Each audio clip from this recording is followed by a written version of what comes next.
Unauthorized copying or distribution is a crime punishable by up to 5 years in prison and a fine of $250,000.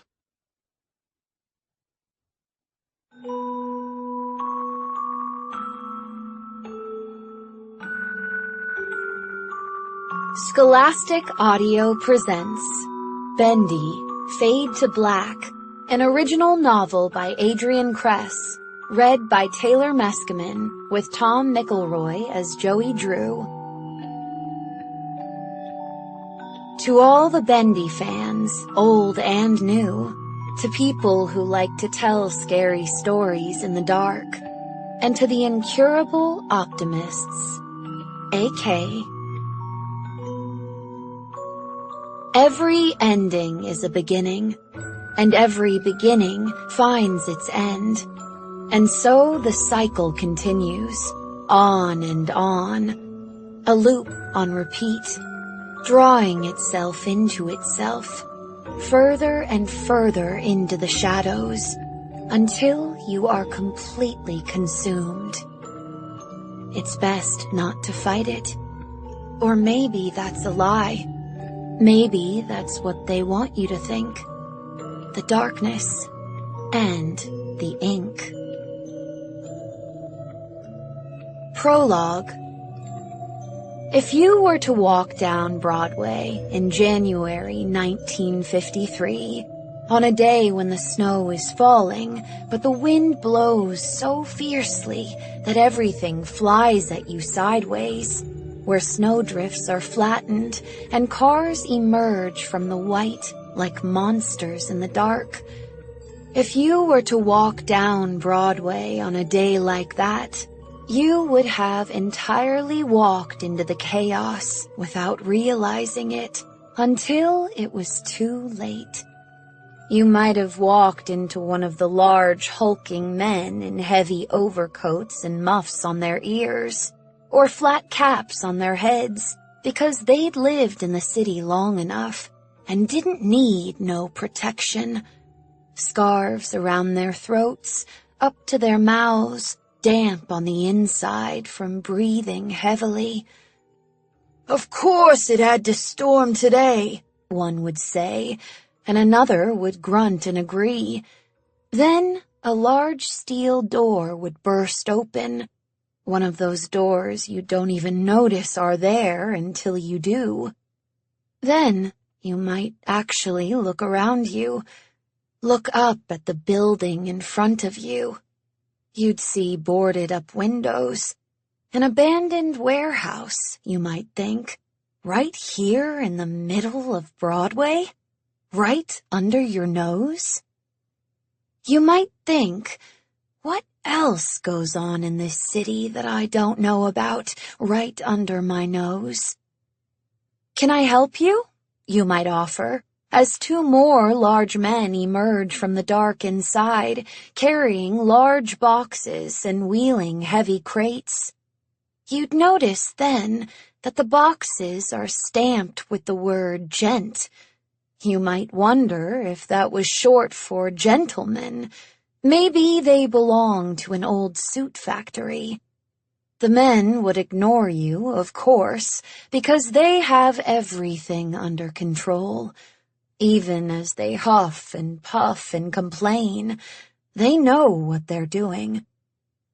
One of them steps to the side after heaving his end of a crate into a large moving van.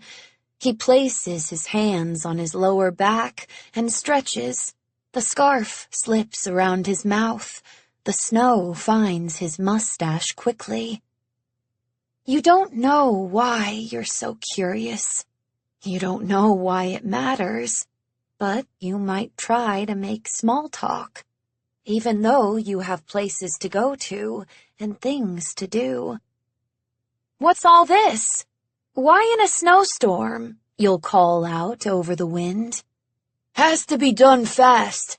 Has to be done now," says the man with the mustache. "What is all this?"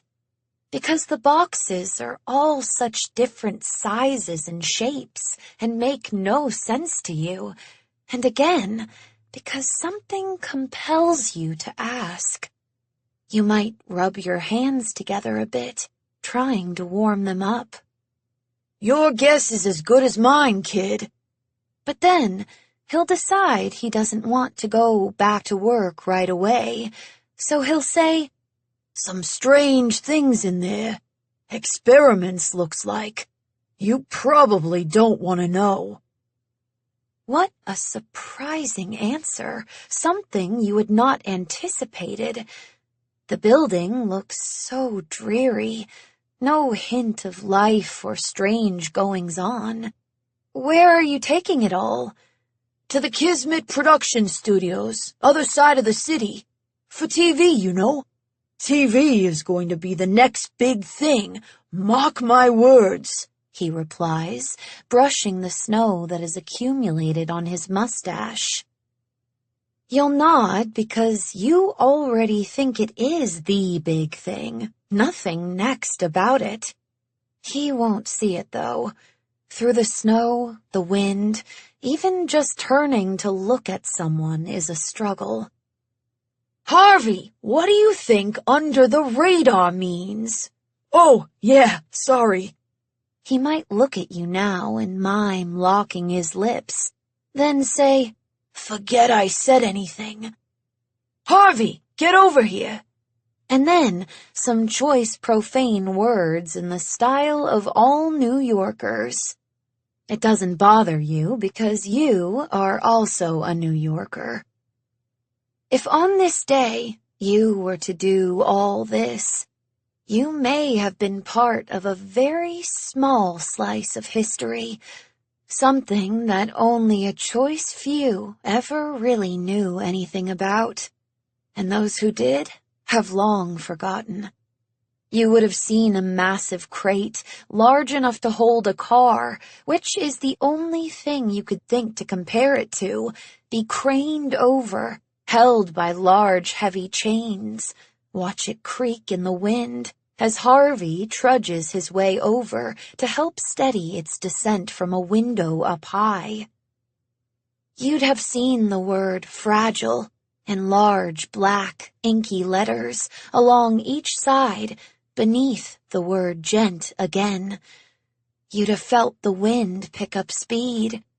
If on this day you had been there to witness both the beginning of a thing and the end. But of course, you weren't. And you never saw it. And the truck, once loaded, drives off into the snow, disappearing into the flurries. And there is a stillness next to the building. And then, from deep within the walls, a sound like an echo of something, like a roar or a scream. Or maybe it's just the wind. From an old journal found in Joey Drew's Greenwich Village apartment in 1972, dated New Year's Day, 1953. Sometimes when I'm asleep, I dream I'm in Bendy's world. The walls around me cartoonishly pulled high into the sky, warped and mangled, drawn by hand, and the ink seeps between the cracks in the planks of wood. I dream I'm walking down a hallway, the floor covered in ink like the shallows of an infinite bay. He calls out to me. They all call out to me, and I wonder if I am truly dreaming or if I've slipped into another world. A world more real than what we call real.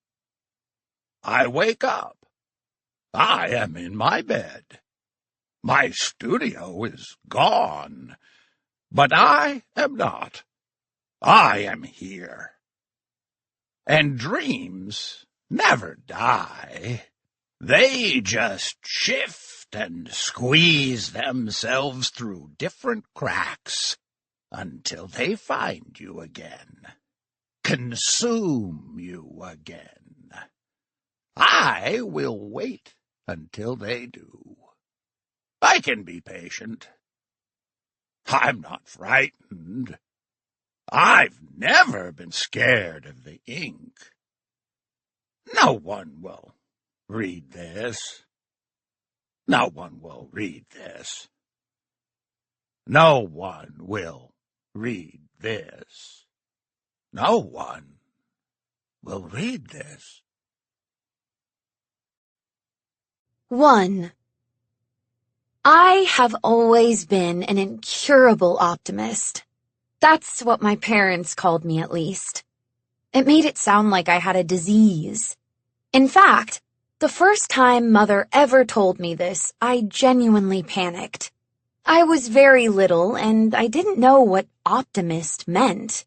I just knew it was a big word, and big words frightened me.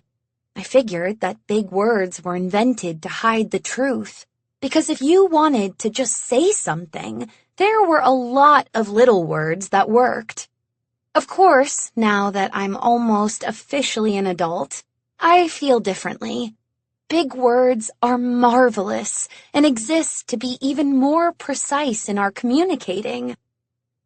But when I was little, well, I thought my mother was telling me that I was going to die. I cried so hard I could barely breathe as she held me close, desperately trying to explain that being an optimist was a positive thing. An optimist sees the good in the world. They are happy and positive. Still more sobbing. Don't you see, Rosebud? You bring us such joy. I don't understand, I said, between heaving sobs. Snot flowed out of my tiny nose. I remember that very well. The grotesque has always fascinated me, even as I evidently went through life as if skipping through a meadow, at least according to my mother's perception of it all. Mother's hand released her tight grip on my heaving back. Even so young, I understood she was trying a different tactic with me. Not everyone sees the world like you. Her warm hand slowly started stroking my hair. I almost instantly felt calmer, even as I clung to her knee with my sharp little nails digging into her leg. I don't see the world as anything, I insisted, feeling desperate, but my breathing became more regular. Rose, we all have our own little ways of looking at the world. Some people see only bad things. They see dangers and grumpy people. I see dangerous things. I always look both ways before crossing the street. Of course you do, because you're a good girl. A heavy sigh as my poor mother tried to explain the concept of internal bias to a 6-year-old. It's like this. You know how yesterday it rained? Yes, I know that. But we still dressed you up in your raincoat and boots and went to the park and played. Of course I remember. It was only yesterday. Well, was it a good day? 5-year-old me rolled her eyes very hard at that, which was tough because my face was smushed into her leg. Of course. We jumped in puddles. Puddle jumping was amazing. Mother understood I felt that way. What she didn't understand was why it was amazing. Sure, the splashing was the best part, but I liked how the world was all upside down in puddles, how it wasn't quite like a reflection in a mirror, so it looked kind of like another world was inside there. I always thought that if you jumped hard enough, you could jump right into a whole other world, the same as ours, but a little different. Mother didn't know that part. She wouldn't have understood anyway. It was my own private little secret make-believe.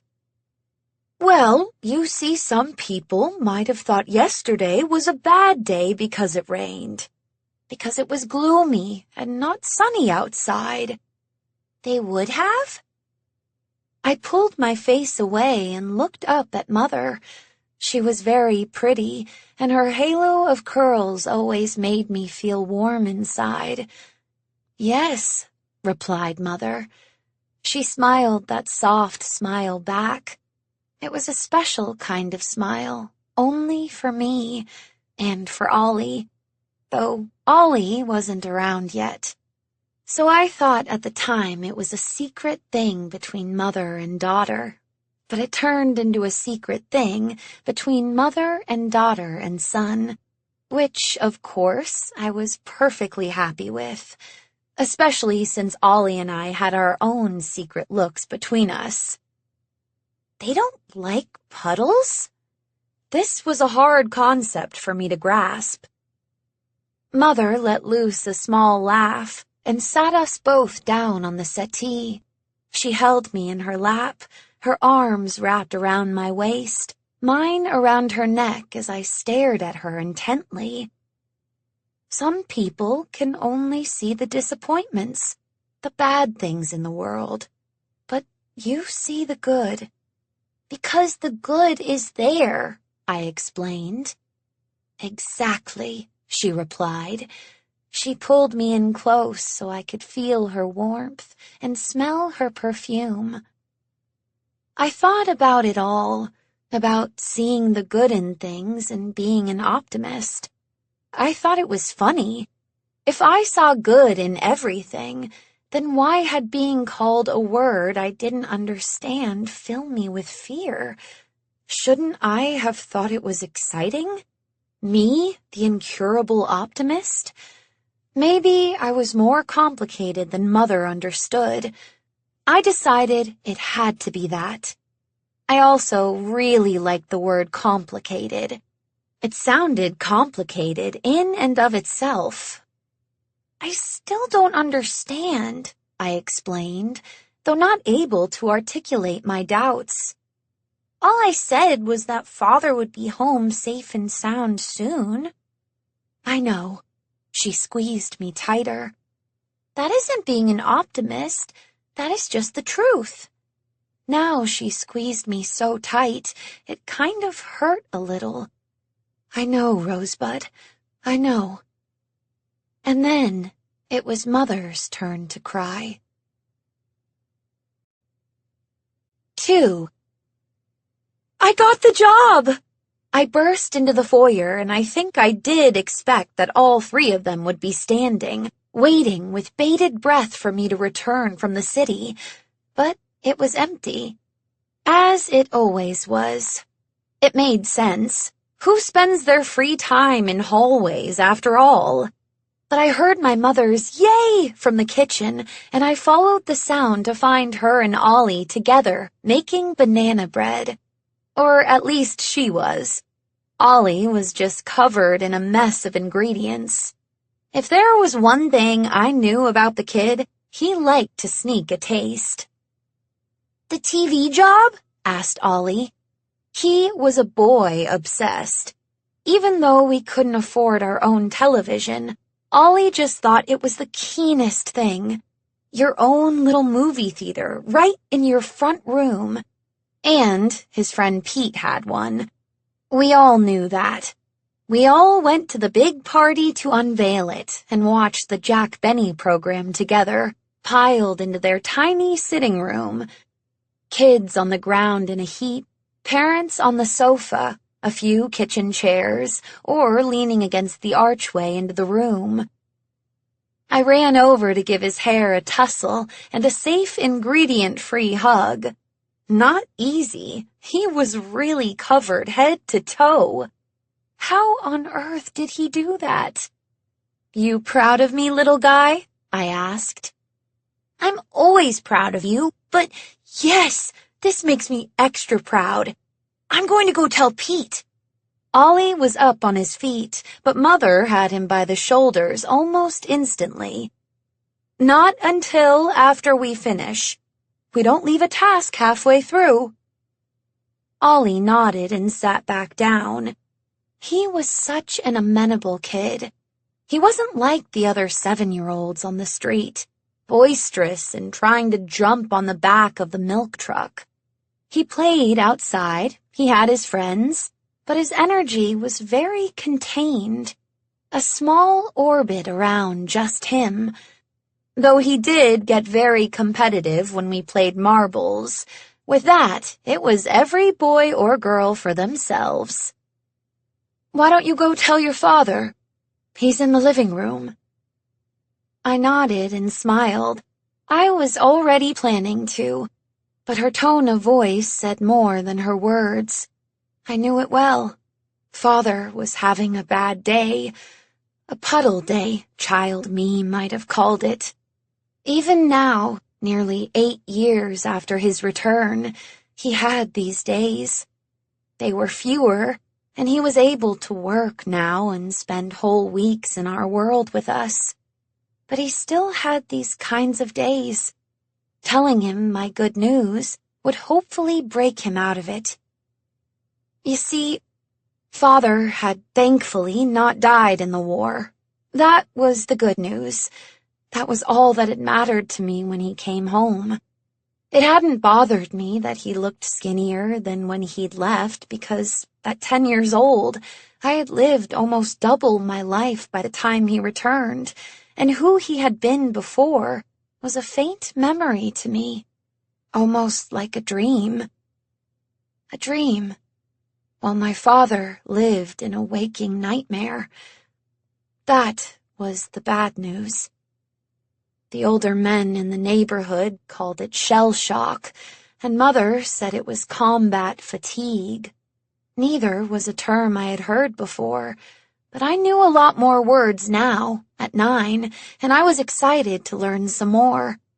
But these words did not make me feel good, even with my optimistic outlook. I tried. I really did. I told Mother that the important thing was that he was home and that he was still good at hugs, that we were a whole family again. But as the months went by, Father retreated further and further into himself. He was becoming a shadow, even as Mother grew bigger and bigger because of Ollie. Mother was round and rosy, but her hair was thinner, and while she smiled and played with me still, I saw her expression darken every time I caught her in a quiet, alone moment, when she thought no one was looking, sitting in the shadows, like a darkness had passed over her. Darkness played with our family a lot in those first few years after Father returned. There was love and kindness there, but my parents would dip into those shadows. Mother and Father could be taking Ollie for a walk in the pram, and I could be running beside them with my jump rope. The sun could be out, not a cloud in the sky, but still, the darkness would find them. I saw it fill them up, like pouring water into a glass, higher and higher to the very top, spilling over. I desperately wanted to brighten them up. But how could you shine a light inside a person? As a child, I had called them puddles. I always liked playing in puddles when I was very young, splashing around. The idea of them being portals to other fantastical worlds. But the older I got, the more I came to realize what puddles actually were. Dark and murky water, where your reflection looked back up at you from below, grotesque and brown. And if you jumped too hard, it got water in your boots, made your feet squishy.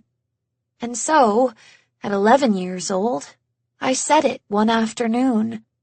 When Mother disappeared inside herself again, it was like she'd fallen into darkness, into a puddle. It felt right. It felt accurate. "Are you in your puddle again?" I'd asked, as I saw my mother seep into her faraway thoughts. And Mother, who had always appreciated my cleverness with words, gave me her soft smile, the smile just for me and Ollie. So I said it again the next time, and the next, and each time for a moment she'd step out of the puddle, dry, crisp, clean, and reach out for me. And sometimes she'd stay a while, but other times she'd slip back quickly, and I'd have to take baby Ollie onto the stoop, and we'd play in the sunshine, where it was safe.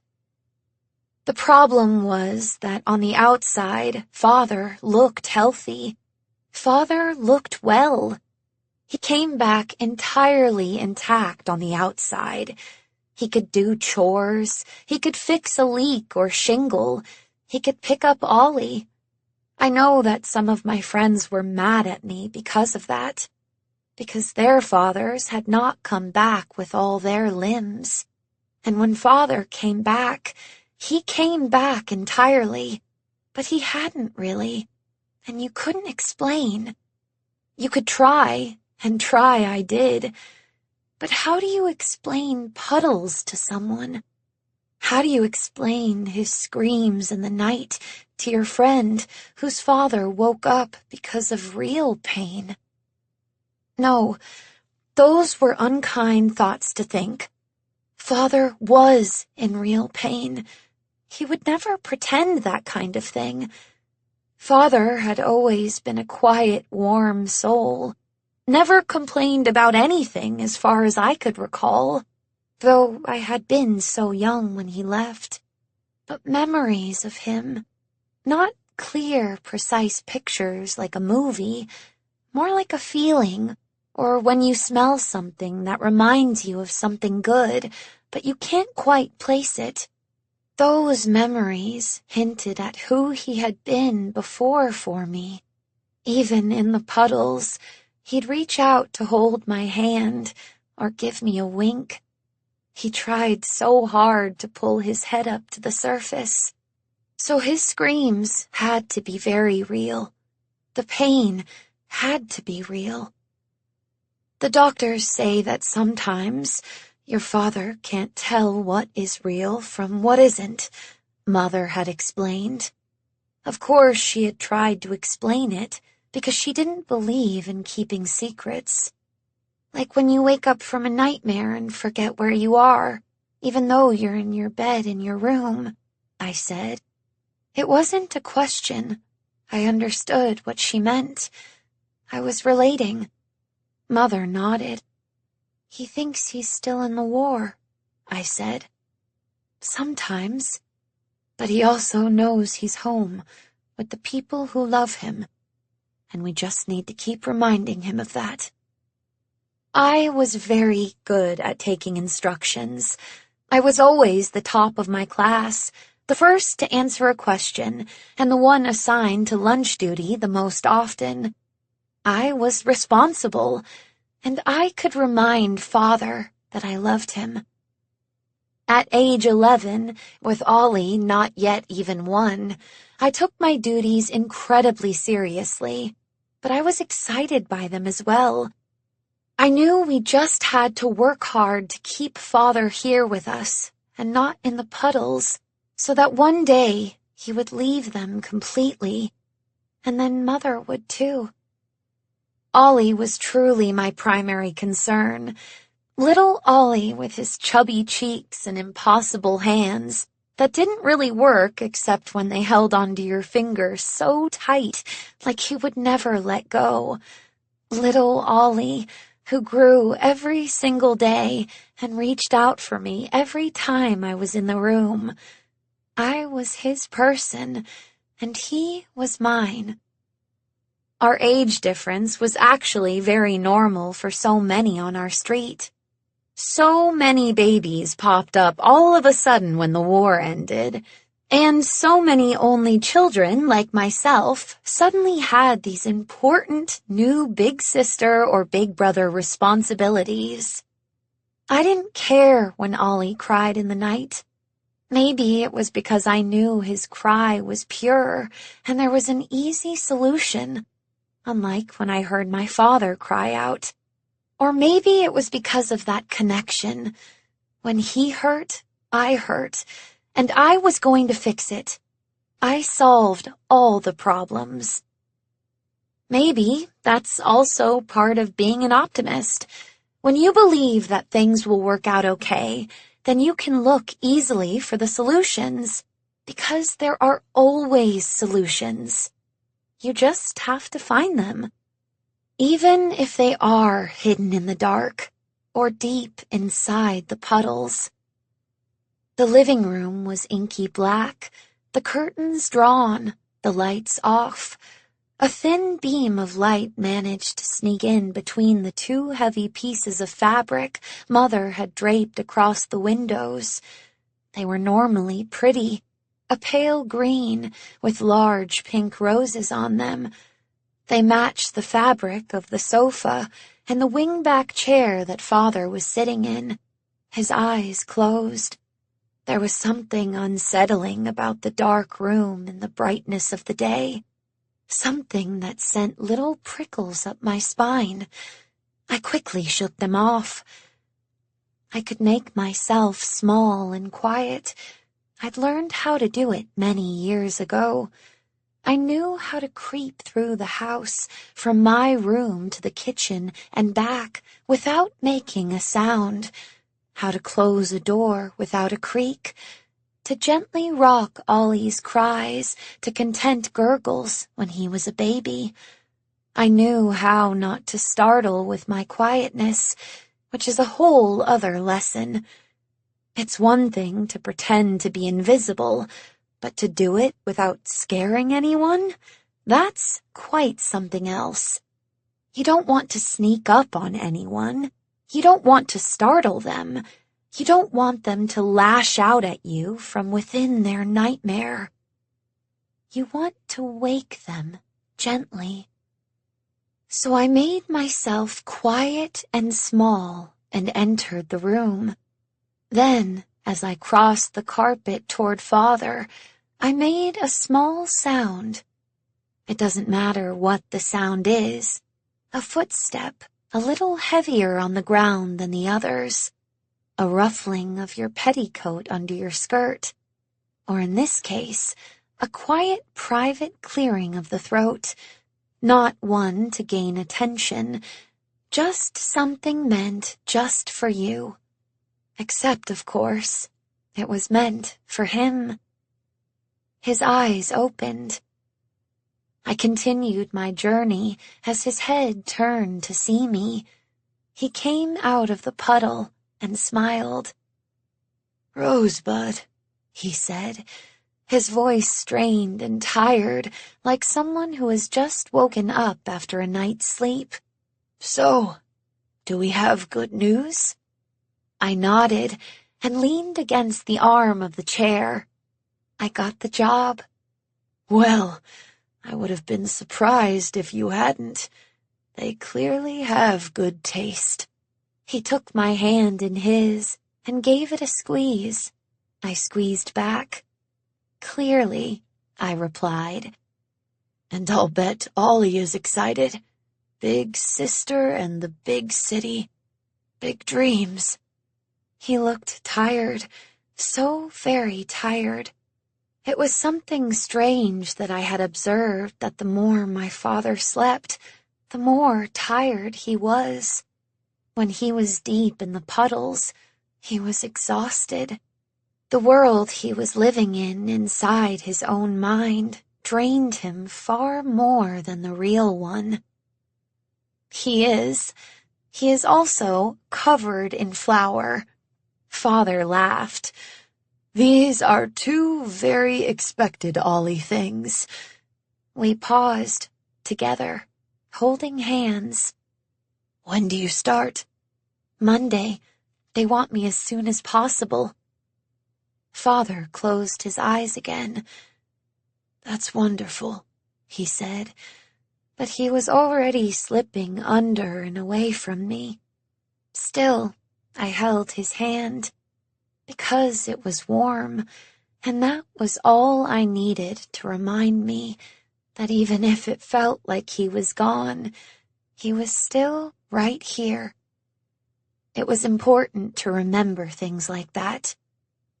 That really, the puddles were just a metaphor. That none of it was real. 3. By Monday, Father was much better, and we were able to draw back the curtains in the morning, letting the sun flood the living room. He even joined me on my walk to the subway stop, since he had to go to Mr. Powers's place to clean his eaves, and it was on the way. Then I was on my own, and it was thrilling. It's a funny thing growing up on the edge of a massive city. You do get used to it always being there, looming in the distance. And you love the special occasions. Christmas at Rockefeller Plaza, window shopping on Fifth Avenue. But you also take it for granted, and there can be months that go by before you venture across the bridge or through a tunnel. Brooklyn was very much its own little city, even if it was just a borough. Little communities can sometimes seem far more tangible and real than a large, overwhelming city full of tall towers and busy strangers. But I'd always loved Manhattan. It might have been my optimistic nature, but the sounds and activity excited me. I saw possibility around every corner, even if they revealed small dead-end alleys. But oh, the secrets in those alleys! I had always wanted to work in the city as a kid. I hadn't much cared what I did, but I knew I wanted to experience it. While many of my friends worked for their family businesses or toward getting engaged and settling down, I was rather steadfast. I'm certain Mother had always been disappointed I'd never had a long-term beau. The boys I'd dated had been fun, but oh so local. I wasn't interested in dating someone I had also seen every day at school, and I certainly didn't want to spend the rest of my life in Brooklyn. It was silly, but Manhattan could have been Timbuktu for all my neighbors thought. Even though I was still living at home, and even though there were plenty of dads who went into the city for work every day, for some reason, everyone had had an opinion on my voyage. Make sure to wear 2 layers of socks. It's colder in the city. Make sure to bring my own lunch. The city is expensive. Make sure not to talk to anyone I didn't know. The city is dangerous. So, I sat on the train as we barreled into the deep burrowed blackness, bundled up in my winter coat and hat and mitts, 2 pairs of socks on, my brown paper lunch bag in my lap to make sure the bottom didn't get soggy from the wet on the ground. I made eye contact with a man, probably in his 40s, hat on head, collar turned up, scarf tight around his neck. I couldn't help but smile at him. I was excited. And besides, I always smiled at people. I couldn't help it. Now, I was no small-town girl. I knew you left people alone on the bus, on the subway, but I just wasn't good at hiding my feelings. And my feelings generally were those of excitement, especially when I was on a bus or a subway. He squinted at me, suspicious, and turned to look out the window into the black tunnel. Fair. Half an hour later, I was climbing up out onto the street. My squinting friend actually got off at the same stop as well, and he gave me a kind of resentful salute as we parted ways, touching the brim of his hat at me with a scowl. A polite kind of grump. I had the address on a scrap of paper in my purse, and even though I had it memorized, the butterflies in my stomach insisted I double-check. I definitely didn't want to go into the wrong tower. My cheeks burned at the thought. There, I saw it. A large number in brass attached to a new gleaming building. I made my way over as quickly as I could. A man accidentally held the door open for me as I dashed through before he could exit, and I quickly went up to the security man behind the desk. "Mr. Papadimitriou?" I asked. I wanted to declare it, inform him, let him know that I was now a working professional seeking another working professional. But no, it came out as a question, a squeak. For his part, the security man just nodded and picked up a phone. "There's a girl here. Name's—" He held the receiver to his chest and looked at me expectantly. "Rose." He waited. I waited. He put the receiver back against his ear. "She says her name is Rose. Just Rose." "Right. I will." "Rose Sorensen," I said, making the connection only after he had hung up the phone, and he nodded. He was tolerant. "Someone will be down to get you. You can wait over there." But he didn't point anywhere, so I took a few steps to the side, and then a few more when a woman started to speak with the security guard, and I found myself accidentally behind a large fern. I could have stepped in front of it, of course, but for some reason, I decided to stick to my completely accidental decision and stand there. I took the time to observe the other men and women walking with great purpose in and out of the lobby. They clearly had reasons behind their comings and goings, but from my strange little observation fern, they came across almost more like background characters in a movie. Those people who walk along the street as you follow the main character doing something important.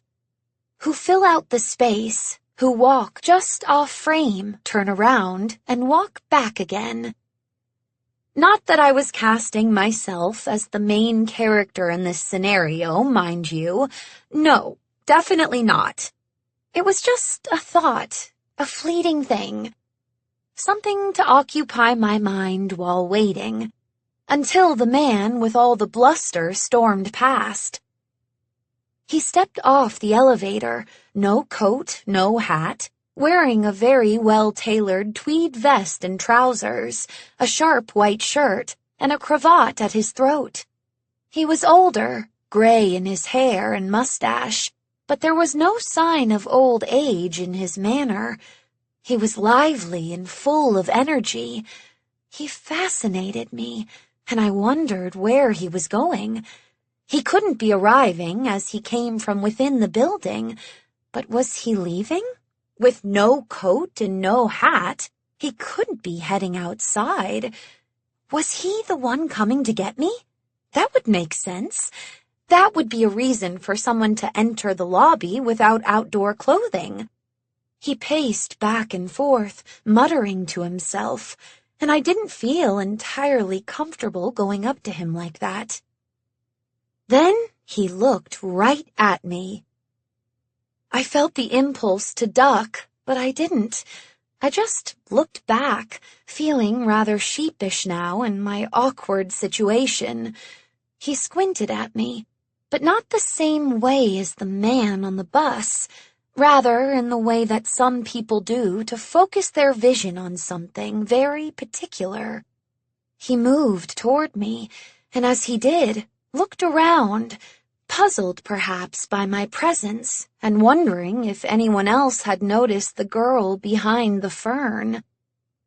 When he arrived on the other side, he gently pushed down one of the large leaves, a curtain revealing my embarrassment. And still, I didn't move or even just step to the side. "What the devil are you doing?" he asked. He didn't sound angry. In fact, he sounded amused. "Oh, well, I'm just waiting." I said it as an obvious answer, as one does when one waits behind ferns in lobbies. "Intriguing. For anyone in particular?" The man leaned in. He was enjoying the conspiracy. All his fraught energy from a moment ago had dissipated, and I had become his sole focus of attention. It didn't feel strange, though it was intense. It felt fun, like a game, and warm, like seeing a relative you really liked after many years apart. "Mr. Papadimitriou, I think, or someone who works for him. I'm the new girl. Are you him?" "Ha!" He pointed at me and then did a little flourish with the finger, as if a poof of smoke was about to appear after a magician's trick. "No, I'm not. But you work in production?" I nodded.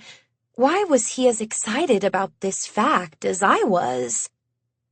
"Well, I'll tell you, kid. So do I. He grinned. It was a bright, cheerful thing, which in turn made me think him working there too was a bright, cheerful thing. "How wonderful! Are you the one who was sent to get me?" I asked. I still hadn't stepped around the fern. We were talking through the gap exposed by him, holding down the large leaf. Somehow, it all felt very normal now. "I was not. No, I was not. But I'll tell you what, I will be now. Let me take you upstairs to reception. How does that sound?" "It sounds great," I said. Finally, I found a reason to leave the fern, and I walked around to the man with a grin on my face. "Ha! It has legs!" I laughed at that. "It does." I did a little spin. I was positively giddy, but it was just so nice to meet someone who was so effortlessly warm and kind, who didn't need me to help bring him out from the shadows, who quite literally, in fact, did that for me. I couldn't remember the last time anyone had tried to bring me out of myself.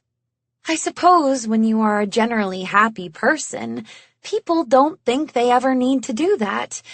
But it was nice to have someone notice you behind a fern and care. "And a name, I assume?" he asked. "I'm Rose Sorensen." I extended my hand. My first official professional handshake. I hadn't even had a handshake at my interview, so this felt very grown up. "Well, hello, Rose. It is an absolute pleasure. My name is Joey," he said. He took my hand warmly in his, and we did a mighty fine shake. A quality shake, if I do say so. "Joey Drew." 4. We got into the elevator with 2 other men and a woman wearing a very flowery perfume. The interior of the lift was brown and paneled with mirrored strips lining the tops and the bottoms. As the doors closed, I could see our reflections. I stood the same height as the woman, so I felt very much like I fit in, even as the brown paper bag in my hand might have signaled otherwise. Fine. It seemed people didn't bring their lunches to work, or if they did, it wasn't in paper bags. But that was just the sort of thing I was going to learn. Why, I hadn't even arrived at the office yet, and I was collecting all manner of professional hints. For example, I learned that having a conversation in an elevator is not always favorable when others are sharing it with you. "Mr. Drew, Earlier downstairs, I said, and he raised his finger just so, in that way that explained to me I should stop. So I did. I was pretty good with cues. I had been reading far more subtle ones ever since Father returned. I could read a pointed finger with ease. On the 3rd floor, the men stepped out, and then, on the 5th, the woman did. At that point, I spoke again. "Mr. Drew." "Please, call me Joey," he said. There it was. I had officially made my first work friend. "Joey, I just wanted to say thank you again for being so kind to me. I noticed downstairs you seemed deep in thought about something. I hope I didn't interrupt any plans or anything." I tried to sound as businesslike as possible, the way people talked in offices and movies. I was used to being around grocers and teachers and men who worked in the trades, but people who worked in towers? I was less used to their way of speaking. I worried they wouldn't take kindly to mine. "Ha!" Joey said the word as he laughed it, which in turn made me laugh. "You can't ever worry about interrupting my plans, kid. Old Joey is always making plans." I nodded and laughed with him as the doors opened, even as I was unsatisfied by the answer. I suppose that's what you get when you don't ask things outright. I wanted to know what he was thinking about so intently, with all the pacing and energy. I wanted to know so much more about him, but I had asked in the wrong way. I wondered if I'd ever get a chance to ask again. "I believe this is your stop," he said as the doors started to close again. "Is it? Thank you." I quickly dashed between them and looked back just in time to see Joey give me a wink before they closed completely. I felt the little twinge of melancholy, but, as was my tendency, it was immediately replaced with hope. After all, we worked in the same building. Surely we'd run into each other again. The probability was high. I gave a little nod at my matte gold reflection in the elevator doors and turned on my heel to the reception desk. I marched up with all due confidence. The secretary was on the phone. Though she couldn't have been any older than 25, there was an almost world-weary quality to her, which more than conveyed that, unlike me, this was most certainly not her first day on the job. She looked exhausted, and as she saw me approach, gave me that in-a-moment finger in the same way Joey had. In this case, it was less apologetic and more annoyed. But that was okay. It sounded like one of those impossible phone calls.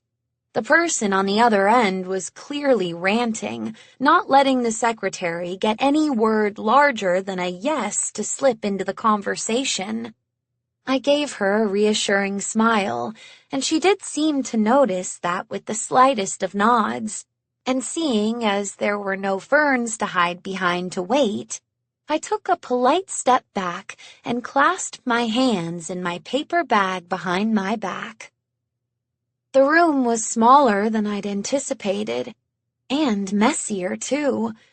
Though there was a small couch and a chair against the wall for visitors, and a pile of magazines neatly stacked on a coffee table. Perhaps after that initial assessment, I realized it wasn't the room that was messy. It was the secretary's desk that was. And to give the poor woman credit, it didn't seem like there was much she could do about it. It was a small desk to fit into a small space. She had a phone on it, she had a typewriter, but both were dwarfed by the stacks and stacks of bound paper, just everywhere, even down by the side on the floor. I surreptitiously read the text on the top sheet of paper closest to me. The long dance. Oh, of course. Oh, how delightful. I knew I was grinning ear to ear, and the secretary gave me a funny look as she managed an "I understand" before the monologue on the other end of the line continued. They were scripts. They were piles and piles of scripts. I wanted to go through all of them, read them all. I didn't care if they were good or bad. I'd never read a TV script before. It was all too thrilling. Finally, she clicked the handle of the phone onto its holder and looked at me. Her expression worn, her face drawn. She was the personification of a heavy sigh. She was quite pretty nonetheless, with immaculate makeup and lipstick to match her auburn hair. She wore a gray dress with buttons that ran all the way down the front, stylish but practical. I made a mental note to seek out something like it for myself when I had earned enough eventually. Wow, that person sounded exhausting, I said. I was good at this sort of thing, this careful tiptoeing around a person not wholly present or happy. She nodded and brightened a little with a small eye roll. He has called 3 times in the last 2 weeks. I think he thinks each time he's speaking with someone new, but no, it's always me. How tedious, I replied, and I shook my head just to demonstrate how tedious I truly found it. It is. We aren't even accepting unsolicited work right now. And look, she gestured at the piles around her. Everything opened is from just last week.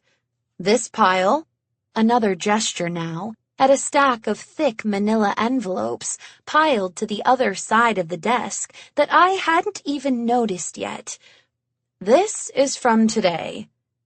That's a lot. And then they call just to follow up, or show up in person even.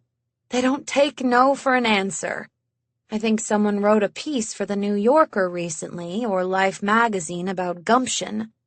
She laughed a little, and so did I. Anyway, none of it is your concern. What was your name again? I'm Rose Sorensen. I was hired as the new office production assistant. I was very proud to say it out loud. Oh, the secretary laughed again. Well then, all of it is your concern, I suppose. I take it back. Rose, lovely to meet you. I'm Gladys. Lovely to meet you too, I replied. She stood and stretched out her neck as if she'd been sitting for hours, even though it was first thing and I wasn't late. I wondered how early she arrived to work. I wondered if she'd been there all night, which was a fanciful thing to think. Let me take you to your desk, and we'll see if Stephen or Papa D is interested in meeting you. I nodded. I was a bundle of excitement. Please don't take that personally. Papa D rarely is interested in meeting anyone. I hadn't even thought to be offended. I wondered if my expression had given off something I hadn't intended. Oh, of course. Men are very busy people, I said. Now the secretary gave me a strange glance. Well, so are women. I had slipped up again somehow. Oh, yes, women too. I didn't mean to imply otherwise. You look like you are a very busy person yourself, I said with a smile. The strange look intensified. Not to say that you look... I mean to say, just with the phone call and all the scripts. I stopped talking and took in a breath. I am getting all muddled, aren't I? Saying all the wrong things. We were standing at the door behind her desk, Gladys's hand hovering over the handle. She shook her head and her face relaxed somewhat. It's all right. First day jitters. I had them too. I nodded. I'm glad you understand. We shared a smile, and then she opened the door. We were immediately overwhelmed by a wave of noise and energy. A tall man, no jacket, just shirt and tie, marched by so quickly it felt like we were going to be run down by a car crossing the street. The traffic was thin but fast. Anyone we encountered walking down the hallway, deeply engrossed in something that had nothing to do with the present moment, and the act of walking from one place to another. I felt like I'd stepped into another world. The bustle had been kept well at bay by Gladys. That all this energy and all these people were just a door away was thrilling and strangely terrifying. I thought of all the buildings in Manhattan, the ones for business, the ones for living. I thought about all those people, stacked on top of one another, teetering. In the sky, all of us together on a tiny island. What kind of magic was that? We arrived at a frosted glass door, the name S. Papa Demetrio in black letters written across it. Gladys gave me a look, well, here we go kind of thing, and then knocked, not breaking eye contact with me. What? It wasn't an angry question. It was a demand. Be quick about it. Stephen, I have the new PA with me. Well, good for you. I laughed a little quiet laugh at that response. Gladys shook her head. I think you should meet her. She needs to be assigned. There was a heavy, frustrated sigh and a pause. Yes, fine. Show her in. The new PA. Gladys gave me a nod, and, are you ready? And I nodded back. Oh, yes, I am. Was I ever? I was certain that all this madness and rushing and stressful everything of the office by some point might potentially wear me down, like it seemed to do to everyone who worked here. But right now, it was exhilarating. Oh, to have stressful, important, timely things going on, to have deadlines and last-minute rushes, to have a purpose. I still hadn't entirely determined what mine would be yet, but until I did, my purpose was to find that purpose, and I was terribly excited at the prospect. She opened the door to a small corner office. The blinds were down, and it was filled with artificial light and smoke. A harried man in his 40s, full head of hair slicked back with a streak of silver running through it, a thick mustache and mutton chops, sat hunched over a stack of paperwork. His cigarette was slowly burning away, untouched in an ashtray filled almost to the brim. A single line of smoke curled toward the ceiling. At least let some light in, Stephen, said Gladys, sighing and walking right past the barrier of the desk to the blinds behind him. I had a strange feeling then as she opened them, letting the harsh daylight filter into an already harsh environment. A slight panic. My heart jumped into my throat, and I felt my pulse quicken. I wanted to reach my arm out and tell her to stop. But I remembered then that this was not Father. This was not our living room, and there wasn't any danger of provoking the puddles. I took in a surreptitious deep breath to calm myself. For his part, Mr. Papa Demetrio, or Stephen, or Papa D, just squinted and grunted, but he didn't turn away from his work, or even make any sign of protest. Gladys reached over his shoulder and stamped out the cigarette as she picked up the ashtray.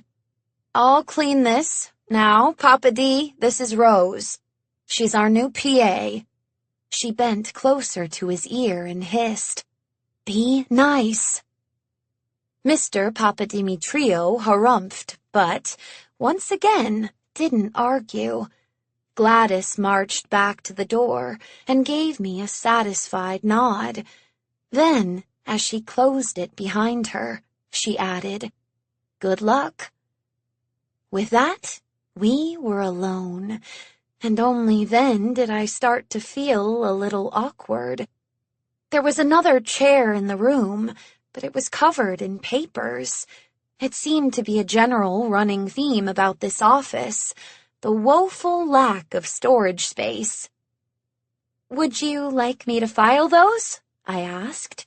It felt like a simple, easy day-one task for the new girl, and something that would be helpful to him, too. Mr. Papadimitriou looked up at me then, for the first time, then over at the pile, then back. "Why on earth would I want you to do that? No, of course not. Just sit and be quiet for a moment."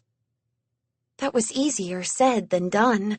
So I stood as respectfully as I could, holding my lunch in front of me, politely, waiting as the man scribbled hurriedly on the paper in front of him, and then suddenly grabbed it with a white-hot fury and crumpled it into a ball in his hands, throwing it against the wall with an effortful, anguished roar. "Are you sure I can't help you with anything?" I asked. He looked at me, stared me down. Finally, he leaned back in his chair and reached for the cigarette in its ashtray. Finding the whole thing missing, he clenched his hand into a fist. "What's your name?" he barked. "Rose." "Well, Rose, let's get this out of the way. Just call me Papa D. I hate it, but they all think it's very clever. And you know how creative types are. Clever is the point for them. So just call me that. Don't call me Mister. I hate that more. Don't call me Stephen. That's just when Gladys wants to make sure I don't bite her head off. Got it?" "Yes, sir," I replied. Already a fun nickname for an ornery boss. This day was going wonderfully well. I had to try very hard to hide my giddiness. Papa D appraised me further, not in a strange way, more like an alien landing on Earth and stepping out of its flying saucer and seeing humans for the first time kind of way. "How old are you? You look like a child." "I'm almost 18. "Shouldn't you be in school?" "I skipped a year. I didn't want to explain the whole story. Usually, people just assumed I was very smart, and since that was a nice thing to have people assume about me, I didn't correct them. What they didn't know was when Father was away at war, Mother didn't like the idea of being all alone, so she taught me from home until he got back. But when he got back, everything was so fraught that she made a mistake about which grade I should be in. I never minded it. I didn't know any better. I was just happy to be at a real-life school. I'd even venture to say that even though I was a year younger than everyone, I rather did excel. "Oh, fantastic, just fantastic." Papa D laughed now. "They send me children," he said to the wall. "Fantastic." He turned back to me. "So, tell me, Rose, what do you know about the television business?" "Not very much, if I'm honest," I laughed. "Is that a packed lunch?" Papa D pointed at the paper bag, clutched between my two hands. "Yes." He shook his head. He looked almost dumbstruck. "Right. Well, as you can see, we are running on fumes here. I'm the producer who oversees the daily running of this studio. If you don't know what that means, you're an idiot, and I'm not going to waste my breath explaining anything to an idiot." "Of course not, sir. What a waste of time," I replied. Papa D started at that, just a little reaction, almost approving, but I didn't know him well enough yet to know for certain. I'd figure him out soon enough. I wasn't worried. Yes, so, he found his train of thought again. We have half a dozen shows we run from this office. 4 are currently on air. We're in pre-production on the other 2. You're a PA for all of them. But mostly you'll be working out of this office. You are the grunt. You are a cog in a machine. You do not have opinions. You do not have suggestions. You do what you're told and you do it fast. Got it? Got it, I replied. It all seemed very straightforward. Can you make coffee? He asked. Yes, sir. Good, or you'd be fired. Okay, well, your presence fills me with an existential dread. You personify everything that is wrong with humanity, and your eagerness to please makes me want to vomit. I nodded. Gladys will set you up with a desk out with the teeming masses. Don't make small talk with anyone, please. And when you go on your lunch break, for God's sake, hide yourself in your bag. It's too awful to look at. Of course, sir. I squeezed the bag a little tighter in my hands, and it crinkled a little too loudly. Papa D visibly flinched. Get out, just leave, I'm done. He shifted in his seat and hunched over the paperwork once more. It didn't feel right just turning around and leaving, so I did what I'd heard people did when they visited with the brand new Queen of England. I walked backward, away from him toward the door, bumping into it softly. I was a little off in my remembering its exact location. Papa D sighed hard at the sound, and it spurred me to faster action. I turned and whipped open the door, closing it hastily behind me. What a rush! I couldn't help but smile now, all alone in the hall. Ain't nothing to smile about, newbie, said a young man, practically flying past me and down the hall. I didn't even have time to consider his personal philosophy, as Gladys suddenly materialized on my other side and whisked me away to the bullpen, as she called it, a suddenly wide-open part of the office, filled with a dozen or so desks and people. People everywhere. The din was exhilarating and surprising. Where had they all been this whole time? I was in love with everything. The surprises around every corner, and even my little desk in the middle of it all. I quickly hid my lunch bag under it and sat with my hands folded on its top. And waited. Was I supposed to be proactive? I wanted to be, but surely being so went against Papa D's strict instructions. I was to follow orders, not seek them out. But, oh, I thought, as a stout, panicked older man in a wrinkled suit rushed past me, papers falling out of his arms. How I just wanted to offer a comforting hand to everyone in this office. They all seemed ready to burst, as if a tap on the shoulder would cause them to explode in a puff of white smoke. I could help. I was hired to help. Here, grunted Gladys. She dropped a stack of packages on my desk, unopened screenplays in their manila envelopes. Go through these, toss the ones that are no good. The rest I'll go through and decide who gets them. I nodded. How do I know a script is no good? I asked, reaching over for the first envelope. Gladys smoothed her hair and gave a nod to a gentleman across the room who was waving intensely at her. Trust me, you'll know. I didn't find that answer particularly reassuring, but I also knew I had pushed it far enough with my initial question. Just do, Rose. Just do. I had faith in myself that I'd figure it out. Turned out, it really wasn't a complicated ask at all. How could some of these people even look at themselves in the mirror, knowing they had sent such poorly formatted and punctuated work? I was hardly someone who could distinguish myself by my good taste, especially good taste in art, but at the very least, I had graduated from high school. I could read words on a page, which seemed, in some cases, to be more than what the actual writers who put those words on the page could do.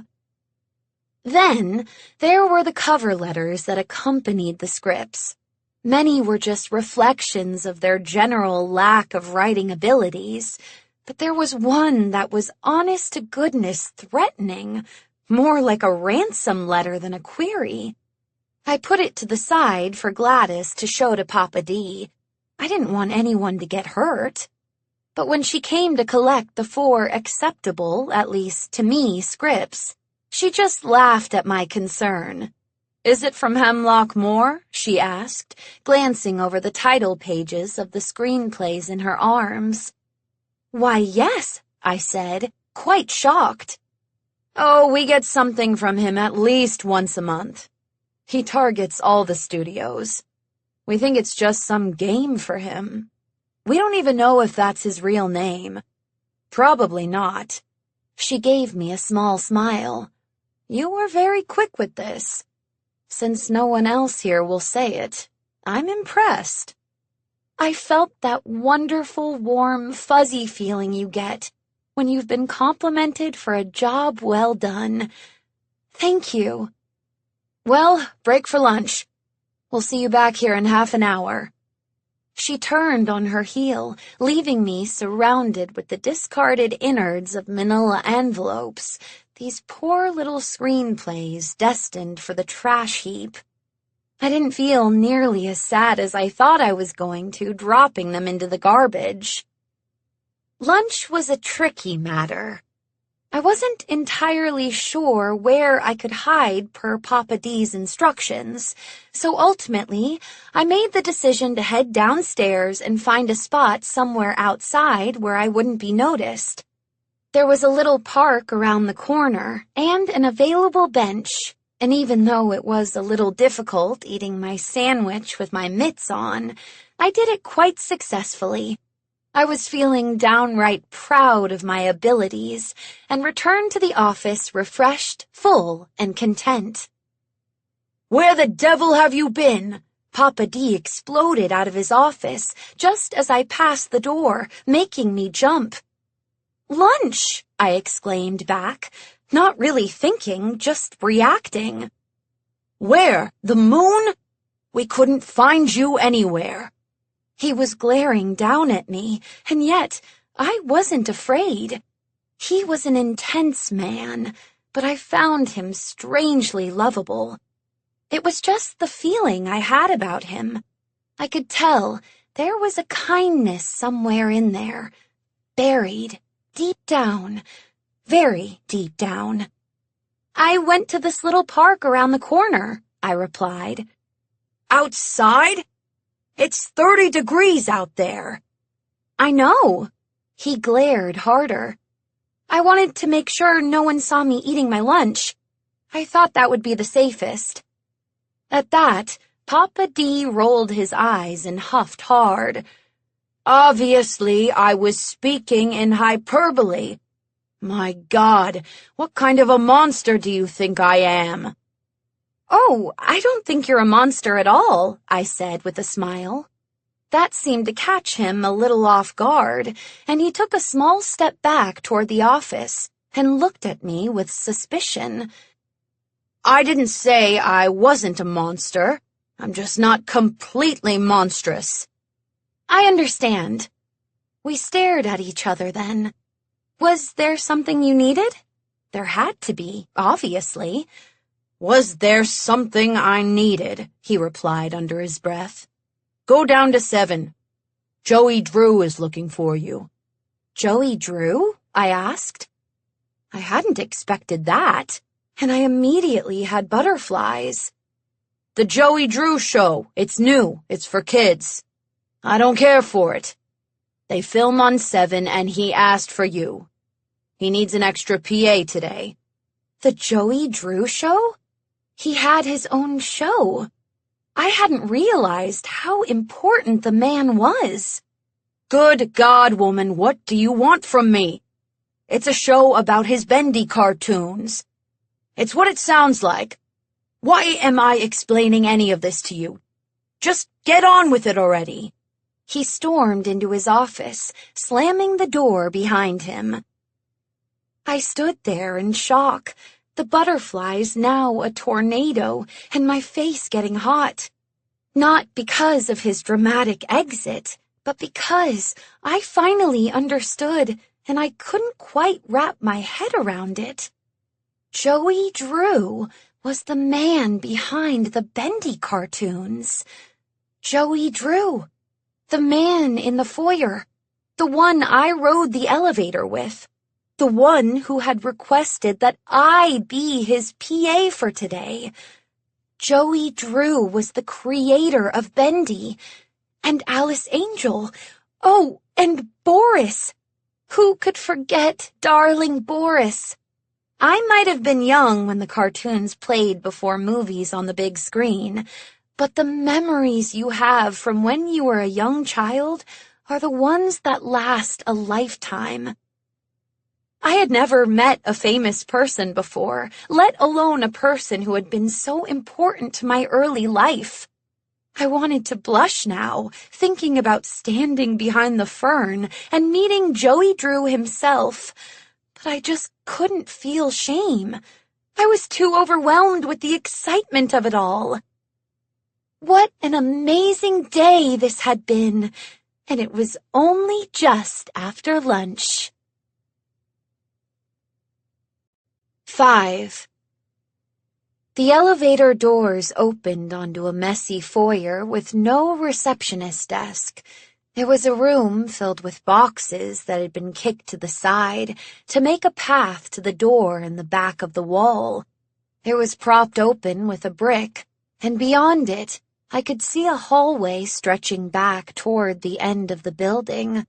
Fluorescent lights lining the ceiling and making my eyes ache almost immediately.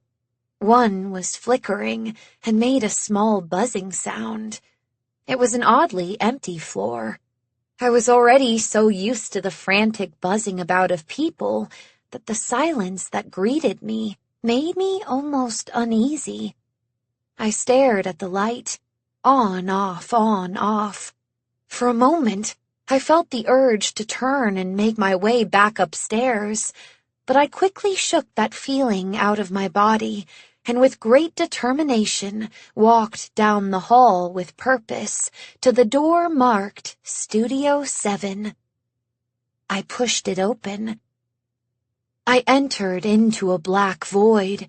For a moment, I felt as if I'd step deep into the blackness, that it would rise up around my ankles and slowly drag me down.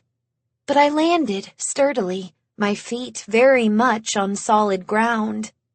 And as my eyes quickly adjusted, I could see shadows in the dark and hear the harried but hard-working voices of crew members calling out instructions to one another. In the distance, there was a pool of light highlighting a set. I squinted at it. It looked like an artist's table in a corner office somewhere. It even had a window, and behind that window, a backdrop of the New York skyline. It wasn't made to look realistic like most sets I'd seen on television. Instead, it was drawn in black and white, like a sketch on a piece of paper or a cartoon strip. Every outline was rendered in a thick black, even the knots in the wood. None of the lines were perfectly straight, not for the table, the floor, not even for the window itself. It was all very whimsical and so charming. I found myself drawn to it and walked toward it in a haze. I suddenly tripped on a cable snaking across the floor. I caught myself before falling on my face, but I did let out a little squeak, which drew all eyes to me. Now that I was closer to the light, I could see more than just black void. I could actually see the members of the crew running about, setting up lights, and talking intently to one another. I could see the cameramen, 2 of them, each with his own giant camera, so huge they dwarfed me easily. I had never seen a camera that huge before. I had never seen a cameraman for that matter either. The one closest to me gave me a wink, and I smiled back. "You okay there?" he asked. "Oh, yes, there's just so much to be aware of on the floor. It's positively a jungle." "Hey, we've all done it. They'll tangle you up when you least suspect it." "There she is!" I saw Joey emerge from the shadows into the light of the set. It was such a strange thing to see a real man in full color standing in a black and white sketch. It made me love the idea even more. He grinned at me and waved. "Well, now we can get started. Our team is complete."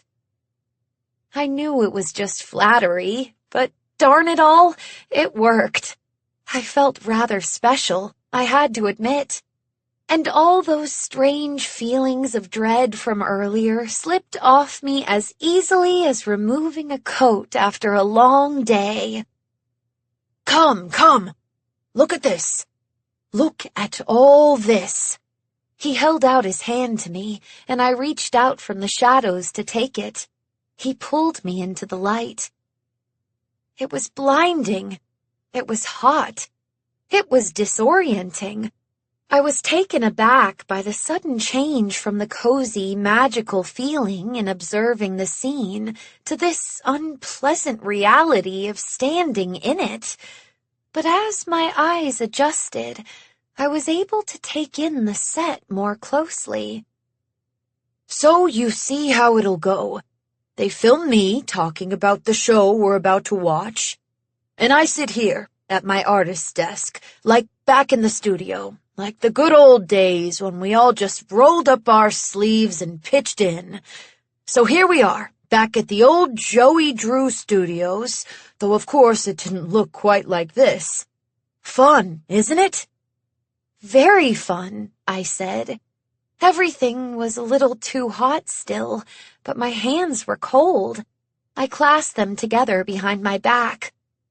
"You must look at this. Look! They even have some of the original drawings here on the table, and also over here on the wall."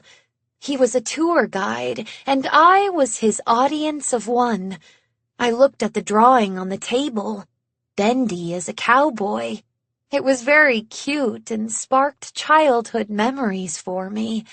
It made me smile thinking of all the kids who'd be introduced to the beloved character for the first time, thanks to this show. I felt that strange pang that only comes from nostalgia, that sour sweetness. I walked around behind the table to where Joey was pointing and looked at the other drawings tacked up on the wall. Now that I was up close, I could see they had even drawn cartoon nails, pretending to hold them in place. More Bendy. Some Alice Angel, she'd always been my favorite. A Boris the Wolf. Even the Butcher Gang. I never liked them. They always spooked me a bit. And they were so mean to our little devil darling.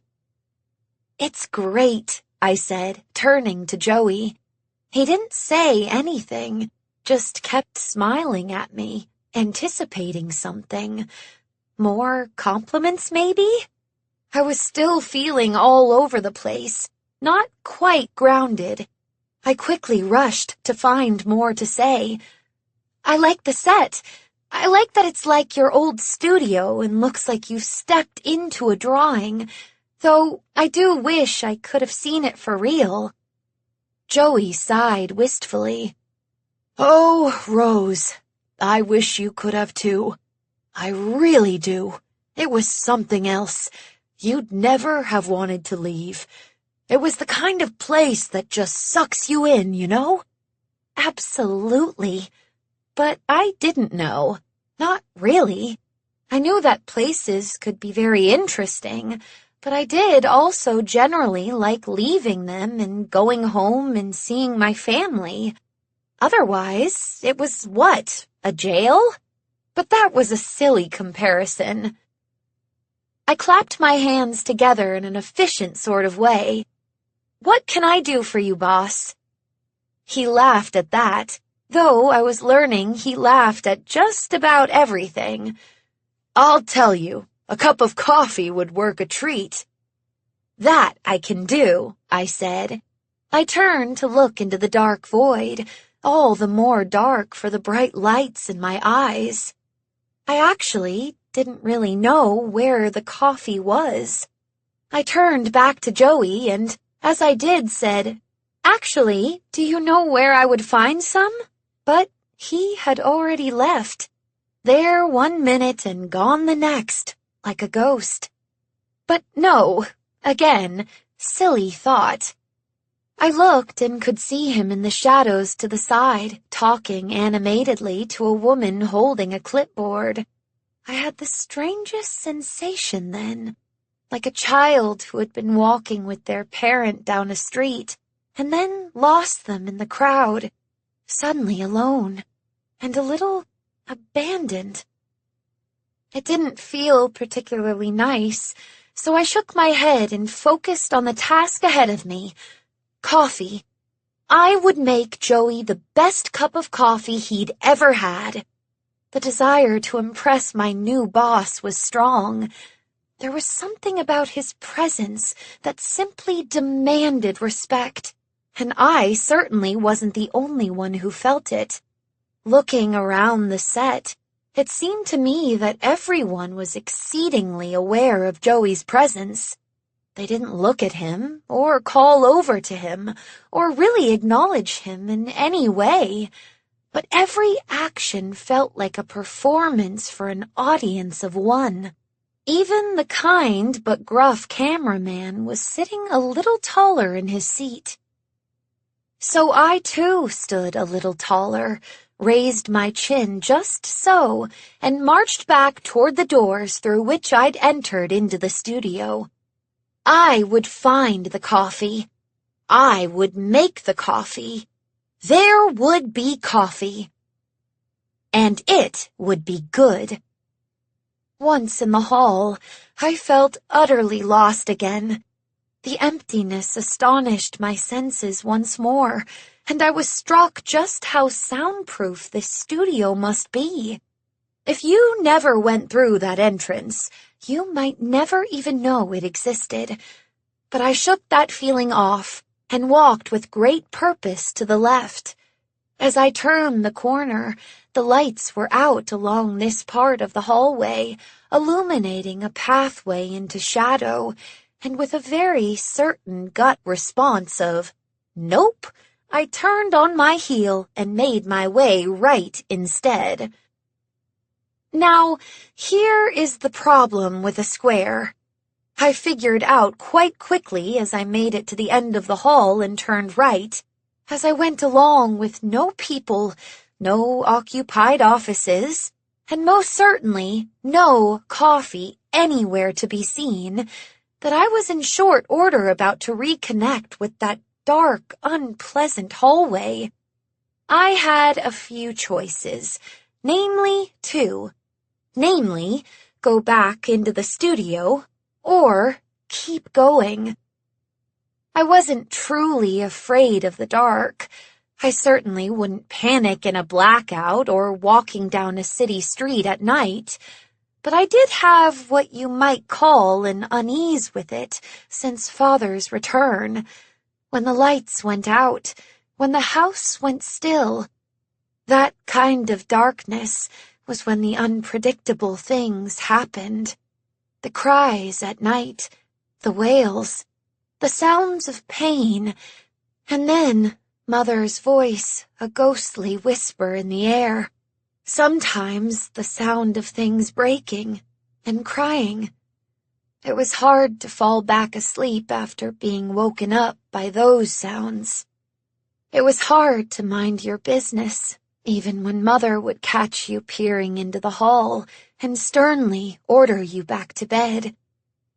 It was hard to then try to fall asleep, desperate to, just to escape the night so that it would be morning and we would all be a happy family again, the darkness behind the eyelids of a desperate need. Just fall asleep. Just fall asleep. It was a weight that stayed with you. Though of course darkness in the day was no better. Darkness during the day was a signal that Father had disappeared once again into himself. You didn't have to even look for him. You just had to see a dark doorway from around the corner, and you knew. Darkness as a signal, as a warning. So, I do think I could be forgiven for finding the looming darkness of the hallway with the broken lights discomforting, for feeling that familiar prickle up my spine and the hairs alert on the back of my neck. But I had a job to do, and in the real world, sometimes you find yourself faced with your irrational fears. And in this case, it was truly that. Darkness wasn't the cause of any of these issues. It simply did what it did best, magnified everything in the mind's eye. And I knew, even with the darkness, that I was in the hallway. And I knew that this wasn't even that dark, because there was a lingering light from the two hallways that ran perpendicular to it. So, I knew. And so, I told myself. It's just a hallway with a few burnt bulbs. I took in a deep breath and pushed my feelings down with my hands in front of me. Then, I walked into the darkness. I could hear my footsteps clearer now than in the other hallways, my senses heightened. I flinched as I opened the doors to offices, anticipating some kind of scare. I squinted into the darkened rooms, and sure as ever was greeted again by a great nothingness, a lack of coffee, the anti-coffee, as it were. I became a little more relaxed, a little less nervous. And then I opened the door to 705. I say opened, but really I had to wrench it quite hard. At the time it just seemed sticky, but I do wonder now if it had been locked, or at least an attempt had been made to keep people out. Still, if a girl my size could get it open, it hadn't exactly been a quality attempt. When I stumbled into the room, I was greeted with a pleasant surprise, some light. Not a great deal, just that from a single table lamp, like a banker's lamp, with a green glass lampshade and a brass stand. It stood on a large drafting table in the corner, covered in papers. But it lit the entire office well enough that I could see the space clearly. Or at least, perhaps, my eyes were so used to the dark by now that I was impressively good at seeing even with this small amount of light. I felt very much like a superhero. I had X-ray vision. Well, not that good. I laughed to myself, feeling a sense of ease for the first time again. And even though there was definitely no hint of any kind of coffee-making device, I wandered deeper into the room out of sheer curiosity. In the center of the room was a giant table, It didn't even feel like a table, but like a piece of architecture. A sturdy, large block on which was splayed wires and tools and some unspooled film reels in a kind of messy pile. I leaned in, and as my eyes focused on a pair of pliers next to a tiny hammer, I noticed the surface of the block.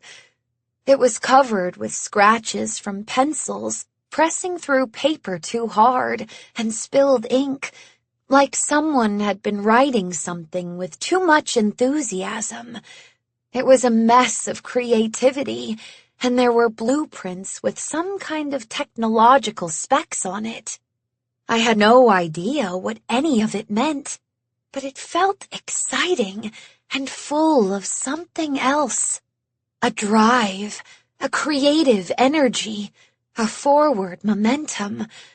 I had the wonderful feeling that whoever was working here was on the precipice of a discovery, like Franklin in the rainstorm before lightning struck his kite. I stood upright and cracked my neck and turned to my left. I was facing a bank of televisions sitting on a thick shelf running along the left wall. They were all off, and I wasn't going to touch anything, but I was drawn to them. I loved to look at them, and we never really got to investigate Pete's TV up close. It was always on and ready for us when we got there. I reached out and touched one of the glass screen surfaces. It was cold and smooth. I danced my fingers along the surface of the next, and then the next, walking down the small aisle between table and television bank. I continued to make my way around the office, toward the table, past a corkboard with Bendy himself drawn on paper in a variety of poses, an Alice, 2 Borises, and some backgrounds like backdrops for a play. It was very similar in some ways to the set in the studio, but it was messier, and the pages covered one another, and I could see half an arm here, an ear there. I finally arrived at the drafting table. Another set of blueprints, these ones neat and tidy and deliberate.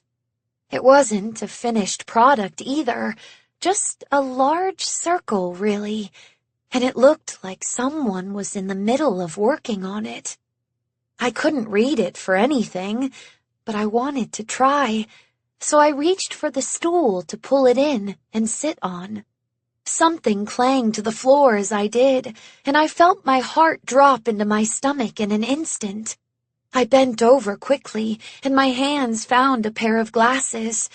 My heart dropped further. I picked them up and held them up close to the lamp to examine them. A wave of relief washed over me. They were intact, unbroken. Thank goodness. I might be a proper working stiff now, but I could hardly afford to replace a pair of broken glasses. Not in my first week of work. Are they okay? Yes, they are. I stopped mid-sentence when I realized, too late, I'd been caught. I closed my eyes slowly, and then opened them again. There was nothing to be said or done in this situation. I was firmly standing there, with my hand in the proverbial cookie jar, so I turned and smiled at the figure leaning against the doorway. "They're what?" he asked, as he stepped into the room. I was blocking the light from the table, but even then I could see him a little. He was just slightly taller than me, and just slightly older. His jacket had been discarded, and his sleeves were rolled up to the elbow. His vest had a chain that led to the pocket, and I wondered if it was attached to one of those classic old pocket watches. "They're what?" I looked at his face, a little gaunt, but not unattractive. He wore glasses. The glasses. They're fine, I sputtered. He walked over and looked at me closely. I found myself holding my breath, staring back at him, not daring to twitch even a muscle. Then he reached his hand out, and I instinctively placed the glasses in it. "Move," he said, and he pushed past me to the drafting table. He bent over the glasses and looked at them closely. "They're fine, I promise. They're fine. Please be fine." I clenched my fists. "Oh, please be fine." "You shouldn't be in here," he said. That much was true, but also it didn't seem wholly fair. After all, you shouldn't leave glasses on your stool. Anyone could have sat on them or something. He didn't turn. He just kept his attention on the glasses. The perfectly fine, not broken glasses.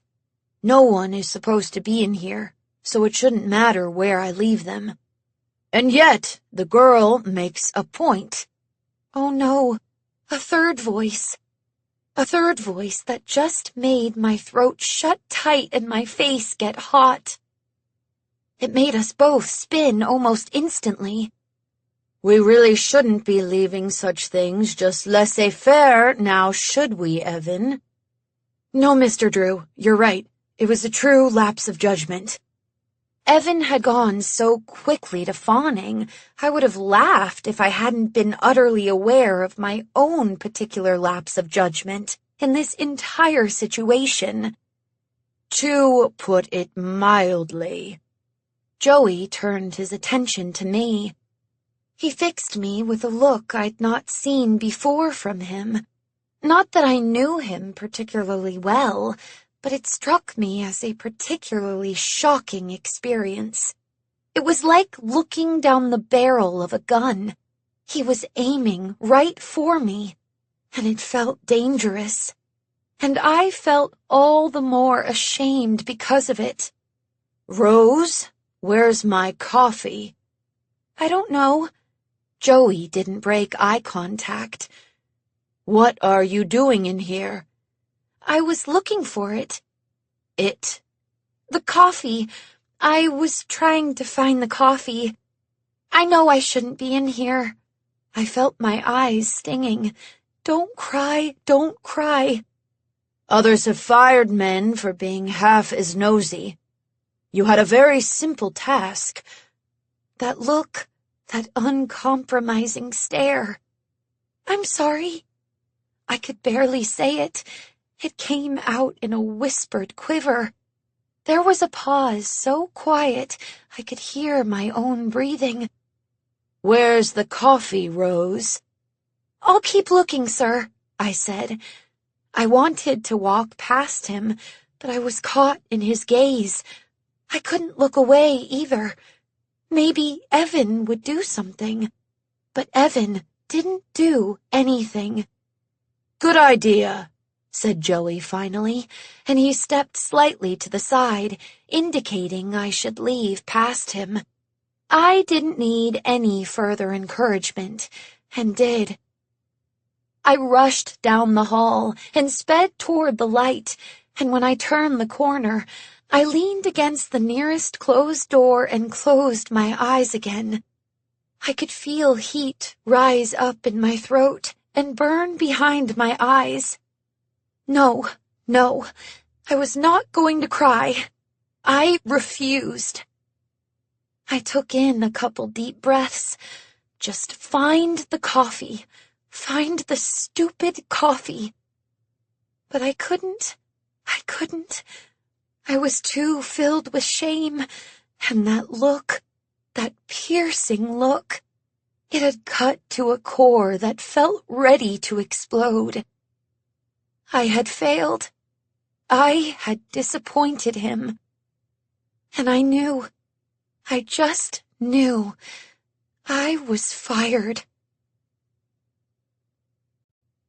6. I didn't want to upset Father, and Mother didn't have the time to deal with another disappointment in her family. I stood in the dark outside our front door for a moment and took in a deep breath. I would smile. I would allow the smile to inform my feelings, and I was certain that if I just smiled long enough, I might actually start to feel happy again. It had worked very well in the past. And even if it didn't, well, the thought that I was sparing my parents the humiliation of having a nosy, impudent daughter who gets fired her first week at work, her first day at work, at least for tonight, at least for a brief moment, well, that alone would be very much something that would make me feel good. This is what I told myself. In the dark, on the stoop, in the cold. It's what I told myself as Mother served us dinner as we sat at our small kitchen table. It's what I told myself as I answered all their questions about my first day. It's what I told myself when after 2 hours of playing chutes and ladders with Ollie, I felt it was finally late enough for me to turn in. But the moment I was alone, well, there was nothing I could say now to myself to feel better. I sat there in the dark that pries open our minds and reveals our worst thoughts, that dark that makes it hard to breathe. I told myself it would be okay. There were many other jobs out there, even if they weren't at television studios. Even if it meant I wouldn't get to meet inspiring, creative genius types like Joey Drew in elevators. Thinking his name made my stomach clench, and I fell back, lying on the bed. I felt the tears well in my eyes, but I was determined. I wouldn't cry. I saw Joey's face in my mind's eye, that glare, that disappointment. No, it was just the darkness. It was just lies. It was my mind pulling me toward the puddles. Even though it wasn't, not really. It had all happened. But it wasn't happening now. I was just reliving the moment over and over again, living in the past, in a loop. This was exactly the trouble. It might have been real once, but right now I was in my bedroom, at home, far away from the studio and Joey Drew. The moment I was existing in was a mundane Monday evening. The puddles wouldn't take me. I stood in a rush and went to turn on the light. When I did, I screamed, heart beating hard in my chest. A small figure in the doorway, still and ghost-like, was just staring at me. Instantly, I covered my mouth, but it was too late. I heard my mother's footsteps on the stairs, and I saw tears start to form in Ollie's eyes, his bottom lip quivering.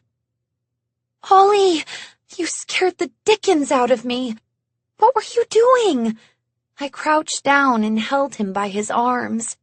"It's okay, little man. It's okay. You just startled me." "What is it? What's happening?" My mother arrived out of breath with wild eyes. The guilt consumed me. No loud noises, no roughhousing inside, and certainly no screams. Not ever. The rules had been burned into my soul since Father had returned. I was usually so good at following them. I felt a deep well of shame. "I'm so sorry." I looked from her to Ollie, silently crying, his whole little body shaking, and tears rolling down his perfect chubby cheeks. Even he knew not to wail. I grabbed him tight, held him so close. I felt his little heart racing. "It's okay, Ollie. It's okay." I looked up at Mother. "I'm sorry. He was standing in the hall in the dark. He scared me. Rose, you know better than that. Mother glanced over her shoulder to the stairs. I know. I buried my face in Ollie's soft hair, smelling his shampoo. It's okay, Rose. I'm okay, he said softly, muffled in my torso. I pulled away and looked at him, his blotchy, wet, red face. Why was he such a good kid? I'm sorry, Ollie, I said again. I'm sorry, he said back. I just wanted a story. I noticed then his caveman book clutched in his little hand. That's an old one, I said. I thought you liked chapter books better now. Ollie nodded. But this one is your favorite, and you seemed sad. I glanced at Mother, who furrowed her eyebrows. Rose isn't sad, Ollie, she said. She's tired. She had a long day working a grown-up job. That's all. Isn't that right, Rose? It was a pointed question, but there was her usual softness to it. It made me feel all the more guilty. What a horrible, shameful day. I felt suddenly extremely tired. Mother's right, I said. It was a very full day and very exciting. That makes me extra sleepy now, but I love that you wanted to read my favorite. Mother reached down and placed a gentle hand on Ollie's back between his shoulder blades. Come, why don't you get all set in bed and I'll read you some of the famous 5. Ollie smiled at her, but looked back at me. Is that okay, Rose? It's better than okay. That's one of my favorites, too. Go to bed, Ollie, said Mother. I'll be there in a moment. I just need to talk with your sister. Okay. He turned and walked off with purpose, into the dark. I watched him. I still felt so terrible. Rose, said Mother. Yes? I just stared into the black void. It reminded me of the studio. I remembered that strange feeling of dread, and then quickly pushed it to the side. Rose, stand up. Let's go sit on the bed. Oh, yes, I was still crouching. I stood and nodded, and we walked over to my bed, then sat on the edge, side by side, our feet dangling just a bit. Why are you sad? She asked, placing her hand over mine. I felt the lump in my throat. I'm not. Ollie sees people just like you. You can hide yourself from me and your father, but you can't hide from him. What happened? Was it at work? I hated the concerned look in her eyes. This was the last thing I wanted. No, it's fine. I really am just tired. Rose, where did mothers learn the art of saying your name in just such a way that everything comes crashing down and you are left utterly defenseless? I think I'm going to be fired. I pulled my hand out from under hers and covered my face with both palms. I wasn't going to cry, but if I did, I didn't want her to see, and I certainly didn't want to see her disappointment. Oh, Rosebud, why would you think that? There's a man there. He's very important, and I was snooping where I shouldn't have been. Oh, no. I felt wetness on my hands. It wasn't working. Did he tell you that you were fired? I felt her hand in my hair now, gently stroking it. It was comforting, but also it made me feel even worse. Not exactly, but he said others had been fired for less. And more importantly, I'm a nobody. I'm a grunt, a cog in a machine. What a thing to say. No, it's my job, that's the point. I'm not supposed to go into places I'm not invited. I feel so terrible. Did you break anything? It's not like that, Mother. I'm just trying to understand. Were there private documents, banking information? No, it was a room for inventing things, I think. Like a scientific lab. How odd, Mother replied. I lowered my hands and looked at her. You aren't mad at me? Mother smiled. Of course not. It doesn't sound like you did anything all that terrible to me. But if you are fired, well, it will be a lesson learned for the next job. That's how most things work. We are constantly learning and growing. Well, if learning means realizing that you're a snoop. Mother laughed and shook her head. Maybe that is a good lesson to learn, but curiosity is a lovely thing, and something I've always encouraged in you. I flopped onto my back on the bed. I felt just so tired and frustrated with myself. Yes, but curiosity did kill the cat. And satisfaction brought it back, replied Mother. I looked at her. She looked even more angelic than usual, the light in the ceiling above her forming a perfect halo around her head. What's that? The end of the quote. Curiosity killed the cat, but satisfaction brought it back. I didn't know there was a second part, I said. Your old mother does know some things that maybe you don't. It's not easy. You are my brilliant girl, after all. She lay down next to me, so we were both now staring at the plaster ceiling, lying there, side by side. I could feel her warmth next to me, and it made me feel a little better, a little less lost. What does it mean? What do you think it means? Here we go, another lesson. She never quite ever stopped being my teacher, even when she finally sent me to school. I sighed.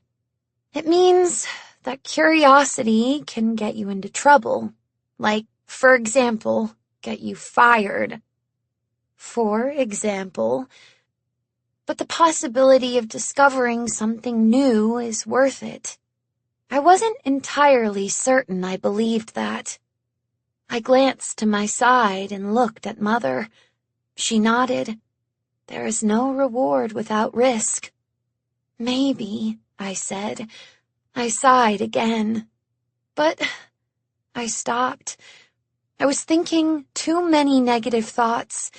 It was so unlike me. But what, Rosebud? I sighed and looked at the ceiling again.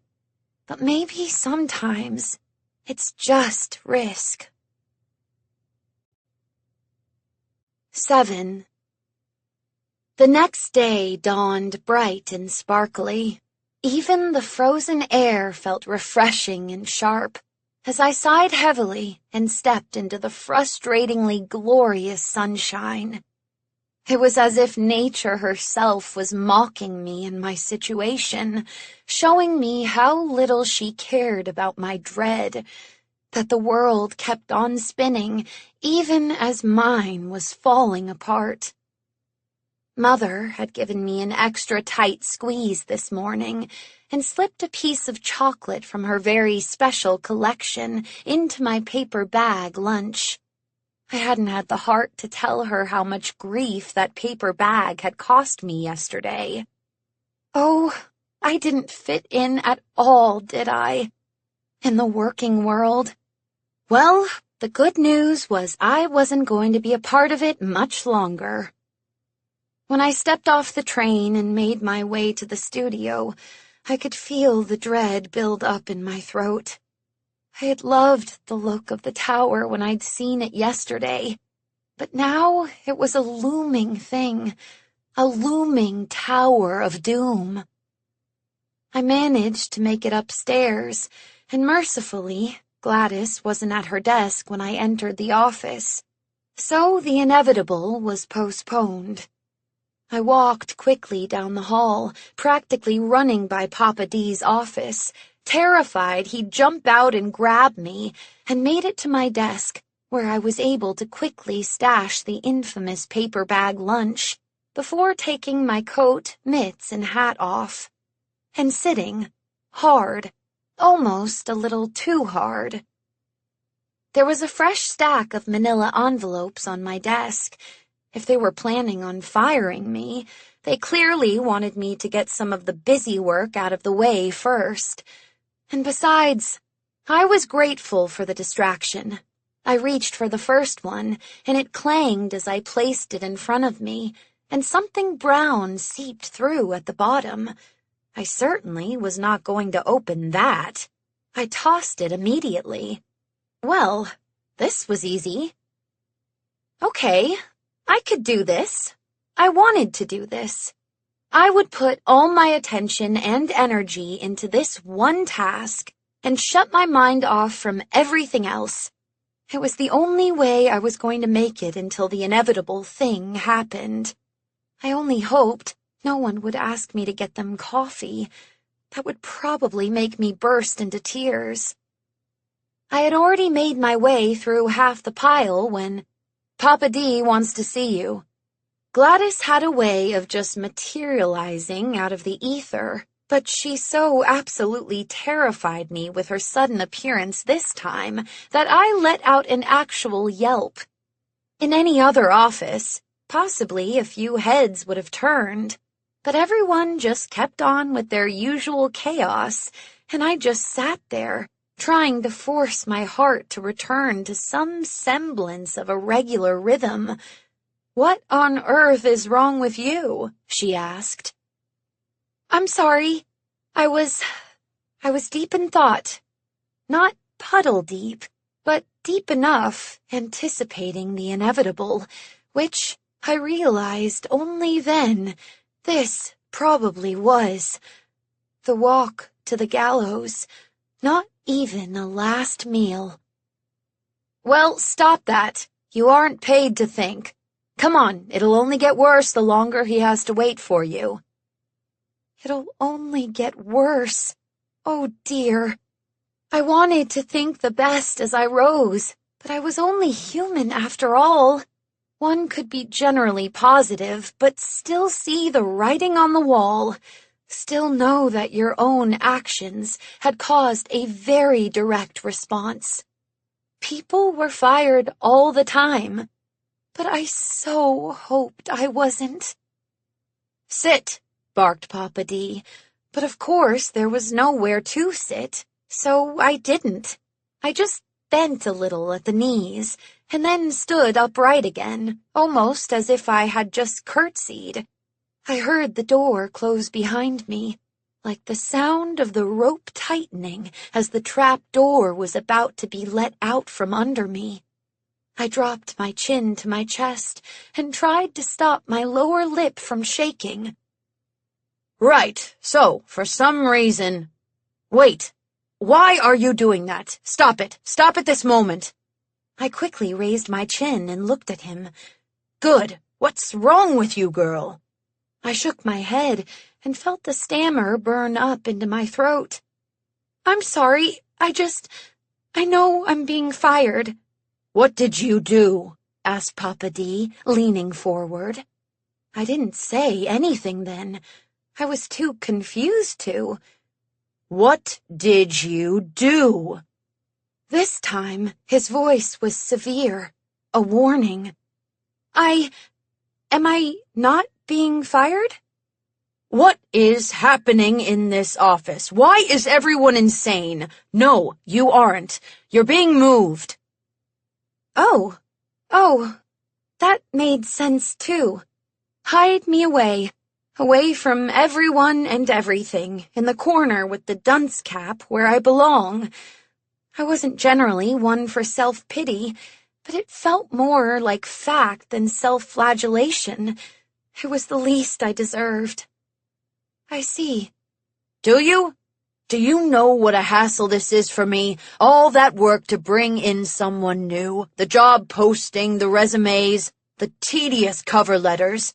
And now, because some big shot needs a new assistant, I have to start all over with a new girl? I'm so sorry, I said.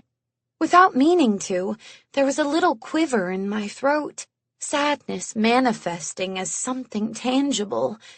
And I felt it, too. I felt terrible for everyone that my own bad behaviors had resulted in so much grief for everyone involved. Yes, well, said Papa D, noticing the change in tone and looking suddenly distinctly uncomfortable. it's not really that much to bear. Now, come on, girl, you're fine. It's a promotion. Don't go blubbering because you'll miss me, of all people. That's insane, and I don't do well with crazy people with crazy people. A promotion? The quiver wouldn't go away, but the feelings inside were now all a mess, and that general positive feeling that kept me going was pushing back upward, desperate to see what was going on. Yes, sheesh. Joey Drew wants you as his assistant. Guess you did something right. God knows what it was. Well, now I was flummoxed. The sadness had flown the coop, and the positivity was happy in the sunshine. But my confusion was still there, standing in its underwear, exposed and wary. "Joey?" I asked carefully. Joey Drew, the cartoon man. They're shooting his show on 7. Dear God, woman, you were there just yesterday. Papa D shook his head at me. This has been one of the worst conversations I've ever had. Get out of my office and head to 7. I nodded. "Thank you, Papa D. This is wonderful." "It's not. Now get out." I nodded again. I felt like a toy with a spring for a neck. I couldn't stop bouncing my head around. Even as I walked down the hall to my desk, my head was kind of just floating around like that. What on earth was happening? Was this some strange extra punishment? No, that made no sense. Papa D himself had called it a promotion. And working directly with Joey? Why, that was like a dream come true. I wondered if it came with a raise. I should have asked. I collected my things and made my way down the hall and through the door into the reception. "Were you fired?" asked Gladys, looking appropriately upset on my behalf. I was promoted! I was now positively glowingly happy. Gladys was shocked. She didn't smile. Instead, she narrowed her eyes. "What do you mean, promoted?" "I'm going to be Joey Drew's assistant." I grinned so widely I could feel my face stretch. The cartoon man? Her expression did not warm, nor did it return to normal. In fact, it only got more scrunched. "Yes," I replied. "Is something wrong?" "You shouldn't worry about me. I'm excited. I mean, I'll miss you, of course, and Papa D." She waved off the compliment with her hand. "No, it's fine. She stopped. "No, it's fine." "But it's not fine. I want you to tell me, Gladys. I trust you." She laughed a little at that. "Why on earth for? We barely know each other." "I have a gut instinct about people, that's all," I replied. She shook her head. "Well, then, you'd know better than me, wouldn't you?" "About what?" "About your new boss." "What about him?" Gladys sighed, and I realized I was overwhelming her. I backed away from her desk to give her some breathing room. "I just would like to know if there's anything I should..." "No," I said, softer now, calmer now. "There's nothing. He strikes me as odd, and that's that. Call it my gut instinct. But I've never prided myself on having a particularly savvy one, so I wouldn't listen to me." I nodded, all spring neck again, though more dazed than giddy. Well, I said, I guess we shall see. That was all there really was to it, ultimately, to get to know the man and find out for myself. Gladys smiled at me, either comforted or trying to comfort me. I wasn't entirely sure which. Yes, she said, we shall see. 8. I met Joey in the studio. The work lights were on overhead, and the large black cavernous space had shrunk considerably in size to be not much larger than a high school gymnasium. The space no longer seemed infinite or intimidating. It was just a space. The set for his show seemed smaller, too, and the light far less magical. The cameras, however, seemed to have grown in size. They reminded me of dinosaurs from one of Ollie's caveman picture books. I still somehow managed to trip on a cable, even though I could see them easily. I was nervous and focused on the man himself, sitting in the director's chair off to one side of the set. He was reading something intently. Joey? I said quietly, trying not to spook him since he hadn't seemed to notice my entrance. The man looked up and smiled. It was comforting to see, especially after our encounter yesterday. To see him look happy to see me made me feel so at peace. There she is, he said. He put the papers on a stool beside him and stood up, extending his hand. We shook. I was getting better at handshakes. I'm thrilled you took me up on my offer. I didn't have much of a choice, I said with a laugh. His expression wavered then, and I realized how I'd sounded. I mean, of course, I'm thrilled you wanted me as your assistant. I don't really get to choose where I'm promoted to, but if I could, this would have been exactly it. So it worked out really well. Joey laughed at that. Of course. We all have free will, but some of us have more of it than others. What an odd thing to say, I thought, as he gestured for me to follow him, and I did. As we stepped out of the studio, I said, I wanted to say, that is, I stopped. I hadn't actually prepared an apology because I hadn't thought I'd get the opportunity to make one, but it was something I felt was incredibly important for me to do now at the beginning of our official working relationship. Yes? He asked. We turned down the hall. There was nothing more than to just say it. I just wanted to say, I'm sorry. Joey stopped walking and turned to look at me. I had to stop too. It was harder for me to look at him, though. I felt such shame, but I willed myself to do it. I met his eyes. They were concerned. He reached out and placed a firm hand on my shoulder. Rose, whatever are you talking about? I had to look down. I just had to. I couldn't face him. I'm sorry I was in that office. I'm sorry about snooping. I was curious, and I promise I wasn't going to do anything. But I shouldn't have been there without permission, and I feel so terrible about that. My throat was tight. Joey put his other hand on my other shoulder and said, Rose, look at me. Easier said than done.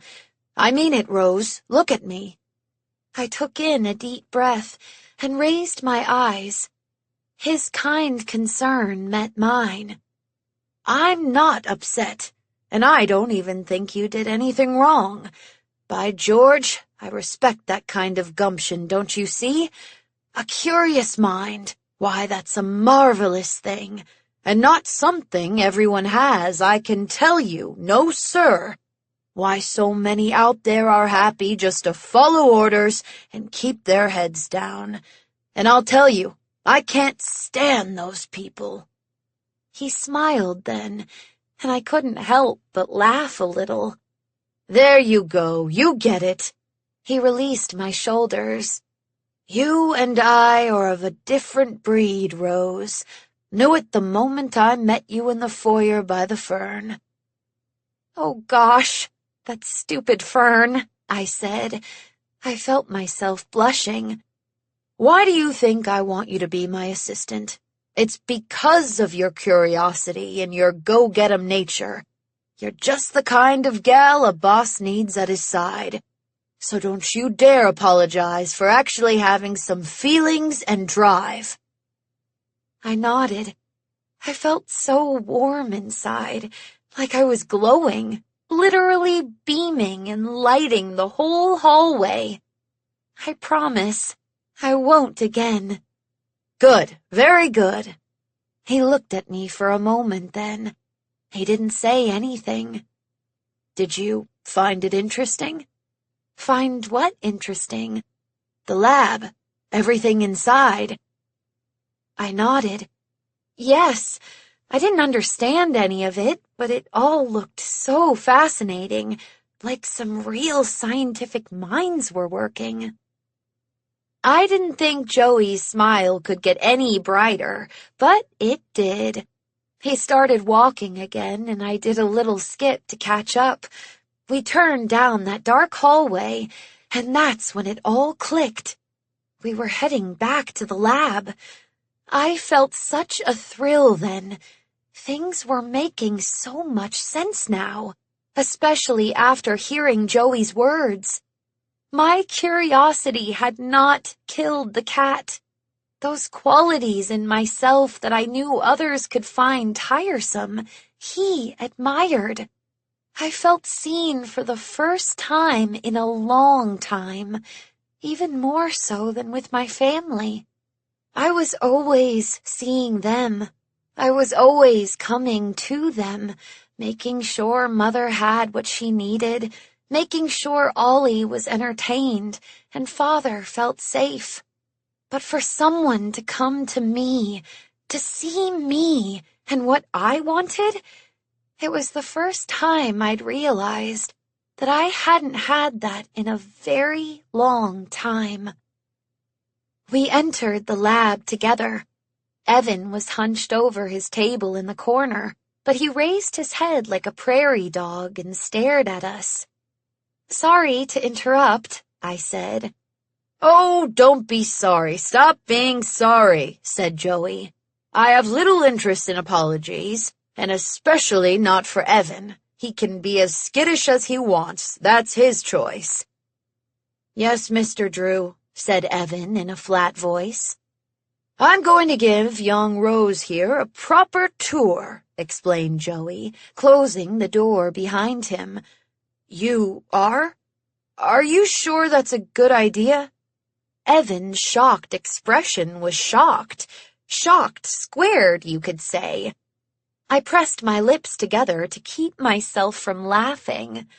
"Yes, I am. And if she has any questions going forward, you're to answer them all. Do you understand?" Evan nodded. He understood. He didn't understand why, that much was clear. He didn't approve, that much was even clearer.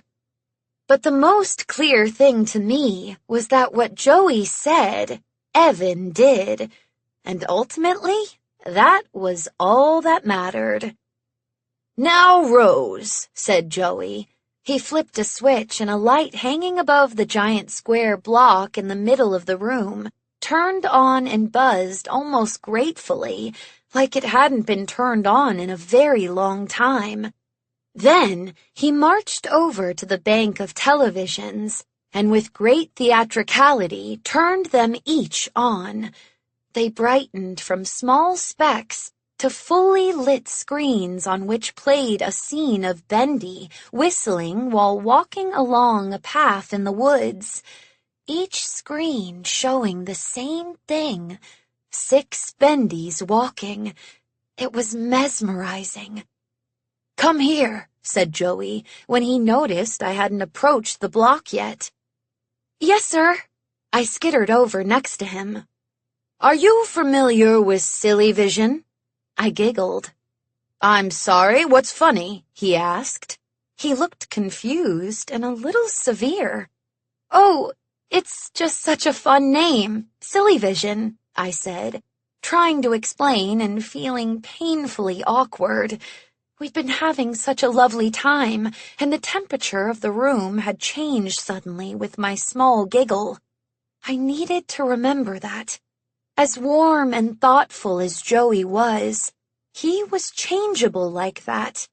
Not mean, but he was a genius, and such great minds tended to be constantly on the move in their own brains, and interrupting a train of thought with an irresponsible laugh wasn't fair for him. Yes, it is.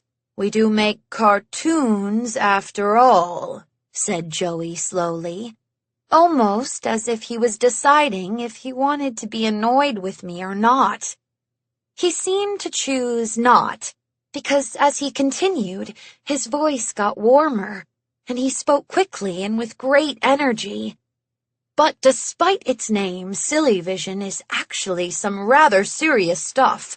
I was able to invent a new type of ink just before the studio unfortunately had to shut down. It allows you greater flexibility and speed in the creation of new cartoons, but even better, allows you to put yourself into these cartoons as well. Like one of those books, where they replace the main character's name with your own? I'd never received one, but my friend Dora had got one once for her birthday. Joey's brow furrowed for a moment, but then he brightened again. Ha! Well, in the most basic, simplest of ways. But surely you can see how changing a word versus adding a whole figure to a moving picture is a vastly different enterprise. I could see that, yes. I nodded. Good. Well, it was all going marvelously, but then, let me tell you, it's just a temporary setback, mind you. But with my studio closing, many things had to be put on pause. Until we can start things up again, which we will. Have no fear, especially once this show is a great success. I have no doubt it will be, I said. Why wouldn't it? Everyone loved Bendy cartoons. This is the next step forward in the Silly Vision goal. Why put an illustration of a person into a cartoon when we can put the actual person into one? He snapped his fingers then. Evan, the glasses, he commanded. With an obvious reluctance, Evan rose and placed those same glasses I had knocked onto the floor into Joey's outstretched hand. Joey didn't even look at him, just held up the glasses for me to see. What these glasses do? Well, it takes some inspiration from the new 3D movies, but it's going to be so much more than just an image popping out at you. It'll be like you're in the show with all the characters, as if you are interacting with them. Are you familiar with my memoir? You have a memoir? I asked. How wonderful to have a life worth telling, worth putting on paper for others to read about. Joey laughed. I guess that means you're not. It's called The Illusion of Living, and it's not just some fancy title. It's my life's philosophy. Oh, wow. Imagine having a life's philosophy. Joey's smile widened. But there was something behind the eyes, a bit of a strain. I worried I was insulting him with my ignorance now, but I didn't know what I could say in this kind of moment. I felt stuck. It's a very complicated philosophy. That's why I needed to write a whole book on the subject. But the point is, living is an illusion, and reality is all fantasy, and we need to decide what we do with that information." That was the sort of twisty, mind-bending sentence I had no idea what to do with. "I don't quite understand." "No, of course you don't," said Joey, his expression softening a little. "You'd have to be a genius to understand without reading the whole book. And even then, you still might not fully appreciate it. But my goal with these glasses is to cross that divide. Imagine a world where you could literally be someone else. What would that do? How would that change everything?" I didn't have an answer yet, though my mind was spinning with the question. If you could be anyone else, even for just a moment, what would that do for society at large? "That's fascinating," I said, still thinking hard while staring at the Bendy cartoon loop playing in front of me. Bendy had entered a small house in the forest with Boris the wolf inside, trying to bake a pie. Joey smiled at me. "I'm thrilled you think so, kid. Some people find this kind of stuff boring." "Not me," I said. I was watching the story play out on the televisions, Bendy trying to bake Boris into a pie. "We are at the testing stage, just in time for the show to premiere. We're going to test it on a beta level first. And then, well, then we're going to ship it all worldwide." "It'll change television as we know it," I said. Bendy was touching the fire on the range, then putting his finger in his mouth, as if he was tasting if it was hot enough. So silly. "Sure, television, but also Bendy." I nodded, but I was still thinking about the idea of the technology and it changing everything, like Joey said. What you could do with something like that, if you could involve your audience in such an immediate way. Why, it would be terribly fun, of course, just like going to a 3D movie. But if it worked the way he said it worked, it could elevate a person's understanding and empathy. It could literally allow you to walk in someone else's shoes. Why, you could end conflict as we knew it. If people could see and understand the other side, feel what others felt, we'd never have to go to war again. Suddenly, the Bendy cartoon vanished from the screens, replaced with static. A whirling storm of crackling snow. It twisted my train of thought, brought me back to reality. "And now we come back to you, Rose," said Joey.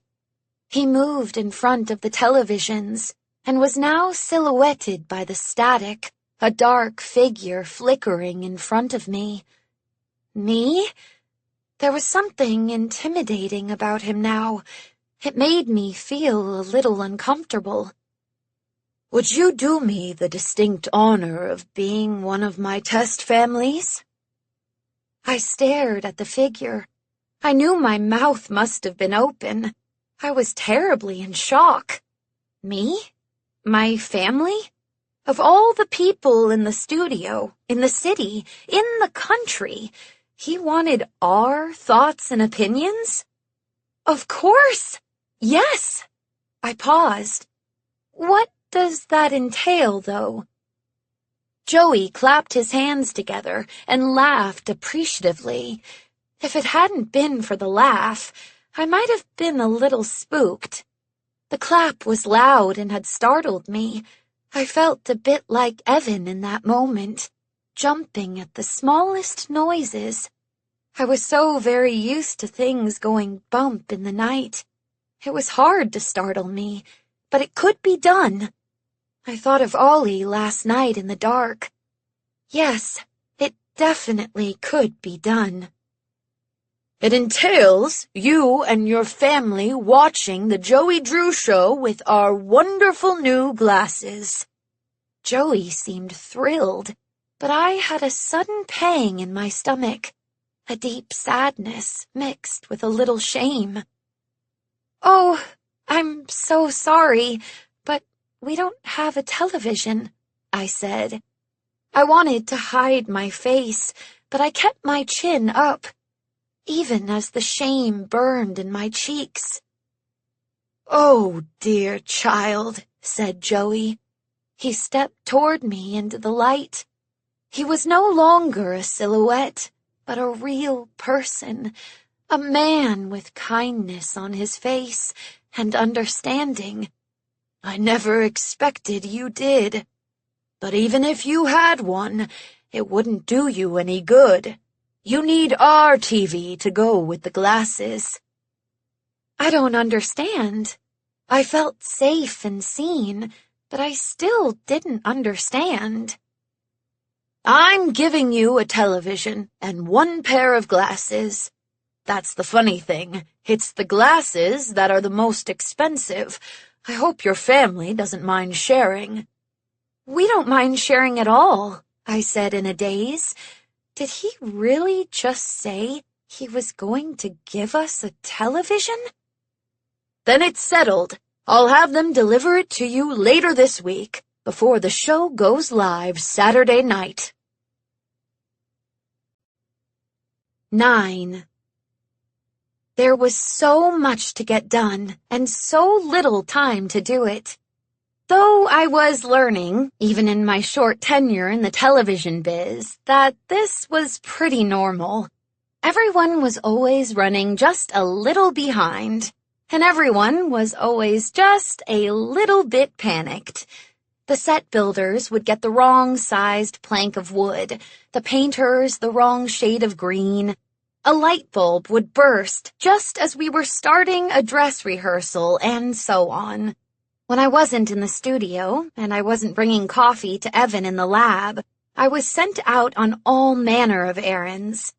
I would meet other PAs like me in the elevator, all frazzled, always talking about schedules. The more I got to know of the world of television, the more I understood Papa D's gruff bluntness. There was no time for pleasantries here. "That is the last time I want anyone crossing through my line of vision," yelled out Joey, stopping rehearsal for the 5th time now. It was Friday night, and by that I meant night. It was already 6 o'clock, and I had just returned with a stack of sandwiches from the diner across the street. "I'm sorry," stammered the gaffer, holding the roll of duct tape aloft in his hand by way of explanation. "I was told—" "I don't care what you were told. I'm the producer. I'm the star. You only have a job because of me. If I tell you I need silence and stillness to do my darn job, then I better as heck get it." I'd seen Joey frustrated. I'd seen him be incredibly intense. So intense, of course, that I had truly thought I was being fired my first day. But I'd never seen him this enraged. I quickly grabbed his sandwich from the top of the pile, after placing them on the table, and walked into the spotlight. "I have your food," I said, and smiled as warmly as I could. That kind of smile I used when talking to Father in the dark living room. I walked slowly and carefully, too, approaching him from the side.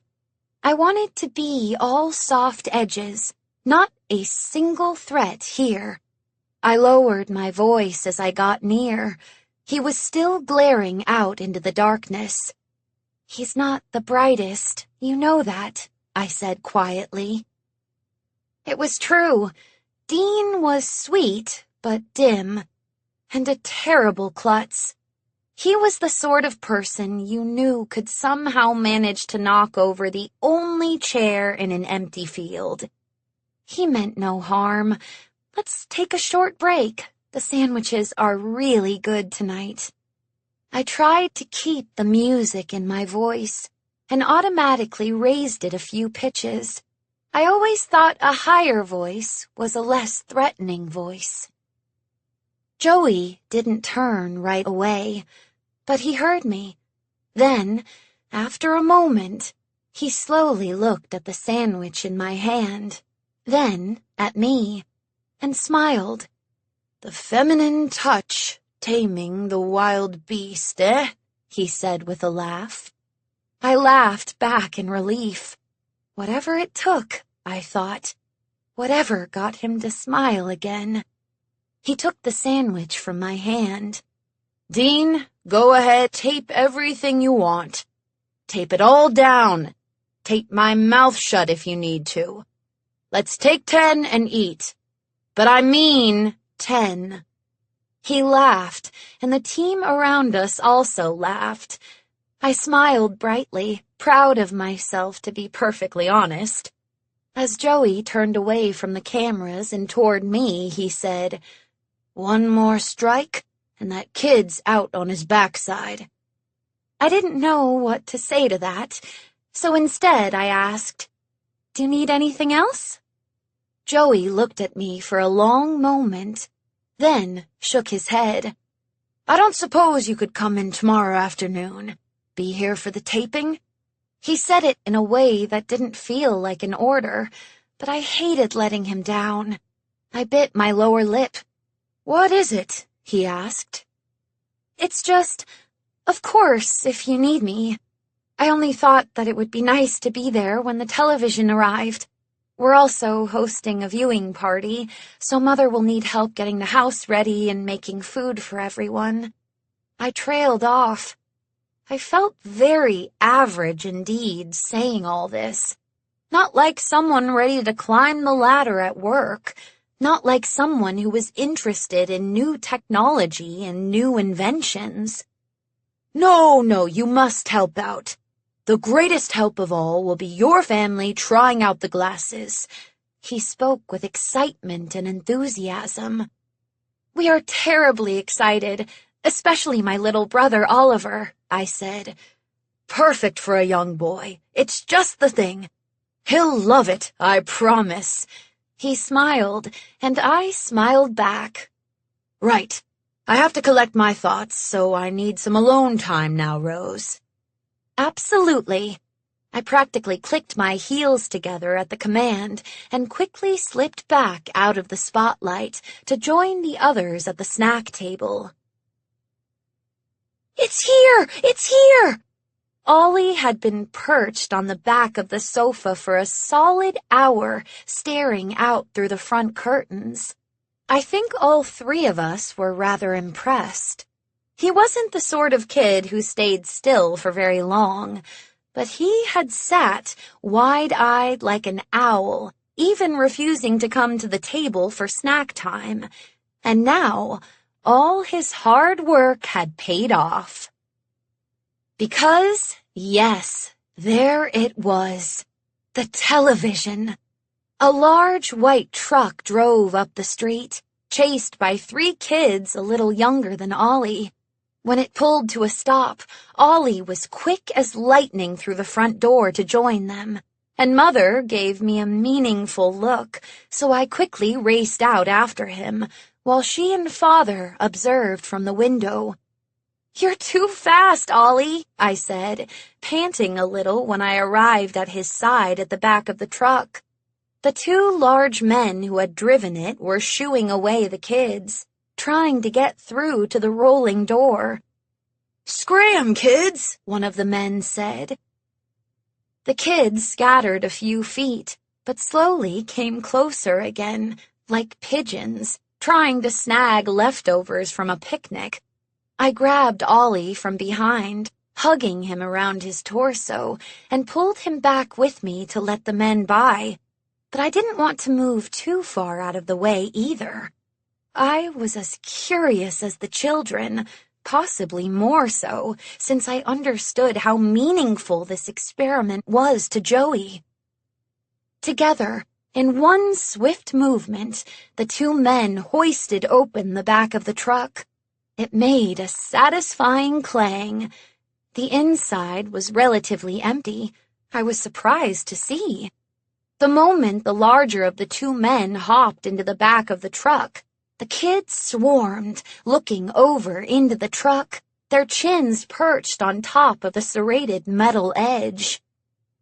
"You'll hurt yourselves," I said, but I knew they wouldn't listen to me. Anyway, growing up in this neighborhood, you were expected to come home with a new bruise or cut every day. Adventures in the city were fun, but they were also full of sharp, unexpected edges, missed curbs, and roots pushing out through cement sidewalks. The man pushed forward a giant wrapped package in brown paper. The kids made the requisite odd sounds, but I was more concerned than impressed. I stared as it loomed over us. It was a lot bigger than I'd anticipated. Would it even fit in the living room? Would it fit through the door? I didn't want my parents to feel like their home wasn't up to snuff. "You gotta get these kids under control." The man was talking to me, and I nodded. I didn't want them getting squished by this beast of a package. "Come on, everyone, back off, back off." I used my best grown-up voice and pushed Ollie behind me, grabbing the kid right in front of me by the cuff of his coat. "Come on." He staggered back and shot me an evil glare, shaking himself out of my grip. But he eased off, and the other kids did too. The two men heaved the giant package off the truck and started to carry it toward our steps. "Golly, Rose, is that really for you?" asked Stevie.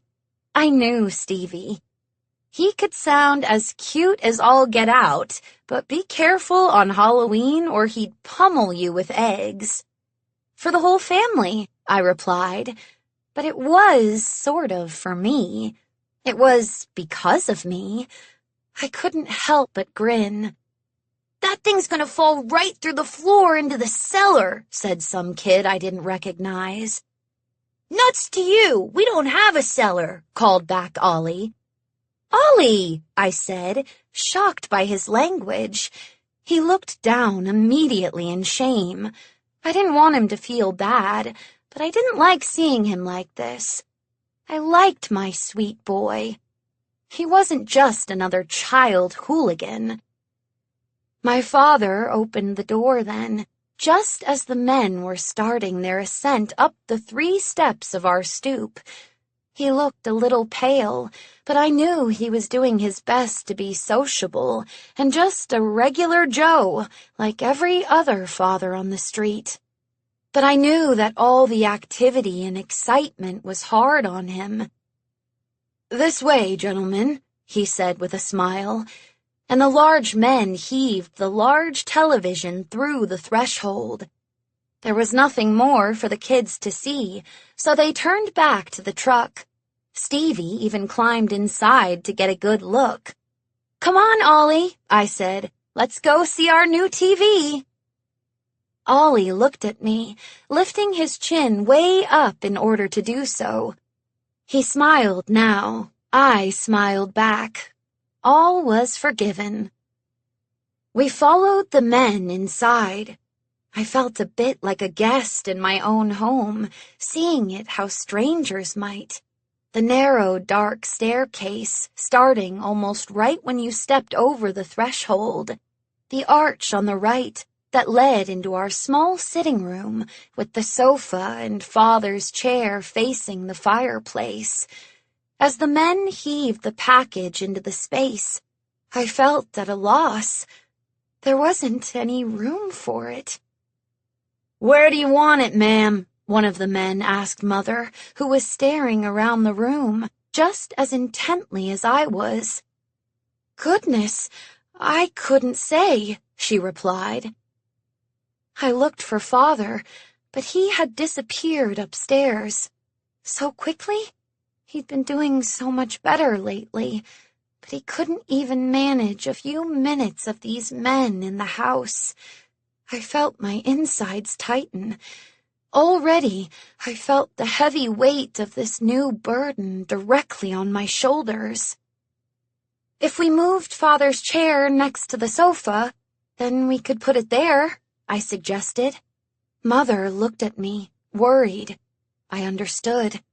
Any change in Father's routine was not generally a good idea.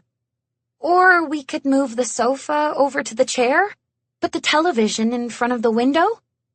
Either way works for us, said the other man.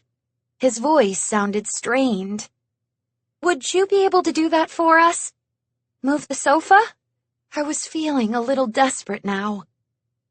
The man looked at me, and I must have had some kind of pathetic expression on my face, because he sighed hard and nodded. He signaled the other man, and together they placed the package in the archway to the living room, and then made their way to the sofa. It was like nothing for them to move, or at least seemed that way. I was incredibly grateful. Then they finally placed the television in its official location. Good? Asked one of them, looking at me. I nodded. Thank you. Good, said the other.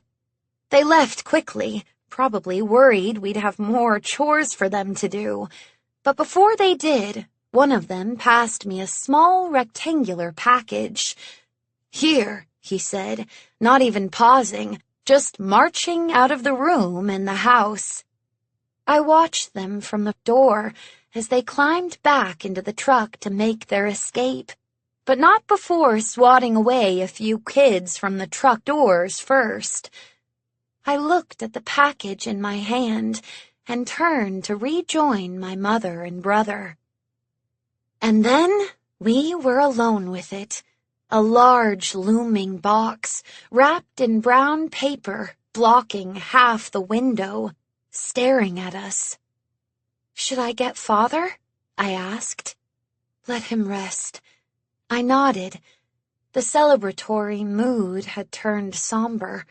The puddles had won again. Can I open it? Asked Ollie. He was so excited that he was pacing about in place. Leave it to Ollie to raise everyone's spirits.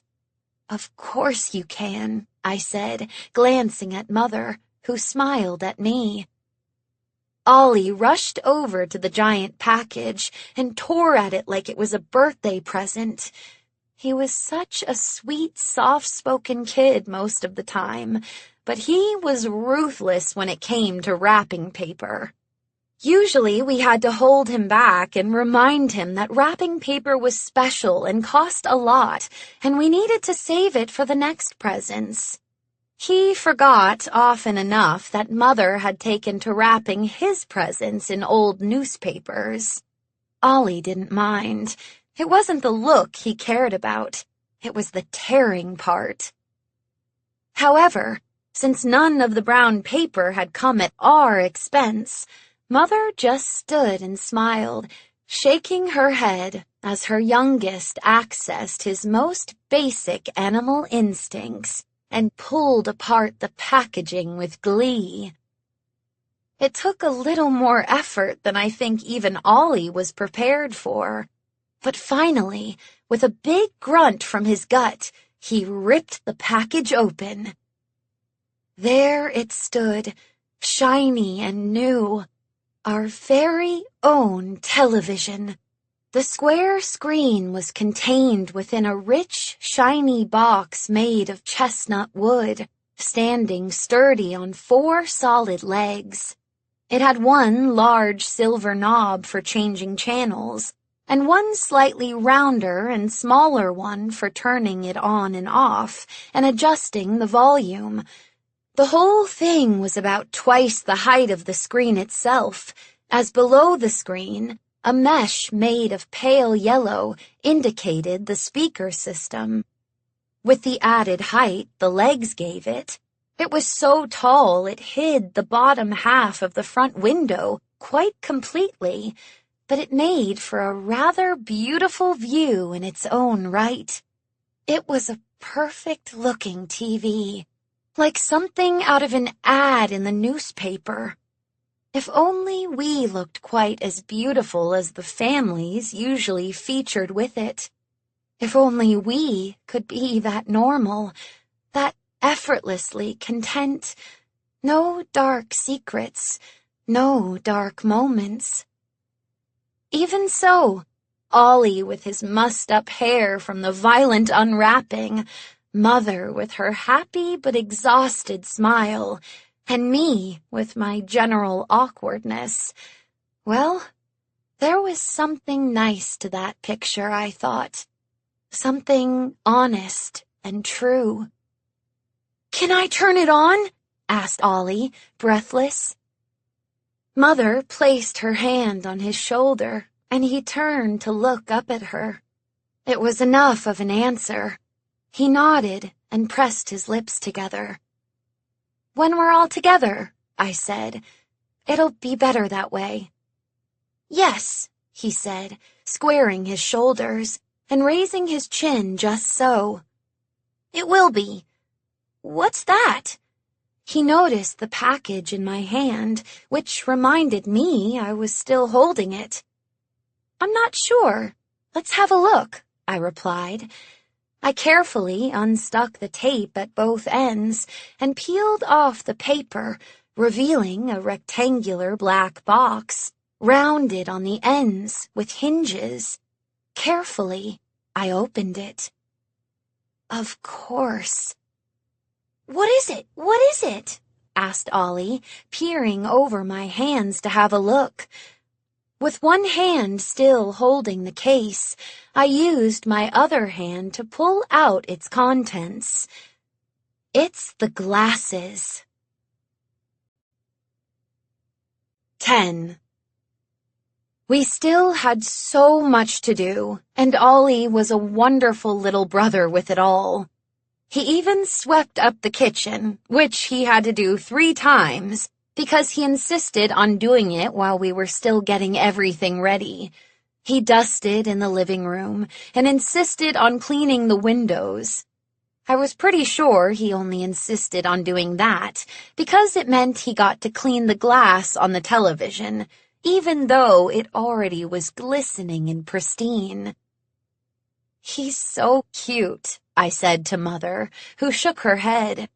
We were pulling out Grandmother's crystal punch bowl and the little crystal cups that went with it from the high shelf in the cabinet above the sink. She was teetering on the stepladder, passing me these perfect little glittering cups while I placed them carefully on the kitchen table. "Are you sure I shouldn't be doing this?" I asked. But Mother shook her head no. "Rose, you take care of everything. I am capable of some things, you know," she replied. "Besides, I can't trust anyone with my mother's crystal." Guests started arriving around 7, and by then we had set the punch on the dining room table, surrounded by finger foods. Mother had gone all out with pigs in a blanket, deviled eggs, and a variety of savory goodness on crackers. Mother enjoyed putting things on crackers. We had cucumber and cream cheese. We even had some deli meats and some kind of salmon mousse that had come from a tin. That one I wasn't entirely certain about, but it all looked marvelously delicious. The neighbors didn't come empty-handed either, and soon the table was full of sweets as well, brownies, an upside-down pineapple cake, and a giant platter of sugar cookies. Father joined us around 7:30, and he looked so dapper in his suit and so calm and cheerful that I wanted to cry. When he saw the television, he was more excited than anyone. "I missed the whole reveal," he explained to Mr. Martin from next door. "Truck was huge. The exhaust filled up the whole street," Mr. Martin replied, displeased as always. He shoved a deviled egg in his mouth. "Needs more paprika." The little kids were running wild, playing a game of tag through the house. We had predicted this possibility and hidden most of the breakable items under Mother and Father's bed upstairs.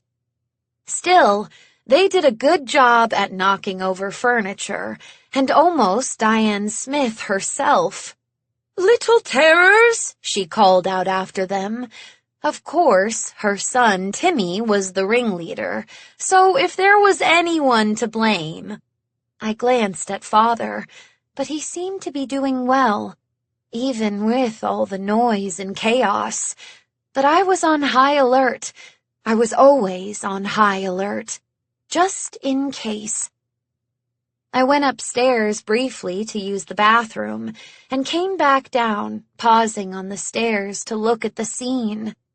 My heart felt so full.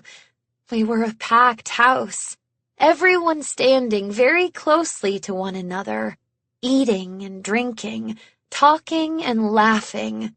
I loved the liveliness of it all. Our house could be so quiet at times, too quiet. Seeing it like this made me feel like this was what a home was supposed to be like. The kids with their whoops and hollering. The adults were all so colorful. The ladies in their tea-length dresses. The men in their suits. No one was rich around here, and everyone generally wore the same thing to all the parties. But I thought they all looked so grand nonetheless. Everyone in our neighborhood had taken great care before coming to our party. And even if it was humble, there was an honor in knowing they had taken the time. The ladies were gathered by the food, laughing heartily at something Mother had said. There was a circle of men around the television, looking it over carefully, pointing at the knobs and examining the hookup at the back. Mr. Jackson picked up the glasses case that we had placed on top of the television. He opened it to examine them. I skipped lightly down the stairs to join them. "This is Joey Drew's latest invention," I said, interjecting. "Who's Joey Drew?" asked Mr. Jackson, who took the glasses out of their case. He put them on and laughed. "What do we think?" "You look like your brother," replied Mr. Martin. "That egghead?" Mr. Jackson laughed hard. "Quick, take 'em back." He tore them off his face. He was being so careless with them that I quickly reached out and snatched them from his grip. He looked shocked. So did all the men in the little group. "I'm sorry," I said. "They're just not ours. They're alone. And they're quite expensive." "Ridiculous," said Mr. Martin. "I had a pair at the movies just last week, dime a dozen." No, these are glass, see?" I said, holding them up. "And metal. And they don't work anything like the ones at the movies. They are a new kind of technology."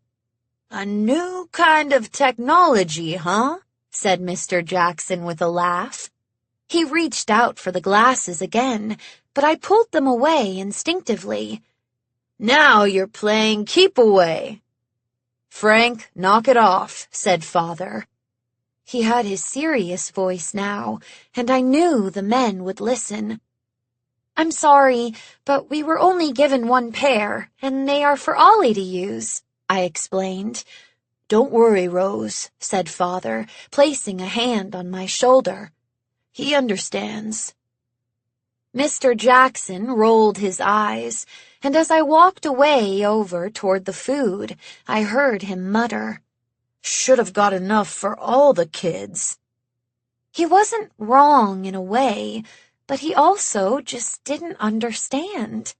And I didn't think Joey would want me necessarily explaining the ins and outs of his new technology. It might be secret. And quite honestly, Mr. Jackson wouldn't understand it anyway. I glanced at the clock on the mantel. It was almost 8. I made my way over to Mother. "It's almost time," I said. Mother was always the right person to tell when it came to keeping things on track. She was never scared to raise her voice over the din of a room, and never concerned if she interrupted others, not if there was a schedule to maintain. She clapped her hands together loudly to get everyone's attention. I noticed Father flinch, but he rallied quickly, and soon all the adults were gathering on the furniture that we had put together for our makeshift audience that evening. A few kitchen chairs, the sofa, of course, and Father sat in his chair. The grown-ups who didn't get a seat hovered behind, and a couple stayed as close as they could to the punch bowl and food. The kids gathered on the floor, battling it out for center spot, but I settled that. That place of honor would be for Ollie, especially since he was wearing the glasses. There was some pouting, but generally everyone was accepting of this. Though I think Ollie was a little embarrassed. He had always been taught to share, but I'd explained to him before anyone arrived that these were very delicate and special glasses. This would be the one time he couldn't. Except, Rose, you should look first. You're the reason we have the TV. I felt awkward, very much the center of attention now, as everyone in the room stared at me, standing by the fireplace. No, Ollie, it's okay. Please, he asked. He held out the glasses for me, so I quickly took them and smiled. Just for a minute. I really don't need to, I said. Ollie beamed and turned back to face the television. Inwardly, I was quite pleased with the offer. After all, I did have a strong desire to try out the technology myself, but it would have felt like taking candy from a baby by depriving Ollie of the opportunity. Besides, didn't Joey want reactions from real people, from his intended audience? That was Ollie in a nutshell. Everybody ready? Asked Mother, standing next to the television. Let's do it, announced Father from his chair. I beamed. It was so wonderful to see him in his element like this, in charge and content. There was a chorus of yes, and some of the kids cheered. Mother laughed and turned on the television. A tiny pinprick of light appeared in the center of the screen. Everyone stared at it as if hypnotized. It grew larger and larger until the entire screen beamed at us. Mother clicked the bulky silver knob to the correct channel. And there was Bendy. Another cheer from the kids, and then laughter from the adults at their enthusiasm for a still image. It was a picture of Bendy, motionless, caught mid-wave with large words. Up next, the Joey Drew Show. And underneath, in a smaller font, brought to you by Arch Steel. Seeing Joey's name gave me a small thrill. I knew him. I worked for him. I'd been working on this very show with him. The screen changed then, and there was the man himself, just as we'd rehearsed so many times, standing in his cartoon makeshift artist studio. On TV, it looked so much bigger. You couldn't see where the set suddenly came to a stop and the studio began. You couldn't tell that just over his head was a catwalk where giant lights were hanging. You couldn't see the camera operators, the grips, the sound technicians, all the other people. You could only see Joey smiling at us. Well, hello, he said, turning around in his chair as if we'd caught him in the middle of drawing. I didn't see you there. My name is Joey Drew. Welcome to my studio. Our little audience applauded, and Ollie turned to grin at me. "Rose, put them on," he insisted, when he noticed the glasses still just hanging from my hand. "Oh, yes," I said, and I did. I was instantly transported. It didn't feel like the typical 3D movie at all. The images weren't popping out at me in my own living room, but rather, I was suddenly back in the studio, on the set, with Joey. I gasped lightly, and then immediately hoped I hadn't been too audible, except it didn't feel like I was on a set. It felt like I was in a room with him. It threw me off, and I pulled the glasses up just to look, to remind myself I was still here, in our house in Brooklyn. Slowly, I lowered them again, and there was Joey talking right to me. "I thought I'd introduce you to one of my best friends. Would you like that?" I nodded. I turned to look behind me, at what I knew was Lenny behind his giant camera. But he wasn't there. No one was there.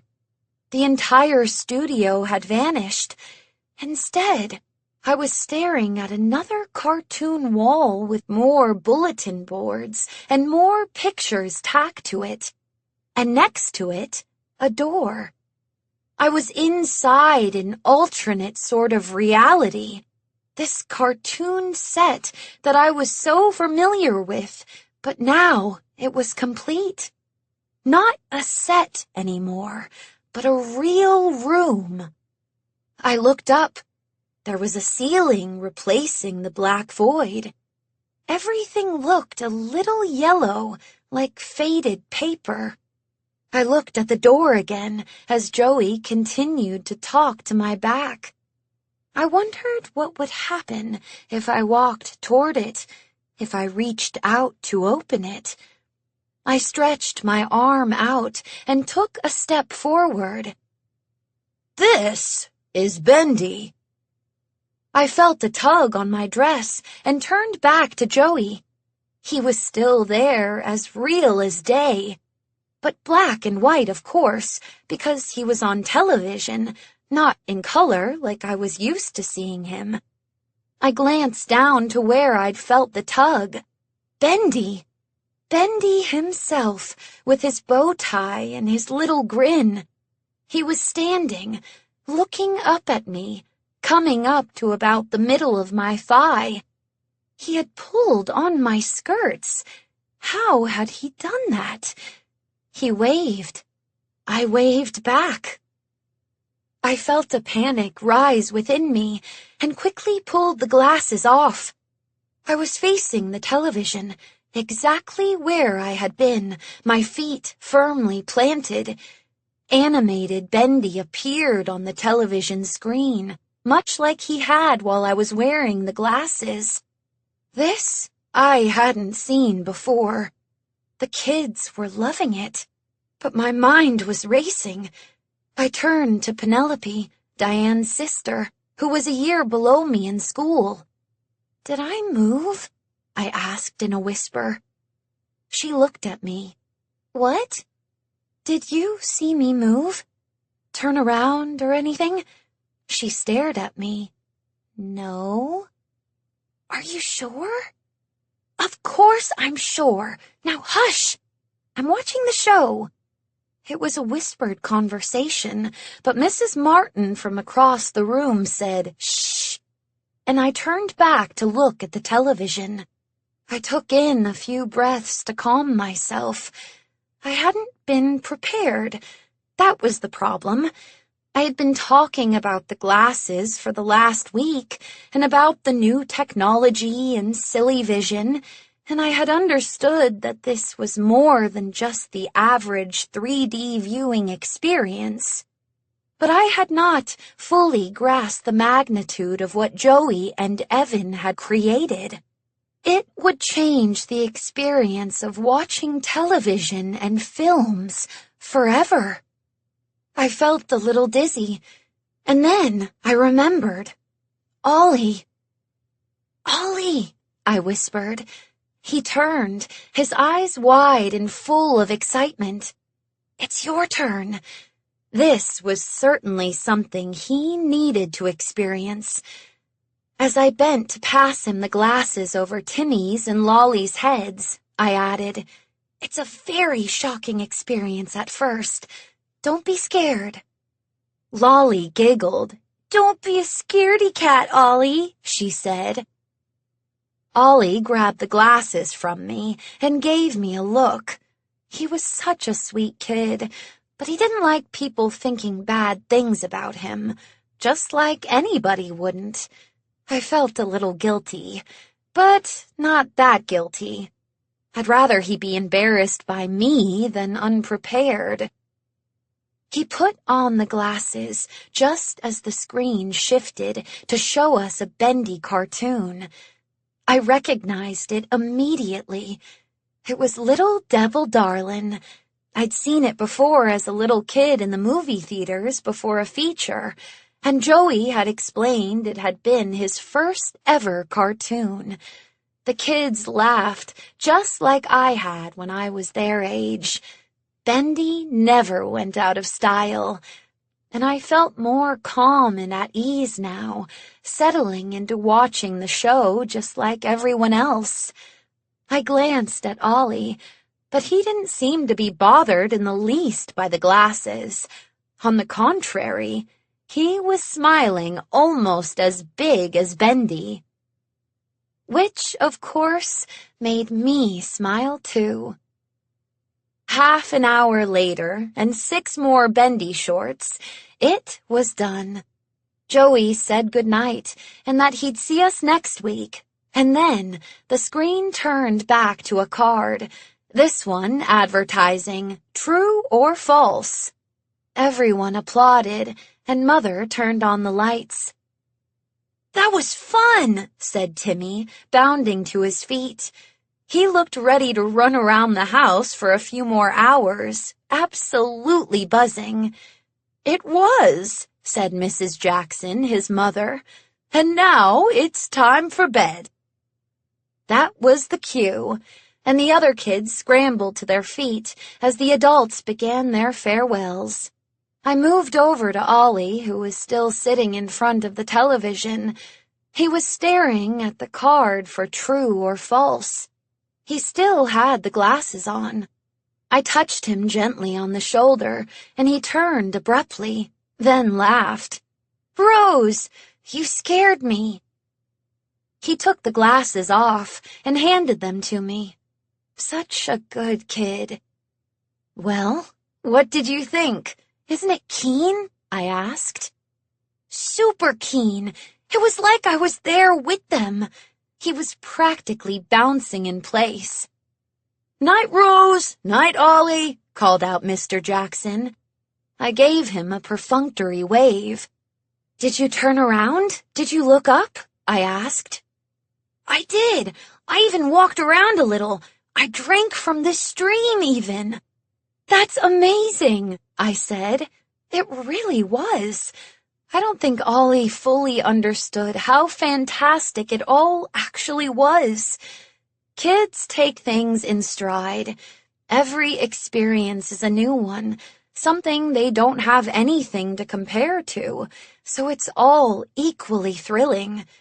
It was exciting for him, but the magnitude, understanding how new and different this was, the ability for a person to invent such a thing, the science and brains behind it, I don't think that was something Ollie could fully grasp. Ollie suddenly launched himself at me and hugged me backward onto the floor in a full tackle. Thank you, Rose. This was the best. Aw, my pleasure, kiddo, I said, laughing. I held him tight and smiled so hard. He had no idea how much. 11. I woke with a start. I couldn't say why. There was no noise from outside. In fact, It was strangely much quieter than usual. I sifted through my mind, searching for a dream or a nightmare that might have woken me up, but I had no memories other than of the evening we'd all just had. Still, a small, hard, round ball of dread was lodged somewhere in my middle, and I sat up, resting on my hands, and looked around the small, dark room. Father? Maybe that was it. Had he cried out in the night? All was silent now, but the thought was enough to worry me, so I carefully pulled my blanket and sheet off and slipped onto the cold ground. I quickly put on my slippers and pulled my dressing gown from the hook on the back of the door, wrapping myself up in a manufactured warmth. The house was always frigid on winter nights. Heat was for waking hours, and even though I couldn't see my frozen breath like outside, it felt very close. I slipped out into the hallway. I saw something move out of the corner of my eye and turned quickly to peer into the dark. Nothing. Of course, nothing. Just the darkness playing tricks with the mind. I took a deep breath to settle my nerves and kept going. I passed Ollie's room and then pressed my ear against the door to my parents. Nothing. No hushed whispers or quiet sobs. That was good. But the dread still sat firmly entrenched in my insides. So I carefully and quietly opened the door just a crack, just to see. Mother and Father both slept soundly. I could hear their rhythmic breathing now. I felt calmer, relieved. I closed the door. I stood for a moment, and then, just to be sure, I went and opened Ollie's door. Sometimes the poor kid would cry out from a nightmare, and it was best if I took care of him in those moments. It was too much of a burden on Mother to have to soothe another member of her family back to sleep in the dark of nighttime. I opened the door to an empty bed. My breath caught in my throat, and my head felt light. I stared at the sheets tossed to one side, the covers fallen onto the floor, and it took me all the strength I had not to cry out. I was simply surprised, I told myself. That was it. I had expected to see his little face, and then hadn't. That was all. That was all. I closed the door. I now had to find him, even though I knew it didn't really matter that I did. It was a small house. He was safe. Unless he had fallen down the stairs, maybe, bumped his head. What a series of nonsense. I put those thoughts aside. I walked quietly but quickly along the hall, glancing into the bathroom to see. Ollie? I stopped and stared.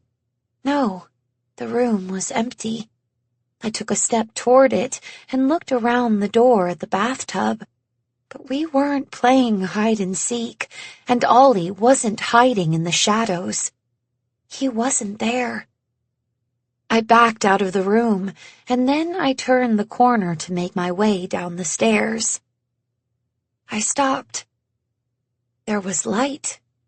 A cold glow flickered into the staircase and the downstairs hallway.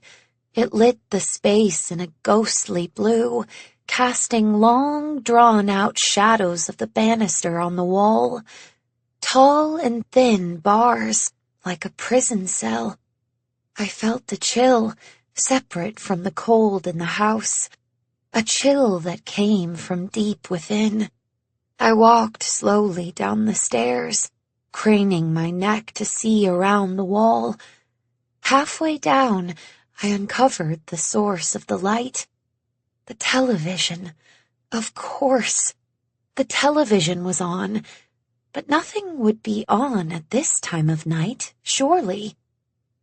I stepped off the last step and walked slowly over to the arch that led into the living room. I stared. I stayed quiet as I stared, not fully able to understand what I was looking at. I had, at least, found Ollie.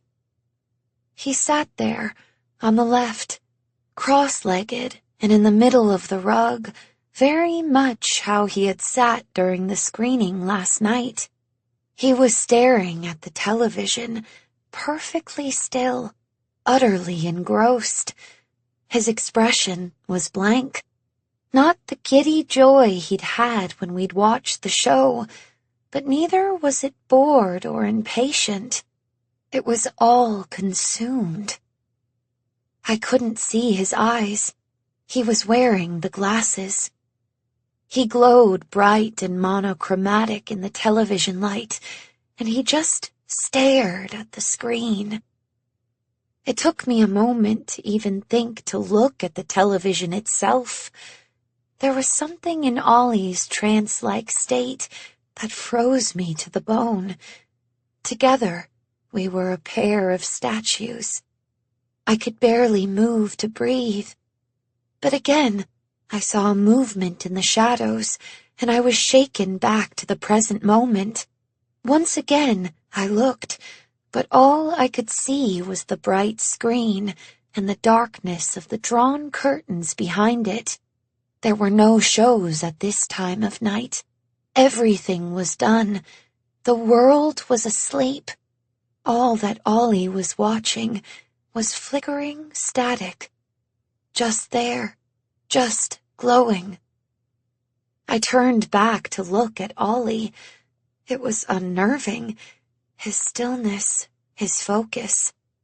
The dark that crept in around the pool of light, the blackness of the sofa behind him, of Father's chair. "Ollie," I said softly.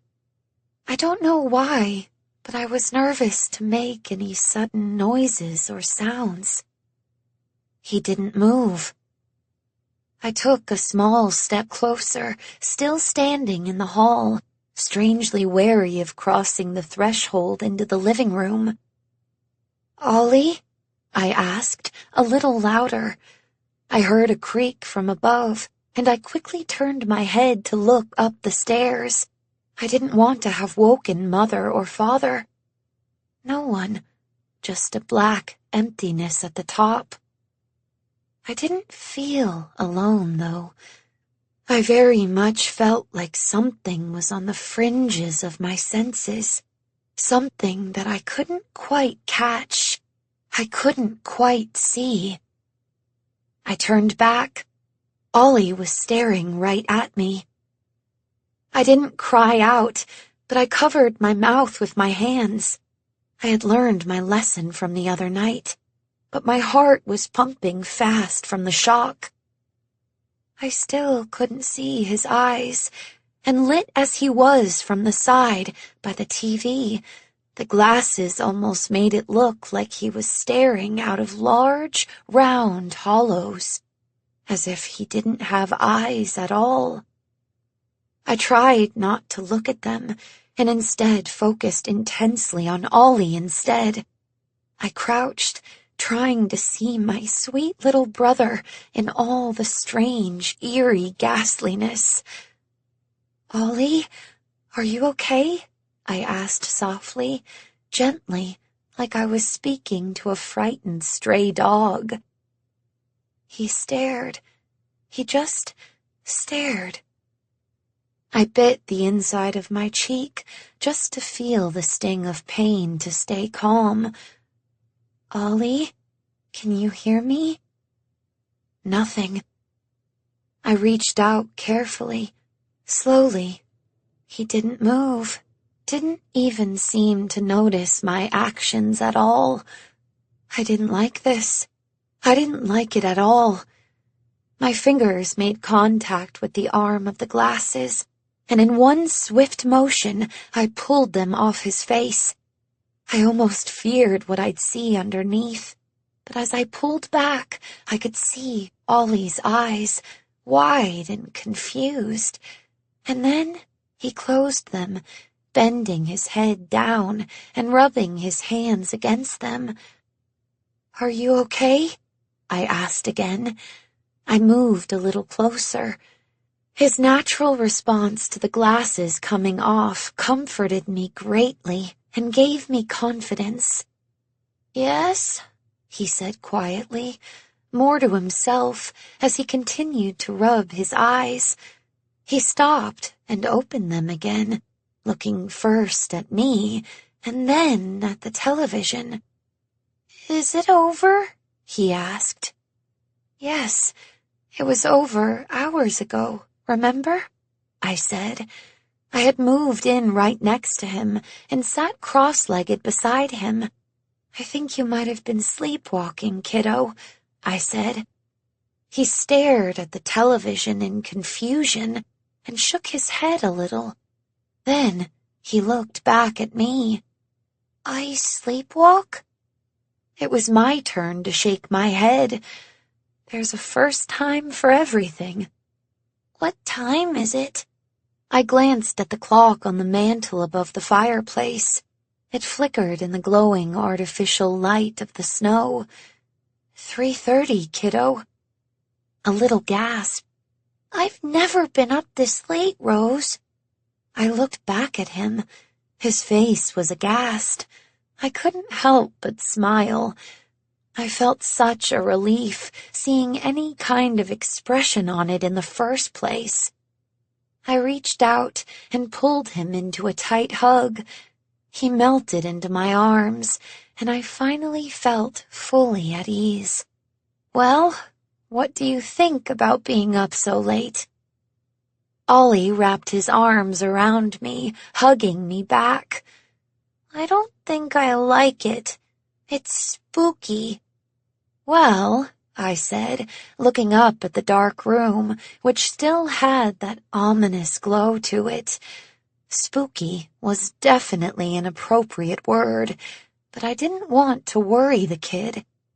"I think it's probably just the television. How about we turn it off and get you back into bed?" Ollie nodded into my arm, and together we helped each other to stand. I looked at him just for a moment. His kind eyes had a warm but still confused expression. I couldn't help but give his hair a tussle. "No," he whined, but he smiled also. "Shh," I said. "Why don't you get into bed? I'll take care of things down here. Be up in a minute." Ollie nodded and turned toward the stairs. He was so quiet, you couldn't even hear him climb them, and he was so light that they didn't make a single squeak. "Good kid." I turned back to the television and made to cross the room. My foot grazed on something cold, and I pulled it away quickly. Thank goodness, too, because I realized only then that I had almost crushed the extremely expensive 3D glasses. I picked them up carefully and folded the arms back against the lenses. I held them for a moment. There was nothing truly sinister about them. They were just glasses. Maybe it was just the lateness of the hour, the staring, the wide black circles, empty, emotionless. A shiver went down my spine, and I turned now to the television. Enough of this. I walked over and placed the glasses on top of it. Then, in one quick motion, I turned off the knob with a satisfying click. The room went dark. I felt a wave of relief. It was strange to find the dark comforting after all these years of dreading it. But I did in that moment.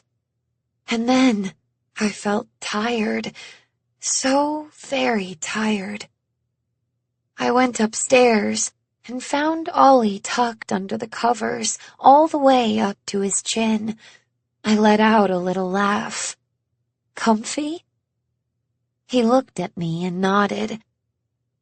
I sat beside him and ran my fingers through his hair. "Stay with me until I fall asleep, Rose," he said. He didn't ask it. He didn't demand it either. But there was a sort of need in how he said it. "Of course I will." And so I did, until I could hear his breathing become regular and see his head fall slightly to the side.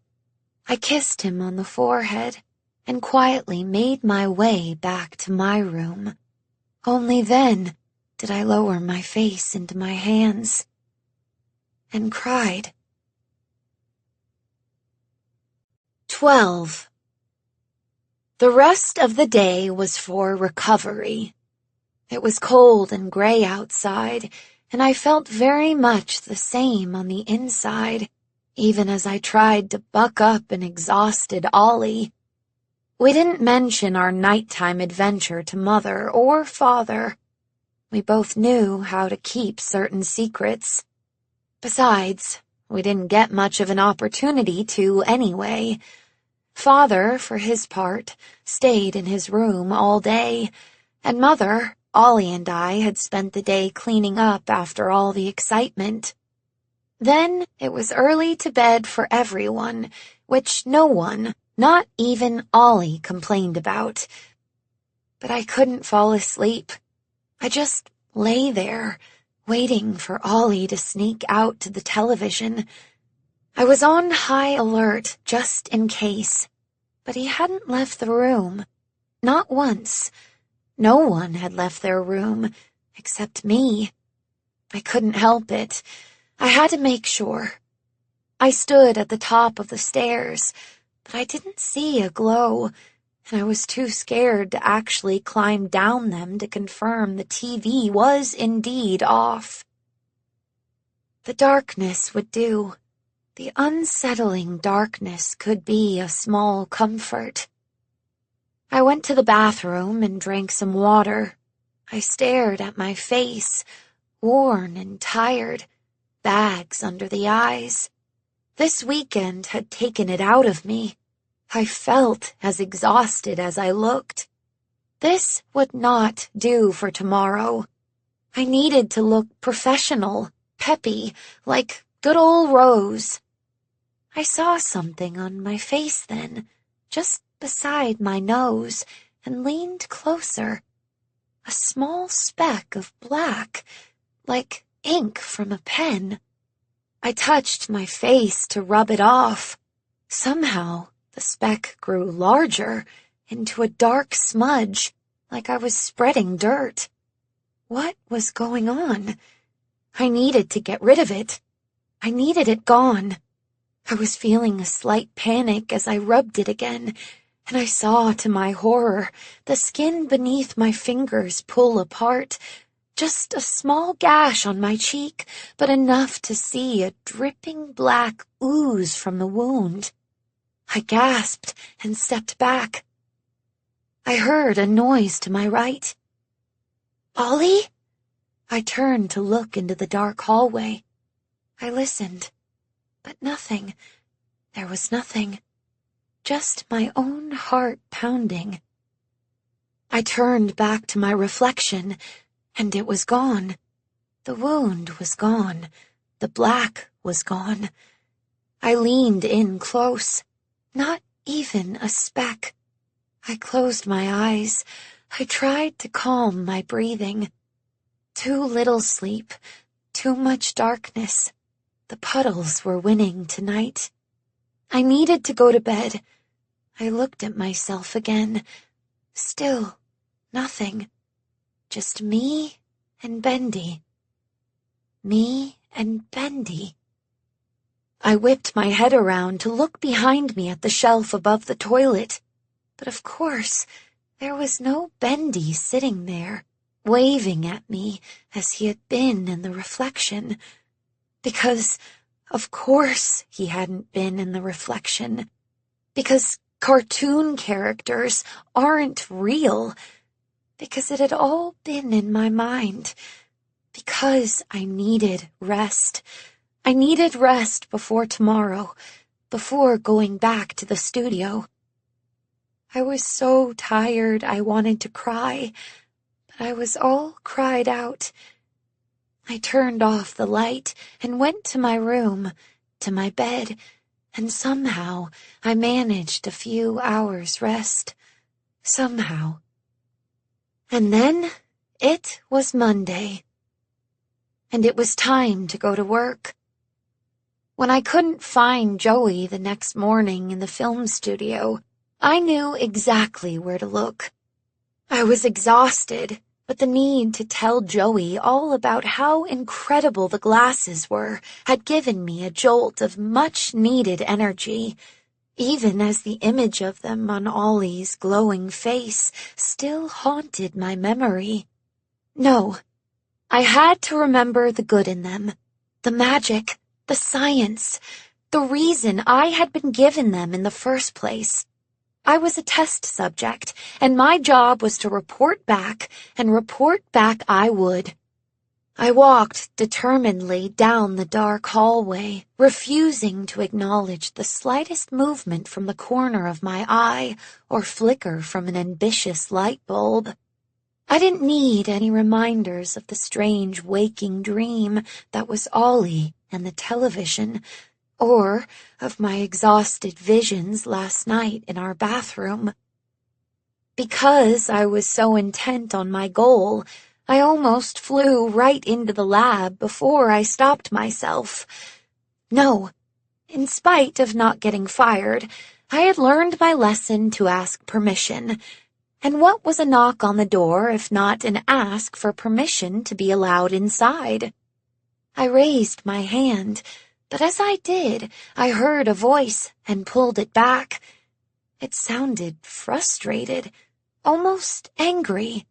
"Leave me alone," it commanded so strongly I couldn't help but wonder if it was me being ordered, even though I hadn't made my presence known yet.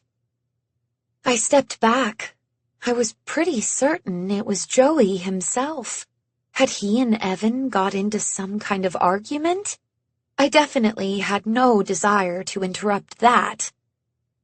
I felt a sudden hand on my shoulder and whipped around with a gasp.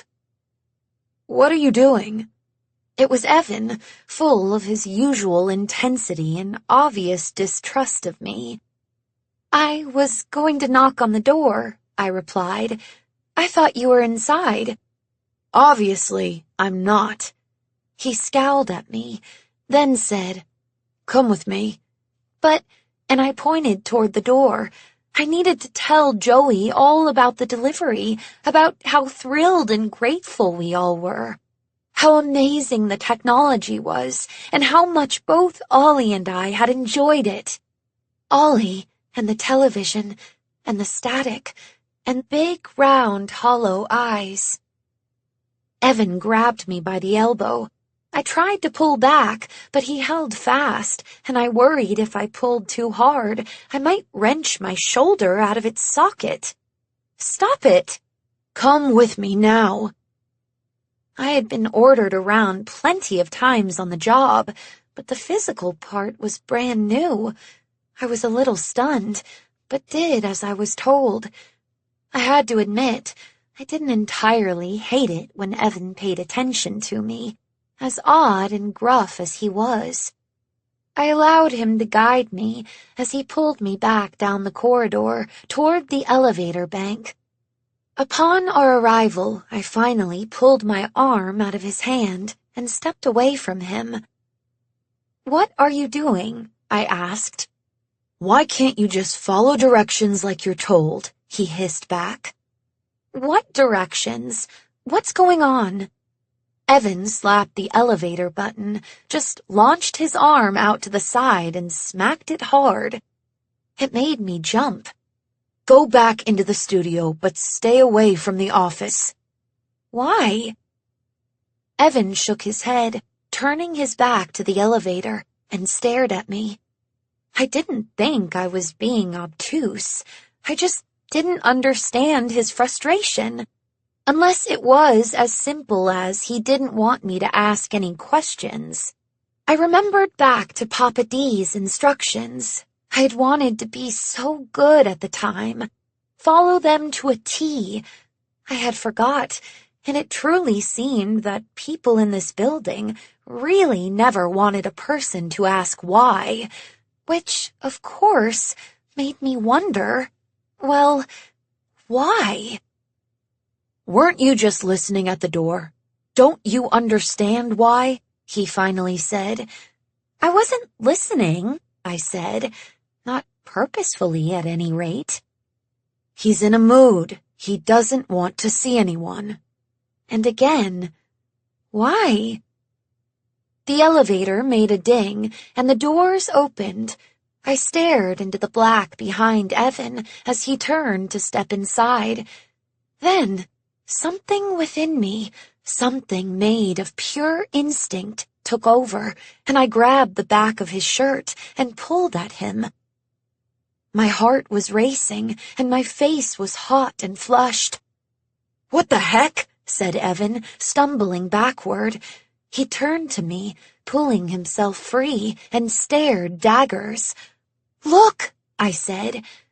I said it at the same time my mind informed me what my instincts already knew. I pointed at the void.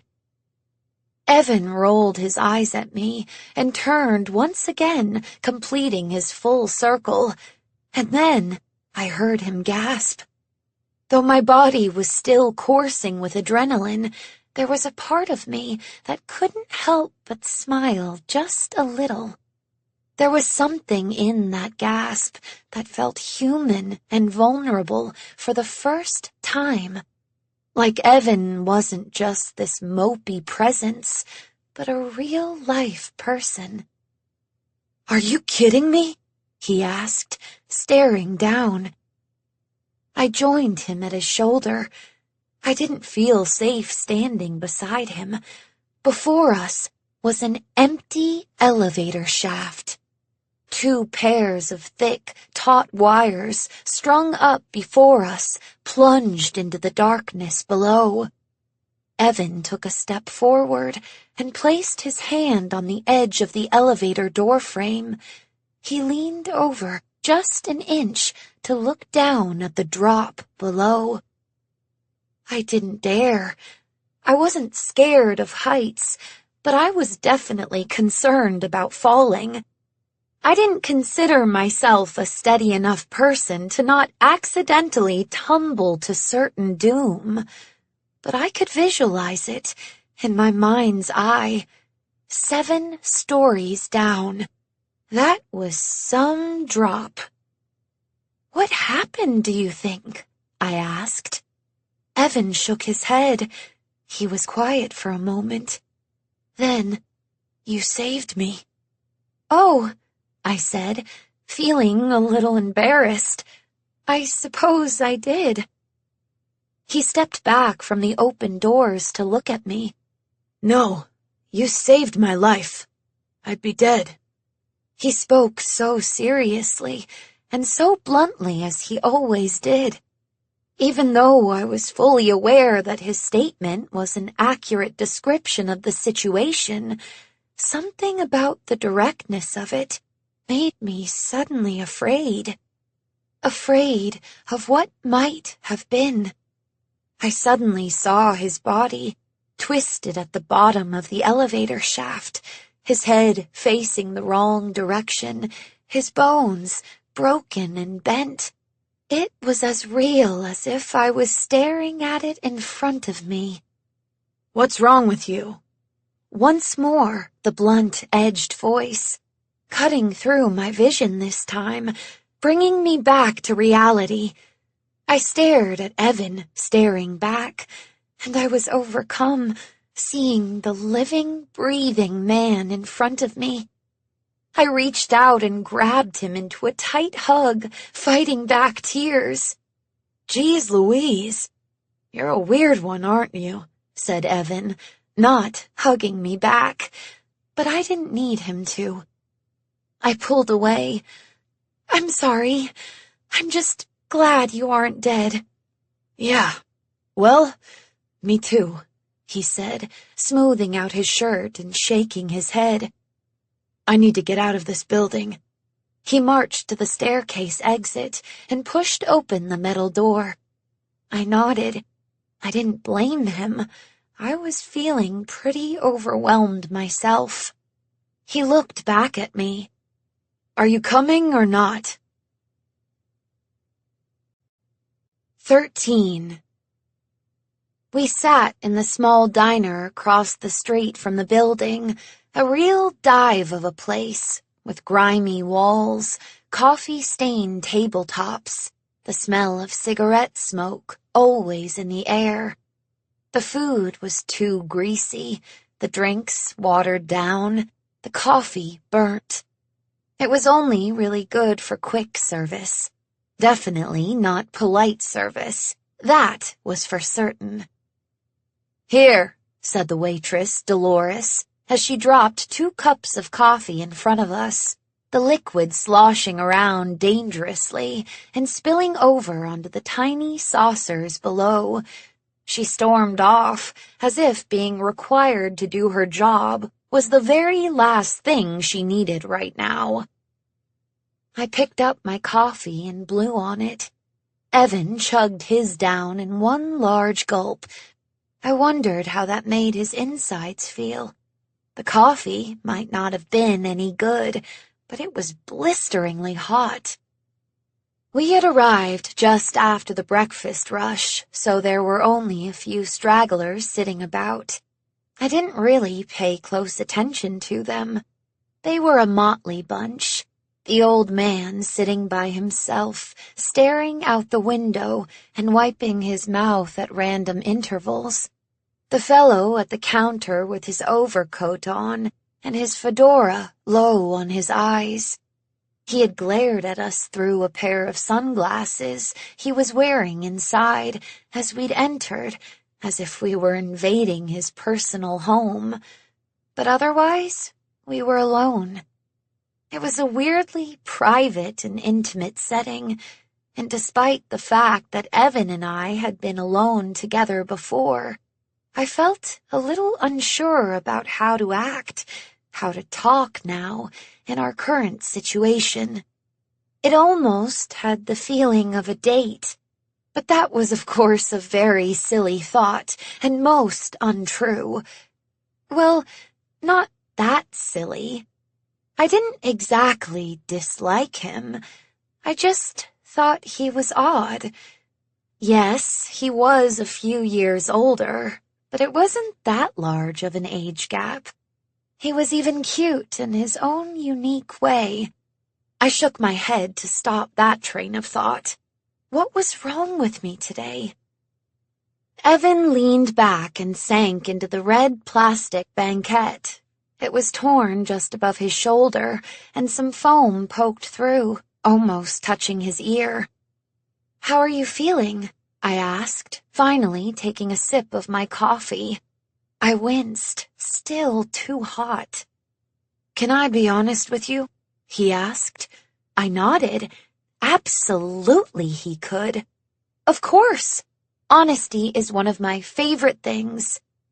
Evan shook his head a little. He leaned forward onto his elbows, lacing his fingers together, resting his chin on top. "Okay, you're weird as heck. You know that, right?" That surprised me.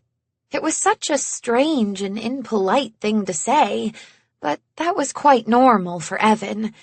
I was more flummoxed, however, that I came across as anything other than a mild presence. I certainly didn't think I registered to anyone generally in any meaningful way where they'd have an actual opinion about me, aside from my immediate family. I placed the coffee in its saucer. "Really? What do you mean?"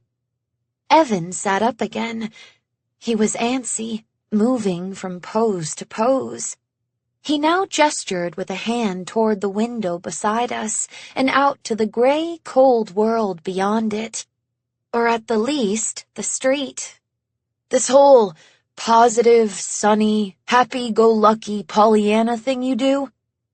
Pollyanna? Really? That was a first. Evan continued. It's weird. It feels fake. How can you trust someone like that?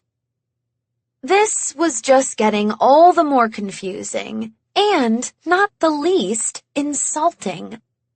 I tried to maintain my composure. But it's not fake, and I'm very trustworthy. Why on earth would anyone think otherwise? Had I not proven myself reliable in the past week? Was I not a good worker? And who was he to tell me that who I was and how I behaved was anything other than authentic? I started to feel a little angry. Just a little. Not enough to truly consider myself mad, but it did all seem rather unfair of him. It just seems like you've lived this sheltered life, and you don't understand that things can be hard sometimes, he said. Or that things aren't always positive or have a happy ending. I shook my head. That was simply untrue. Oh, no, but I do understand that. How old are you?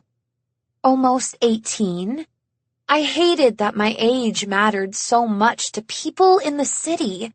In Brooklyn, people assumed I was a mature and responsible person, no matter what my age.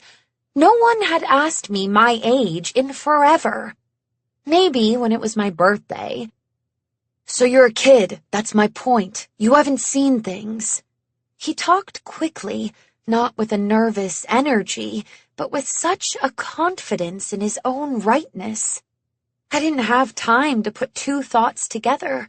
Couldn't defend my honor before he moved on to his next question.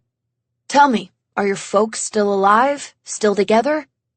I knew he was leading the conversation somewhere, but all I could do was play along at this point. Yes, I answered, kind of dumbly. So there you go, that's the first thing. He pointed at me and didn't quite smile, but looked rather validated. My dad never came home from the war. My uncle lost his leg. You ever seen a severed limb before? What did that have to do with anything? No, I said. But then my brain finally caught up to the conversation, and I realized that wasn't entirely true. I mean, well, I've seen men with missing body parts as much as anyone. Just because I don't have your experience doesn't mean I haven't seen things. Evan waved that off. You have a home, a house, apartment? A house? Somehow I knew that answer was only going to fuel him further, but I still said it. After all, I did like honesty. See, that's swell too. Now that didn't feel particularly honest. Did you grow up without a home? At this point, I already knew the answer. Evan sighed. He leaned back again. I stared at the tear again. It was now so close, it might tickle his ear. Did he see it? The rip in the seam? We moved a lot, he said, a little more thoughtful. I sometimes had to stay with friends when things weren't so hot for Mom. Look, the facts are the facts. You had a home, a family. You were raised right. You had it good. There's no shame in that. But you need to understand that most of us raised in the real world, well, we don't trust people like you. He turned and flagged down Dolores. The casual way he said something that felt like a punch to the gut and then moved on to something unrelated like coffee was so very purposeful, I noted. And unkind. That's not fair, I said. I was tired of feeling attacked like this, and I was done trying to be a polite conversationalist. I felt embarrassed I'd ever thought he was a little dreamy. First of all, my world is the real world. It might not be your real world, and I'm sorry for it, because it sounds like you went through a lot. But it doesn't mean I don't exist here. And you don't know anything about my family, about what we've been through, about my father and Puddles. He turned back as Dolores made her way over. Puddles? Oh dear, had I said Puddles? That had certainly not been my intention. My insides tightened. What a slip-up, a silly childish reference to something far too complicated for someone like Evan to understand. I felt very visible all of a sudden, like everyone in the diner was looking at me. I glanced at the man in the trench coat. Was he staring at me from behind those sunglasses? No, he was probably just looking outside. No, not Puddles. No, what I meant was, you don't know. You just don't know me. I'm not a Pollyanna because I don't know that there is sad stuff in the world. I am who I am because of it. Because I choose to see the good around me and in other people.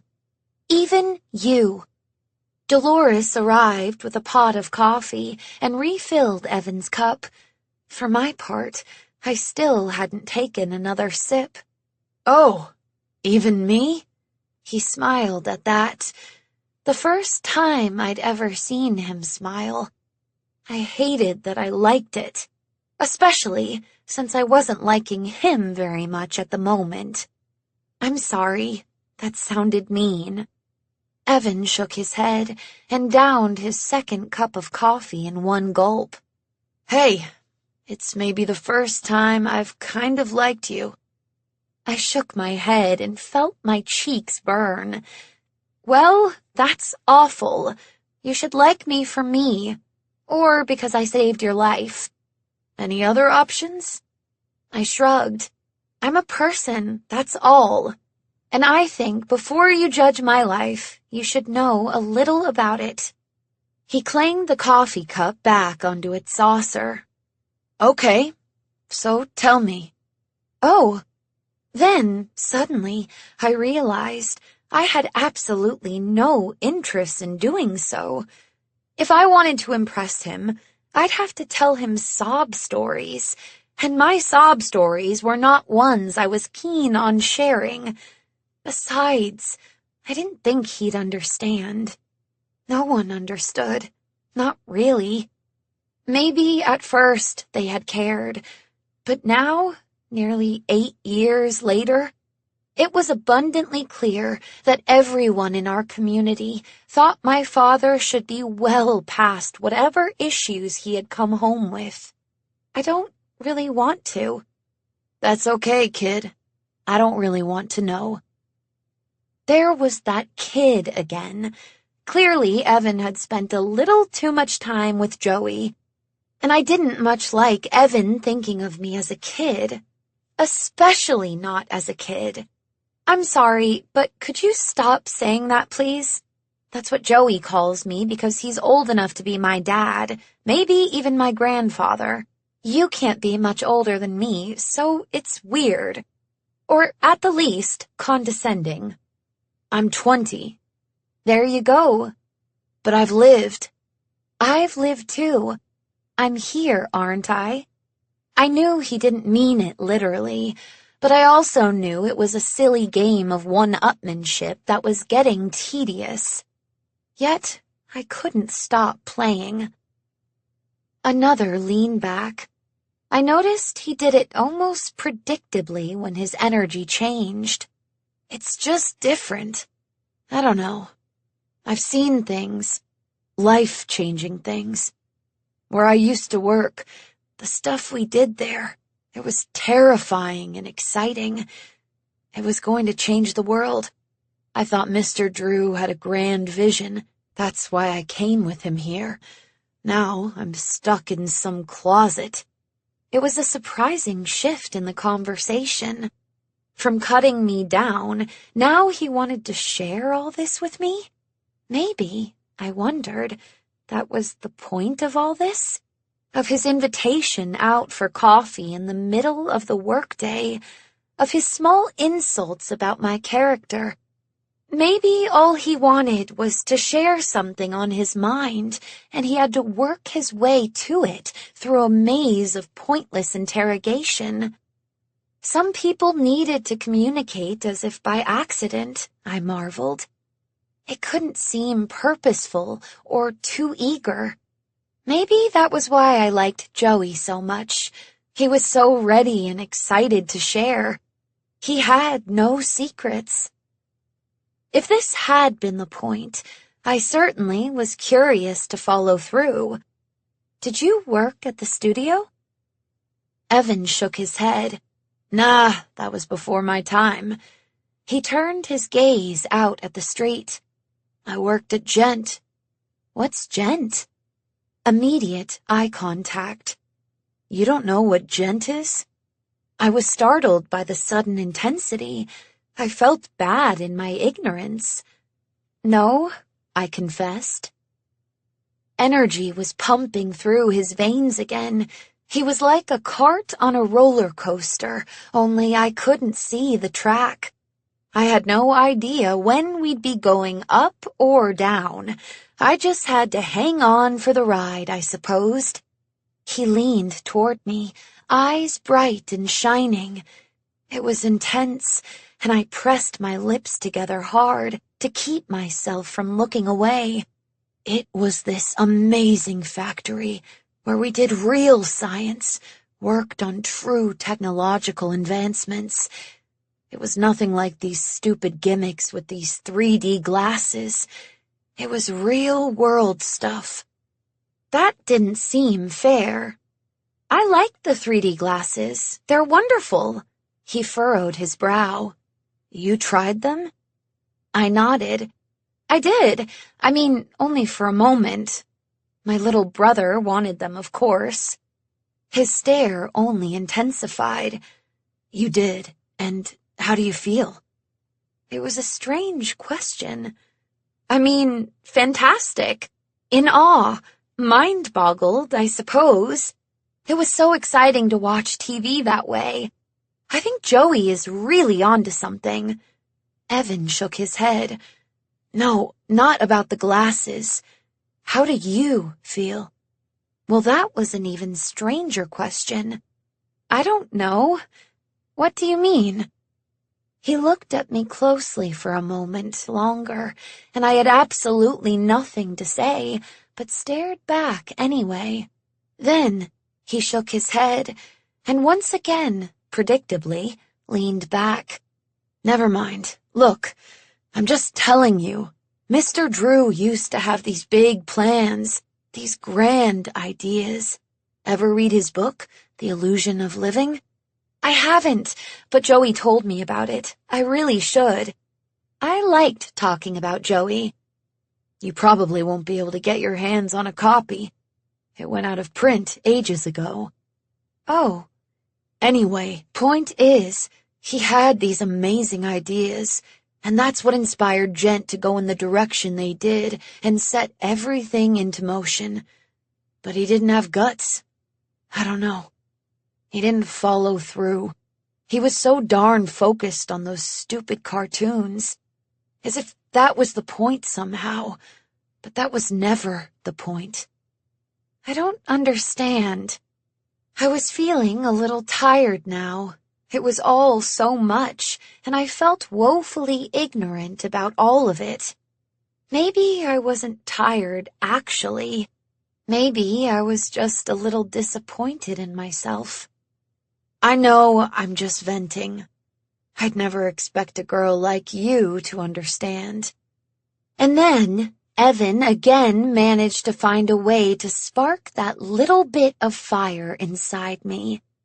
It's hard to understand when you don't actually say anything, when you skirt around the subject.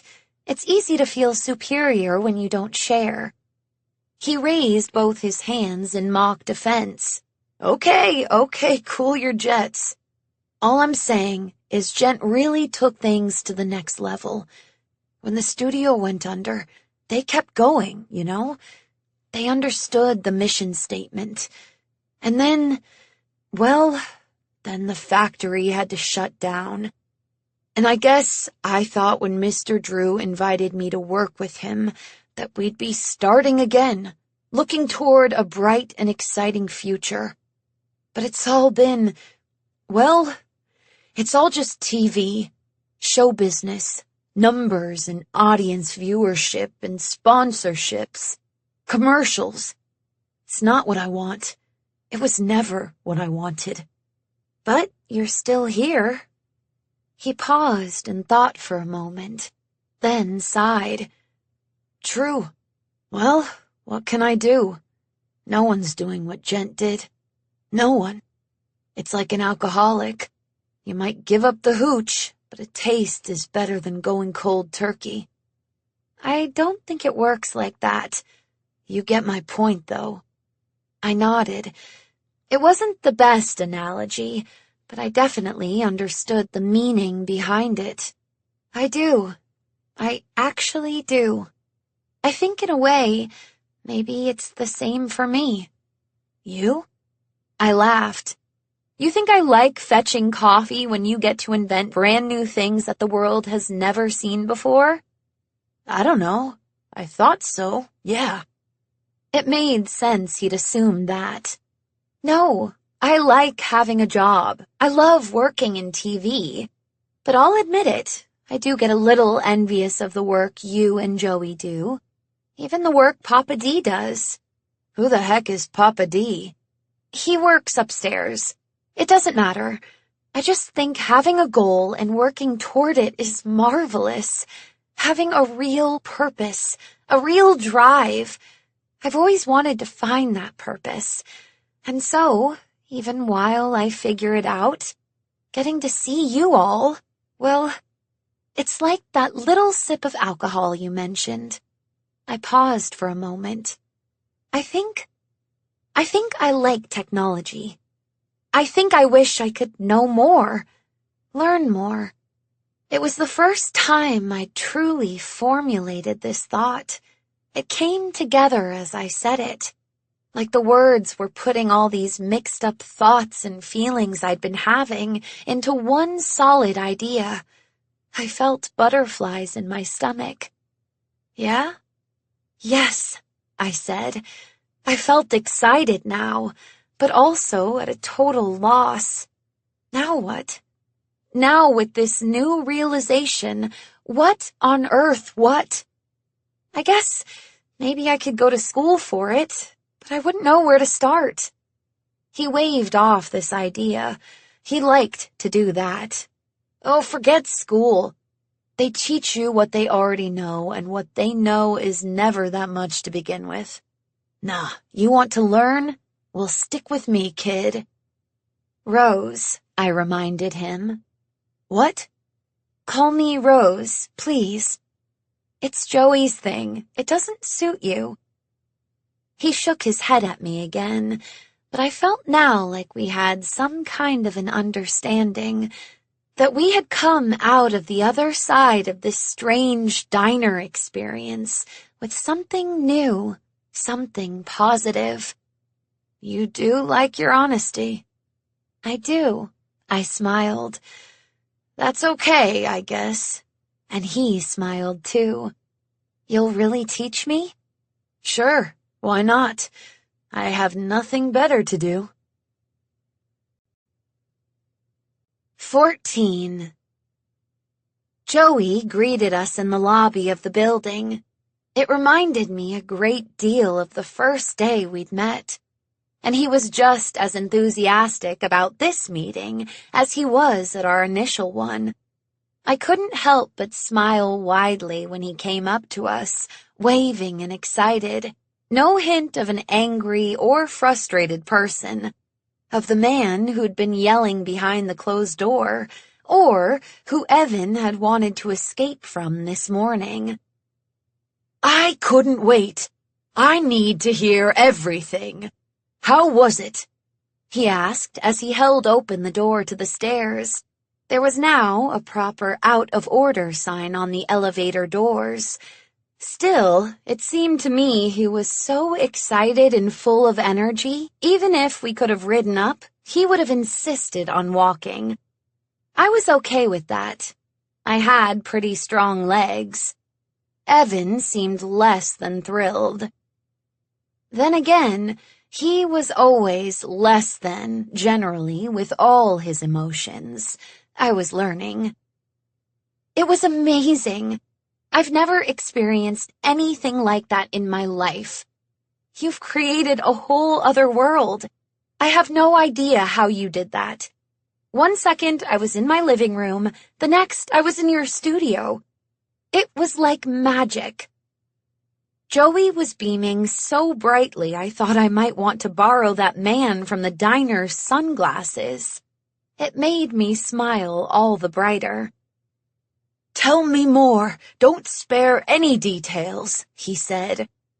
"Oh, gosh, but the details are so tedious," I said, as we made our way upward. "Oh, no, the devil is in the details," he replied. I was overwhelmed by his joy and not sure exactly where to start. "Well, we had some neighbors over to watch." "Neighbors! I love neighbors!" He was walking up ahead backwards so he could look at me. "You do?" asked Evan dryly, not turning around. "Tell me more." "And we sat to watch it.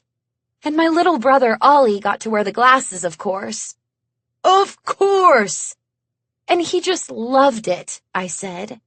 I paused then, thinking about him staring at the static, the cold house, the cold glow from the TV, the cold in my very bones. No, that certainly wasn't the kind of detail Joey was looking for. Joey arrived at the second-floor landing and held his hand out for me as if that extra step would be just too much for me to handle. It was a grand gesture, something old-fashioned and smart, so I took it. When I arrived on the landing, he took my other hand in his. Then, staring me down, he said, "And?" "And, well, he loved it as much as I did. Possibly too much. My enthusiasm had turned artificial now. "Tell me more." Evan continued the journey upward, and I glanced at him briefly as he trudged along. Joey really cared about my experience. Really, really cared. I wanted to find it charming and flattering, but it did feel a bit strange, too, I had to admit. "There's not much more to tell. It was exactly as you described it would be. He told me it was like he was with Bendy and everyone, like he was surrounded by the cartoon world. He drank from a stream, he said." I thought for a moment, what else could I share? What would interest him in a scientific kind of way? "Oh, here's a neat thing," I thought of at last. "When I was wearing the glasses, it wasn't black and white." "What do you mean?" asked Joey. "Well, on the TV without the glasses, it was black and white, obviously. But when I put on the glasses, it was yellow and black." Joey nodded. He seemed to already understand this. Shoot, so it wasn't any particularly new information for him. "Yes, that's the tint on the glasses." "Oh, of course, the tint."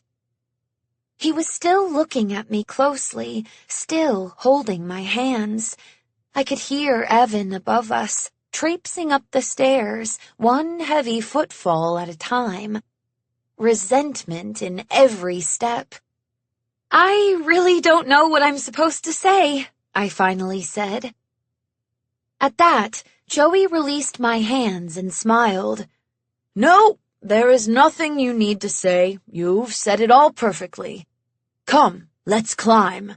He turned and extended an arm for me to join him. We started walking again, side by side, each holding on to our respective railing. I felt a little relieved, but still, like I had let him down. Joey had started to huff and puff. I could see sweat forming at his brow. You young people, it must be nice to be so effortlessly strong. I nodded. It's not an easy climb for me either, I said, wanting to make him feel better. In my youth, my goodness, I was spry. I was in the army, you know, in the Great War. I immediately thought of Father. I'm so sorry. Joey gave me a funny look then. I couldn't fully read it. Sorry? No, my dear, it was wonderful. Every young man should have the opportunity to fight for his country. I wasn't entirely sure he was right, but I nodded again nonetheless. Were you in the trenches? I asked. Metaphorically, yes, he replied. We had arrived at the 4th floor landing, and he stopped for a moment to catch his breath, bending over at the waist, his hands on his thighs. Evan's purposeful footsteps had faded from hearing. "Oh," I said. What else could I say? No, not now, he said, turning to look at something to his side with a wave of his hand. "I'm sorry," I said. What had I said wrong? He looked back up at me in confusion, then stood straight and smiled. Never be sorry. Remember that. Always move forward, never look back. Any mistakes we make are merely lessons we take on to the next chapter. Suddenly, he looked sharply to his right again. I said, not now. I nodded and pressed my lips together, utterly confused, and, if I was being entirely honest with myself, a little scared. He glared into the distance for a moment, and then turned back to me. Immediately, his expression brightened. Say, how would you like to go to a party? Right now? Joey threw his head back and laughed. It didn't feel like I'd said anything funny, or if I had, it didn't seem like it would be quite that funny, and it made me feel strange, uncomfortable, like I was being laughed at, not with. Wouldn't it just be swell if we could just go to a party right now, eh? He said, grinning at me. No, I meant this Saturday, the night of the show. The night of the show? We were in such a rush to get the thing on air and get the technology in place, well, we plumb forgot to have an opening night party, but there's no rule that says you can't have one at a later date. After all, it's all about celebrating our accomplishments, and that never goes out of style. I nodded. I was nodding a lot. What else could I do? Something dark moved in the corner of my vision, and it was my turn to look. My turn to stare at nothing. So, what do you say? I turned back. A party. Yes, my old pal Nathan Arch is hosting it at his home on the Upper East Side. Swell fellow, a major sponsor of the show. Arch Steele. Oh, that's him, I said, remembering the name on the place card before the show came on. That is him. It'll be grand. Music, all the movers and shakers in New York, good food, good drink, good times. What do you say? It sounded lovely. It sounded a bit overwhelming as well. I'd never been to a party like that in my life. Is everyone going? I asked. Maybe if some of the staff were there, then I wouldn't feel too out of place. Nah, it's exclusive, very exclusive. Evan, though, hey, that's true, Evan will be there. That didn't sound too bad. It actually almost sounded nice.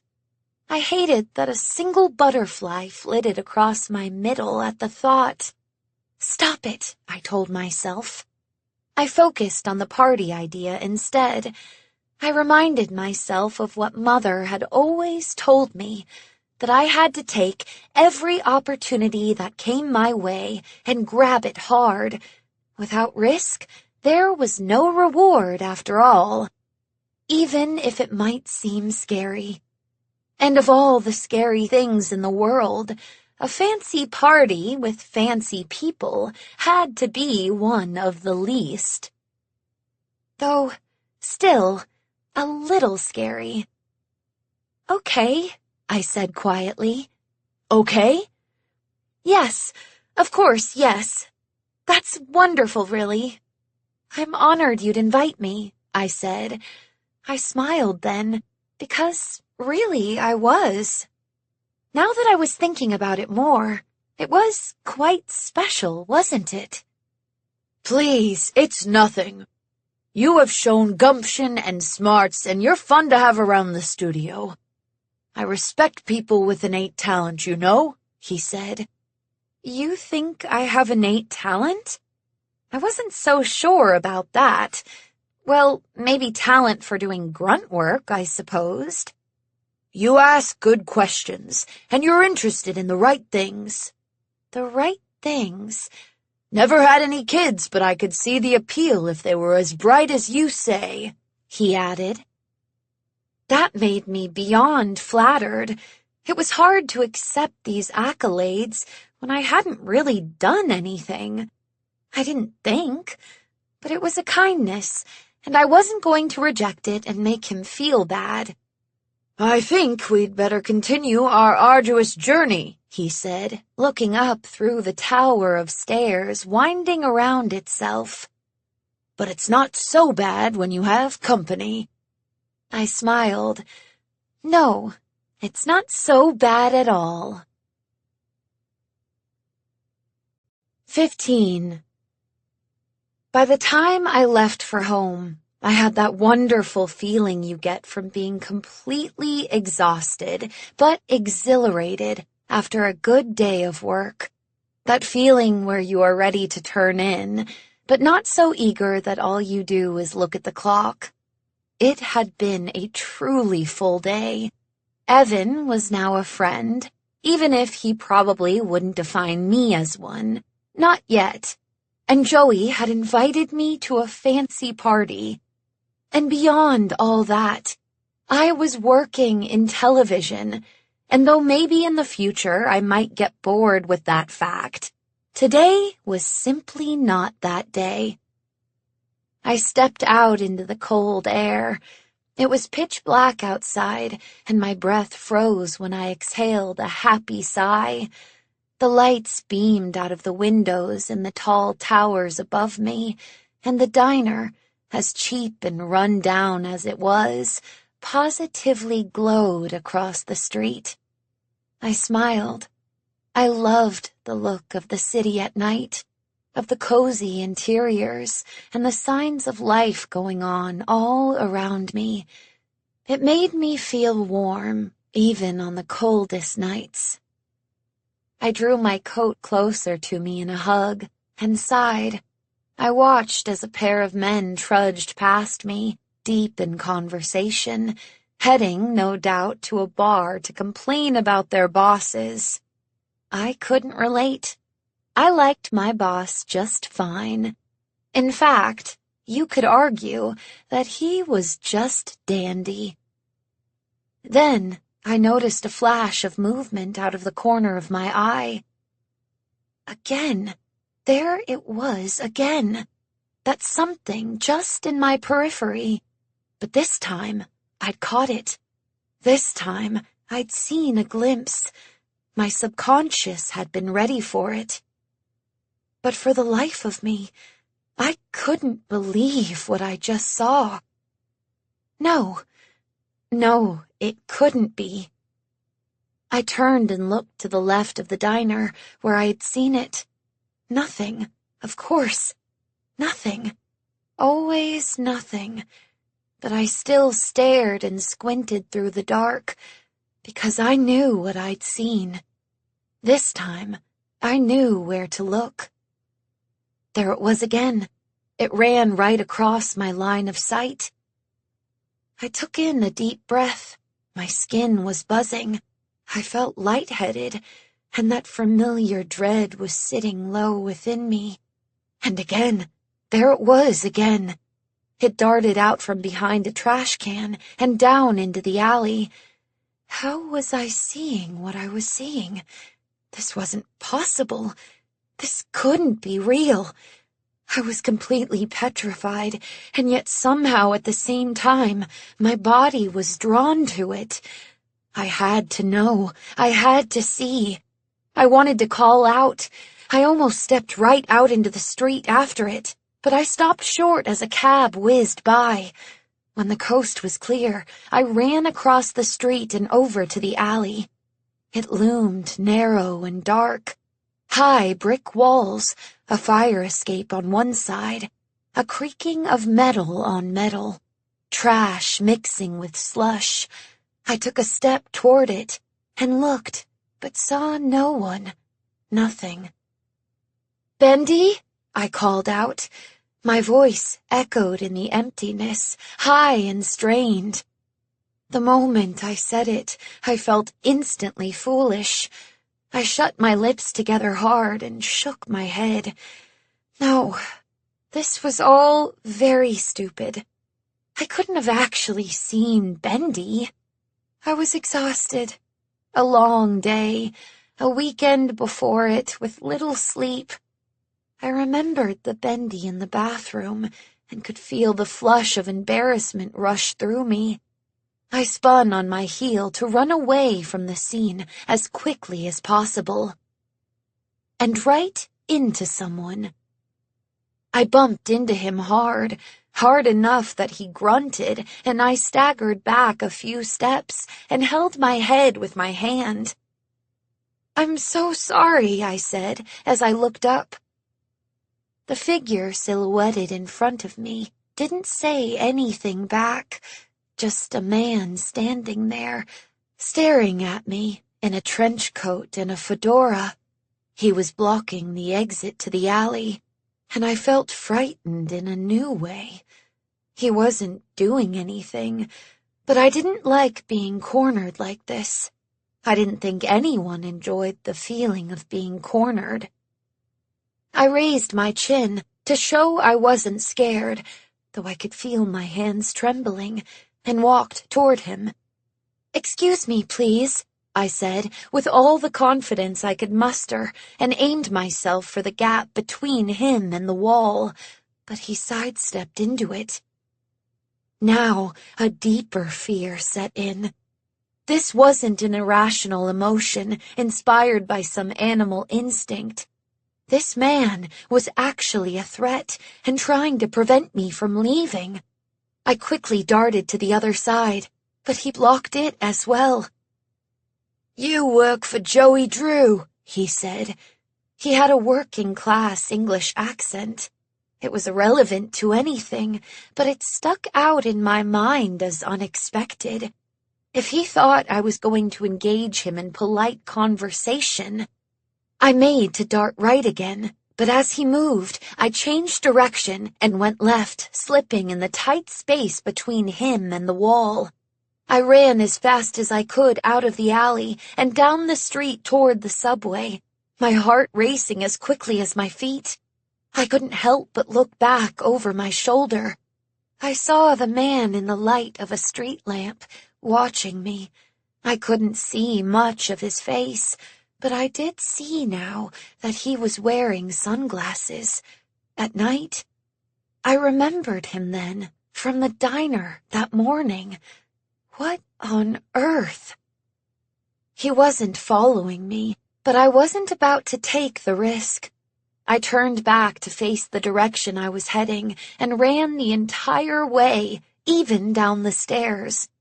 I flew by the other commuters, and only when I was on the platform did I feel safer, surrounded by people. I made a point of standing next to a very large man, reading the newspaper. He glanced at me, but then returned to reading. My heart was going a mile a minute, and I looked around, staying vigilant even as I boarded the train. As I stood, holding tight to the pole, my knuckles white from the strength of my grip, I was grateful for the crowds, those crowds that so many people in the rest of the country couldn't understand. I found them so comforting right now, to be surrounded by people.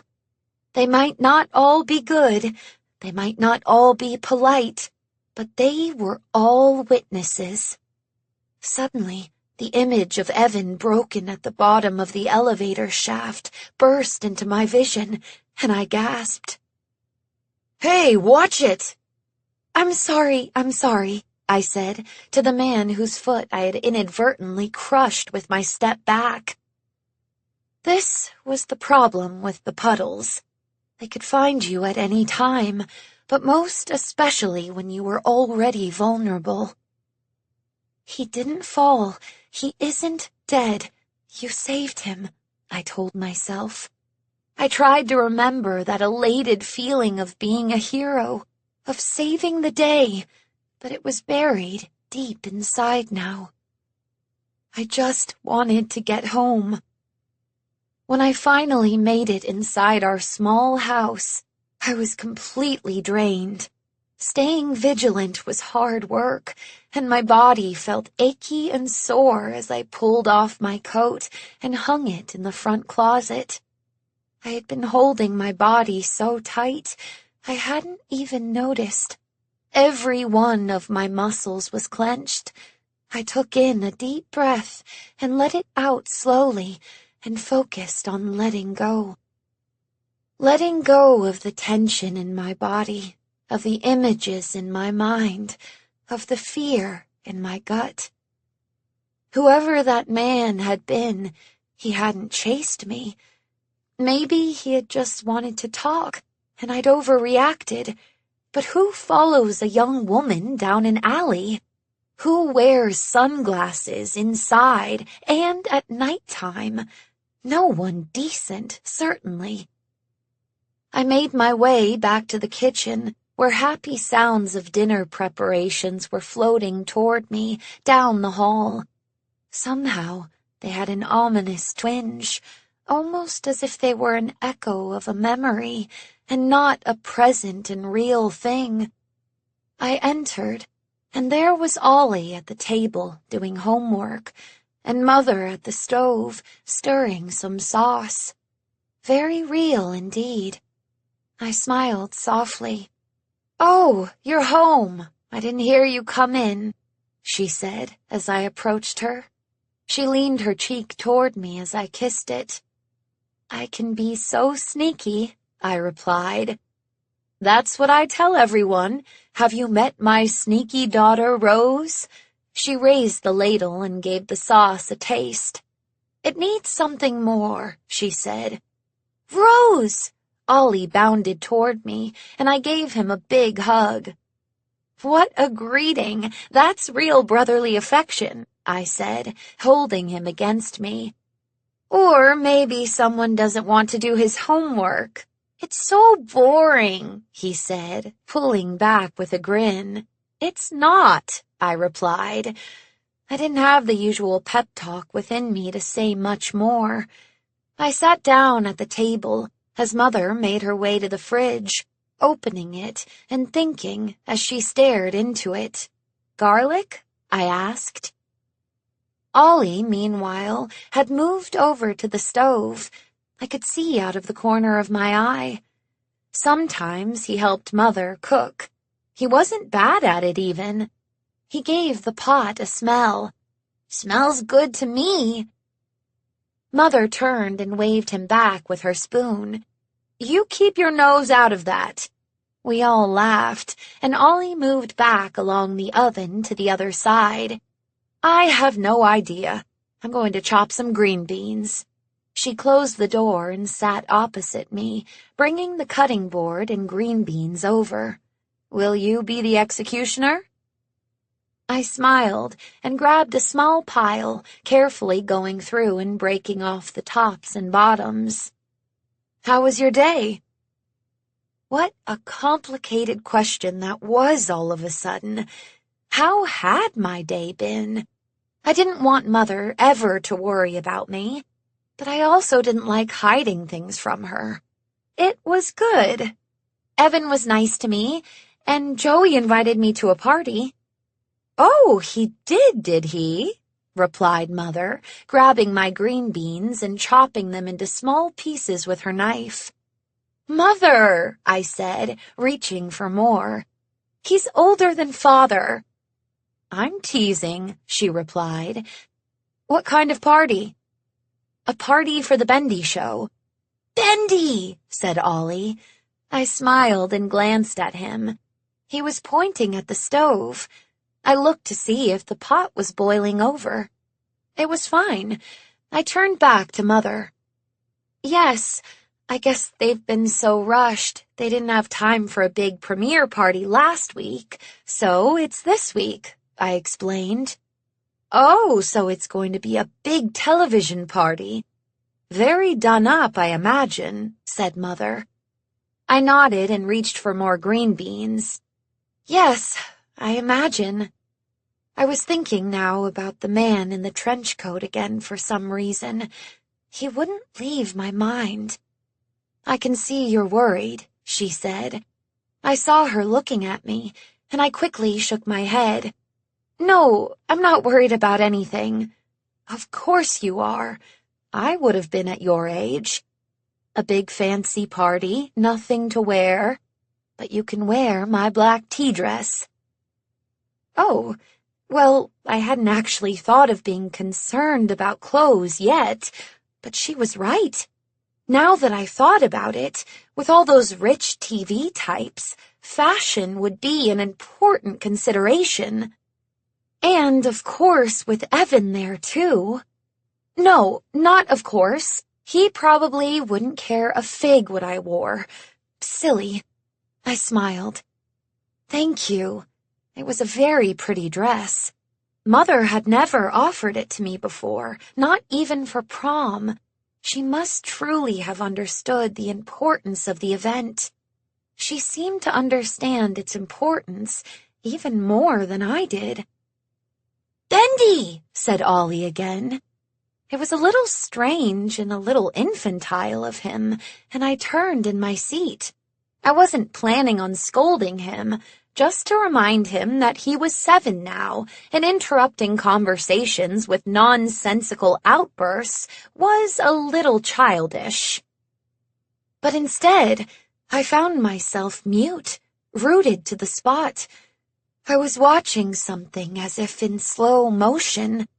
I couldn't fully process what I was looking at. Ollie was standing by the boiling pot, his fingers sticking underneath it, into the fire from the burner, just holding his fingers there, not making a sound. I stared. I just stared.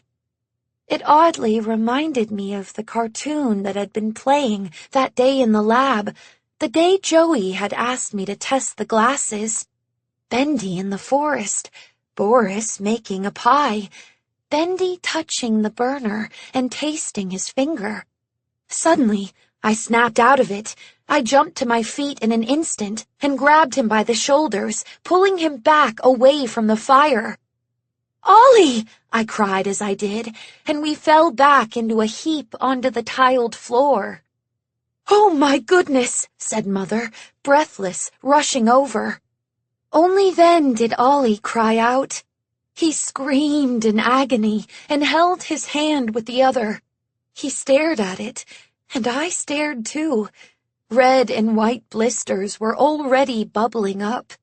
His skin was peeling on all 4 of his fingers. It was horrific. "Why on earth would you do that?" It came out louder than I had meant it, and made Ollie cry even harder. No, it's okay. I'm sorry, Ollie. It's okay. Everything will be okay." Mother bent down immediately and looked closely even as my stomach turned. I wanted to cry too, but I held on to Ollie from behind, hugging him as he wept. I need to take him to the hospital, she said. She had turned into pragmatic problem-solving mother, the one who had to always be ready for anything in case father slipped into the puddles again. Rose, you finish up dinner and make sure your father eats something. I can take him, I said. I couldn't think to let go of him. I didn't want to. No, please, just do as I say. She pulled Ollie out from my arms and up into hers. He was too big to really carry, but she was able to hold him close and lift him up. He wouldn't stop screaming. Why wouldn't he stop screaming? Tears burned in my eyes as I helped them to the door and out into the night. When I closed it behind them, I slid down to the ground and cried into my arms. I saw his little fingers. I smelled that smell, that awful smell of burning flesh. It made me nauseous and so scared. He had to be okay. He would be okay. I took in a deep breath and looked up. The kitchen was waiting for me at the far end of the house, and I knew I had a duty now. Duty was the one saving grace, the thing that would get me through this. Father would be home soon, and we both needed something to eat. Even if the thought of eating anything made my stomach turn. It wasn't about me right now. It was about my family. I entered the kitchen with purpose and made my way to the pot. The sauce was sticking to the sides, turning a little brown, likely burning at the bottom. I picked up the large ladle and stirred. I glanced to my left, to where Ollie had been standing, just watching, where I had just ignored him in favor of talking about a party dress. In my mind's eye, he morphed into Bendy. The cartoon demon stood on our tile floor, looking up at me with that stupid grin on his face. "This is your fault," I said, though I had no idea why, but it felt right, and so I said it. Bendy nodded back. 16. It was close to midnight when my mother and Ollie came home. Both father and I had stayed up to wait for them. Neither of us would have been able to sleep anyway. We'd spent a quiet evening in the living room together, not really talking. We tried to turn on the television, but there was something about the artificial happiness of everyone on screen, from the presenter on the quiz show to the actors in the advertisements. Everyone's bright, too wide smiles that just made me feel worse. It was all my fault. I should have been keeping a closer eye on my brother, and now he was hurting. He fell asleep in Mother's arms as she cuddled him close in bed that night. Father slept fitfully. I could hear him from my room. And I knew I wouldn't be sleeping at all tonight, and didn't. The next morning at work, I walked through the day as if in a dream, but no one seemed to notice.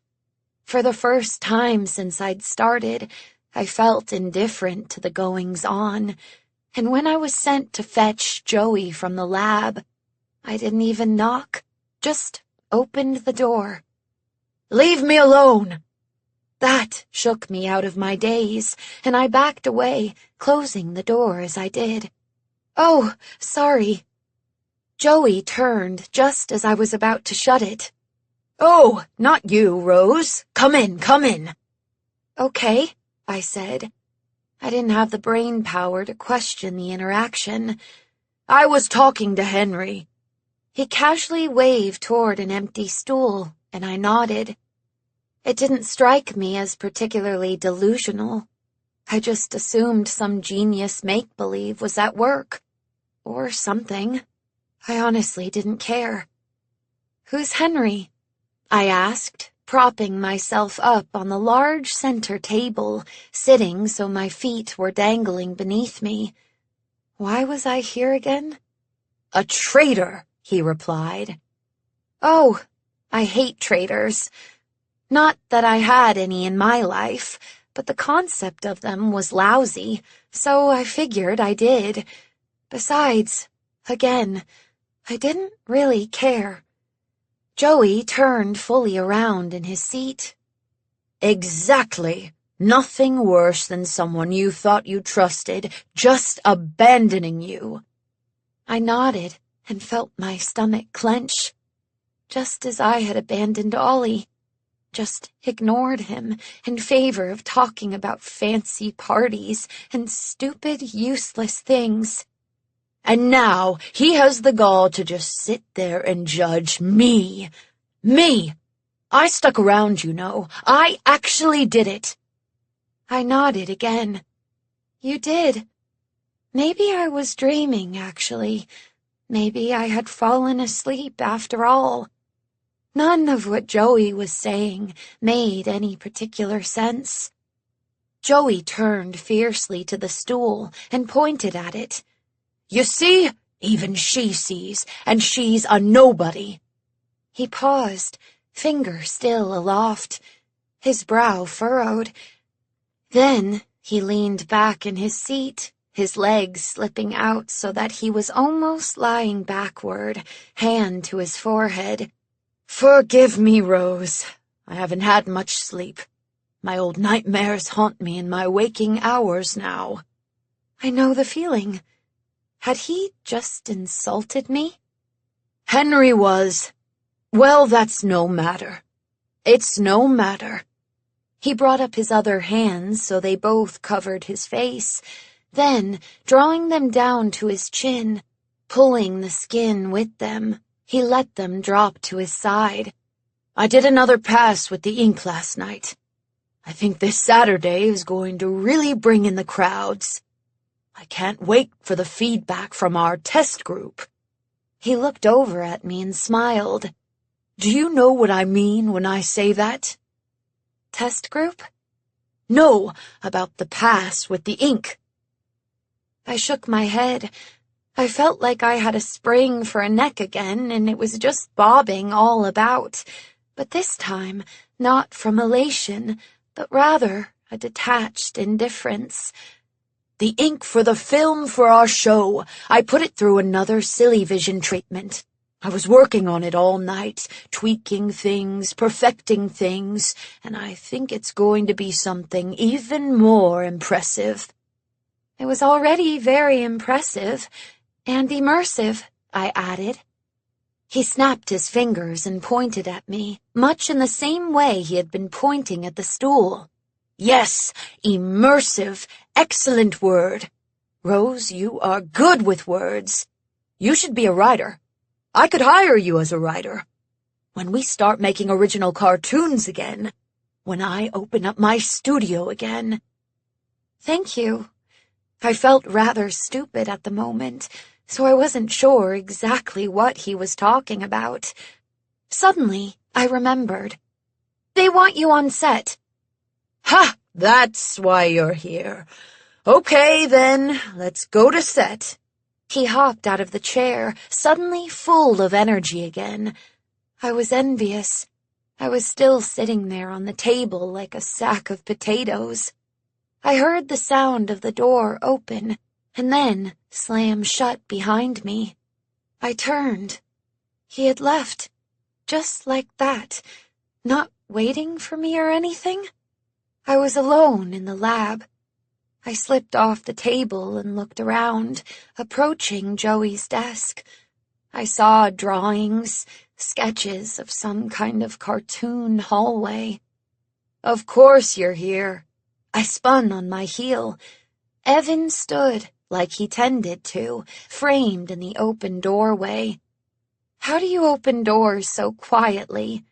"How are you always in my space?" I had no answer, but I also hadn't done anything wrong. Well, you said you were going to teach me, remember? "It was yesterday, so yes." He sauntered into the room and rolled his eyes at me, dropping a heavy stack of round metal containers, the kind we kept the film reels in, on the large table. "Tell me about Silly Vision," I said, walking up to him. His presence invigorated me somewhat, and I felt slightly more energized. "I thought you already knew all about that." He pulled open a drawer within the table and produced a roll of masking tape and a marker. "Well, how does it work with the glasses?" Finally, he glanced up at me. He didn't seem particularly enthusiastic to share, but he had made a promise to me, and I could see that mattered to him. "It's a symbiotic relationship." "I don't know what that means." Evan wrote something on the tape, ripped it off, and placed it on the first metal container, then shoved the container aside. "It's a natural phenomenon where two things coexist in order to support each other. They need each other to function." "So the glasses and the Silly Vision." "It's not Silly Vision. Please stop calling it that. I despise that name. Rip tape." Joey doesn't understand his own technology. He came up with an idea, but I made it real, and now he calls it by the same name he used to call something else. Just because we use the same ink doesn't mean it's the same thing." "But—" Evan slammed the tape onto the table and glared at me. "Look, Rose, I'm dealing with a lot. Do you know what he did overnight?" "Something with the film processing?" Evan stared. He seemed surprised I had an answer to his obviously rhetorical question. "Yes, he insisted that we reprocess the cartoons for this week's show. He completely redid them. We haven't tested them at all with the glasses. We have no idea if it'll work the way we want it to. The way he wants it to. It's expensive, it's risky. He could have destroyed all the originals. The cartoons are old, Rose. Some over 2 decades old. Ugh, I don't have time to educate you and get everything ready by Saturday." He threw up his hands. "Can I help?" "Help?" "I can help. I can do the tape, maybe?" I pointed at the tape clutched in his hand that looked like he was trying to press through the table itself. He looked at me, then shook his head like he always did whenever he looked at me. "Sure, okay, you can do the tape." He slid it over to me quite violently, but maybe because I was too tired to think, I managed to catch it by reflex alone.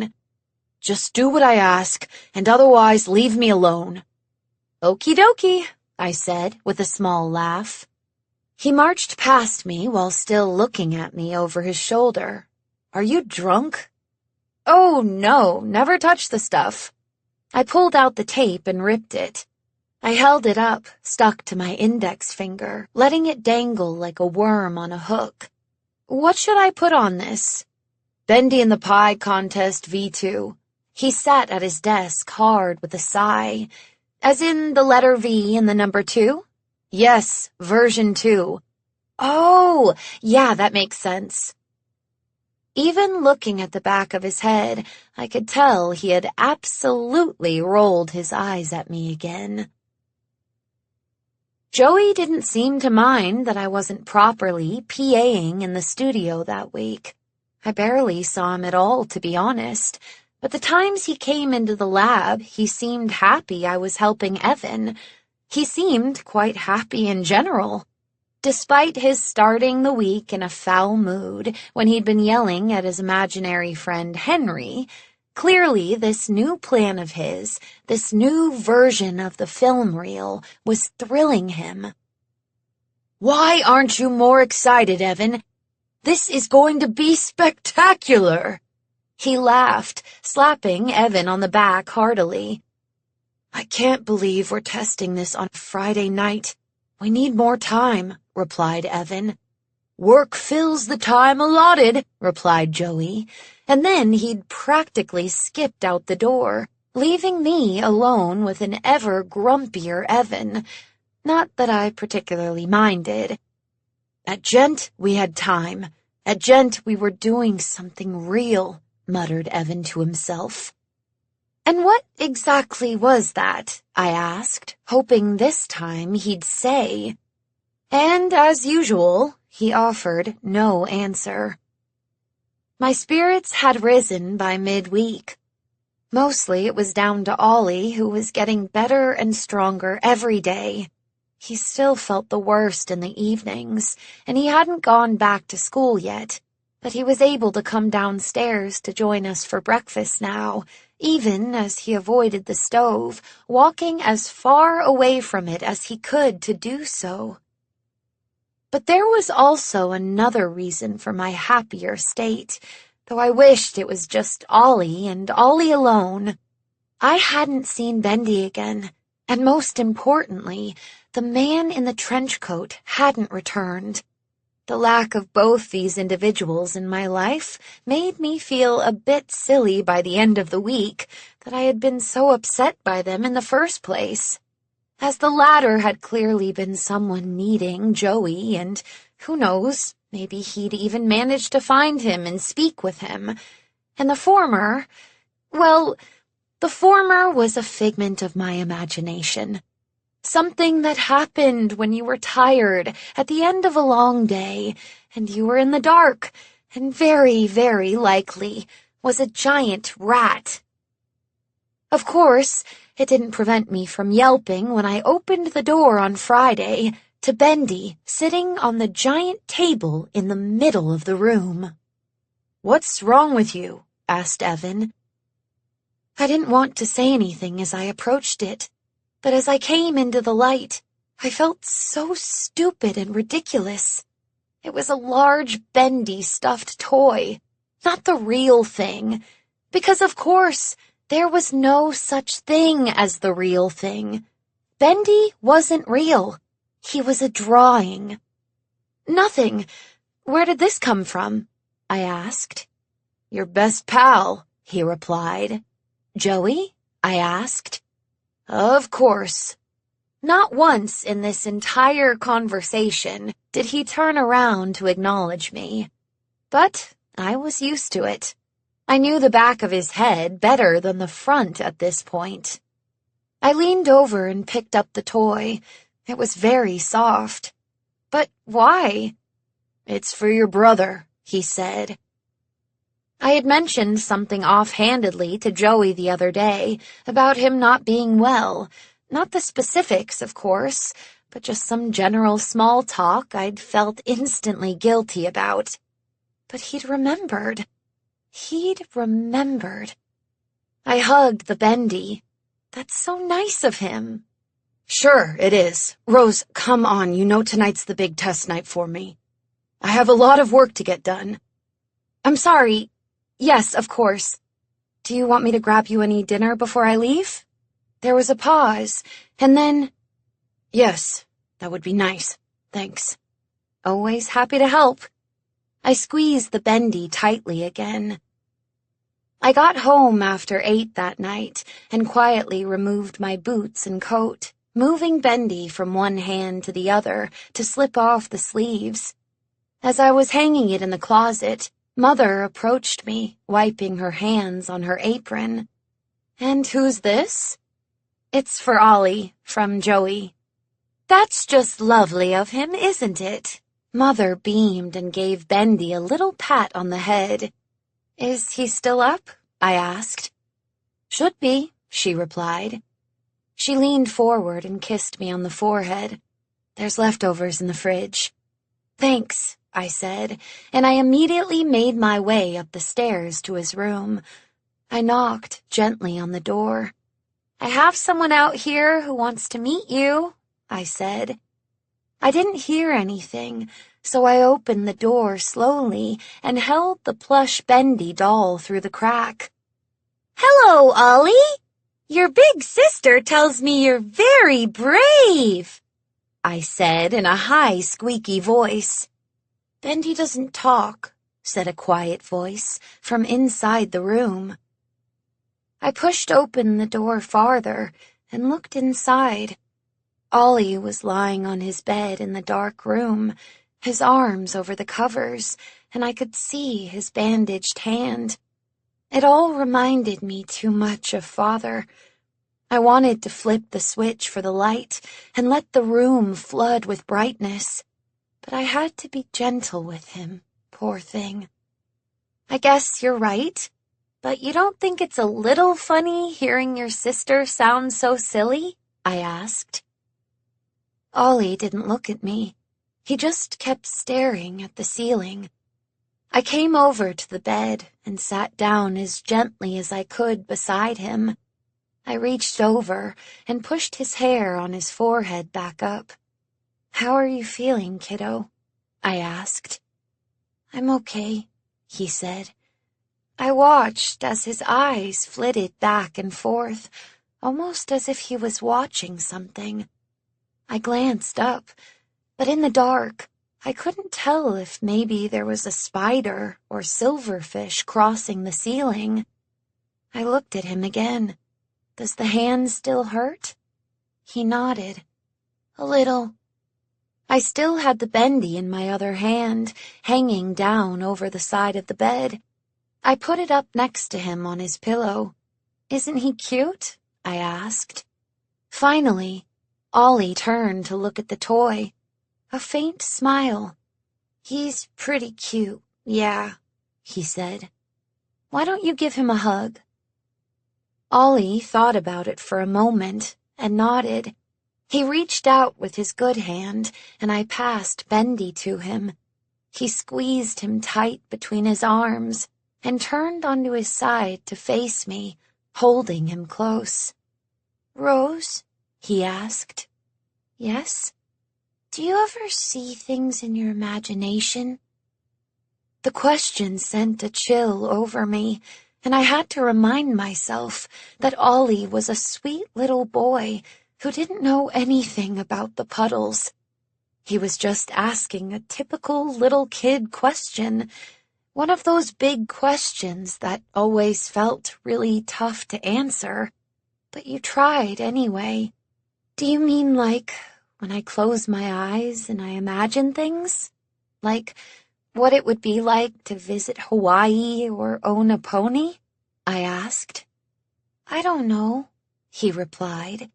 He looked so sad, but he still held fast to the Bendy, and that made me feel better. "I see things in my mind a lot, like pictures, things I wish I could see, things I've seen in the past and want to see again.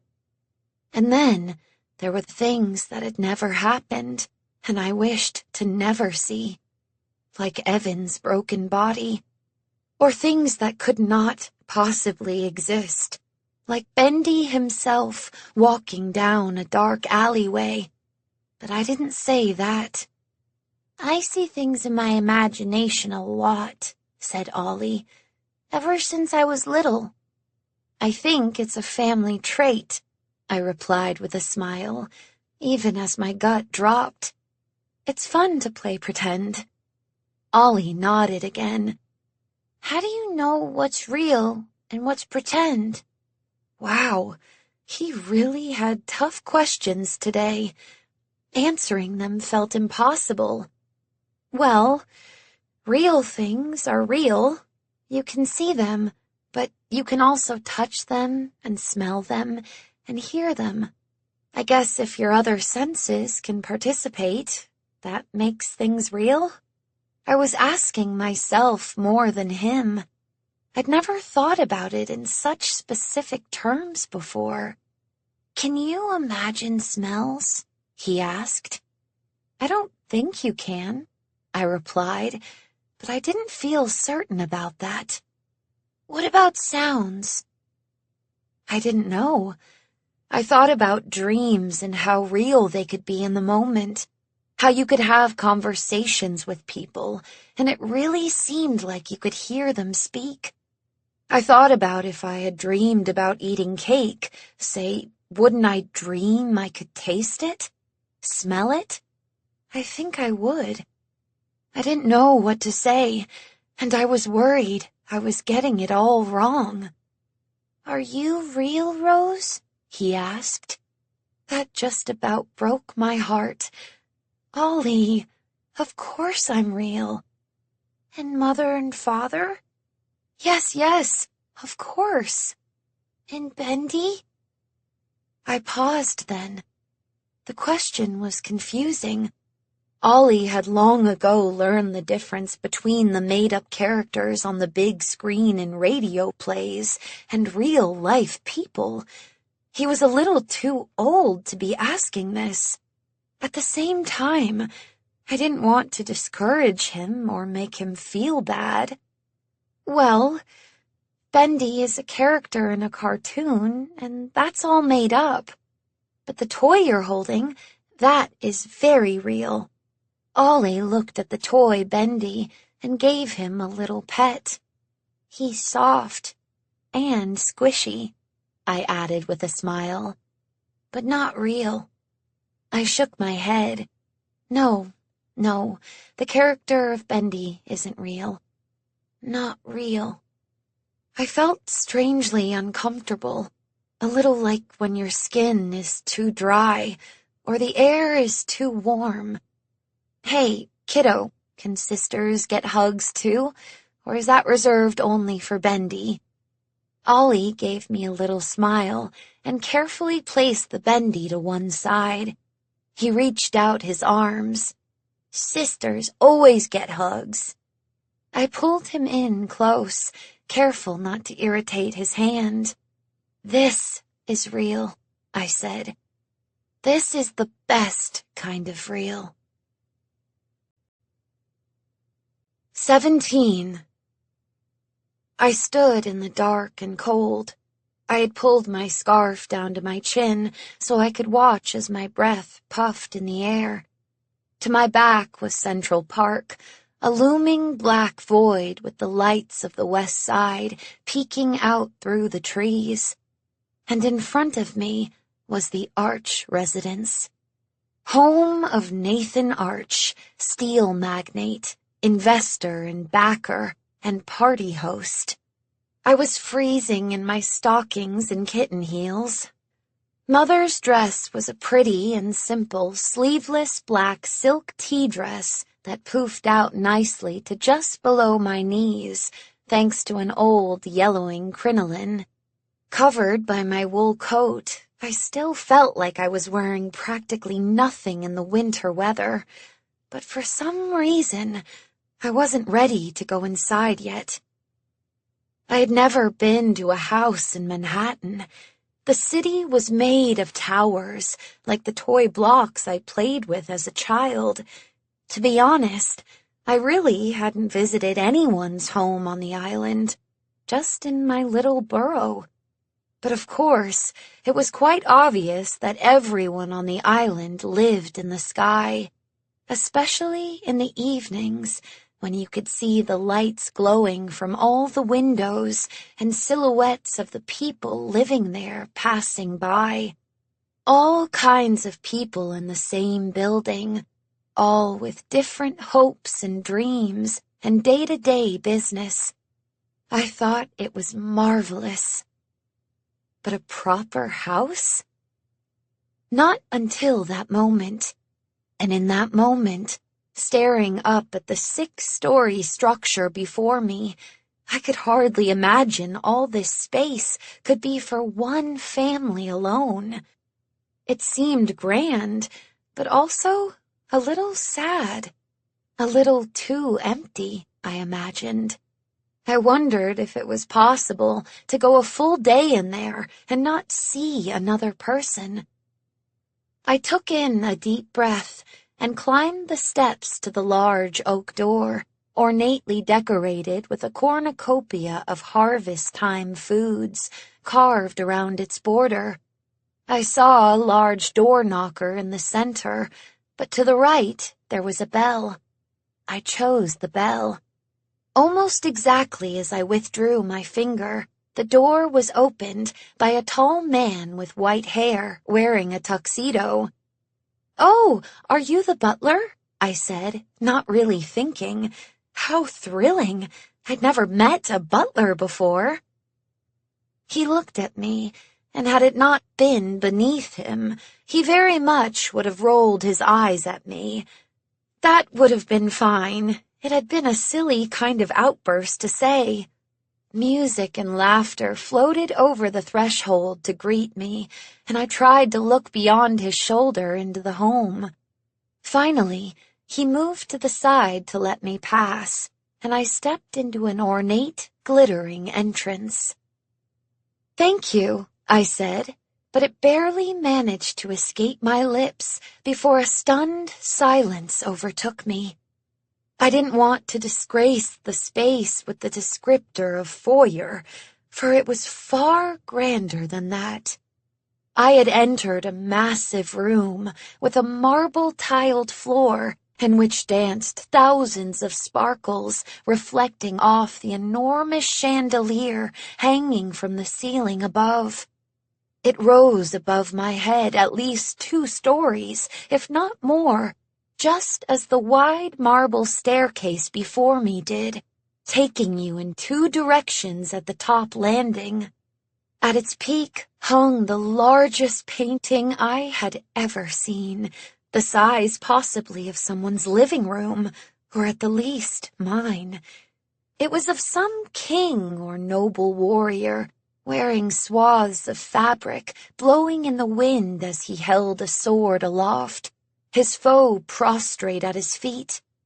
It was a lively picture, full of movement and emotion, and I found it fascinating that a 2-dimensional image could evoke such easy feeling when Joey was working so hard to create in all 3 dimensions. Perhaps, I wondered, it wasn't altogether necessary. But of course, no, it was. It was necessary, if only for the need to experiment and see, to discover. Still, I marveled. And that wasn't all, because before me, right there, right where I was standing, just before the stairs, there was a fountain.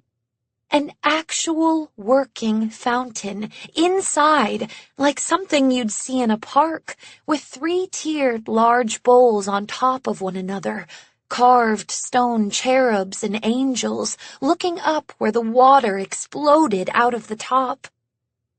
2 very finely dressed people rushed by then, a man and a woman, he in a tux and she in a long blue gown. I felt the cold on my ankles and realized only now that what I had assumed was a cocktail party indeed was not. My cheeks burned, but I couldn't let embarrassment ruin this moment.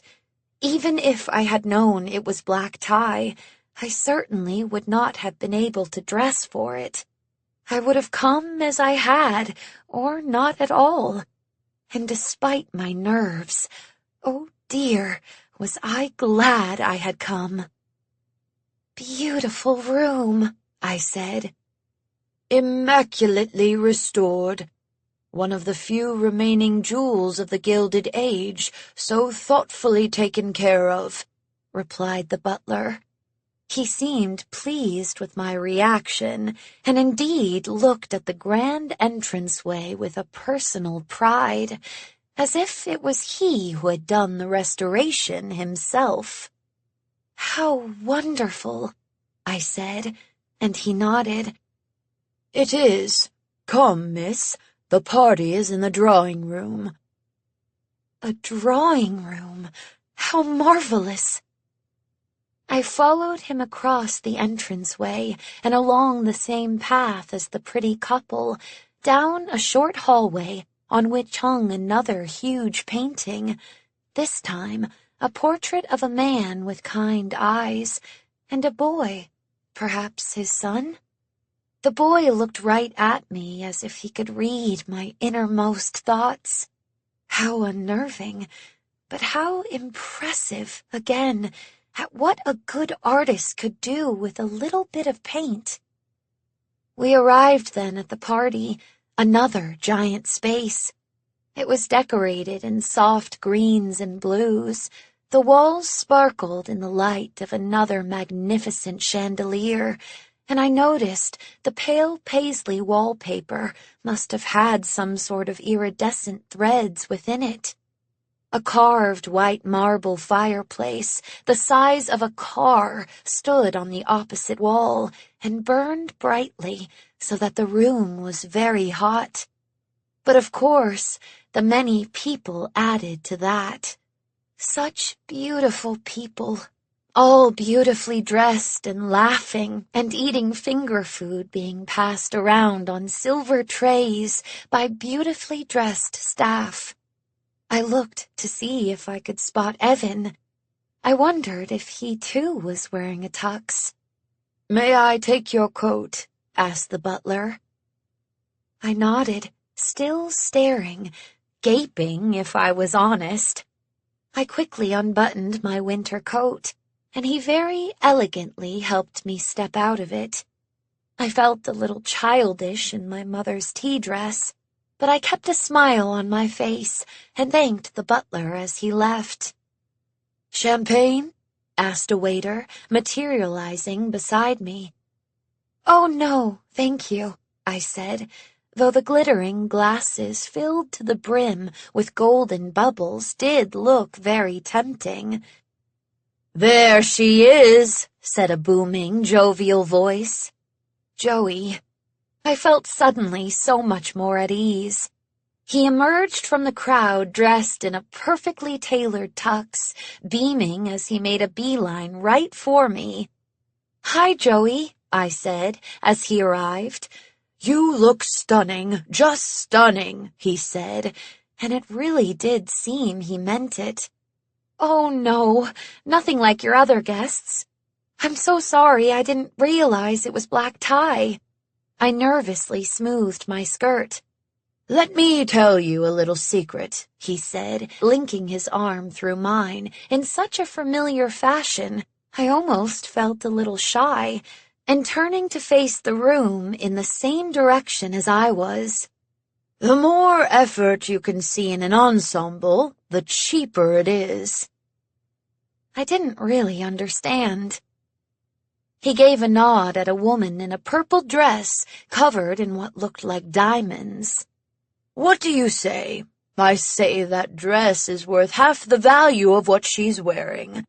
He indicated the woman beside her in a simple dark green velvet gown. "Oh," I said. I still didn't understand his point. "Those who show up to parties overdressed, in my opinion, have made far worse social blunders than an elegant young woman in a classic little black dress. You outshine everyone. Because you don't care." He grinned at me. It was comforting and kind of him to say. But I do care." Joey laughed. "Well, everyone does. It's all about the appearance of not caring. The illusion, my dear, the illusion." I smiled, but again, all I felt was a little confused. I supposed he was just trying to make me feel better, and he had in a way. And yet, that purple dress still looked pretty spectacular to me. "Come, I want to introduce you to someone very special and who you already know in a way," he said. He gave my arm a small tug, and I followed the pull toward a white baby grand piano nestled perfectly in a large bay window alcove, where a professional pianist was playing the way you look tonight. Leaning up against it, perfectly within the dip, was one of the most beautiful women I'd ever seen, wearing a sleeveless, full-length white gown made entirely of sparkles. Sequins, of course, but it looked like stardust, or that it had been hewn out of diamonds themselves. She wore white elbow-length gloves and held daintily onto a glass of champagne as she sang softly along with the song, loud enough that I could hear her perfect voice, but not so loudly that she was commandeering the attention in the room. A small crowd had gathered nonetheless, and when she finished just as we arrived, they appreciatively applauded while she beamed her gratitude in return. "Allison, my angel, please meet my newest employee, Rose," said Joey. He unlatched his arm from mine and gave me the tiniest of pushes in her direction. Not that I needed it. I was drawn to her like a magnet. "Rose, what a pretty name," she said, switching her glass to her left hand and extending her right. I took it, and we held hands for a moment. "It's a pleasure to meet you." "And of course you know who Allison is," said Joey. I smiled and nodded, but I had to admit, I had absolutely no idea. But I didn't want to let him down, nor insult the stunning woman in front of me. Allison smiled brightly. "Now I need to find Nathan. You two get to know each other," he ordered, and then he spun on his heel and marched off.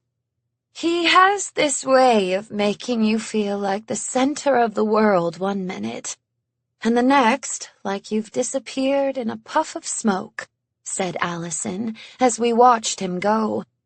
I turned to her. "I'm fine," I said. "Of course you are," she said. "I'm Allison Pendle, by the way. I'm the voice of Alice Angel." Of course! That was it. I knew I recognized her from something. But how embarrassing. Incredibly so, since she knew I hadn't remembered her. "I'm so sorry," I said. A waiter passed then with some crackers, with a pile of tiny black balls on them, and I grabbed one hastily. "I do recognize you now, of course. You're wonderful." I find that context changes everything. Besides, it doesn't help to be all done up like this. I don't really feel entirely like myself in any way tonight. But Joey insisted I go all out. I feel like I might have overdone the white. "Oh, no, it's perfect. Very glamorous," I said, surprised she'd feel at all uneasy. She smiled, almost a little sadly. "Well, that's the job, I guess. Being glamorous and performing for the guests, even when you're supposed to be one. You're always expected to be on as an actor." That didn't sound like that much fun. Do you never get to enjoy parties? Depends on the party. I do wish he'd allowed Tom to come, but, well, obviously not. Still, it helps when you have a friend with you. Oh, yes, I understand that. Where was Evan? I wondered. Well, we shall be each other's friends tonight, then. She smiled so warmly at me that any of the lingering cold from outside I was feeling disappeared in an instant. "Are you going to eat that?" She nodded at the cracker that I still held awkwardly in my hand. Yes, I am." I took a bite. It was deliciously salty. "What is this?" I asked. "Caviar. You either love it or you hate it. I take it you are the former." Definitely the former. So this was caviar. This was the quintessential rich person's food. Everyone had heard of caviar, but here I was actually tasting it. "This is Nathan's house, right?" I asked, after brushing the crumbs off on the tiny napkin that had come with it. I balled it up in my hand, and then looked for a place to put it. There was no place to put it. I just held on to it.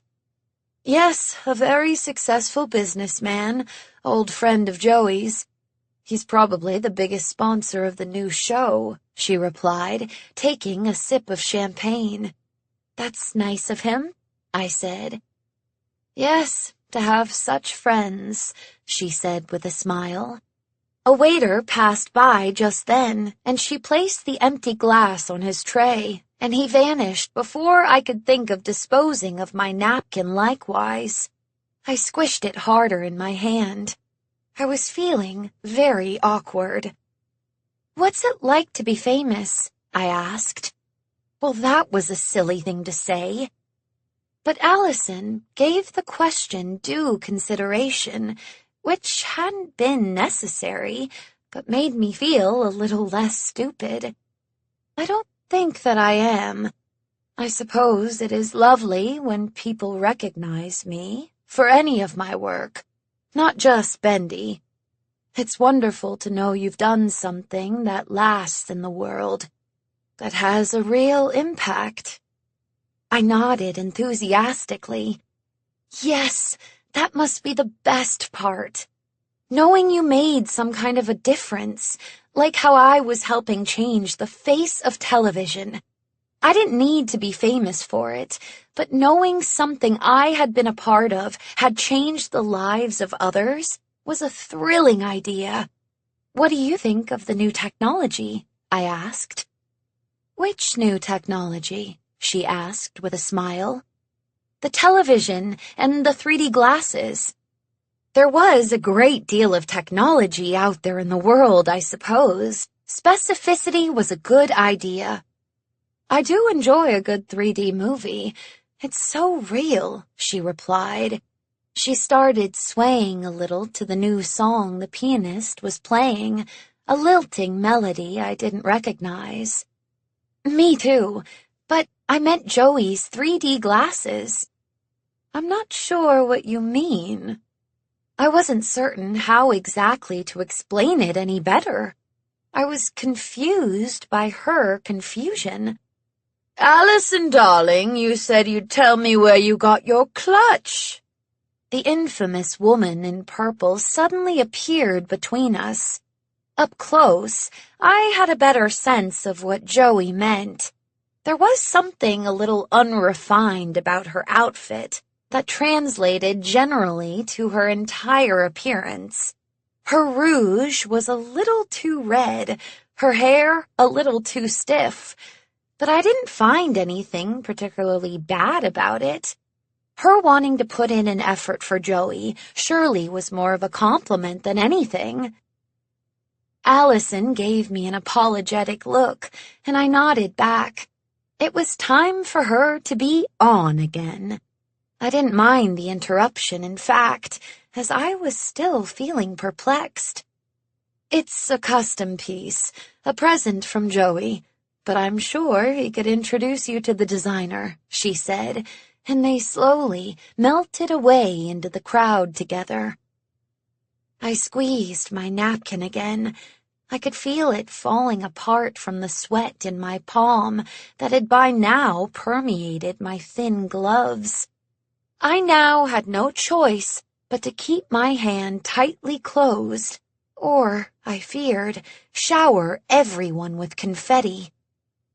I stood there, on my own, and watched the room. Joey had vanished, and I didn't see anyone I recognized from the office. Evan had not made an appearance yet, and I was starting to feel stupid that I'd cared at all if he would. I felt very alone and awkward. Should I go up to someone and just start speaking? It didn't feel like my presence would be welcome. Not here, not at a party like this. It was amazing how you could feel so lonely in a room full of people. Suddenly, I heard a sublimely familiar voice. "Don't walk away, man. Do you think I can survive on half a cracker? Your crackers." Turning, I saw Papa D, wonderfully grumpy Papa D, over by a large vase. He had cornered one of the wait staff and was eating directly off the tray. I quickly skipped over to him. He was too distracted by the food to notice my appearance, so I said, "Hi there, Papa D." The man started, and then began coughing, spitting a few flakes of pastry toward the poor, cowering waiter. Papa D turned to look at me. Just like you to appear out of thin air. Are you trying to kill me? No, of course not. I was grinning, though. How could I miss this gruff man? But evidently, I did. I didn't know you'd be at this party. Well, I didn't know I'd be here either. Stupid internal politics. I noticed then that he wasn't even wearing an evening suit, but one of his regular work suits. I liked that. It made me feel more at ease. Internal politics? I asked. When the top brass isn't impressed by the numbers, gotta keep an eye on their investment. It's ridiculous. The waiter slowly started to ease himself away as Papa D was distracted by me. But his movement caught Papa D's attention. Don't you dare, said Papa D, grabbing another salmon puff violently off the tray. He shook his head as he swallowed. Disgusting. What numbers? I asked. I smiled at the waiter apologetically, trying to emulate Allison in the gesture, though I think it came across far more pained than hers. I took a puff off the tray, half expecting Papa D to block me, but he allowed me the privilege. Viewership. I told them no one wants cartoons in the evening. Who are they even trying to appeal to? But they liked Arch's money, and Joey Drew is a salesman, that's for sure. Look, what does it matter to you anyway? He was glaring at me now, and I found it delightful, though the content of what he was saying alarmed me a little. Well, it's only been 1 week. We shall see what happens tonight, I said. They do like to jump the gun, you're not wrong. What time is it? I shook my head and looked around the room for a clock. I couldn't find anything. I gotta stay till 7:30, then I'm gone. But the show isn't on until 8. Papa D shook his head. Sweetheart, if you think anyone here is actually gonna watch the darn thing, well, you're more naive than I took you for. And I took you for pretty gosh darn naive. Isn't this a viewing party? I asked. It didn't make sense. It's a party, that's all anyone here wants. To mingle, to talk to the right people, to suck up to Arch. Nathan Arch, I said, clarifying it for myself. That's the man. You think any of these stiffs are gonna wanna sit and wrinkle their pretty outfits to watch some kids' cartoons? No, I didn't think they would. Maybe Allison, definitely Allison would. But the rest of the company here, that was feeling unlikely. Well, Joey certainly can convince them, I said. Sir, said the waiter quietly. He knows which side his bread is buttered on. Papa D grabbed another puff, and then just stared at the waiter, who was staring back. What? He barked. It's 7:30, sir, replied the waiter, his voice cracking. Good. Papa D grabbed the remaining puffs and, stuffing them into his jacket pocket, stormed off without so much as a farewell. We had passed a few minutes quite nicely, I had thought, but now that they were over, I was back to square one. Miss, said the waiter. I looked at him. Yes? There's a television set up upstairs in the library for those interested. He sounded a bit more confident now, and I felt sorry for him. Not everyone was prepared for a Papa D encounter. Oh, wonderful, thank you, I said. Where do I find it? Up the stairs and to the left. The door will be open. He smiled, then looked down at his empty tray. I'd better get a refill. I nodded, and then realizing, said, Wait! Can I leave this with you? I opened my hand to reveal the destroyed napkin. He nodded, and I put its remains on the silver tray before the waiter walked with a rather quick step out of the room, probably wanting to avoid any other strange individuals, like Papa D or me. 18. I retraced my steps through the giant room. No one seemed the least bit interested in chatting with me, and Joey was nowhere to be found. Once more, I glanced around for Evan, but of course, nothing. I felt a combination of anxiety and boredom, so I wandered back into the extravagant entranceway and climbed the massive stairs. I gazed at the huge painting once I reached the top. It was extravagant in a way that made me wonder how much money it had cost, and wonder if potentially it could have been put to some good use elsewhere. But the painting did look old, and maybe the purchase of it was a preservation in its own right. Not every museum could afford great works of art. As I stepped closer, I could see the energy behind the artist's brush, the wild strokes, and a thick application of paint. There was a passion there, and even if the painting didn't entirely please me to look at, I appreciated that. There was a peal of laughter from downstairs in the drawing room, and I remembered why I was here in the first place. I turned left and walked down the wide hall with vaulted wooden ceilings. There were many doors, but I was supposed to look for the open one, which I did, and which I found. I peered around the doorway, and indeed was met with the sight of a library. A beautifully vast room with floor-to-ceiling shelves, all packed full with books. I enjoyed books, though no one would ever call me a great reader, but seeing so many in one place was quite intimidating. How could anyone possibly read this much in one lifetime? What a grand goal.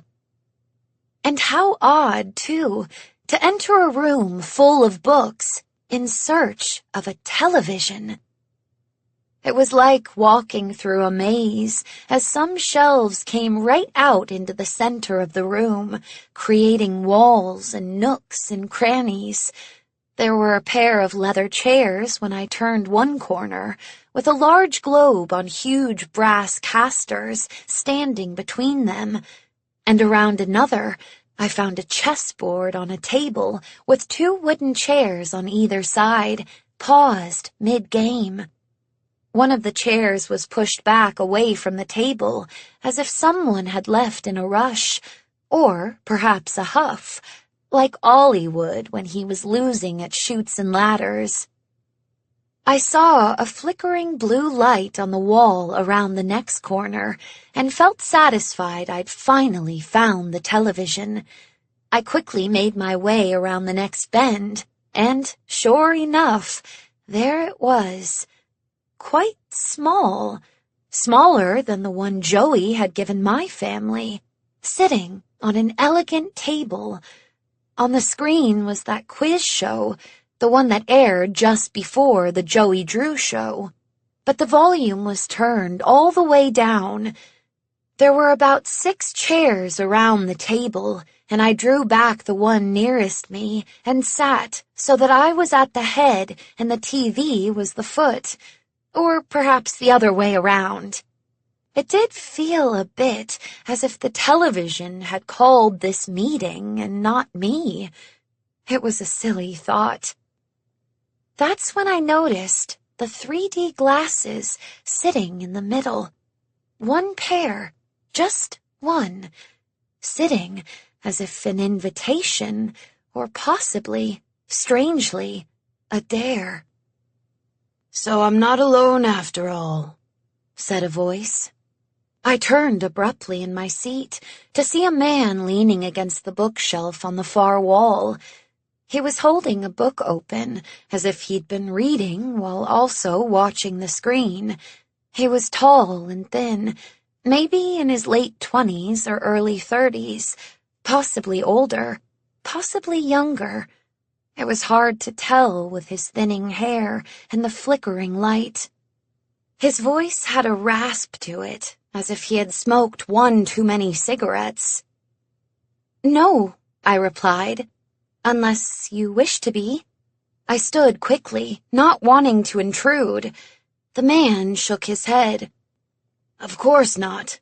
Why does everyone always want to leave me alone?" I had no idea what to say to that. Do they? The man coughed, unfolded his arms, and took a step toward the table. I could see him a bit better now, and I still couldn't entirely make out his age. "Sit down, please," he said, with an elegant gesture of the hand. I did, but I felt reticent now. "Will you join me?" I asked. The man shrugged. "I prefer to stand." There was an awkward silence, and I folded my hands together in my lap. I had attempted to escape the uncomfortable downstairs by seeking out the television, but now I felt all the more out of place. I looked back at the television. There was something almost spooky about the screen, flashing images with no sound. A bright light, a dim light, a bright light again. I thought back to the night with Ollie, and that same ghostly glow. My stomach turned. I glanced up at my companion.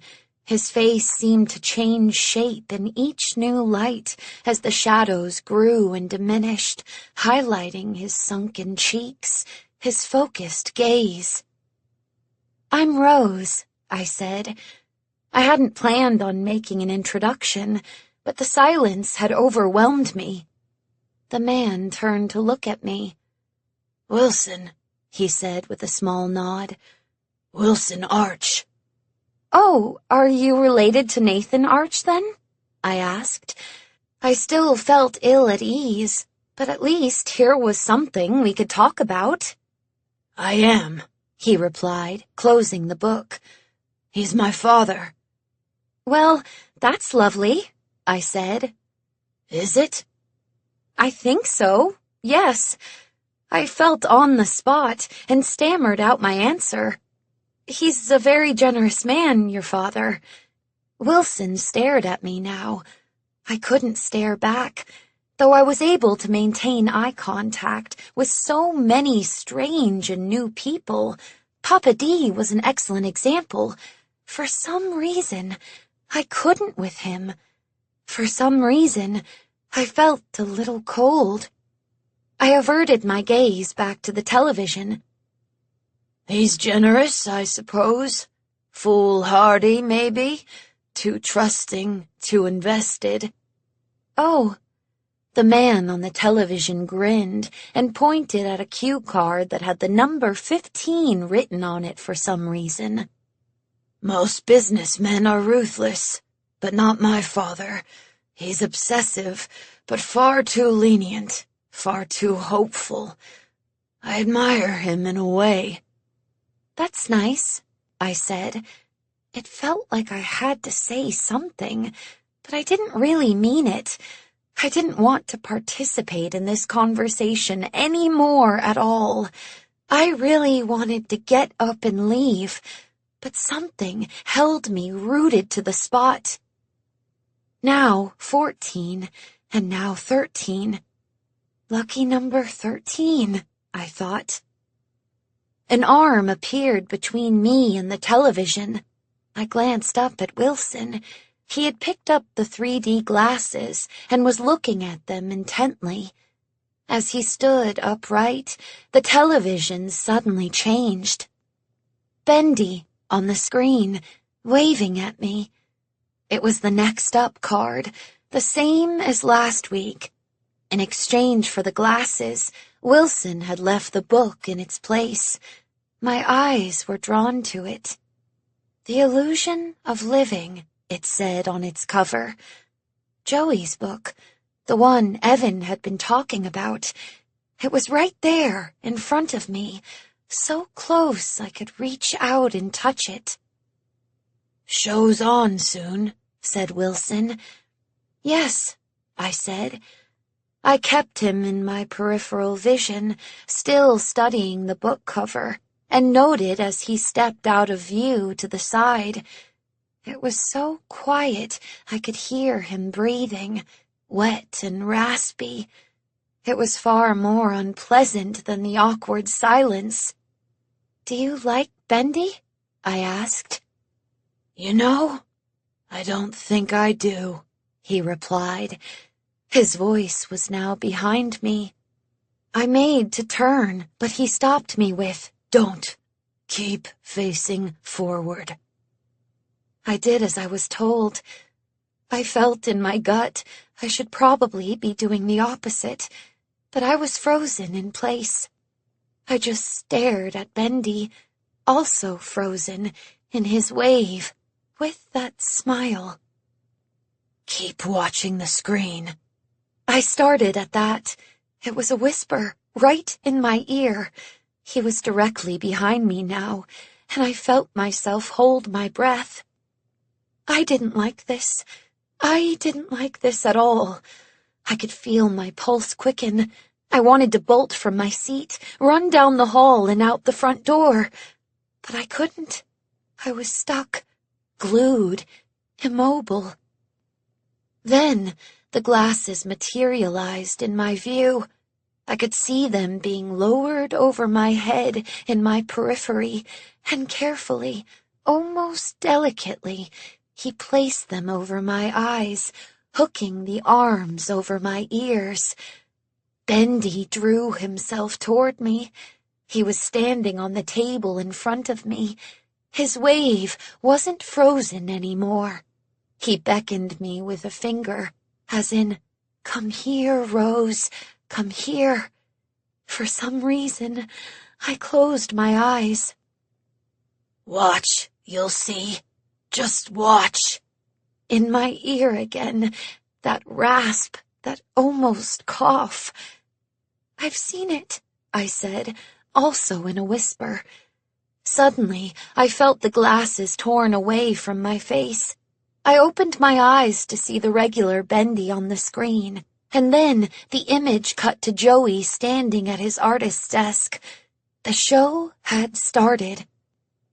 "What on earth are you doing?" asked Wilson. He was farther away from me now, and I felt the ability to move again. I stood and turned all in one motion, knocking over the chair. "Could ask you the same thing, bub," said Evan.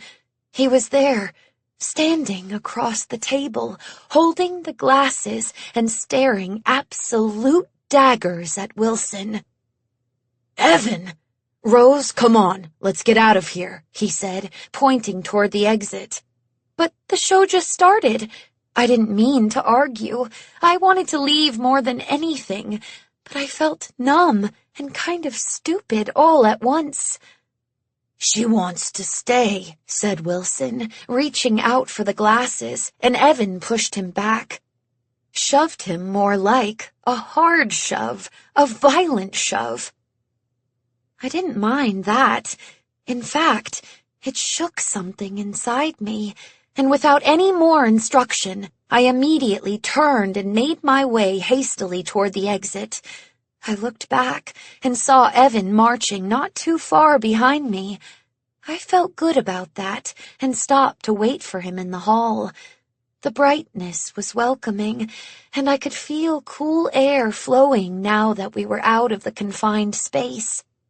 It made me realize all the more how strange and unpleasant that entire interaction with Wilson had been. It sent a shiver up my spine. Evan emerged and walked past me, and somehow I knew I was to fall in step with him. So I did. He still carried the 3D glasses with him. "Are you okay?" I asked. He laughed, one of his wry, knowing laughs. "I'm not the one who—" He stopped then, so I did too. He seemed to think something, and then turned to me. Are you okay?"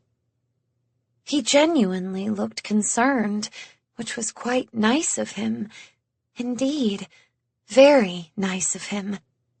"Yes," I said. He nodded.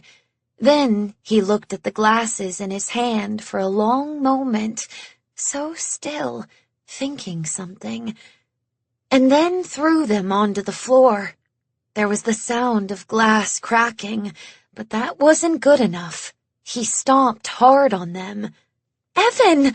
I cried out. "Your invention!"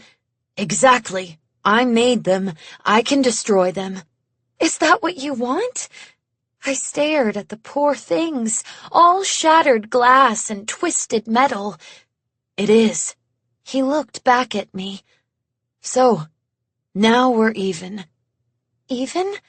"You saved me, I saved you." I couldn't help but laugh a little, though he looked deadly serious. "I saved you from certain death, Evan. I don't think this was quite the same thing." "No, I agree," he said, turning and starting to walk again. "This would have been far worse." I caught up to him at the top of the stairs, under that massive painting. I had to grab his arm to stop him, and he turned and shook me off with a scowl. "You can't just walk off like that," I said. "Not after what you said." "I don't have time to explain everything," he replied. "The time you've already spent on this conversation is time you could have spent explaining everything," I replied. He shook his head and leaned in. "How about I don't want to do it now, to do it here?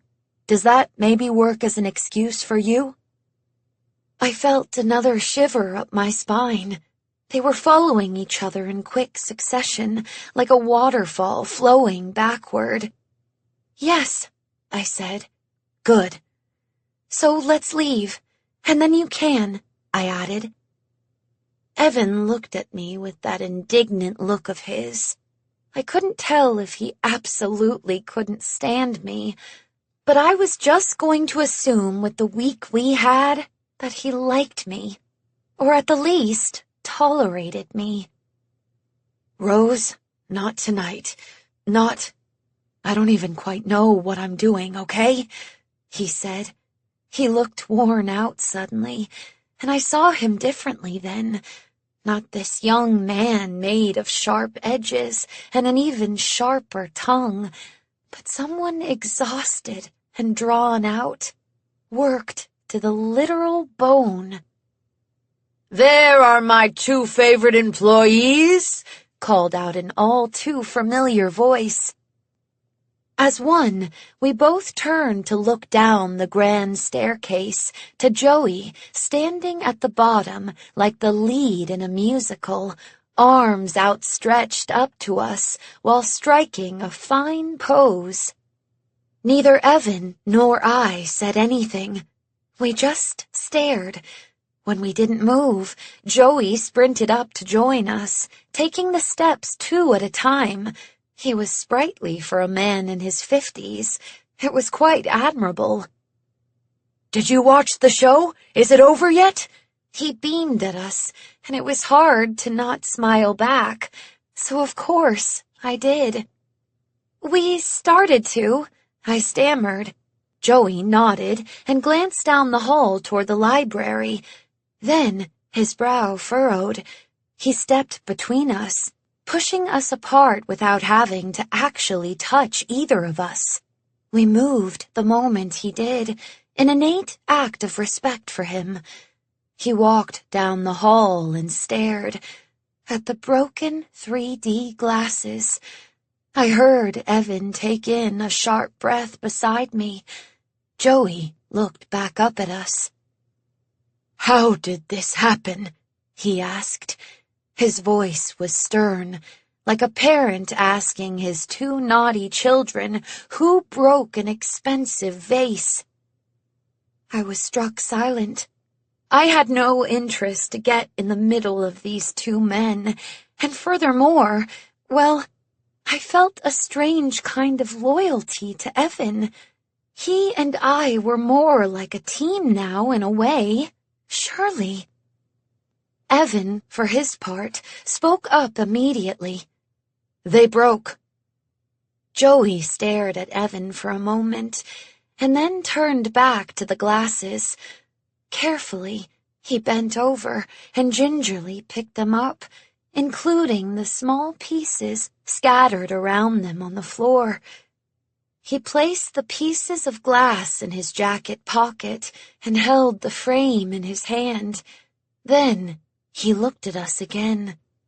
At Evan. They did, didn't they? He said. He made his way slowly back toward us, and Evan, still in his superhero mode, I suppose, subtly placed his hand on my arm, indicating I should move behind him, which I did, because honestly, Joey's intensity was starting to truly scare me. Of course, said Joey, arriving at Evan as they met each other eye to eye. The question remains, how? Evan stared right back. They were evenly matched in height, but Evan still looked so much more like a child in relation to the well-turned-out Joey Drew. I noticed he, like me, was wearing something borrowed, a suit that clearly belonged to a friend or family member. It was a little too big, the sleeves a little too wide. They fell, replied Evan. And someone accidentally stepped on them? Asked Joey. Precisely. Joey took yet another step closer, and I held my breath. I flashed in my mind to Wilson, right behind me, intimidating me, yet doing absolutely nothing wrong, nothing that you could put your finger on. I didn't like seeing Joey behave in a similar manner. It was out of character for him. I stepped on them. I'm so sorry, Joey, I said, the words tumbling out of my mouth. He turned his glare on me. It felt as if someone had actually knocked the wind out of me, a real punch to the gut, and yet, again, nothing tangible had happened. I dropped them, and then as I tried to pick them up, I got all turned about and accidentally stepped on them, and I'm so sorry. Joey just kept staring. Then, with an uncomfortable calmness, he said, You are too good, Rose. I wouldn't be that good. It's dangerous. He turned back to Evan. You're fired. Then he swept past us both, and I followed him with my gaze as he marched down the stairs and back under the archway toward the drawing room. He didn't run. He showed no large emotion, but he did it with a speed and focus that made my insides drop. He was angry. He was very angry indeed. I turned back to Evan. I'm so sorry, I said. Evan kept staring in front of him, where Joey had been, had chastised him, had fired him. Evan, please, I'm so sorry. This is all my fault. He still didn't look at me, but he spoke. I broke them, Rose. It's entirely my fault. Then, finally, he turned to look at me. Let's see him do his grand plan without me. He laughed a little then, to himself, not to me. Evan, what's wrong with the glasses? I asked. Nothing, he replied. He was still amused by something I knew he'd never share with me. Evan, what happened last night at the test run? He looked at me again. I don't know, Rose. I can't decide if it was something very wrong or something very right. I just don't think someone like you should wear them. Like me? He shook his head. Like Pollyanna. I didn't say anything. I didn't know what to say. And I didn't feel like this was an appropriate moment to argue with him. Not after he'd just lost his job. Well, I better go, he said. See you in the funny pages. Then he laughed to himself again. Maybe literally. He winked at me, and I had no idea what it meant. And then it was his turn to take the journey down the stairs. Only this time, he made his way past the fountain to the front doors. The butler materialized and opened them for him. He had no coat, no hat, no gloves. And then he was gone. I stood there, by myself. I could hear the sounds of a happy party off in the distance. But even thinking of all those glittering people, I felt desperately alone.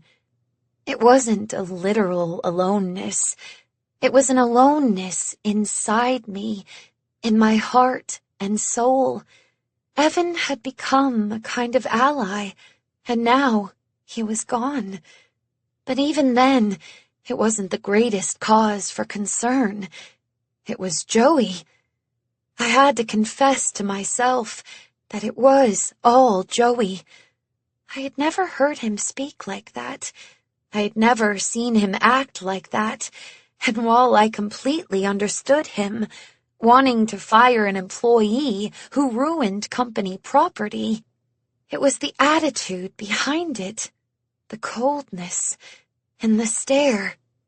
But it hadn't been a stare, not really.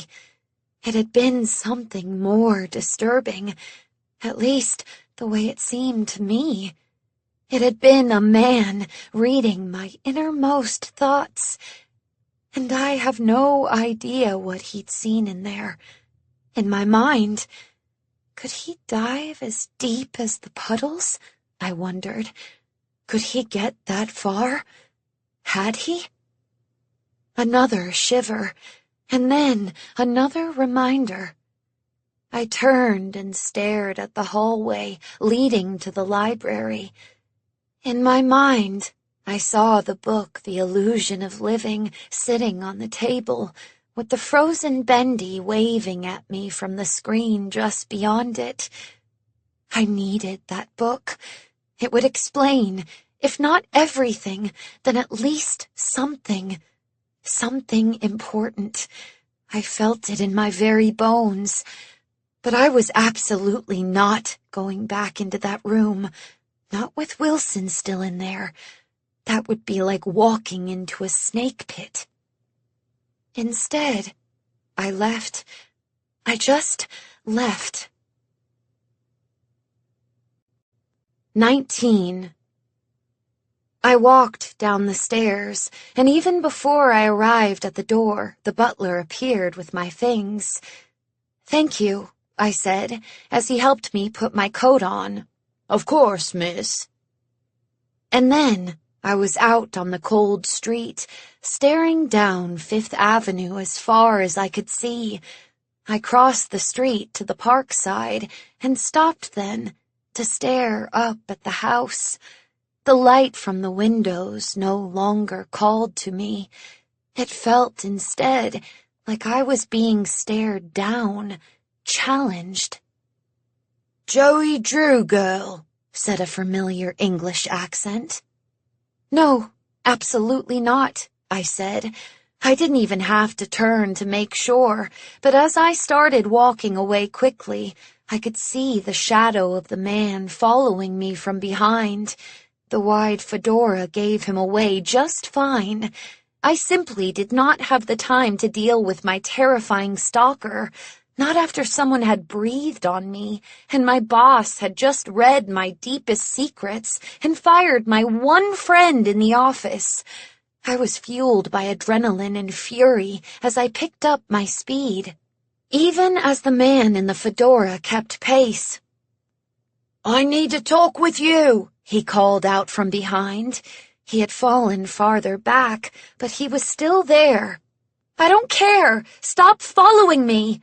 I picked up my pace even more and began jogging, running away from him again. I heard his footsteps get faster. He was jogging now, too. Finally, the fear returned, and as tired as I was of feeling afraid, I let it push me faster. I just had to get to the subway where there would be people. That was the trouble with Fifth Avenue at night. No one casually spent their time outside, sitting on stoops, playing on the street in this neighborhood, even on a summer's evening. Finally, the glowing lamps of the subway entrance materialized, and I turned my run into an all-out sprint. I made it to the stairs and held the railing tight as I flew down them. They were covered in wet slush, and my feet slipped as I went. But I refused to fall over. I couldn't hear the Englishman anymore, but I didn't want to risk the time it would take to turn around. So I barreled through the gates and onto the platform, where I found myself completely alone. As I stood there, panting hard, feeling the sweat on my brow and collecting under my scarf, I remembered that the other thing about the Upper East Side was how underused the subway was at certain times of day. I felt myself start to shake, and though the Englishman was nowhere to be seen, I nonetheless walked myself backward up the platform to keep an eye on the entrance.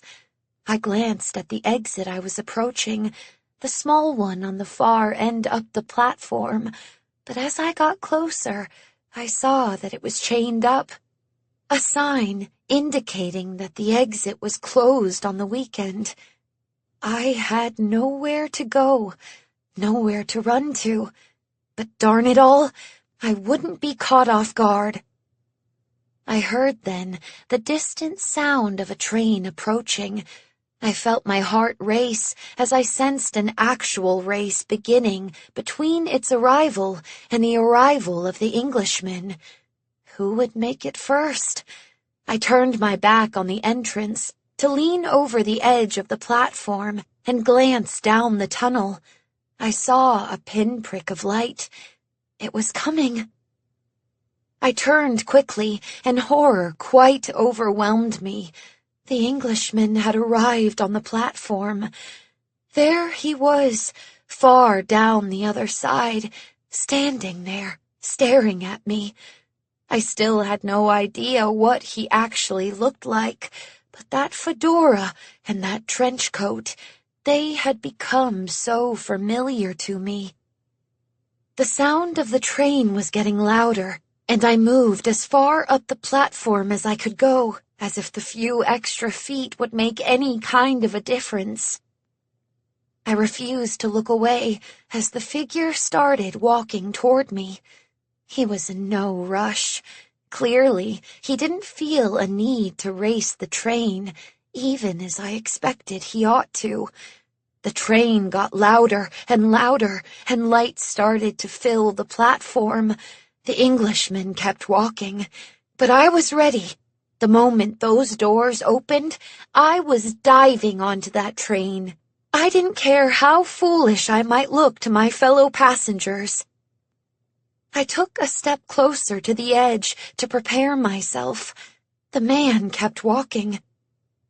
The train burst into the station, all light and noise and a rush of wind.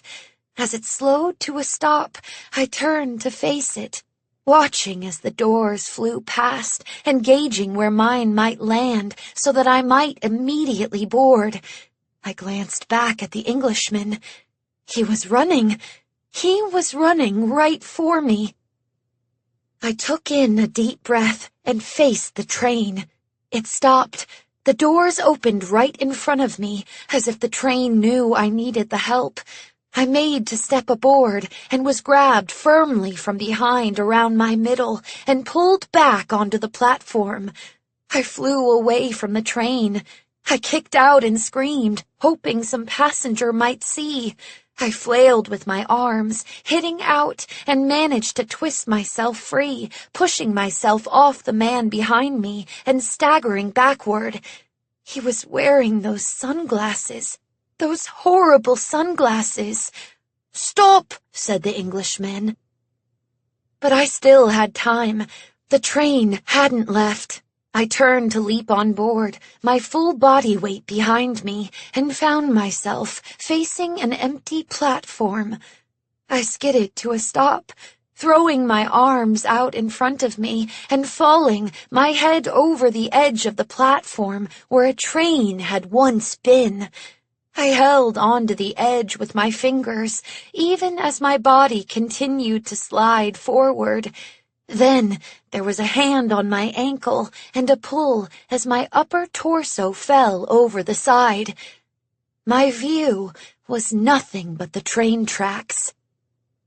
I had stopped. There was another pull on my legs, and I realized that the Englishman was trying to bring me back onto the platform. As much as he terrified me, in this moment I allowed him to hoist me up. I let go of the edge that I was barely managing to hold on to, and once my chest was back on the cold tile floor of the platform, I pushed the rest of myself back and up, turning around so that I could sit upright. The Englishman sat opposite, his hat on the ground, his coat a tousled mess. His sunglasses had skidded across the floor. I stared at him, aghast. Without his sunglasses, I could see what he'd been hiding. His eyes were black. Not that he had very dark brown eyes, but that the entire eye, the whites and everything, was completely black. They looked almost hollow, except for the glint from the artificial light in the station. I shivered, reminded of Ollie wearing the glasses. His hair was deep black also. It lay against his face, almost as if it was dripping down the sides of his head. It lacked any kind of texture or structure. It just was a black form, but it moved like hair. Hair in slow motion, that is. When he shook his head and leaned back, breathing hard. His skin was a jaundiced yellow. I wondered if he was sick. I wondered if he was catching. I wondered what the heck had just happened, and most of all, what had happened to the train. "Are you all right, miss?" he finally asked, after we had both calmed down. "What just happened?" I asked. I had no idea if I could trust him, but he was the only witness I had. He shook his head again and again, his strange black hair moving slowly in response, almost as if he was under water. There was something about it that reminded me of something, but I couldn't think of what. "I'm sorry, miss. I didn't mean to manhandle you. I just couldn't let you jump like that." "Jump?" I asked. "Onto the track, like. I know I scared you. I'm sorry about that. I'm not entirely good at being a person anymore. But running away up into the tunnel would have been so dangerous for you." He spoke softly, almost warmly, but I didn't dare let my defenses down. Besides, what he was saying were the ramblings of a madman. I wasn't trying to jump into the tunnel. I was trying to rush on board the train. How could he not have understood that? "What train?" he asked. More madness. I pointed at the track without looking at it. That train, the one that was there. He opened those black, hollow eyes wider, confusion perhaps, or shock. It was hard to read on a face like his. I noticed black wetness now at the corner of his mouth, like he'd eaten something and forgotten to wipe. The gash on my face, the black ooze. I suddenly understood my memory. His hair, his eyes, the wet on his lip. It was the same kind of blackness as that vision I'd had of myself in the mirror. My breathing got shallow, my head all fuzzy. I promise you, miss, there was no train. I saw you move to the edge as I came close, and then you was going to jump onto the track, and I pulled you back. A tear had formed in the corner of his left eye, a black teardrop, perfect, almost as if it was drawn by hand. I was mesmerized by it, even as it horrified me. Please don't run, he added. But I couldn't run. I couldn't move. I felt dizzy, and also heavy. I realized, aside from the one cracker with the caviar on it, I hadn't eaten anything all evening. There was a train, I said quietly. I needed to convince myself more than anyone, more than this strange Englishman on the ground with me. I noticed movement out of the corner of my eye. Not now, Bendy. Please, not now. But when I turned, I saw instead 2 men walking onto the platform in the distance. I was suddenly aware of how public this whole scene was. I needed to stand. This wasn't right. Let me help you, said the Englishman. He leapt up onto his feet and was quickly at my side, offering me his hand. The nail on his thumb was black, as if he had polish on it. I looked up at him. His face was so close now. I could see each individual strand of wet black hair on his forehead.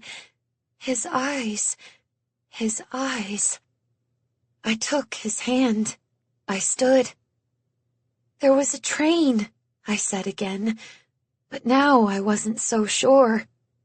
If there had been a train, how had it just vanished into nothing like that? And now that I thought harder, there had been something off about it. I closed my eyes, searching for answers in my memory. I saw the words Silver Lane Express now on the front as it rushed to the platform. I opened my eyes. That was odd. Trains for the subway didn't have names like that. They had numbers and letters, not names. Not names. The man had gone to retrieve his hat, and I saw him pick up his pair of sunglasses, too. I thought of the 3D glasses then, smashed on the floor. I saw Joey slip the sharp shards into his pocket. The man put on the glasses and hat, hiding his eyes and hair. "Who are you?" I asked. My name is Archie Carter, he said, but who I am? Well, I'm a nobody. Someone you wouldn't even notice on the street. No, I think I'd notice you, I replied. Come, let's sit on this bench. He could see I was shaking. He could tell my knees were weak. I felt vulnerable and alone, but also very tired. I was tired of being scared, and tired of being told what to do, and only given half the story, so I didn't move. I need to talk with Joey Drew, he said, seeming to understand I needed more. Well, why didn't you? I asked. What? You were outside the studio that night. You were outside the house tonight. You were waiting. Why didn't you wait a little longer? For Joey himself. Why chase me? Archie Carter stopped to ponder the question. I suppose. Well, I suppose I didn't think he'd want to have anything to do with me. And you, well, you seem like good people." What had Joey said? That my goodness was dangerous? "I'm a nobody too, you know," I said. "If Joey won't give you the time of day, well, there's nothing much I can do about that." Suddenly he had both my hands in his. I couldn't pull free. I didn't have the energy. I heard the sound of another train approaching. Or did I? "Do you hear that?" I asked. "You have to try. I have to tell him about Gent," he said. Gent? There it was. That name again. "Yes, I have to tell him." I could see my own reflection in his sunglasses. I looked small and pathetic, and not like a girl who'd just come from a fancy party. "Do you hear the train?" I asked back. "Please." "Do you hear the train?" I shouted it now, because the sound was so loud, but I worried there was no sound at all, that I was just screaming on an empty subway platform at a man who wouldn't let go of my hands. He nodded. "Yes, yes, it's coming. It's behind you." I turned even as he held on to me tight. A train blasted into the station. I turned back. "I have to go," I said. "Tell him I need to speak with him. I'll be at the diner all day, every day until he comes. Please, Joey Drew's girl, please." Even though I couldn't see those black eyes, I could still see the pain in his face. I nodded. He let my hands go free. "I have to go," I said, turning. The doors opened as I walked carefully up to them. I paused, staring at the open space and the subway car beyond. "It's real," said Archie. I didn't turn around, but I nodded that I had heard him. Then I took a step, and it was. My foot landed on solid ground. It was real. I turned, and as the doors closed, I called out, "My name is Rose." Archie nodded as they clanged shut. Then we stared at each other as the train started up, and I watched as he slowly slipped away as the train disappeared into the dark tunnel. 20. I lay in bed, wide awake, staring at the ceiling as the light crossed in a wave as a car drove down our street, rumbling over the pothole that the city had no intention of ever filling.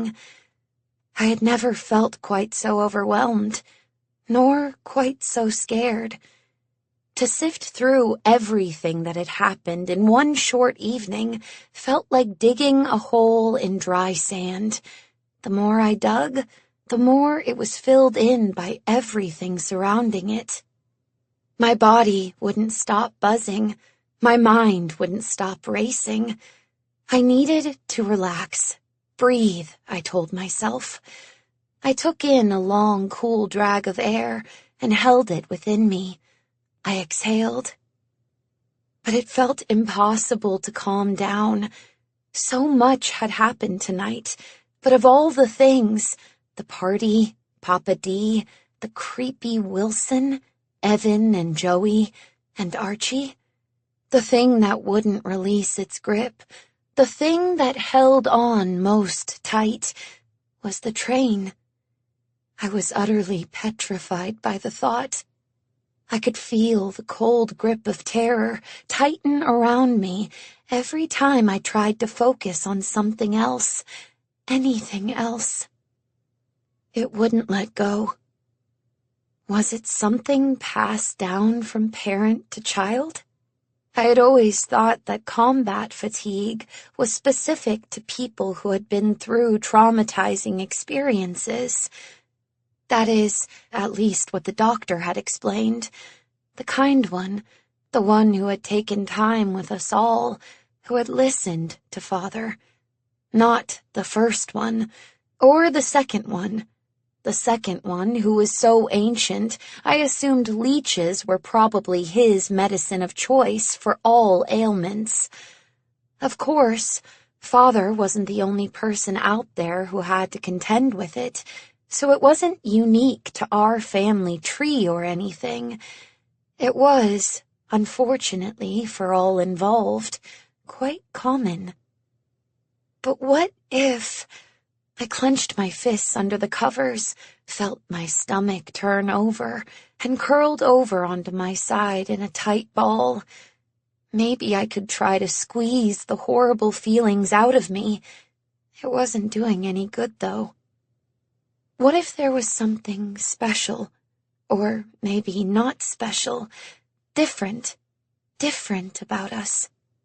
What if there was something in our biology that made us more susceptible to visions, to mind games, to delusion?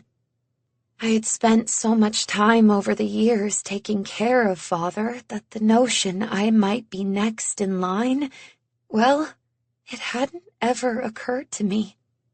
Why should it? I'd never been to war.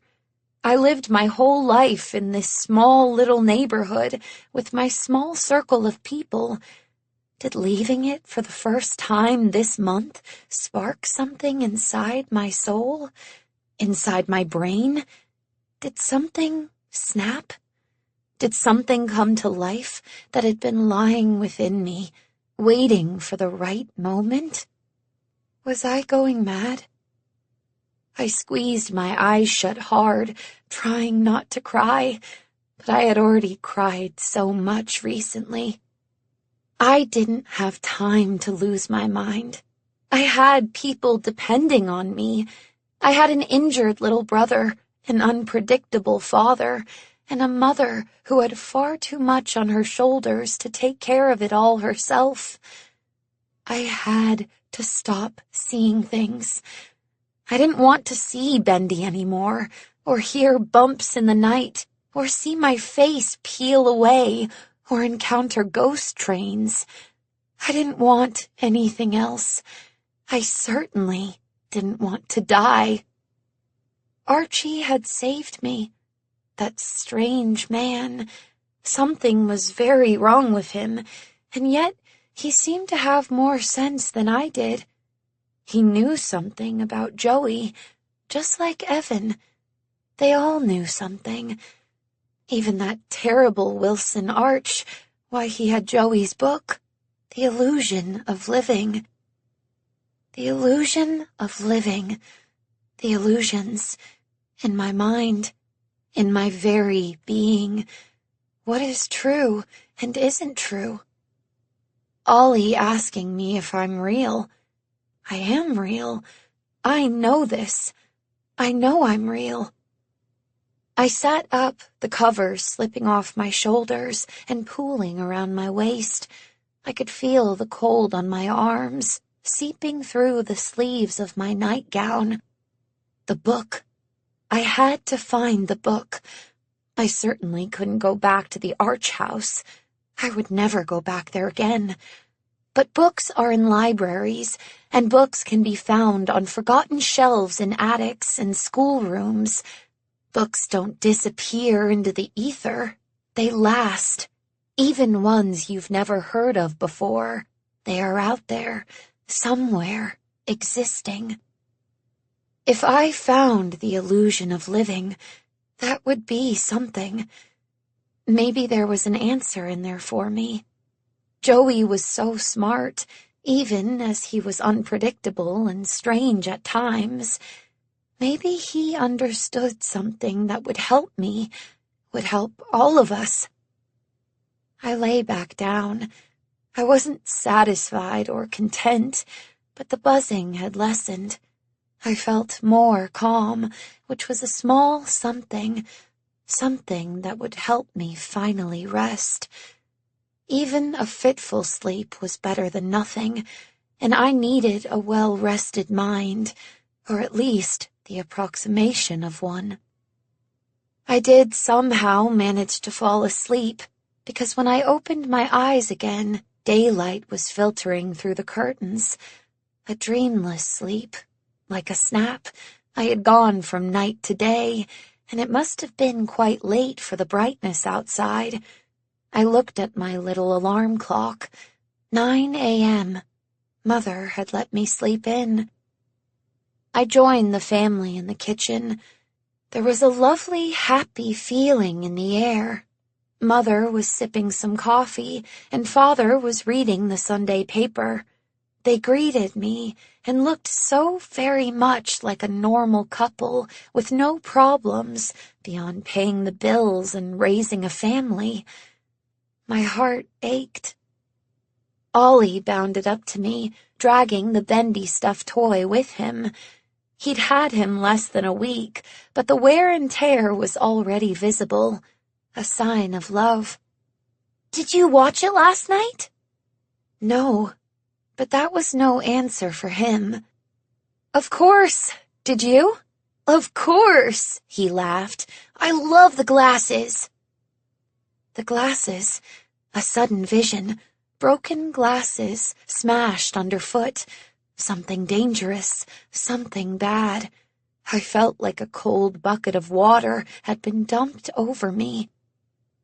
"I think maybe next week you should try it without the glasses," I said carefully. "No, they're the best part." Ollie looked indignant. "I think the best part is the cartoons," I replied. Ollie shrugged. "Yeah, I guess they're fun too, but when I'm wearing the glasses sometimes, I don't even watch the cartoon. I walk somewhere else." I glanced up at Mother and Father, who shook their heads with a smile. It wasn't some fanciful imagination, though. I understood what he meant. The ability to walk around within the world was very real, and very odd. I was still tired, and I was still feeling sorry for myself, so I let it go for now. "We'll see," I said. I thought to myself, worst comes to worst, I can always hide them. "Have some breakfast, sweetheart," said Father. "I'm making pancakes." He made to stand up, but I quickly arrived at the stove before he was able to put the paper down. "It's okay, Father. I can do it. Thank you." There was mix in the bowl ready for me, and I wondered what had happened last night to put everyone in such a good mood. Father didn't make his famous pancakes just any Sunday morning. "Everyone is so happy," I said. "Are we?" asked Mother. "I suppose so. How was the party?" What a question to ask. What a question to answer. "It was fun. Very fancy. Everyone was so beautiful," I replied, pouring some batter into the hot pan. It sizzled in a very pleasant way that I couldn't fully enjoy. "I'm sure you were the most beautiful of them all," said Father. "Well, you have to say that," I replied with a laugh, still watching the pancakes fry, the little bubbles materializing around the edges. I heard the fridge open and saw Ollie carrying the carton of milk over to his spot at the table. "Still hungry, son?" asked Father. He was quite occupied by the task of opening it, and even as my pancakes bubbled in the middle, now indicating they were ready to be flipped, I watched him, exhausted, in a haze and strangely wary. I didn't say anything, though, just stared as he stood up, and then upturned the carton over Father's head, spilling milk all over him. "Oliver!" said Father, jumping to his feet and grabbing the container from his bandaged hand. "What do you think you're doing?" asked Mother, as she took the milk from Father quickly. "You can't do things like that. You especially can't do them to your father." "Especially not to him. No surprises. None. Never. Not even a boo." Ollie looked a little stunned and sputtered. "He said it would be funny." I certainly did not. What a thing to say, said Father. I could see he was shaking a little, but he maintained composure. He didn't disappear into the puddles. I was proud, even as I felt like I was in a dream watching it all. I just continued to stare. I felt a little dizzy, in fact, and I could smell the burning pancakes beside me. Still, I didn't touch them. He told me to do it. Ollie was getting teary-eyed. His bottom lip quivered as he looked at Father standing over him, while Mother grabbed a towel and tried to clean everything. We do not lie in this household, said Father. Who did? I asked. He turned to me, eyes red, tears on his face. Bendy. Go to your room, Ollie, said Mother. She was on the ground, soaking up the spilled milk. I stared at Ollie. He stared back. He said it would be funny, that we'd all laugh. Bendy doesn't talk, I said. Of all the things to focus on, that was the thing I chose. I know, but he still says stuff, like I can't hear it, but I know it. And I just kept staring at him. Ollie, now, Mother ordered, her voice fierce and her face as stern as I'd ever seen it. It shook Ollie out of his trance staring at me, and he looked at her, then at Father. I'm sorry, he whispered. Ollie, just go to your room, okay? I said. He nodded, still watching Mother clean up his mess. Then he turned and quickly dashed out of the room, dragging the Bendy doll along the floor behind him, its head bouncing all over the place, like its neck was broken. I could hear him run up the stairs and slam his door shut. Only then did Father collapse into his seat. Only then did he put his head in his hands. Only then did he start shaking properly. Rose, the pancakes! Mother pointed as she stood up, the sopping wet towel bundled in her hand. I turned and saw smoke rising. I quickly turned off the burner and moved the pan over to the other one.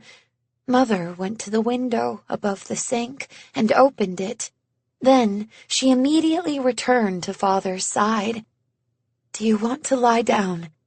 I'm fine, he said, sitting upright and taking in a deep breath. Mother looked at him carefully, placing a hand on his shoulder. He placed his hand over hers.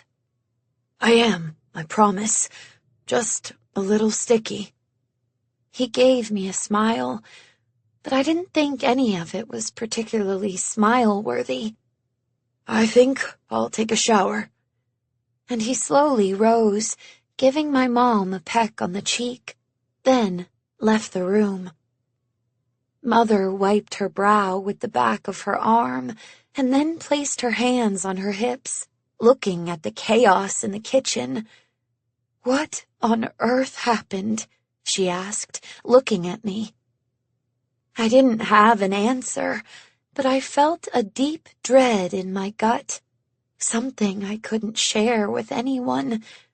I could see Bendy, and evidently, it seemed Ollie could too. I don't know, I said, turning to the stove again and picking up the pan to scrape its contents into the garbage. I had to find that book. I started by putting together a list of the bookstores and libraries I could find in the phone book. I collected almost 10, and I felt quite confident that one would provide the book for me. After all, on my list was the New York Public Library itself. An institution in the world of libraries. It had been around forever, and beyond that, it was massive. The building took up an entire city block in Manhattan and had huge columns at the entrance. It was a gorgeous place that I enjoyed visiting a lot as a kid. The giant stone lions standing sentinel, the wide steps that people would use to just sit on and picnic. Inside, you had vaulted rooms with painted ceilings and shelf after shelf of books on multiple floors. It made the Arch Library look like a small, dusty corner bookstore. And yet, I'm sorry, love, I can't seem to find this book. Are you certain that's the name and the author? The woman on the other end of the line was warm and friendly, certainly nothing like the stereotype of the harsh, brusque, matronly librarian. Yes, The Illusion of Living by Joey Drew. Well, I've been through the card catalog, but I'll ask some of my colleagues as well. Stay confident, my dear. If there's a book out there that was published in this country, chances are we have it. I thanked her and hung up. I was more disappointed than I'd expected to be. I supposed it shouldn't be that easy, but as the woman on the phone had said, oughtn't the book just be there? The fact that it wasn't felt more pointed than perhaps it ought to be, and I was still on edge from everything the night before. Come on, Rose. Not everything has some profound meaning. Some things just are. And in this case, well, the reality is that this book clearly was not very popular. That was all. That was all. I readied myself for future disappointment. Good thing, too, because, sure enough, every store I contacted, every smaller library, all of them came up empty-handed and promised to call me back if they found anything. I feared now there might only be one solution, and it involved returning to the Arch residence. This was not something my stomach was too thrilled about, and I was barely able to eat a bite of my sandwich for lunch. The idea of returning to that house made me so uncomfortable that I stood in a rush and said, "I'm getting some air." My parents stared at me, and I could feel them watching as I ran down the hall to the front closet. "I'll be back soon," I announced. "Okay, dear," said Mother. I could tell from her voice she was confused. I was confused, too, for that matter. I stepped into the bitter cold and felt some relief. Only then did I realize I didn't have a destination. I thought, well, there was the used bookstore on Waverly Ave. That might be an excellent place to start. I could use the walk, and maybe I'd be lucky. Maybe the bookstore just around the corner might turn out to have a copy of The Illusion of Living. Maybe it would be standing up in a display even, with a little light glowing and ready for me. Or maybe I would be digging through a pile somewhere hidden in the back, and then, just as I was about to give up, I would unearth it, like a jewel or a dinosaur bone, or... "Rose! Oh, good, you're still here. There's a call for you," said Mother. I turned to see her standing on the stoop in the open door, wrapping her sweater tight around her small frame. "A call?" "Yes. Do you want to take it?" I nodded and turned around, making my way back into the house as Mother closed the door behind me. I picked up the receiver and stood with my legs pressed against the radiator that held the shelf in the hallway that the phone sat on, along with the monthly calendar and other little odds and ends, warming myself as I said, "Hello, this is Rose." "Hi, Rose," said the voice on the other end. "I saw a note from my boss that you were looking for The Illusion of Living." Such elation! My whole body warmed in an instant. Forget about radiators and such. Yes, I am." "That's very interesting. May I ask why?" said the voice. The woman on the other end had a very straightforward way about her, the tone direct. Not mean, but not warm either. I felt a little put on the spot. I couldn't very well tell her actually why. Now, could I? No, I said. I held on to the word for a moment and felt absurd the second I said it, but somehow I couldn't remedy the situation. I couldn't come up with an excuse for such rudeness. I just stood there, awkwardly cradling the receiver in the crook of my neck, waiting. There was a significant silence, but then the pragmatic voice spoke again. That's fair, I suppose. I think you should come to the store, sooner rather than later. I was relieved and also thrilled. I quickly reached for a pencil and notepaper. Absolutely. What's the address? 126 Mulberry Street. I've got it, thank you. There was another silence. Then, you're welcome. I'll be here when you arrive. Please ask for Dot. Is that you? I asked, adding the name to the address. I smiled. Just looking at it all written down had given me so much hope. Yes, she replied. That's me. 21. Snow had begun to fall as I made my way to the subway station to head to the bookstore. I was feeling great trepidation, not about meeting Dot, but going back down underground to take the train.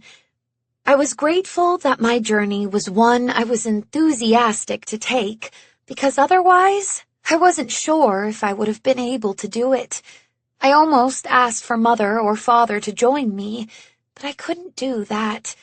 Not in small part because Father was uncomfortable taking the subway and preferred always to travel above ground, but because what on earth could I tell them? I tried to take a train last night that didn't exist, and now I need you to make sure that all future trains I try to board are real. No, that didn't sound like a sentence I would be saying any time in the near future. What I had planned on doing, and indeed what I did end up doing, was following the lead of everyone else on the platform. If others stepped toward the slowing train, if others got on board, well then, so would I. Unless, of course, the people were also figments of my imagination. I was indeed fortunate that I was desperate to get a copy of this infamous book. Otherwise, I might have never left the house again. In the end, I did survive the trip. I did ride an actual subway train, and the people around me did seem to be real enough. The man muttering to himself, the pair of little old ladies in their Sunday best, the kids running up and down the center of the car, and their parents utterly ignoring them. They were all there. They were. I knew it to be true. It had to be true. When I arrived in the city, the snow was flying about. Not the soft, pretty white flakes floating down from above, but a whirlwind of white obscuring the city streets and the tall towers. My breath caught in my chest, but there was something about the feeling of being truly in the present, in the reality of the moment, that I appreciated. And currently, the reality of the moment was cold and wet and unforgiving. I arrived at 126 Mulberry Street. It was a small, narrow shop, and in the whirl of white could have easily been missed. I actually walked by it at first. I opened the door, and the little bell rang. A small, bent old man sat behind the counter at the front. He glanced up from his book to appraise me and peered at me from behind the thickest pair of glasses I had ever seen. They made his eyes appear twice the size. "Hi," I said, approaching him. "I'm looking for Dot." He nodded. "In the back." and he returned to his book. The store was small in width, but seemed to carry on indefinitely toward the back. There were no customers, and I did wonder where you would put them anyway, as the place was overflowing with used books on shelves, piled on the floor, sitting on the steps that led up to the second story. This was not any kind of organized chaos. It was an explosion that hadn't been cleaned up, that would probably never be cleaned up. I made my way to the back and finally saw a pair of shoes at eye level through a shelf that jutted out at an awkward angle. I sidestepped it and turned a corner that revealed a young woman who appeared to be in her mid-20s, standing on a stepladder, carefully shelving a large stack of books. An activity that seemed entirely pointless to me, but she took it with a great deal of seriousness. She was wearing a plaid skirt and a white button-up shirt, the sleeves rolled up, and a pair of cat-eye glasses, off which dangled a gold chain. Her hair was blonde, and though she looked to have taken the time to curl it, it was quite disheveled now. "Dot?" I asked. The woman looked down at me immediately, still holding aloft the book she was in the middle of shelving. "Rose?" "Yes," I said. "Yes, I'm Rose." It felt almost reassuring to say so. I was Rose. "Good," she said. She turned and efficiently shelved the book, and then hopped off the ladder in one jump. It was a small surprise to see, but it definitely made me like her almost instantly. "Follow me." I did, and we walked quickly through the shop toward the front, where she grabbed her jacket off a coat rack behind the counter. "I'm taking my 15, Arnold," she announced. Arnold made a slight grunt in response and turned the page. "Come," she said to me, and once again I was following her. She was very good at giving commands. Back out into the whirling snow we went, and we hiked our way up the street to a small cafe on the corner. Inside it was painted a sickly green and seemed no warmer than outside. In fact, it almost felt more damp. I glanced at the brown watermark on the ceiling as we walked under it, and past the empty display case by the counter. Fortunately, for our purposes, its bleak interior meant that the cafe was virtually empty, and Dot led us to a small table in the corner, away from the window and door. "So," she said as we sat, "you must be very confused by all this. I'm sorry. A coffee, please?" The waiter had arrived so suddenly I jumped. "And for you?" he asked in a morose, almost resentful tone. How dare we actually want a coffee at a cafe? "A tea, maybe?" "Up to you." "Right. Yes, please. Tea, sugar, no milk, please." He wrote it down on a little pad and then sighed, leaving us with his shoulders hunched. "You have to understand that anything to do with Joey Drew sets me a bit on edge, to say the least," continued Dot, as if we hadn't been interrupted. I quickly nodded, though I didn't understand any of it. "Why are you looking for the book? How did you hear about it in the first place?" "Well," I said, and for a second I wondered how honest I should be. Considering this woman clearly had some sort of issue with Joey, could I trust her? Then again, I wasn't sure there was any reason to concern myself with questions of trust. I had no secrets, or at least none about Joey that needed to be kept. And as for my personal needs about the book, well, I could just not share those. So I answered her questions. "I'm looking for the book because a colleague of mine recommended it to me, and I first heard about it from Joey himself. Joey? Dot cocked her head to the side. First name basis, I see.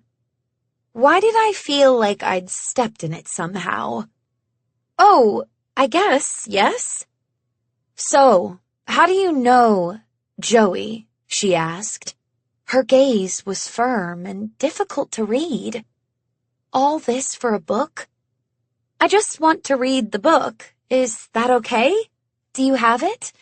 I have it, replied Dot, just as the waiter returned with our drinks. I looked at my tea. I felt this great exhaustion come over me. Why did people have to be like this? Why couldn't conversations be straightforward?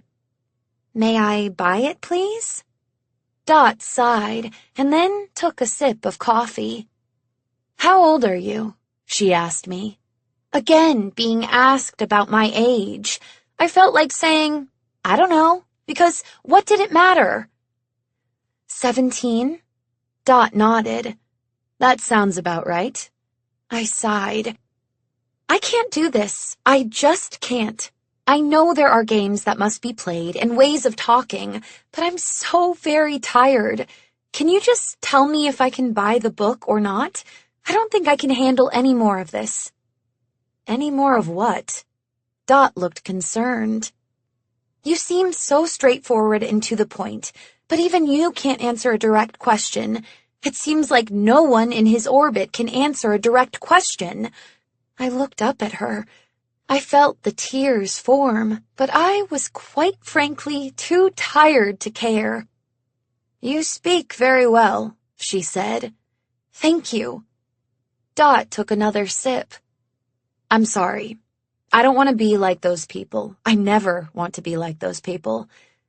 I think the only way to explain my hesitation is to simply tell you a little about me. And about Mr. Drew. Would that be okay?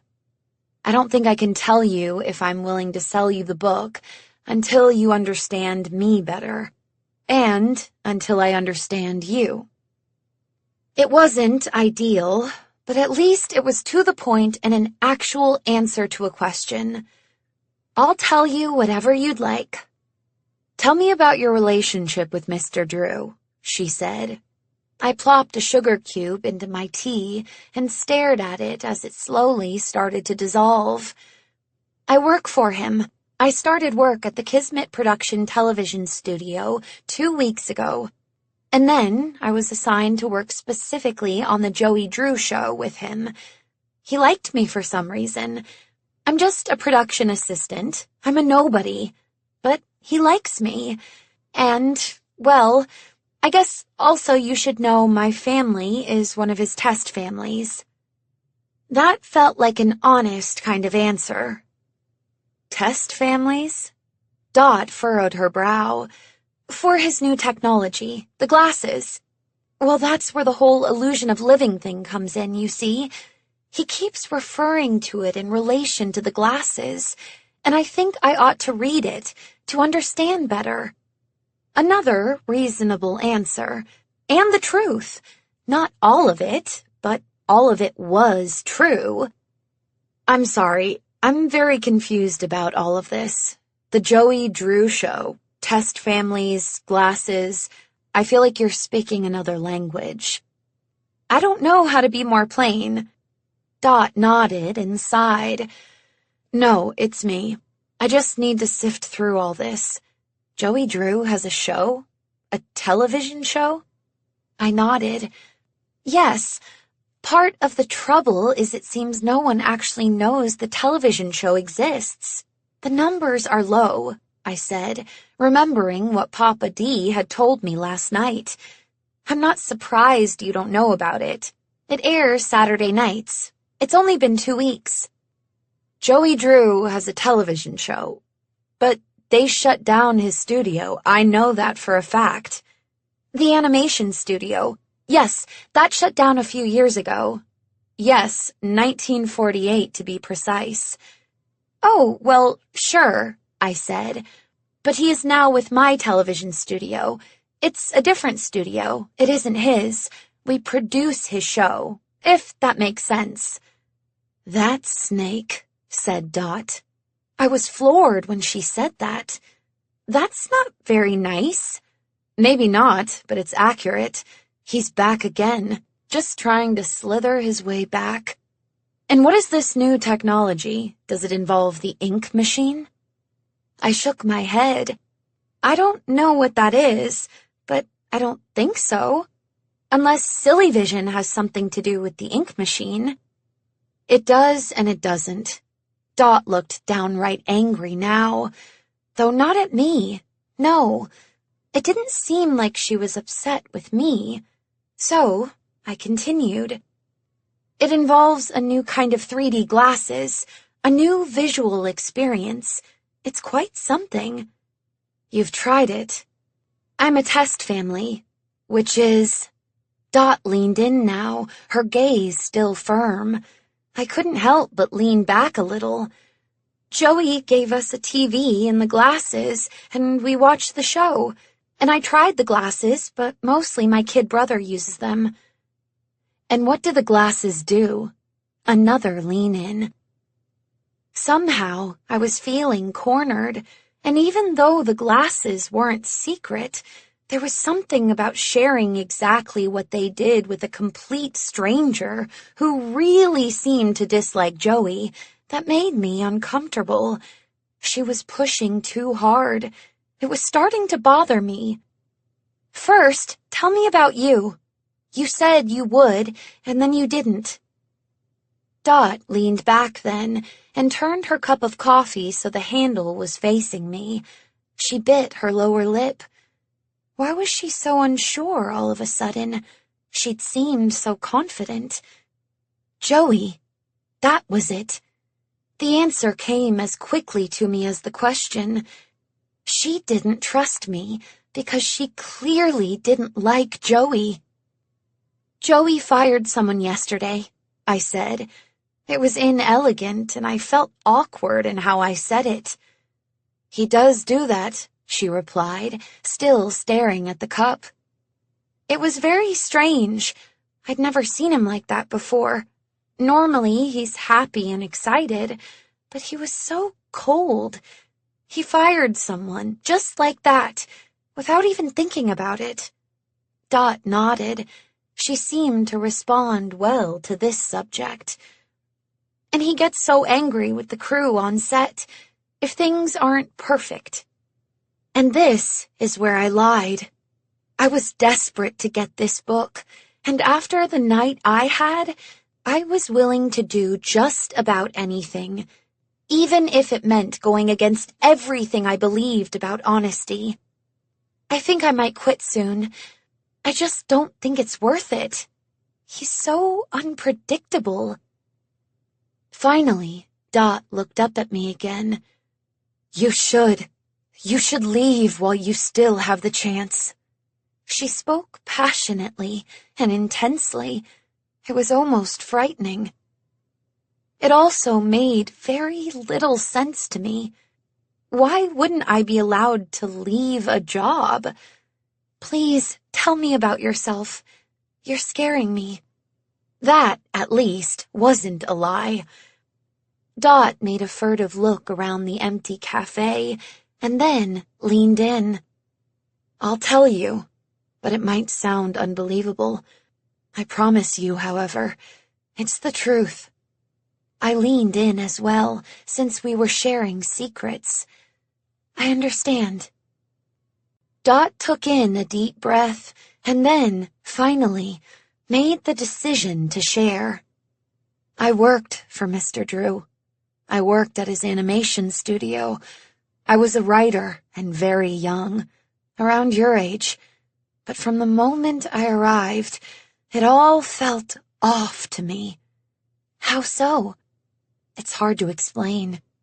It was mostly to do with Mr. Drew himself, his changeable nature, as you just described, but also his need for perfection, his need for attention. He wanted more and more. I think most businessmen do. He claimed to be an artist, but it was always about expanding things, bringing Bendy to the world. He was obsessed with Bendy. I met a boy there. She stopped talking. A shadow seemed to pass over her face. The same age as me. Young, much more naive in some ways. In many ways. Her voice caught in her throat. She stopped again. Forgive me. I haven't ever said any of this out loud before. It's harder than I thought it would be. I felt the natural impulse and reached across the table for her hand, the one still nervously playing with the handle of the coffee cup. I took it in mine, and she let me hold it for a moment, but she quickly withdrew it into her lap.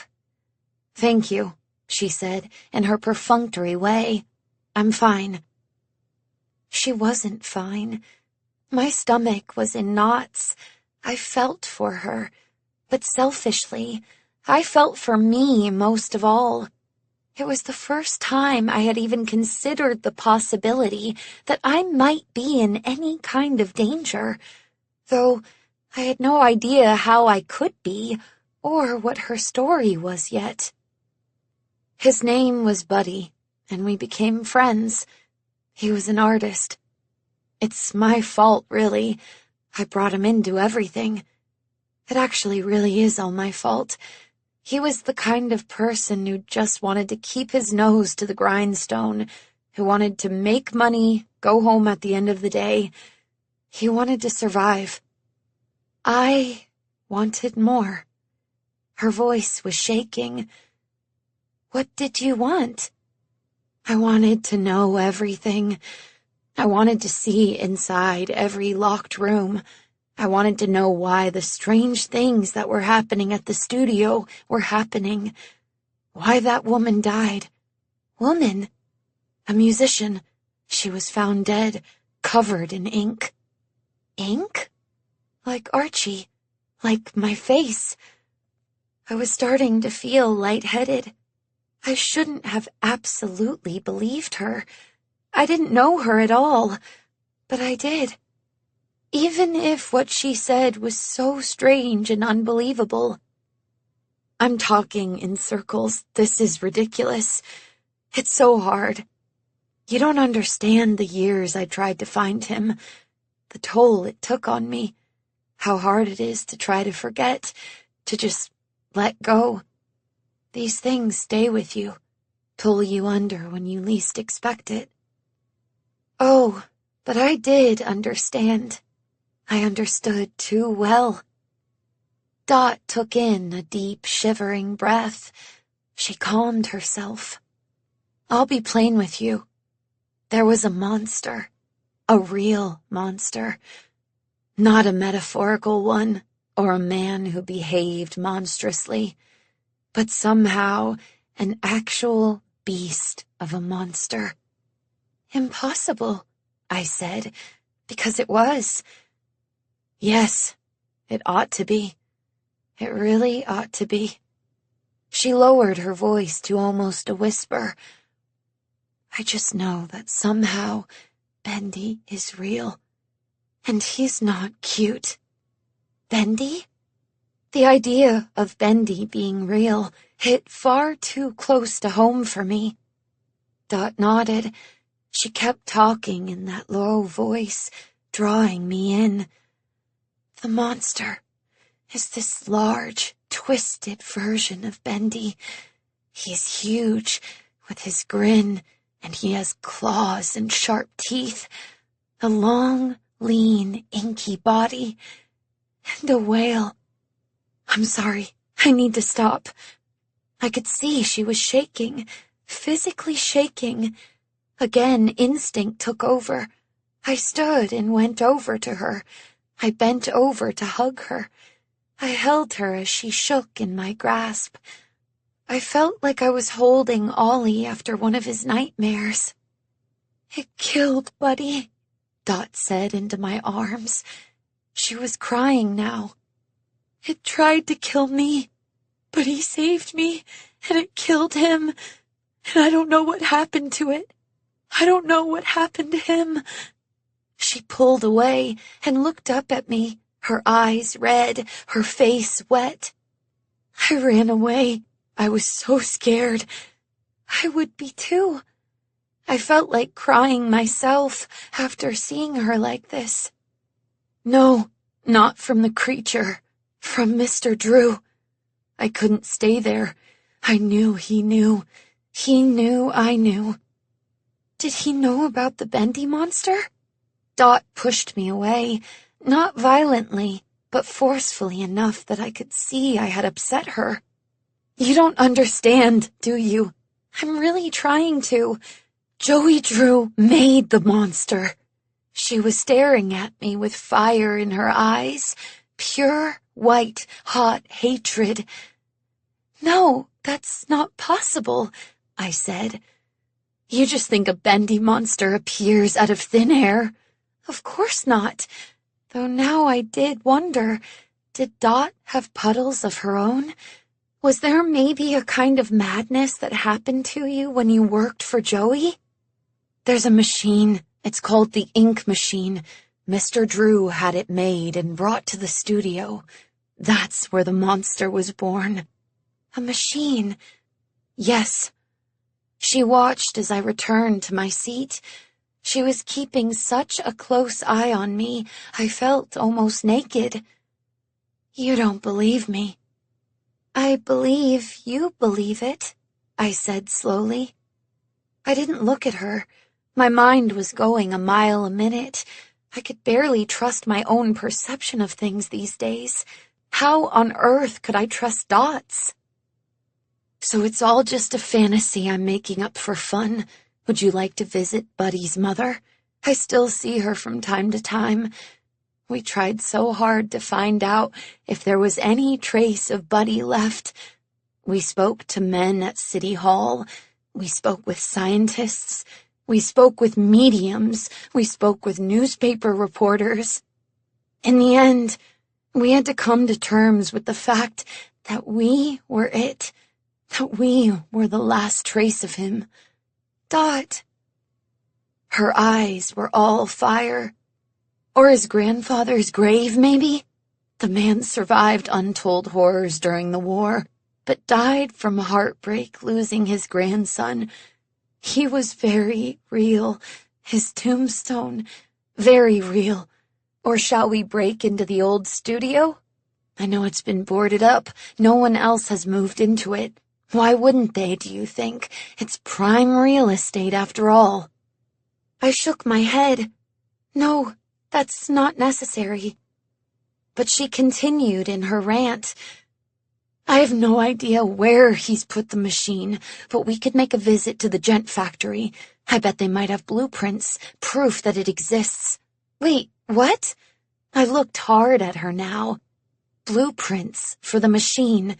It was a stunning invention. I'm sure they didn't throw those away. No, you said Gent. You know what Gent is? Gent built the machine, Rose. I tried to steady myself by taking a sip of tea, but I couldn't swallow. I had to spit it back out into my cup. There was a long silence after that.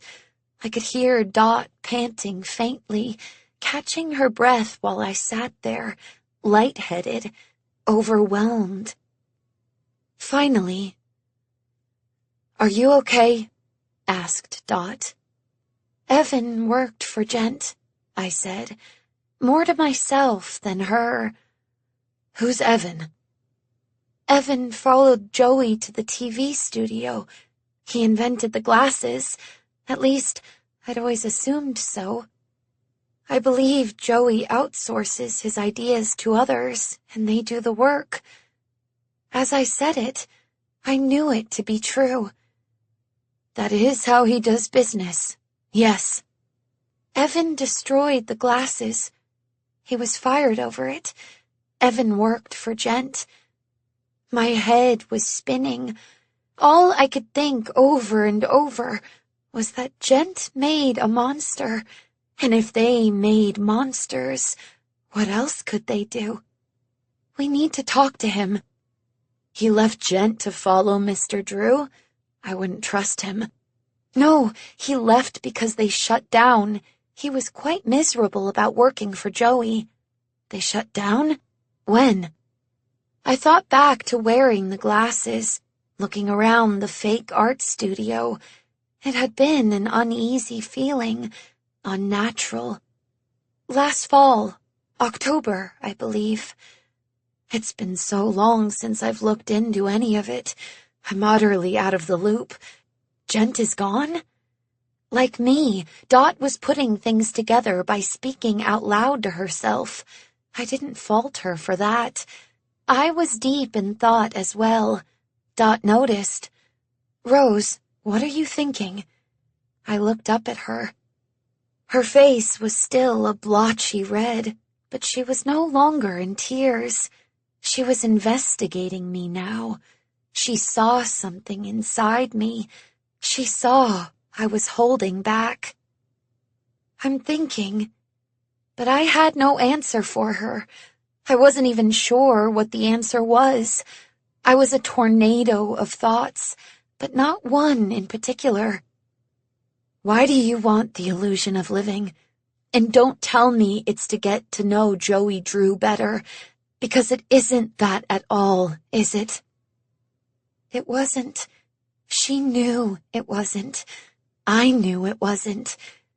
I had to trust someone eventually, didn't I? Maybe not my parents. They couldn't handle it. But this stranger, this person who seemed to understand that unbelievable things can and do happen, more than anything, I wanted to trust her. I needed to trust her. I want the book because I think it might explain why I am experiencing all these strange things. I want the book to prove I'm not crazy. There it was, laid out on the table like my cup of cold, regurgitated tea. "What kind of strange things?" asked Dot.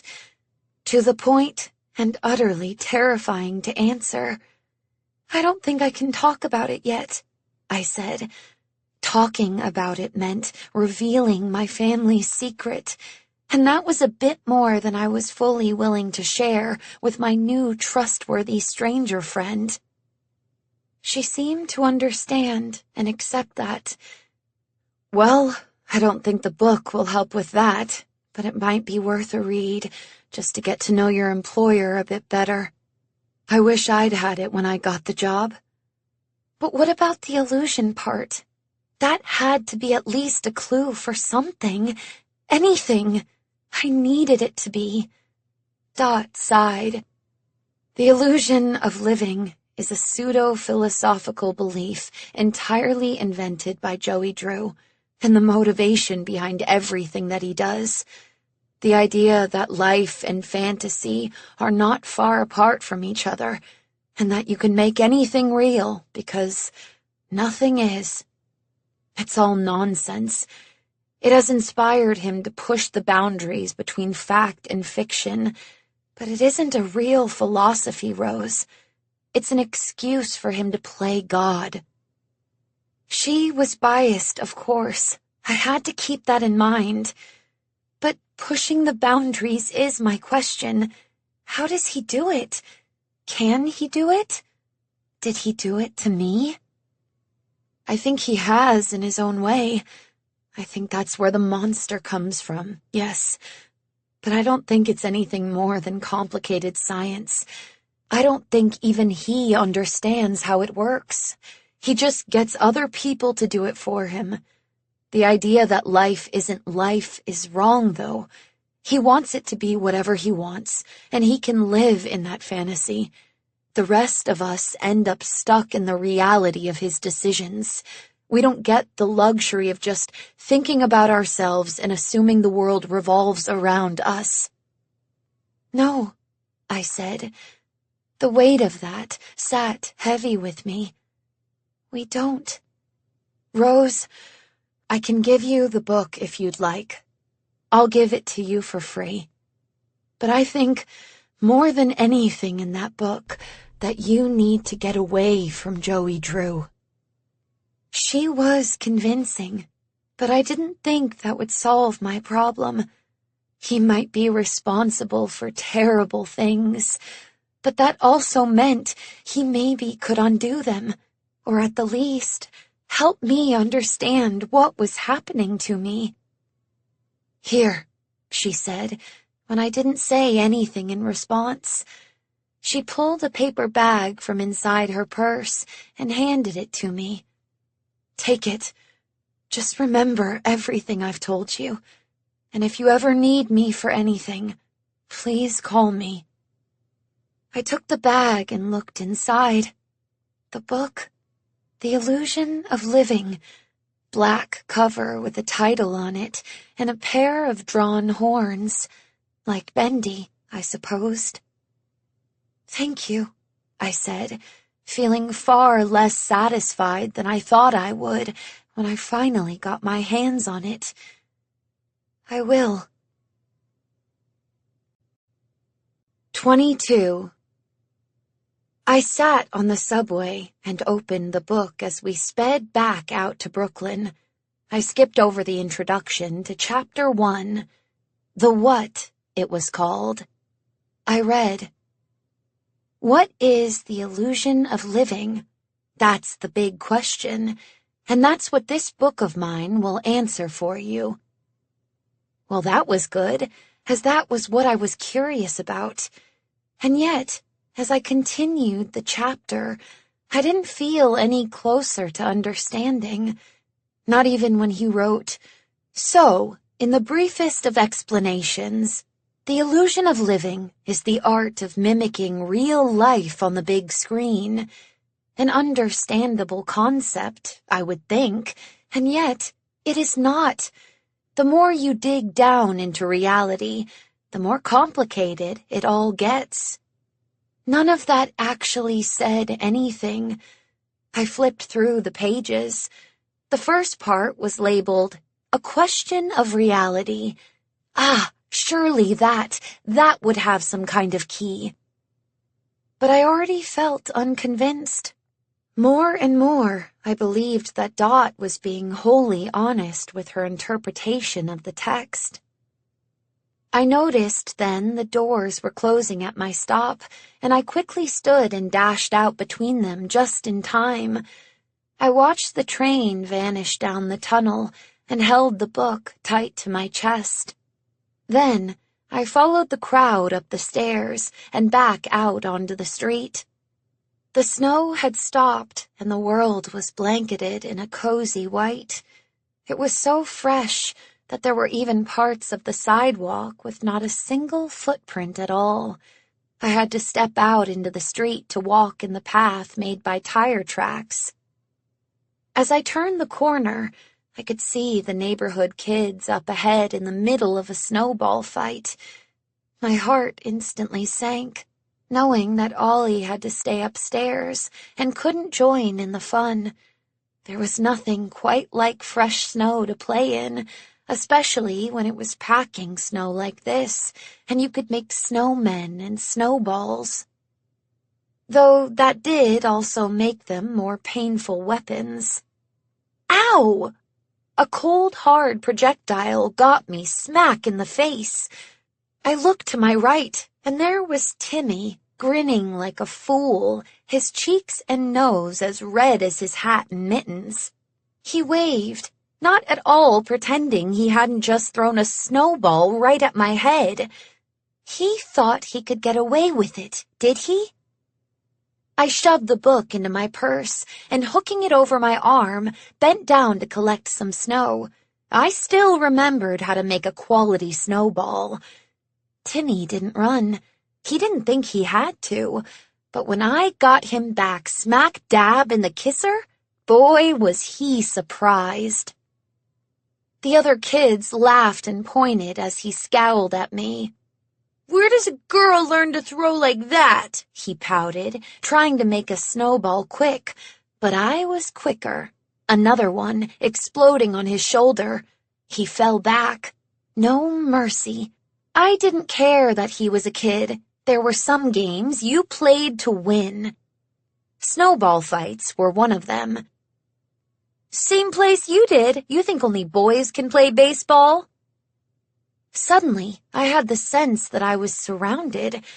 Oh dear, I had forgotten the most important rule. Even when there are opposing teams, you gotta all join up against the grown-up. It's the law. I raced down the street along my tire track path, dodging successfully and not so successfully a barrage of snow. By the time I reached our house, I was sweating and soaking, but also laughing for the first time in what felt like forever. A real, easy, straightforward kind of fun. The kids had followed me, laughing too, and I held up my hands. I surrender! Ollie, no! Lottie called out then. I looked to her. She was staring up beyond my shoulder, so I turned, and there was Ollie, standing outside his window on the ledge in his pajamas and bare feet. He was taking a giant step off it with a big grin on his face. He wasn't looking down. He didn't even seem to notice us. Ollie! I screamed. I dove forward as he fell from the sky, reaching for his falling body. He landed with a thump into the snow, and I rushed over to his side. I looked down at him, my head swimming. All I could see was Evan's broken body at the bottom of the elevator shaft. I felt faint and saw stars. I stumbled forward and fell to my knees. The cold was like a slap to my face, and I was suddenly very aware again. Ollie groaned and looked up at me. The other kids had gathered around, too. Is he okay? Asked Lottie. I saw him now. Not Evan, but him. He wasn't bent or broken. He was lying there, on his back. The snow had helped cushion his fall. He looked at me, and then at the other faces looking down at him.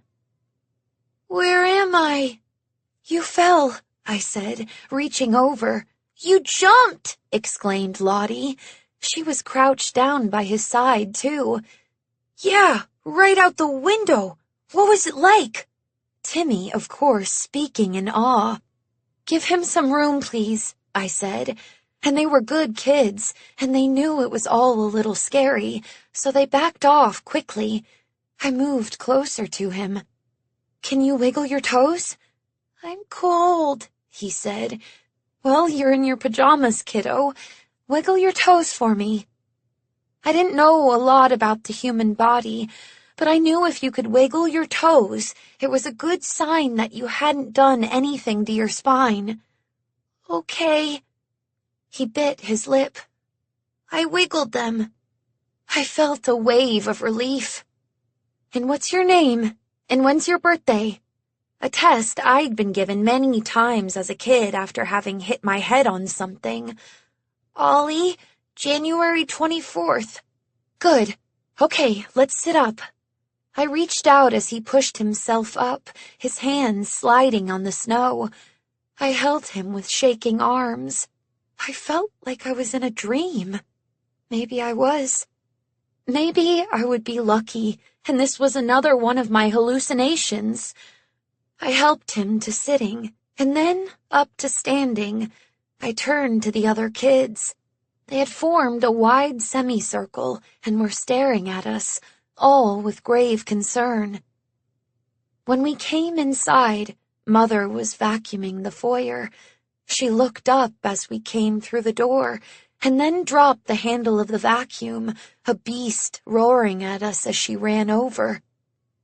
She crouched down and examined Ollie closely, pushing the hair up off his forehead. What happened? She said, speaking over the motor of the vacuum. Why were you outside in your pajamas? Why are you soaking wet? When he just stared back at her, because of course, he didn't have any kind of real answer, she looked at me. Not that I had one either. I don't know, I said quietly. I'm going to take him upstairs. She looked so confused, so scared, What a day she had had with him. She stood up and backed away, not saying anything, and picked up the vacuum. I gave Ollie a little shove, and he obediently made his way to the stairs. His room was freezing, his window still wide open.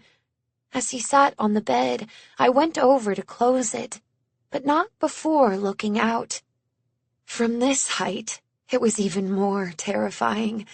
The ground looked so very far down. The kids had stopped playing. Everything was still and silent. "We should run you a bath," I said, turning back to him. Ollie nodded, but I didn't move, just stayed there, leaning against the windowsill. "Why did you do it, Ollie? What possessed you?" Ollie sat there, staring at the empty space in front of him. "I wanted to play, but I was grounded. But jumping out a window? I wasn't planning on jumping. Ollie, I was supposed to walk, in the air." I shook my head. "No, that's nonsense, and you know it." I knew I was sounding harsh, but I was so frustrated and so scared now. "I did it before." "No, Ollie, no, you didn't." "Yes, I did." He turned and shouted it at me.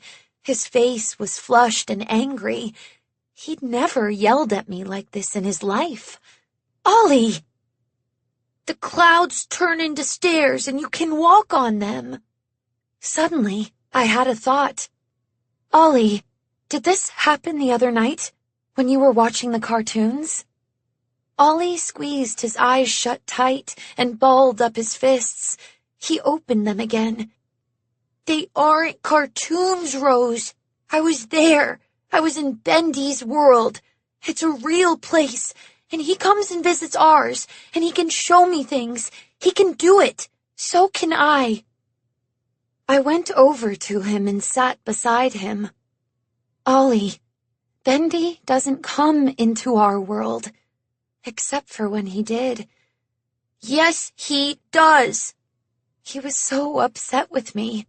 I just wanted him to trust me. "Okay, well, let's think about this logically. This morning, when you poured milk onto Father, I said I was sorry. When you poured the milk onto Father, you said he told you to do it. Was that Bendy?" Ollie nodded, but didn't look at me, just stared at his feet. "And was he in the kitchen with us?" "Of course he was," he said with a huff. "Okay, so you saw him in the room. But Ollie, I didn't, and I know Mother and Father didn't either. If we couldn't see him, that means he wasn't really there." "Yes, he was," said Ollie. I saw a tear roll down his cheek. I grabbed him gently by the shoulders. I understood his frustration. I wasn't sure I was entirely convinced my Bendy encounters had been completely fictional either, and I was almost a full grown-up. For a kid to get it? "Ollie, look at me." He did. His eyes were glistening. "You remember when you asked me what was real? Well, I think this is a good test. If you're the only one who can see something, then it's probably not real. Especially when it's a cartoon character, and we know cartoons don't exist in the real world." "But he was there." More tears now, and he was shaking. He was still in his wet clothes, but I somehow knew it wasn't from the cold. "I know that it feels like he was. I know it really well. You know, I've seen things sometimes that aren't there either. It feels real, and it's scary to learn that it isn't." I couldn't finish my thought as Ollie grabbed me tight around my middle, holding me close, shaking so hard. "Am I crazy?" No, you're not crazy. You just have to be careful, and remember that if a cartoon character tells you that you can walk in the sky, it's not true, okay? You have to do the opposite, okay? I could feel him nod against me. Okay. It was what I needed. It was a small comfort, very small, but it was something. If I couldn't be there to protect him all the time, then I could give him some tools to protect himself. If only my situation was so easy. But even though I had seen Bendy too, I hadn't seen him at the same time as Ollie, so that meant he was also just in my mind too, right? I asked myself. Right? 23. I stayed up late into the night, reading the book. It was, as Dot had told me, quite useless for my present situation, aside from an explanation at the end about silly vision, offering a little more information than I already had.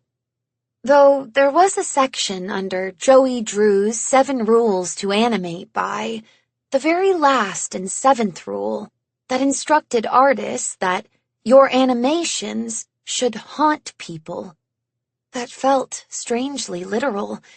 It was just an explanation of how to make cartoons compelling for an audience. But still. One thing I did learn, however, was that Joey had never actually been overseas to war. He had worked on base in a lab as some kind of scientist. But a real battle? No, he'd never seen that. He'd lied to me about that. Or, well, not entirely. He had insinuated otherwise, but he hadn't actually said it. Still, it had upset me more than I thought it might. Monday morning arrived with a thud.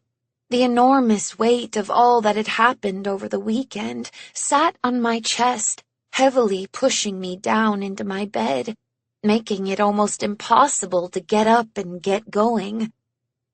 I had no idea how I managed to get to the studio, but I did. I made my way directly to the lab, a deep-seated dread sitting somewhere in the middle of my torso. I didn't want to see Joey. I didn't want to see anyone, for that matter. But I had a job to do, and more than that, I couldn't risk Joey being upset with me. Not more than I thought he already was. But he wasn't there. I was surprised. He was always in the lab these days. It couldn't be possible that he'd gone right to the studio. I didn't think it would be likely, but I had nowhere else to look. So I closed the door to the lab and turned around. I pushed the heavy door open to an empty studio. I was surprised by this. Normally the place was buzzing with activity at this hour. The work lights were on, so everything was very visible and kind of drab-looking. It wasn't the first time I'd seen it like this, but somehow today, the boring reality of how a show is manufactured hit me hard in all its garish reality. Tape on the floor everywhere, a stray coffee cup upturned in a corner, the faded black of the floor from so many people traipsing across it. I glanced around. No one was there. No one, that is, except for Joey himself, pacing back and forth on the set, his back to me. I held the door open behind me. I didn't feel comfortable yet walking into the room. Instead, I watched as Joey huffed and puffed, all anger and bluster, like a tiger pacing about in a cage. He stopped suddenly and then pointed at the table. "No, not like that. How many times do we have to go over this?" He reached down and swept his hand over the table, almost as if he was clearing it of dust or debris. Of course, there was nothing actually on it. He crouched down and stared at the empty space in the chair. "Do it again. Do it right this time." Look at me. See my face? This is what I look like. This is what I want put in there." Then he stood and resumed his pacing. Distracted by the strangeness, I let the door close. It made a small clang. Joey whipped around and looked right at me. He was all fury in his gaze, but it was different than the night of the party.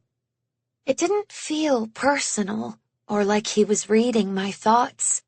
It was wild and almost confused, dangerous in its own way, but nothing to do with me. So I said, "Good morning, Joey." I said it with my high voice, with the lilt, the voice for father, the voice for people trapped in puddles. Joey furrowed his eyebrows. Then something shifted. He was coming back to now. Whatever puddle had taken hold of him was letting him go slowly, almost like he was climbing out of a grate from the sewer. "Rose?"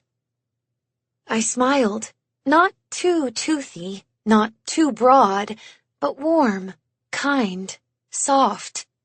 "Yes, it's me. Goodness, I seem to be early." Joey turned to look back at the desk, then back at me again. "I gave the crew today off." How odd. I had only worked for him for 2 weeks, but even I knew he didn't believe in days off.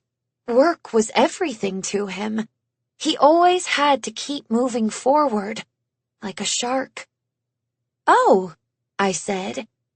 "I needed to sort out this mess with Henry," he said. "You mean Evan?" I had stepped farther into the room now, but I still kept my distance.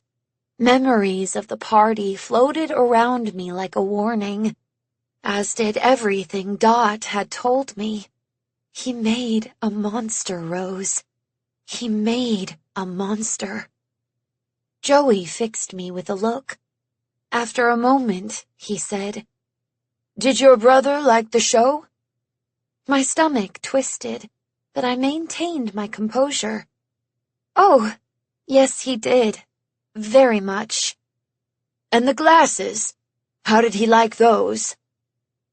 I felt almost sick, like I could throw up if I opened my mouth again. I swallowed hard, my throat dry. Amazing. A truly life-changing experience.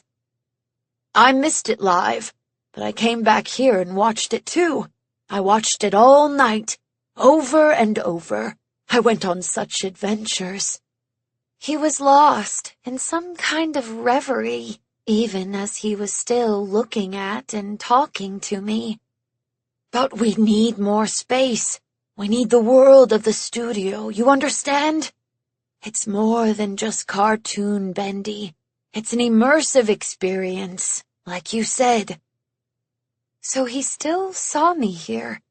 I was still a part of this conversation. Oh, because I had nothing to say, nothing I wanted to say, and nothing I felt safe to say. "Come here," he said, motioning to me. He smiled, but it didn't reach his eyes. Something was still off about all of it, but I didn't dare disobey him. I walked slowly through the jungle of twisted cables on the ground, and he helped me up the small step onto the set itself. His hand was sweaty. He released mine and placed his on my back, gently but firmly guiding me over to the fake artist's table. There was one image on it, an illustration of a piece of paper on which there was a drawing of Bendy as a cowboy, grinning up at us. It had always been a part of the set, since at least the first day Joey had shown it to me, but for some reason it made me uncomfortable now. Maybe because of my new personal relationship with the character. Joey moved his hand to the back of my neck and squeezed just a bit. I didn't like that. I didn't like it at all, but at the same time, I didn't think he meant it as anything threatening, more as something enthusiastic. He pushed at the base of my head on the left side, turning my attention right as he pointed at the table. You see this? This is a version of the music department, how it looked at Joey Drew Studios. That's the little stage, and that's the projector booth. It's not entirely accurate because, for whatever reason, Henry is insisting on taking creative license, aren't you? My head was firmly under his control, but I flicked my eyes down at the empty chair, and then back at the nothing on the desk he was showing me. Just Bendy,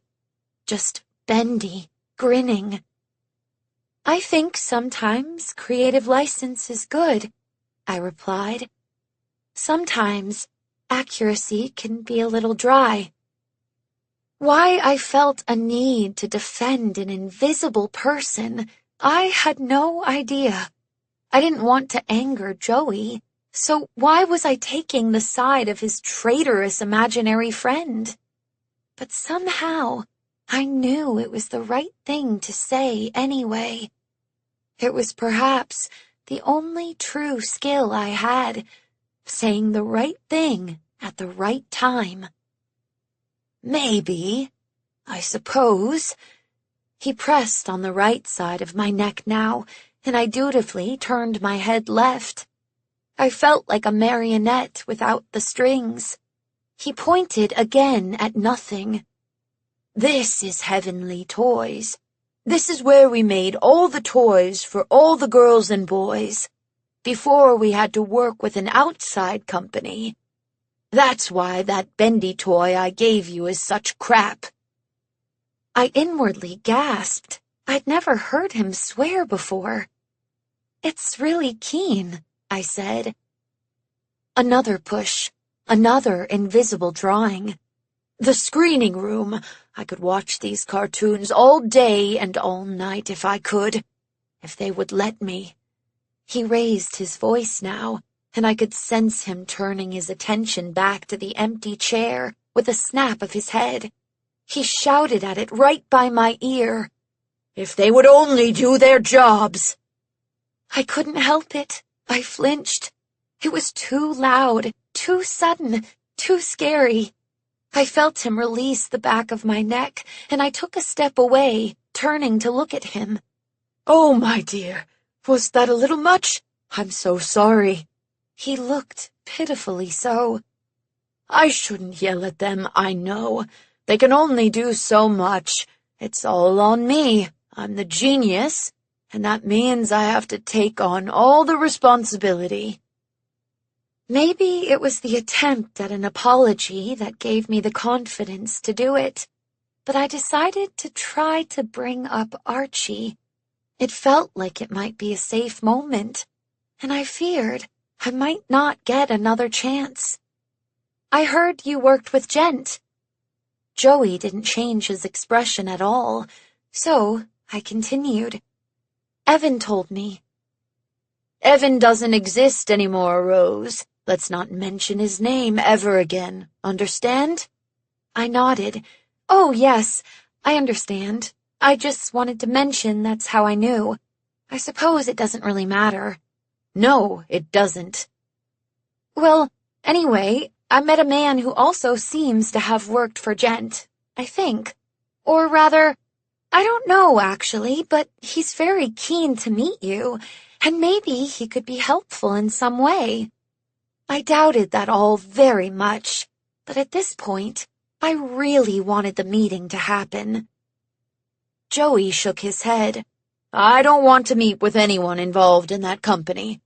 Rose, you are a sweet girl, so I'm sure you don't understand professional sabotage. I understand the concept, I said. Suddenly, Joey was leaning in so close to me, I could smell the coffee on his breath. It was my idea. It was all my idea. I told them what to do and how to do it. But where was the loyalty when the studio closed, eh? Where was it? Did they help me, invite me to work with them, to show them everything I know? I assume not, I said, so quietly I wasn't sure if he could hear me. I could see every line on his face, his bloodshot eyes, the veins in the whites. It looked like he hadn't slept in months. Years, maybe. No, they did not. They kept on with my ideas, using my ideas. Such a pity they shut down last year. Such a terrible pity. Clearly he didn't think so. So, you don't want to talk with the man? No, Rose, I don't want to talk with the man. He said it kind of snidely, almost mocking. It made me feel so small, so stupid. Even in all this strange madness, he had the ability to utterly disarm me. He pulled back, and I let out a breath I hadn't realized I was holding. Come on, let's leave Henry to it. I have something I need to show you. The desire not to follow Joey was great, but the desire to know as much as I possibly could about my current situation, as well as Ollie's, was greater. So I followed him, as I always did, next to him, but one step behind. He led us to the elevators, and then, when we were inside, he hit B, the button after the lobby button. My heart started racing. He didn't say anything to me, and I didn't say anything to him. We stood there in that small, confined space, staring at the doors in front of us. I could see a hazy, matte metal reflection of our two figures. It reminded me so much of the reflections in the puddles that it started my whole fantasy as a child. And now, here we were, entering the depths of this building. How a weekend could change one's perspective so entirely. Last Monday, this would have been a thrill, an adventure. Today? Well, today, it just felt downright ominous. The bell dinged, and the doors opened onto a cement wall. I followed him out into the narrow space and turned to look down what was a very uninspiring and poorly lit cement hallway. Floor, ceiling, walls, all terribly purpose-built, or alternatively, built for a terrible purpose. No, of course not. I pushed that thought out of my head as I followed him down the dim hall. We arrived at a nondescript door, and he pulled out a key ring. Unlocking it, he held it open for me to pass through before him. I shook my head. He laughed, and then entered first. Nothing to be scared of, Rose, he said. I wasn't so sure about that. I stepped in behind him, and the door slammed shut. We were there, trapped together in the pitch dark. Beads of sweat formed on my forehead, even though it was icy cold down here. My palms itched. My breath got shallow. I was living my absolute nightmare. I had fallen into an actual puddle, and I wasn't sure how to escape. I reached out behind me, feeling for the door, an escape, anything. Suddenly, a row of fluorescent lights buzzed to life, turning on one after the other overhead. I watched them travel into the room, lighting a pathway, leading my gaze to a large machine. It was one huge square, with tubes coming off it, and a giant curved tube opening up at the front. "What is that?" I asked. "That's my ink machine," replied Joey. He lightly skipped down the stairs from the platform we stood on and made his way over to it, while I stayed rooted in place, holding tightly to the cold metal railing in front of me. The ink machine.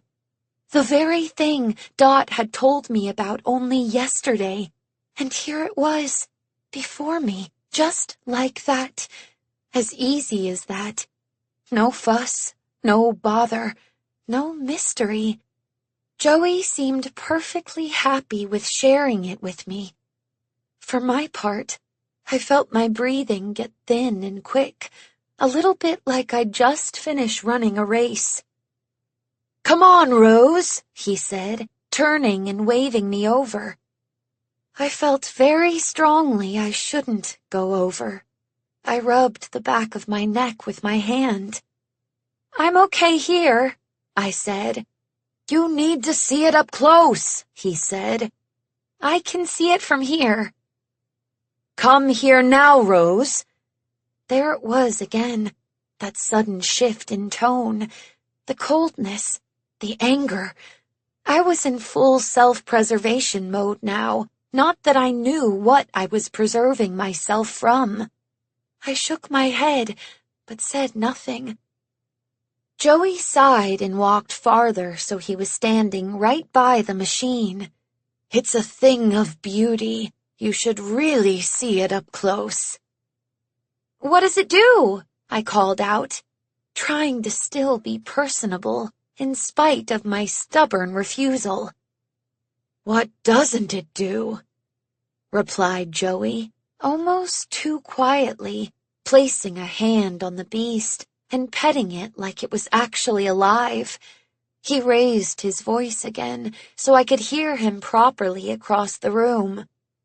"This is where my ink is made, but so much more. Let's just say it's responsible for bringing my cartoons to life." "The ink for Sillyvision?" I asked. "Yes, indeed." "For the show?" I asked. Joey finally looked away from the machine, back up at me, standing on the platform at the top of the stairs. I wondered what I looked like to him, probably very small and very insignificant. "Absolutely for the show. This week, Rose, this week's show is going to be magnificent.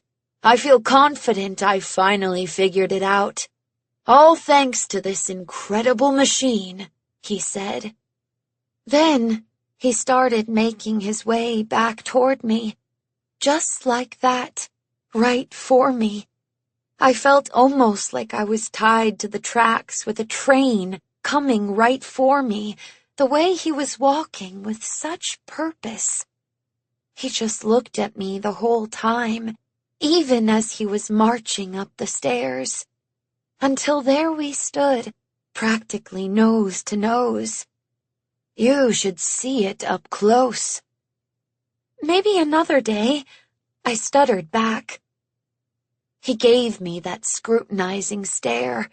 I worried that if he could read my thoughts right now, he would not be happy with what he saw.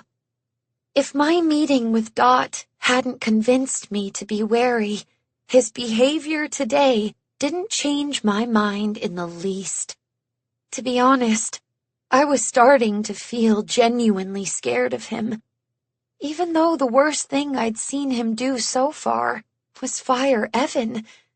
But that was a pretty bad thing, I thought. He pushed his way past me to the door and opened it, flicking off the lights as he did so. He stood now, silhouetted like he sometimes liked to be, in the light from the hallway. "Let's go," he said, and I nodded. I made to join him, but then he slammed the door shut in my face. Once again, I was surrounded by that complete, inky blackness, but this time, true panic set in. It was not just the fear of the darkness that consumed me, but fear of the man who would trap me in it as well. Why on earth would he do such a thing? "Joey!" I called out. I reached for the door, trying to pull it open, but it was shut firmly tight. "Joey!" My voice cracked. I banged my fists on the door. In a rush, I felt around for the light switch panel somewhere on the wall. My hands were shaking. "Joey, please open the door!" Something grabbed my ankle from below the platform, making me whip around, pushing my back flat against the door, even as my foot slipped out from under me. I screamed, full-out lungs filled with air screamed. It felt like a cold, wet hand, and the grip was strong. I shook my foot, but I couldn't seem to dislodge whatever it was. And then, somewhere deep into the room, I heard a roar. It sounded like an animal and like a human, part guttural, part cry. "Joey!" I reached out behind me to the side, where I knew the panel for the light switch had to be. I ran my fingers quickly over every space they could find. Another roar. The hand around my ankle pulled hard now, making me collapse at the knees. My hand slipped on the wall, suddenly finding the switch. In an instant, I turned on the lights. I stared down at my foot, my heart still pounding in my chest. Nothing. Absolutely nothing.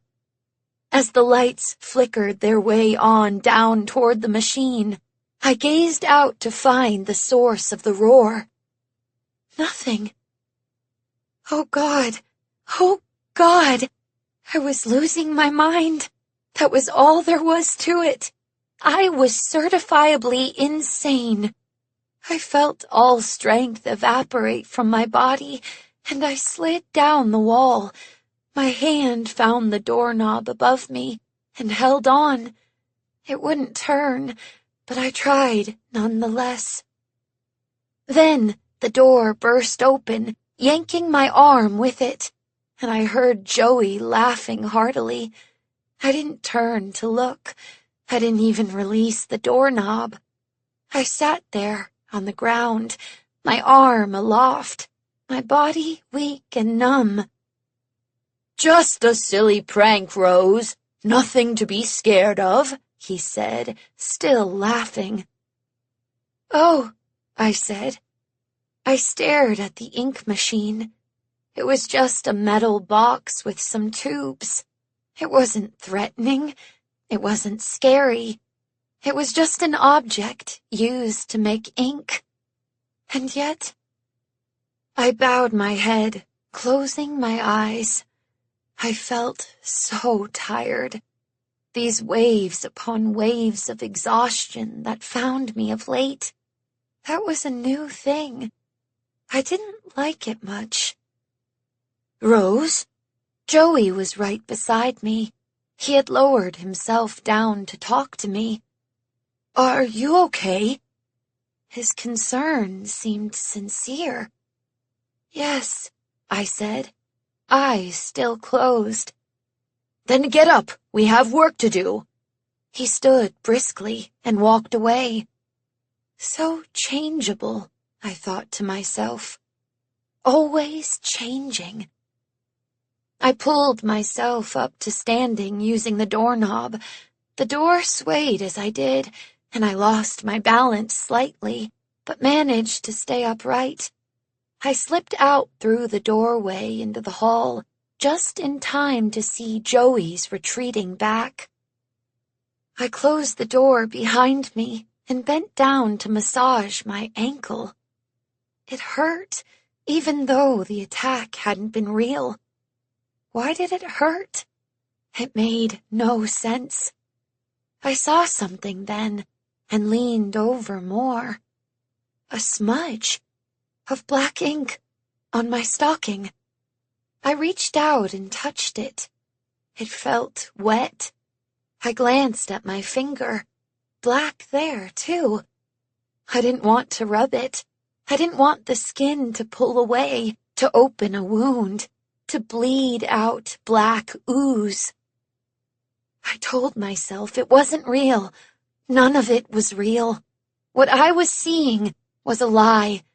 Anyone else would say there was nothing there. I stood upright so quickly it made my head spin, or maybe I was already lightheaded. I didn't know what to do anymore. My mind was racing, and my thoughts were a sandstorm stinging me from inside. No, wait. I did know what to do. I had to call Dot. I had to tell her about the machine. Yes, that calmed me down a little. It was exactly right. I had to tell her. I had to tell her about me. 24. I called Dot the moment I got home, hoping she was still at work. She was, thank goodness, and agreed to meet me and Archie at 5 p.m. the next day. I spent an anxious evening afterward, trying to play a game with Ollie, but he was so distracted, so disheartened. "He's right there," he whispered in my ear, indicating an empty space next to us on the floor, where we had set up the board. "No, he's not," I replied, exhausted. "I promise you, he's not." Just like there was no monster in the basement, and no ink on my ankle. I was terrified of going to work the next day. My stomach was in knots, and I didn't think I would be able to handle any more of Joey's strangeness on my own. But miraculously, the crew was back. There was the regular preparing and planning for the show this week. It was almost too normal, but I welcomed the activity around me, the other people. It was so good to see other people. I tried to avoid Joey as much as possible and focused on everyone else. I got coffee and took complicated lunch orders that I knew would take me at least an hour to fill outside the office. I stayed in the shadows and out of Joey's line of vision, and he, for his part, was so focused on this week's show, he seemed to have completely forgotten about me. With all this combined, I managed, somehow, to make it through the day without once having any kind of conversation with him. And when I left at the end of it all, I didn't even bother saying goodbye. I rushed over to the diner as quickly as I could.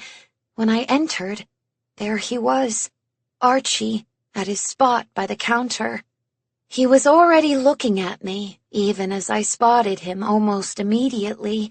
He must have been watching me since I left the studio and crossed the street. He stood up, and we met in the middle, not quite at the counter, not quite by the hostess stand, awkwardly in the way of Dolores, who sighed hard as she pushed past us with her coffee pot. "He's not coming, but I have someone else I need to introduce you to." "What do you mean he's not coming?" I could see the worry, even behind the sunglasses. "Trust me, you don't want him to. I don't think he'll have anything nice to say," I replied. I indicated a booth in the far corner, the same booth, in fact, that Evan and I had sat in just last week. Why did it feel like years ago now? How I wished he was here now. I could have used his help. Archie followed me to the booth and slid in opposite me, still looking furtively around. He was a nervous mess, but I didn't blame him. I wasn't exactly all that calm myself. The little bell at the door rang, and I leaned over to the side to see around the opposite banquette. And sure enough, it was Dot. She was wearing an overcoat and winter hat pulled low over her ears, hiding most of her hair, and sunglasses. Everyone wanted to be invisible.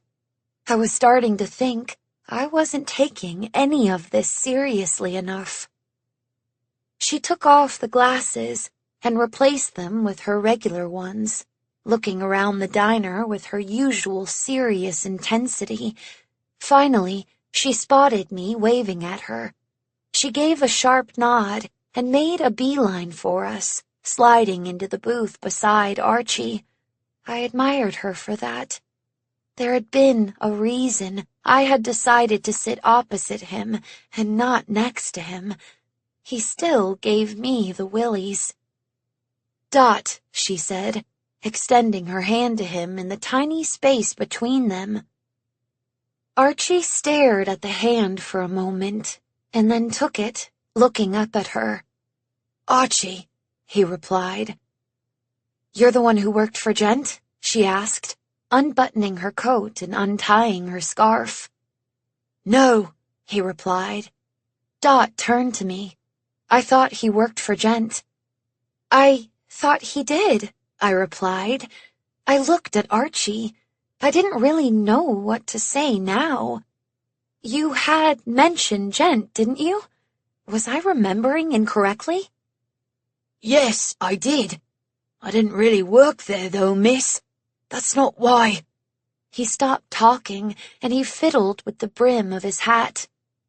"I need to tell Joey Drew what they were doing."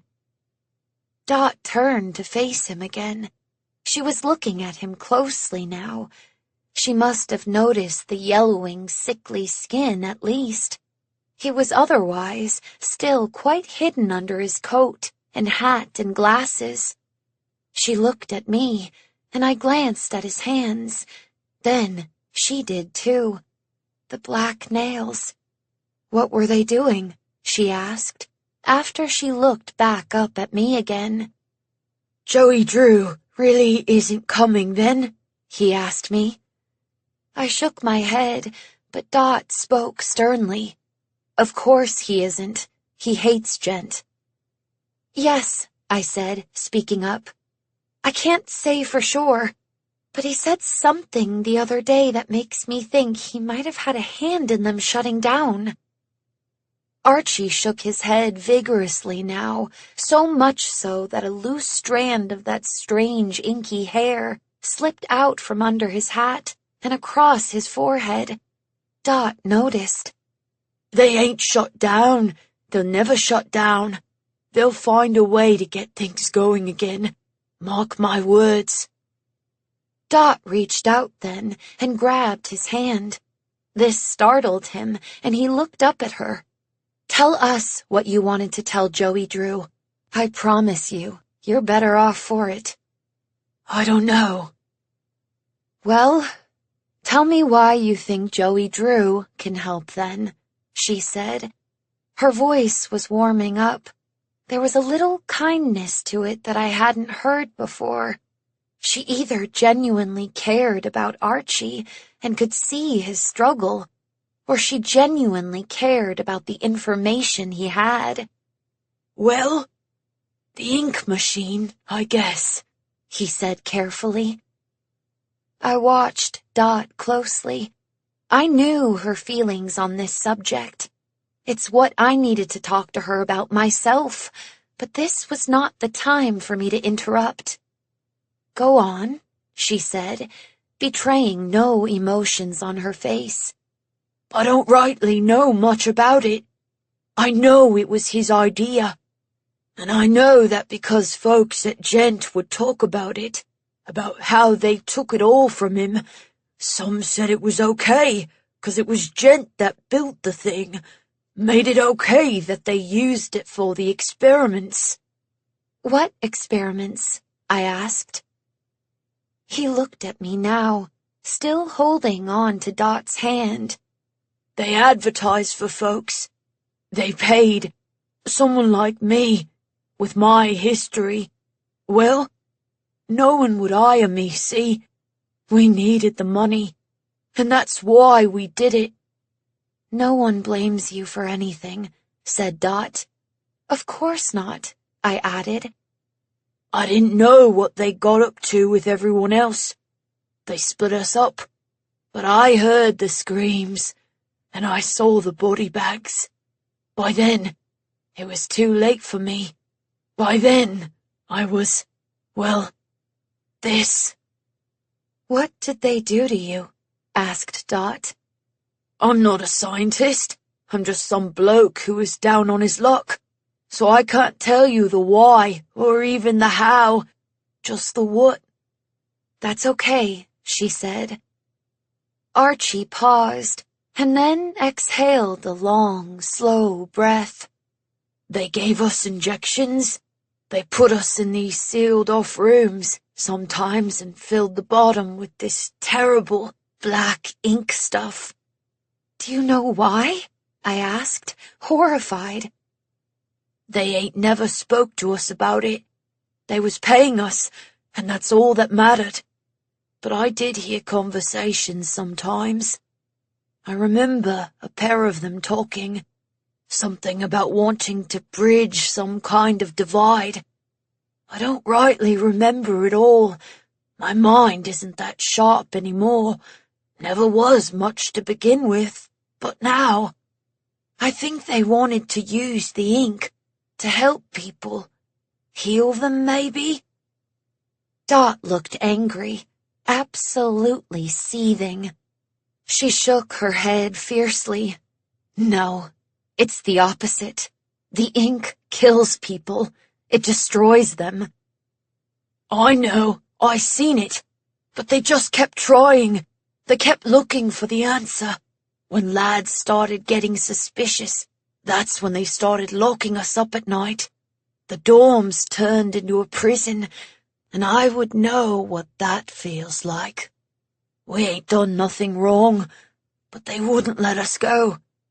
Oh my God, I said. I escaped. I swam through the pipes. I made it out to the sewer. But the rest of them, I rightly don't know what happened to them. That's why I need Joey Drew. He has to help them. I felt sick to my stomach. He'd never do that, said Dot. Gent started all this because of him, and if he did shut them down, then it's not because he had any problems with what they were doing, but rather he was mad they were doing it without him. No, that's not true, said Archie. But it was.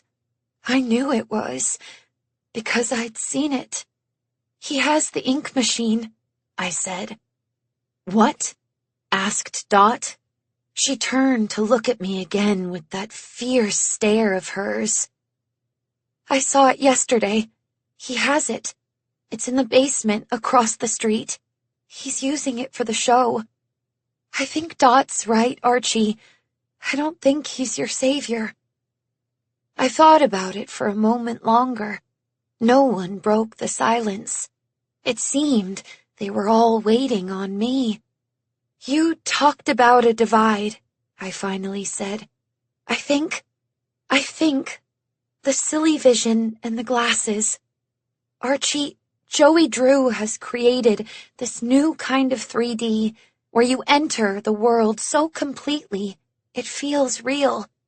And he's been putting the film through the ink machine, and I don't know, but I think there's something deeply wrong about crossing that divide you were talking about, Archie. I think it does something to a person. I think it makes that line between reality and fiction very hazy. The more I tried to make sense of it, the crazier I felt. And yet, at the same time, the more right I felt. So he did it. What Gent was trying to do? Asked Archie quietly. I don't know what Gent was trying to do, and I don't even think Joey knows what he's doing. I'm not entirely sure he knows what he's done. I thought some more. Now the thoughts were a whirling tornado. I watched it for a moment. Ollie watched 2 whole shows. If I'm seeing what I'm seeing, I placed my hand over my mouth to hold in the sob bubbling in my throat. When I dream, I think I'm awake.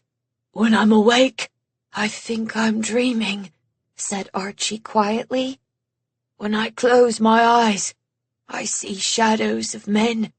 I see creatures in the dark, hands reaching out for me, like they want my help, like they want to destroy me. When I open my eyes, sometimes they're still there." He was staring at his own hands, now turning them over and back again. He looked up at me. "What do you see, miss?" I stared at him, my mouth trapped shut. I couldn't speak. "We need to destroy it," said Dot decisively. I nodded, still trying to swallow my fear. I didn't know if destroying it would fix me or Ollie, but I did know we could stop anyone else from suffering like us, like Archie, like so many other people I had no idea had been hurt. "He has it," said Archie, almost more to himself. "And it's right across the street." He looked out the window at the glowing lights of the studio building, the building that never slept, in the city that never slept. "Do you know how to do such a thing?" I asked Dot, finally finding my voice again. "I think it's easier to break something than to make it, so I'm sure I can figure something out." She looked almost excited. "I'll help," said Archie, still sounding meek, but determined now as well. "No, Archie, that's okay," I said. "Why not? What else am I good for? You don't know what it's like in here." He poked at his own chest with his finger. "Inside here, it's a mess. I hear my thoughts like voices next to me. But then sometimes I hear the voices. I think of my mates from the testing. I hear them crying and screaming. And sometimes I see them too. I ain't living. I ain't real." "You are," I said. How could I explain to him that I did know a little bit about what he was saying? "I can't work. I can't sleep. I can't eat. I don't even know if I can die. I can do this, though. I can help you." I looked at my own reflection once more in his glasses and felt somehow his desperation to help.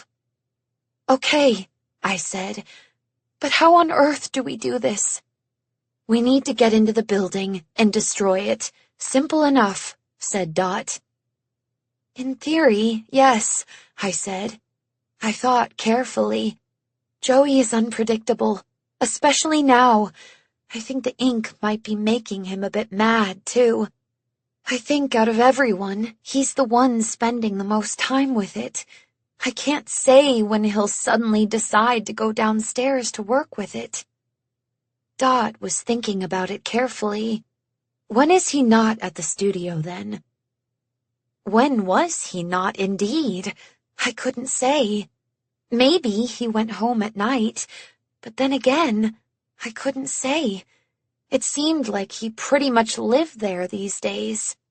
Wait, Saturday night. Saturday night? Asked Dot. The show. He needs to watch the show. Even if he's in the studio, he will have to watch the show somewhere that isn't the basement, like the lab or something. I'd say we have half an hour starting at 8. It isn't much, I added. It's enough, said Dot. We'll need a key, preferably a master key. He won't give me that. Does anyone else in the building have one? A janitor, maybe? Or someone? I leaned back in my seat and stared out once again at the building. I could see our own faces reflected back in the darkness. We all looked so out of our depths, but I admired both Dot's and Archie's determination. They made me want to help as best I could, to just do it, just get the job done, no matter what. Then I knew the answer. Yes, I said. I believe I know just the person. 25. It took 2 days before I was finally afforded an opportunity to slip away. It was as if Joey realized how unavailable I'd been to him the previous day, and the next morning suddenly became incredibly clingy. So much more than anything I'd seen of him before. He made me sit in the lab with him as he engaged in full-on conversations now with Henry, just so that every once in a while he could turn to me and ask if I agreed. I always said yes, but it felt very much like being trapped in a room with a madman, because, well, that's exactly what it was. Coaxing him out of there to get on set for rehearsals was like getting blood from a stone, and again, it was all down to me because, for whatever reason, I was the only person Joey seemed to listen to. The tension in the air was palpable. Everyone was exhausted, and there was general unease. Joey would snap at the slightest thing and then reference people we'd never heard of. Talk to Cohen about the numbers, or tell Abby I need her immediately, and so on. But finally, after lunch on Thursday, Joey completely lost it on the crew, threw his coffee at Steve, the second cameraman, and stormed out. I followed close behind him, and then he whipped around and pointed at me. "I'm going to the machine. I don't want to be disturbed." I nodded as he marched onto the elevator, and I breathed a sigh of relief as the doors closed. And that's when I took my moment. As soon as the elevator returned, I went up to 9 and stepped out into a familiar and friendly lobby. "Rose, it's so lovely to see you." Gladys was as harried as ever, and yet she smiled warmly at me. She was surrounded by even more scripts, if that was possible, practically a fort of them around her desk. "Hi, Gladys," I said, approaching her. "Oh dear, you look even worse than me," she said, and she stood up to give me an actual, genuine hug. I stood there for a moment in shock, and then hugged her back. "The TV business," I said. She released me and looked at me carefully. "The TV business?" Then she leaned against the desk. "So, what can I help you with?" Here we go. I'm in a bit of a desperate way. Joey's managed to lock the film reels for the cartoons in the wrong closet, and we don't have the key for it. Gladys furrowed her brow. "Oh." "Yes, and I was thinking maybe someone here did, or maybe they knew of who might in the building. Everyone on 7 is stumped, I have to say." Gladys nodded carefully. "Well, that's tricky." "Maybe Papa D?" I asked. It seemed quite obvious now that she saw through my lie, though, of course, she couldn't know the truth of it all either. But she nodded again and stood upright. "Never hurts to ask, does it?" "Well, with Papa D, maybe a little," she acknowledged, and we exchanged small smiles. She led me down to his office and knocked on his door. "Stephen, you have a visitor.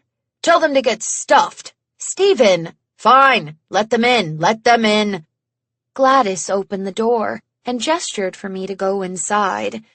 "Good luck," she whispered, and she closed it gently behind me once I was in the office. "Hi, Papa D," I said carefully.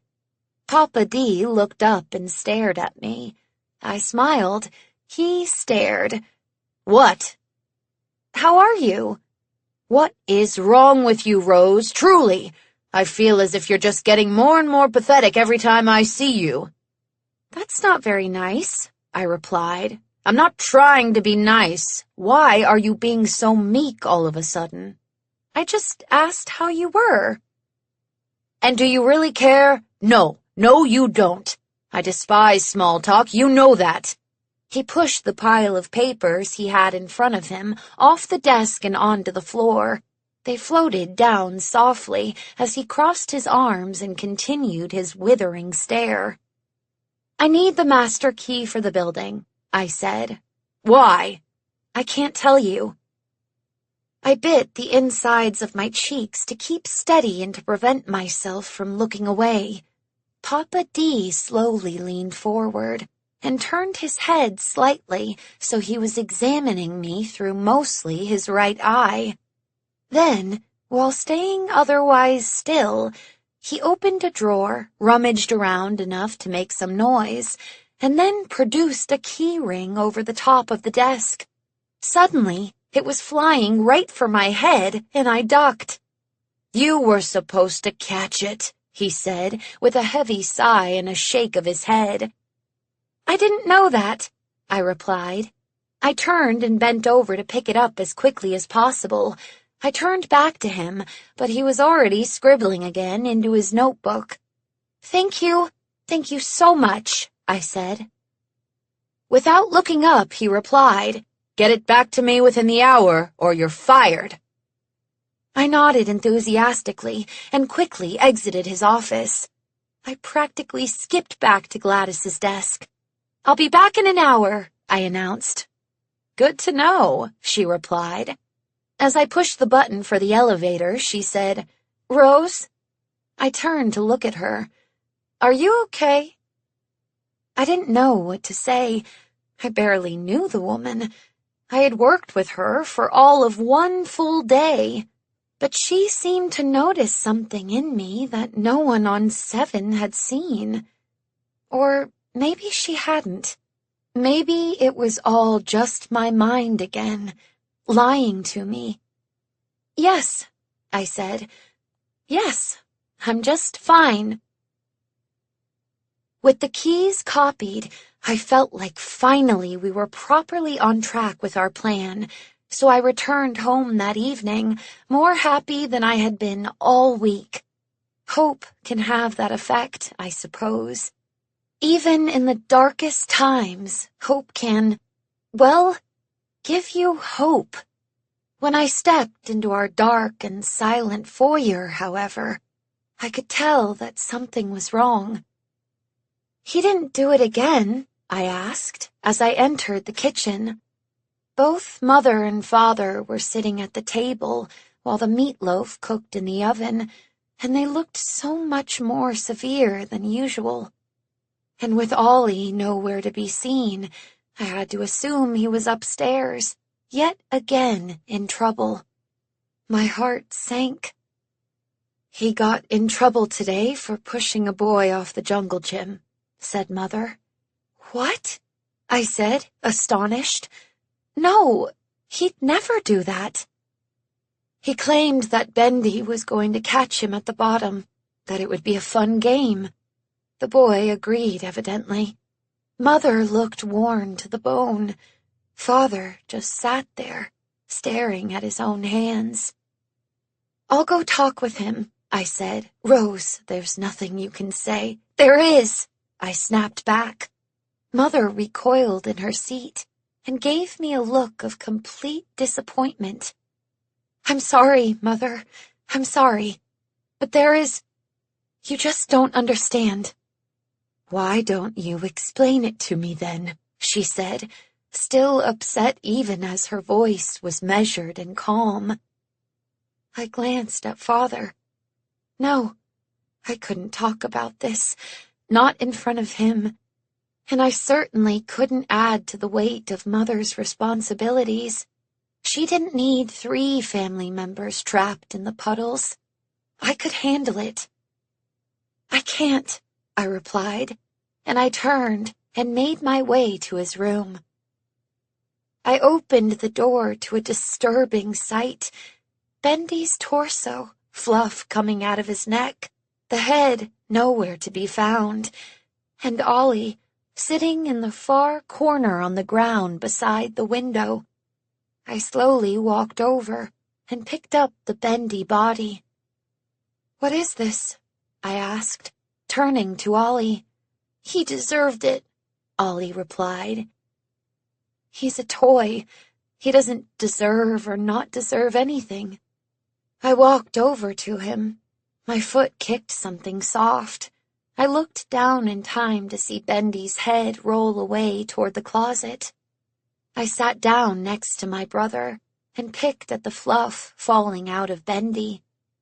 I thought we talked about doing the opposite of what Bendy tells you to do. I can't, Rose. If I don't do what he says he'll do it. And if he does it, I think it'll be even worse. It doesn't matter what Bendy says he'll do. He's not real. That's the point. I know. You have to stop. You're hurting yourself, and now you're hurting other people. Ollie nodded. I know. I will. I hate him. Bendy? Yes. I leaned my head back against the wall. I didn't want to hurt Timmy. I know you didn't, kiddo. He leaned his head against my shoulder.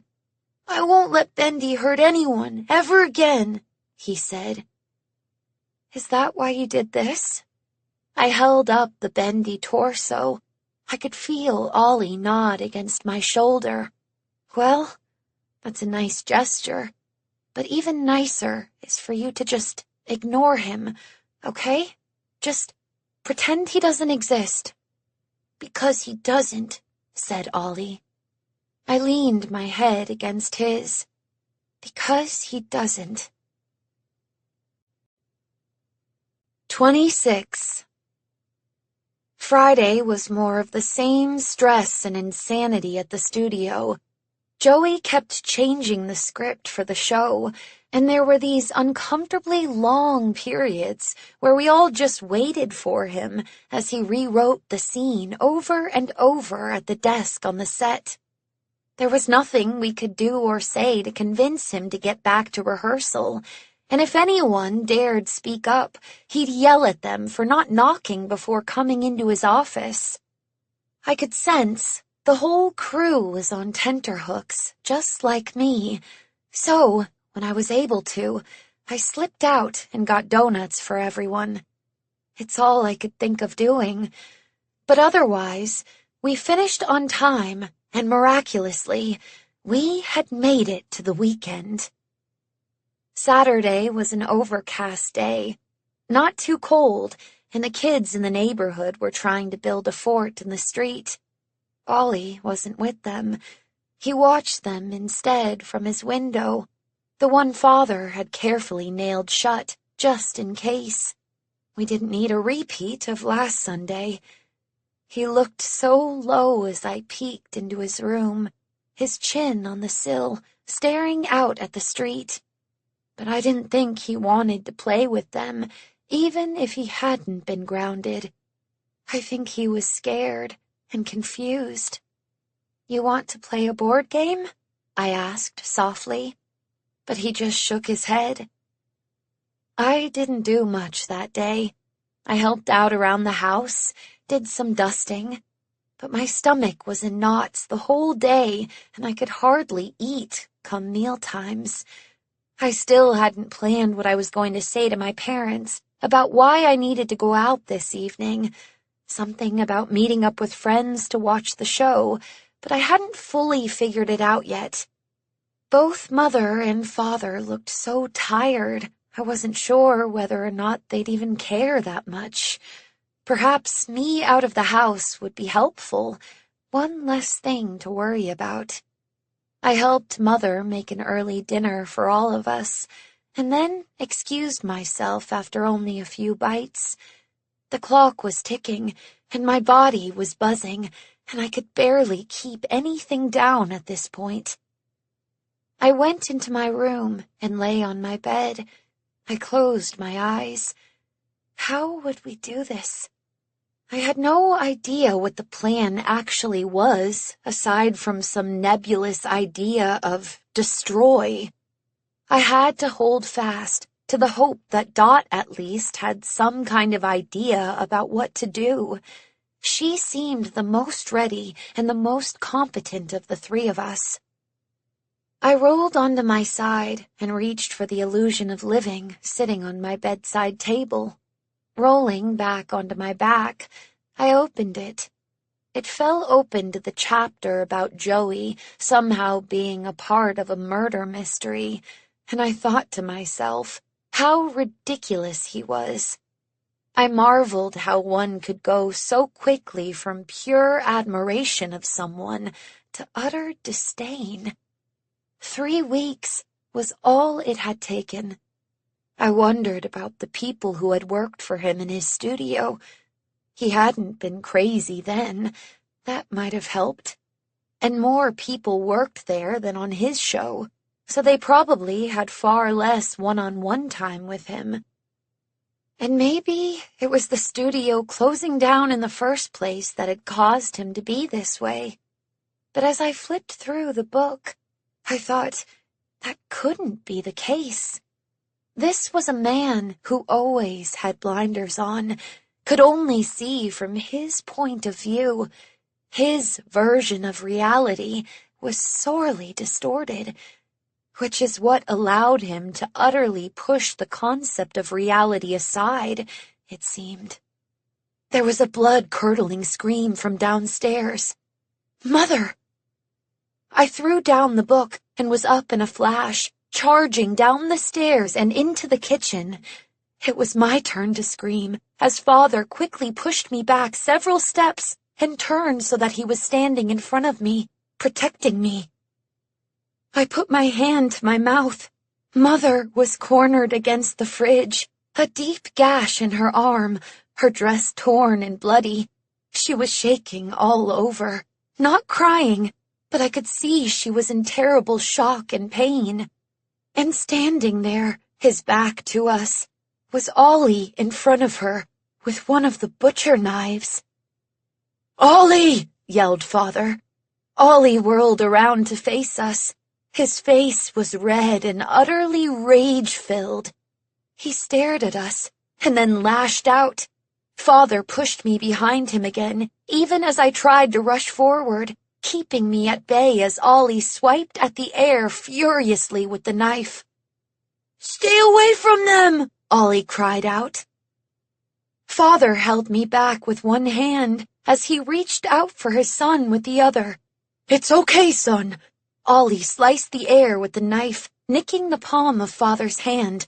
Father pulled away and looked down at it. I could see from my vantage point the cut and the blood. Not deep, but the knife was sharp. I looked at Father's face for a change, but his expression was stern and strong. Ollie spun around, waving the knife as if he was chasing something. He slashed the air as he turned in a full circle. "Stay away!" he screamed. He was facing us again, and again he came right for us, thrusting the knife straight out, trying to stab at Father's middle. We both jumped back. "Ollie, stop this now!" ordered my father, his voice strained. "No, no, no!" On each word, Ollie advanced, and then suddenly, in the quickest movement, he dove to the ground just at Father's feet. He sat high on his knees and started to stab at the tile kitchen floor, over and over. The knife bounced off each time, and now I had a great panic it would fly back into Ollie's face. Suddenly, I understood. "Is it Bendy?" I asked from behind Father's shoulder. I tried to move closer, but Father was strong, stronger than I knew him to be usually. He was like a brick wall. Even when I pushed on his arm, it didn't move an inch. "I won't let him hurt you," said Ollie, still desperately trying to stab the floor. "Ollie, he's not real," I said, tears in my eyes. "Yes, he is, Rose, he is." He dropped the knife suddenly. It skidded to Mother's feet, and in a flash she had grabbed it and put it up on top of the fridge, too high for Ollie to reach. But Ollie had forgotten about the knife. He balled up his little fists and punched hard onto the ground. So hard I heard a sickening crunch. I gasped as he pulled back the fist, bloody from the floor. He punched with the other hand. I can't see him, Ollie. Remember what I said? Mother, can you see him? Mother was just staring at her little boy, her face as white as a sheet, still not crying, not reacting at all to the wound that was now bleeding onto the floor. Mother! I cried. No, I don't see anything, she said softly. Father, do you see Bendy? No, he replied, and then, so swiftly, so quickly that it took my breath away, Father had scooped up Ollie into his arms and off the floor. Ollie was kicking and screaming as I flattened myself against the wall, and Father carried him out of the kitchen. I watched them leave, and then I turned and rushed over to Mother. Sit down, I said, and pulled out a chair for her. She nodded numbly and sat, blinking very slowly. Let me look. I gently held onto her arm, my fingers quickly getting slick with blood to examine the wound. It was a deep cut. I'd never seen anything like it. I felt a little nauseous, but I quickly went to grab a clean kitchen towel. I could hear the sounds of struggle upstairs. I returned to her with the towel. I didn't want to push down too hard, so I gently pressed it against the wound. Mother cried out. I'm sorry, I said. It's okay. Call an ambulance, Rose, she said, still level-headed, even now when it seemed she was about to pass out. I don't want to leave you. Don't be silly. You can see me from the phone. Just do it. I nodded and stood upright. As I got on the phone, Father came slowly down the stairs, gripping the railing with his hand so tight. That strength I had seen was fading. I could see the puddles returning, but he looked so determined to keep them at bay. Father? I asked, as the phone on the other end of the line rang. I'm calling the ambulance for Mother, I explained. He placed a finger on the cradle and hung up. I'll take her. They will take forever in the snow getting here. He spoke as if in a daze. No, Father, let me. No, he snapped. I staggered backward. This is my wife. This is my house. I will protect it.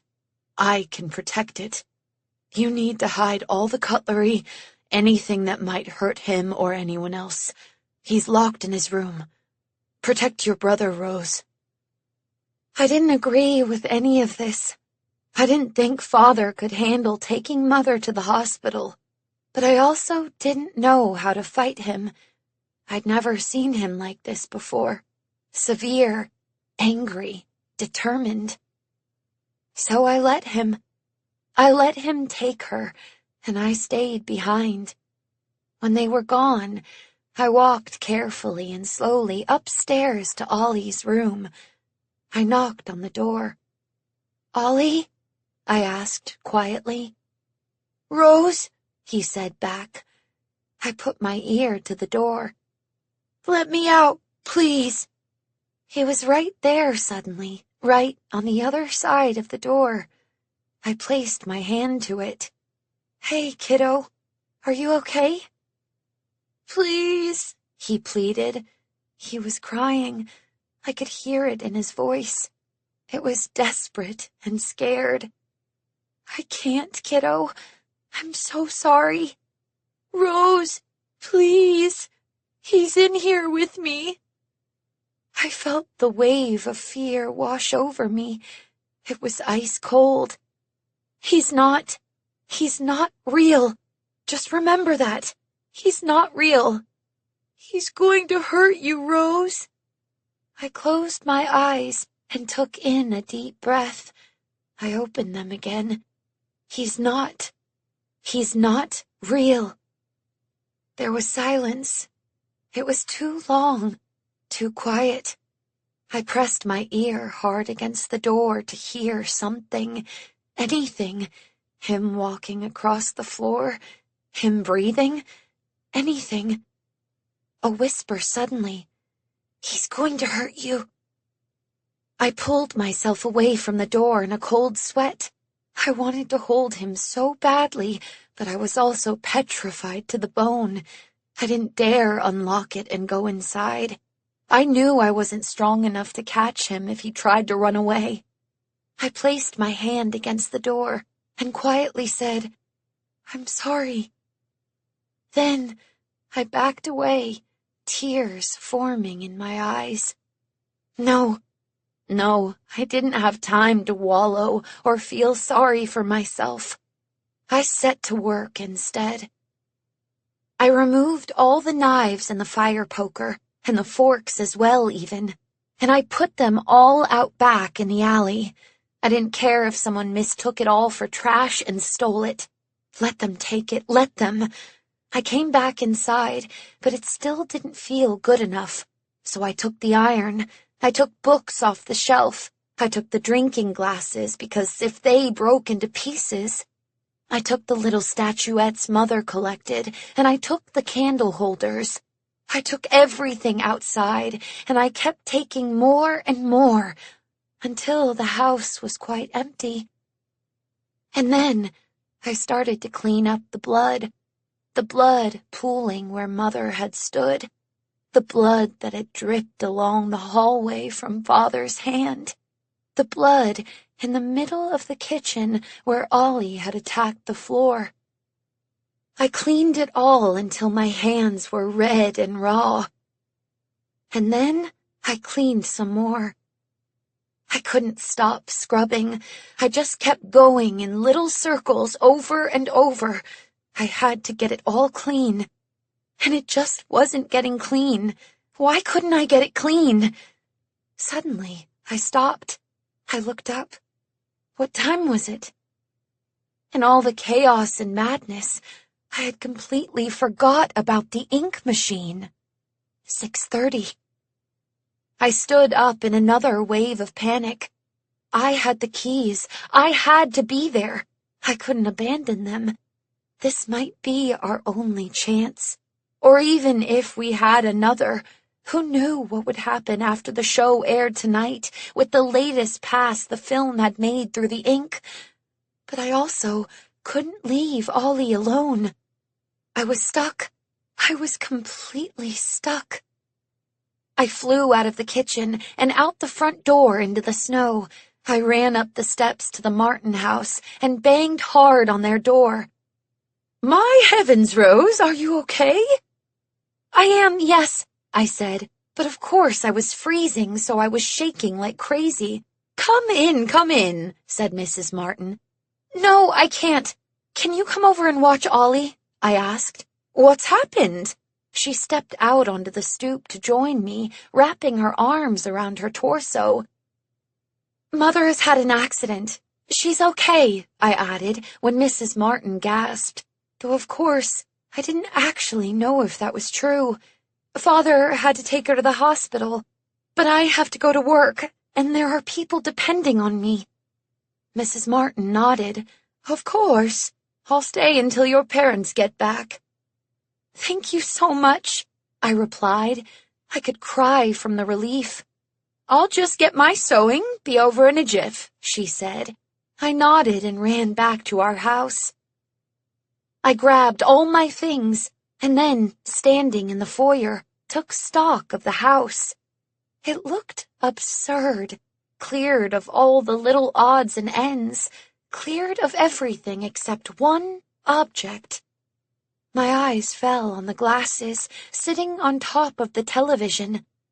I grabbed them and stormed upstairs, whipping open my bedroom door, and then the top drawer of my dresser. I shoved the glasses underneath a pile of socks and pushed them as far back as I could. I wanted to break them like Evan had, or toss them out into the alley, but I couldn't get past how rare they were. How expensive, too. If Joey ever asked for them back. I just didn't think I could destroy them. Not yet. But I could hide them. There was a knock on the door, and once more I flew down the stairs to open it. "Hi, Mrs. Martin," I said, breathless. She smiled and came in the house with her little tote bag of fabric scraps. She looked around, confused. "Mother is doing some early spring cleaning," I explained, as she stared at the empty shelves. I hoped she wouldn't look out the back window, but comforted myself that it was so dark outside, she probably wouldn't be able to see the pile of household items anyway. "Very early," she replied. "Yes.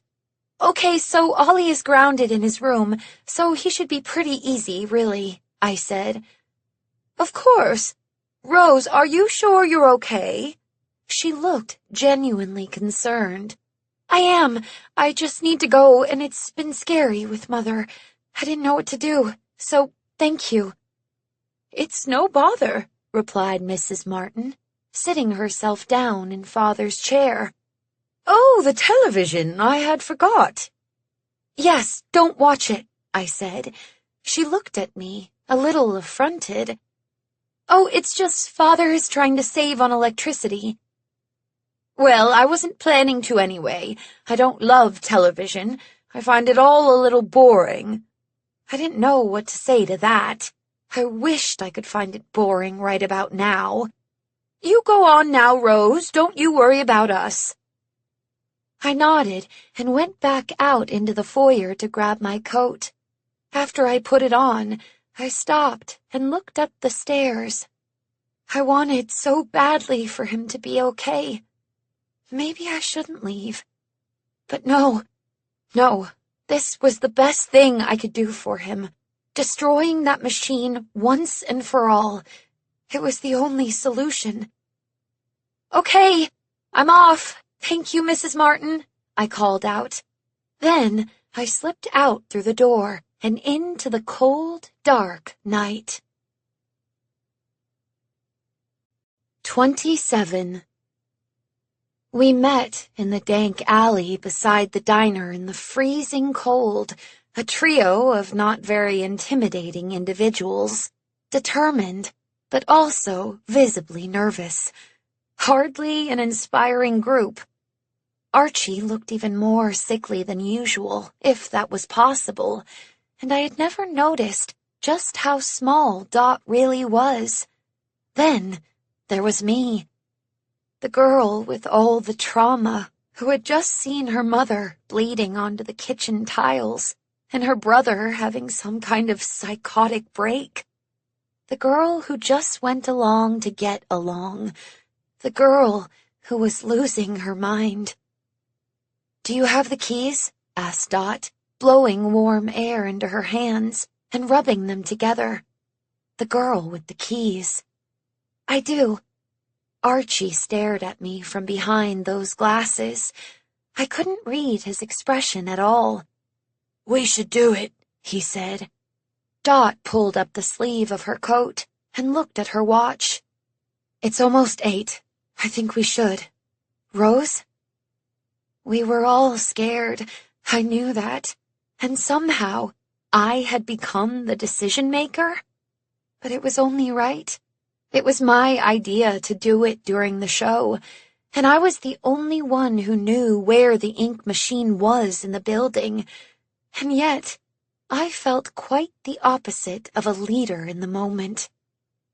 "Yes, let's go." Getting into the building was surprisingly easy with the master key. Almost too easy. I expected someone to come up on us from behind as I hastily tried to fit the key in the lock, to grab me and yank me away, or hit me over the head with a brick. I felt sweat on my brow as I rushed, and the key shook in my mittened hand. But no one came to stop us. No one walked by. The streets seemed deserted tonight. Too deserted for a Saturday. Maybe it was the cold, or maybe the rest of the world felt as ill at ease as we did, even if they didn't know why, and decided to stay home. The door opened with a clang and echoed through the lobby. We stepped inside, and I went to lock it behind us. "No," said Archie. I looked at him. "We might need a quick escape," he explained. Then he stepped into the large vaulted room, his footsteps sharp and precise. I looked to Dot. She nodded. I agreed, but I hated that I agreed. The thought of having to escape someone or something, well, it was a horror I couldn't bear at the moment. Not with all we still had to face. I led Archie and Rose to the elevators and rode in silence down to the basement. When the doors opened, we stood for a brief moment.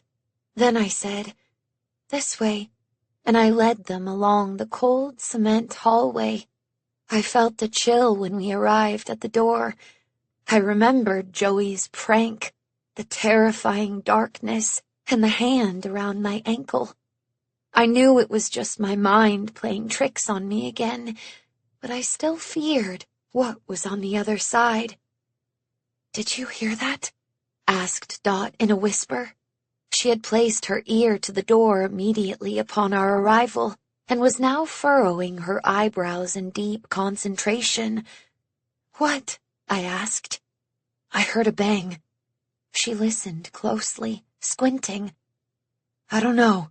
He might be in there." "That's not possible, I promise you. I clearly didn't know nearly half as much as I thought I did about Joey, but I did know one thing. He would watch the show. There wasn't a fancy party tonight to distract him. It's all he'd been talking about all week. The show and the new processed film reels.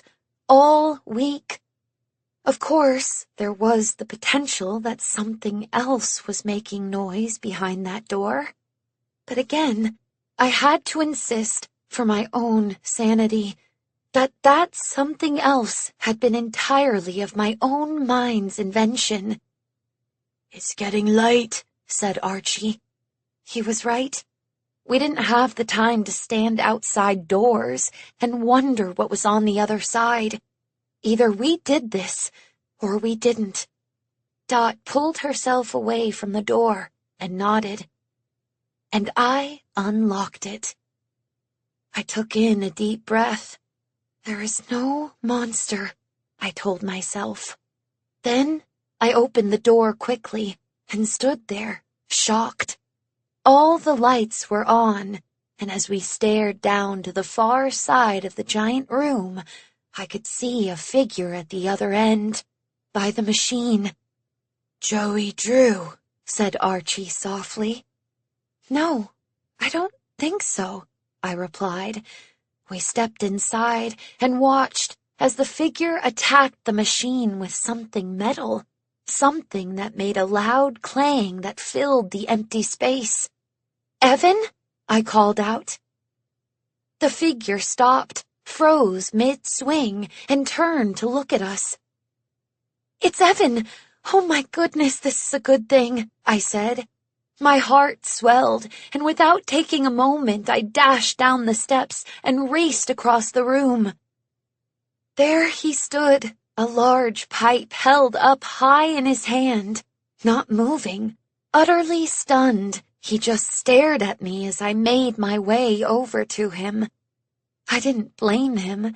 I was quite surprised to see him too, but more elated than anything. It was so good to see that annoyed face of his again. "Evan!" I ran right for him and grabbed him into a hug, his arm still up over his head. He placed the other hand on my back and patted it a couple times. "Rose, what on earth?" he said. I released him and couldn't stop smiling. "I'm so happy to see you." "What are you doing here? Who are they?" He lowered the pipe and then carefully placed it on the floor beside him. It was a hefty thing, made up of 2 pieces attached at the middle by a metal connector with the word "gent" inscribed on it. He rolled his shoulder. I could hear a small crack. "We're here to destroy the machine. I take it you had the same idea. Rose, he said, but then stopped as Archie and Dot approached. This is Dot. She worked at Joey Drew Studios, I said. Dot nodded, but still looked at him with deep suspicion. And this is Archie. I didn't know what to say. I couldn't just tell his personal traumatic story by way of a casual introduction. And then, suddenly, I remembered. It hit me like a ton of bricks. That as much as Evan hated Joey Drew and hated working on the show, and that even though he had saved me with the glasses and destroyed them himself, and even though he had been fired and had every right to seek revenge, Evan had worked for Gent. I took a little step back from him, and then I looked at the machine. Several gears that had once been attached to it were lying in a pile to its side.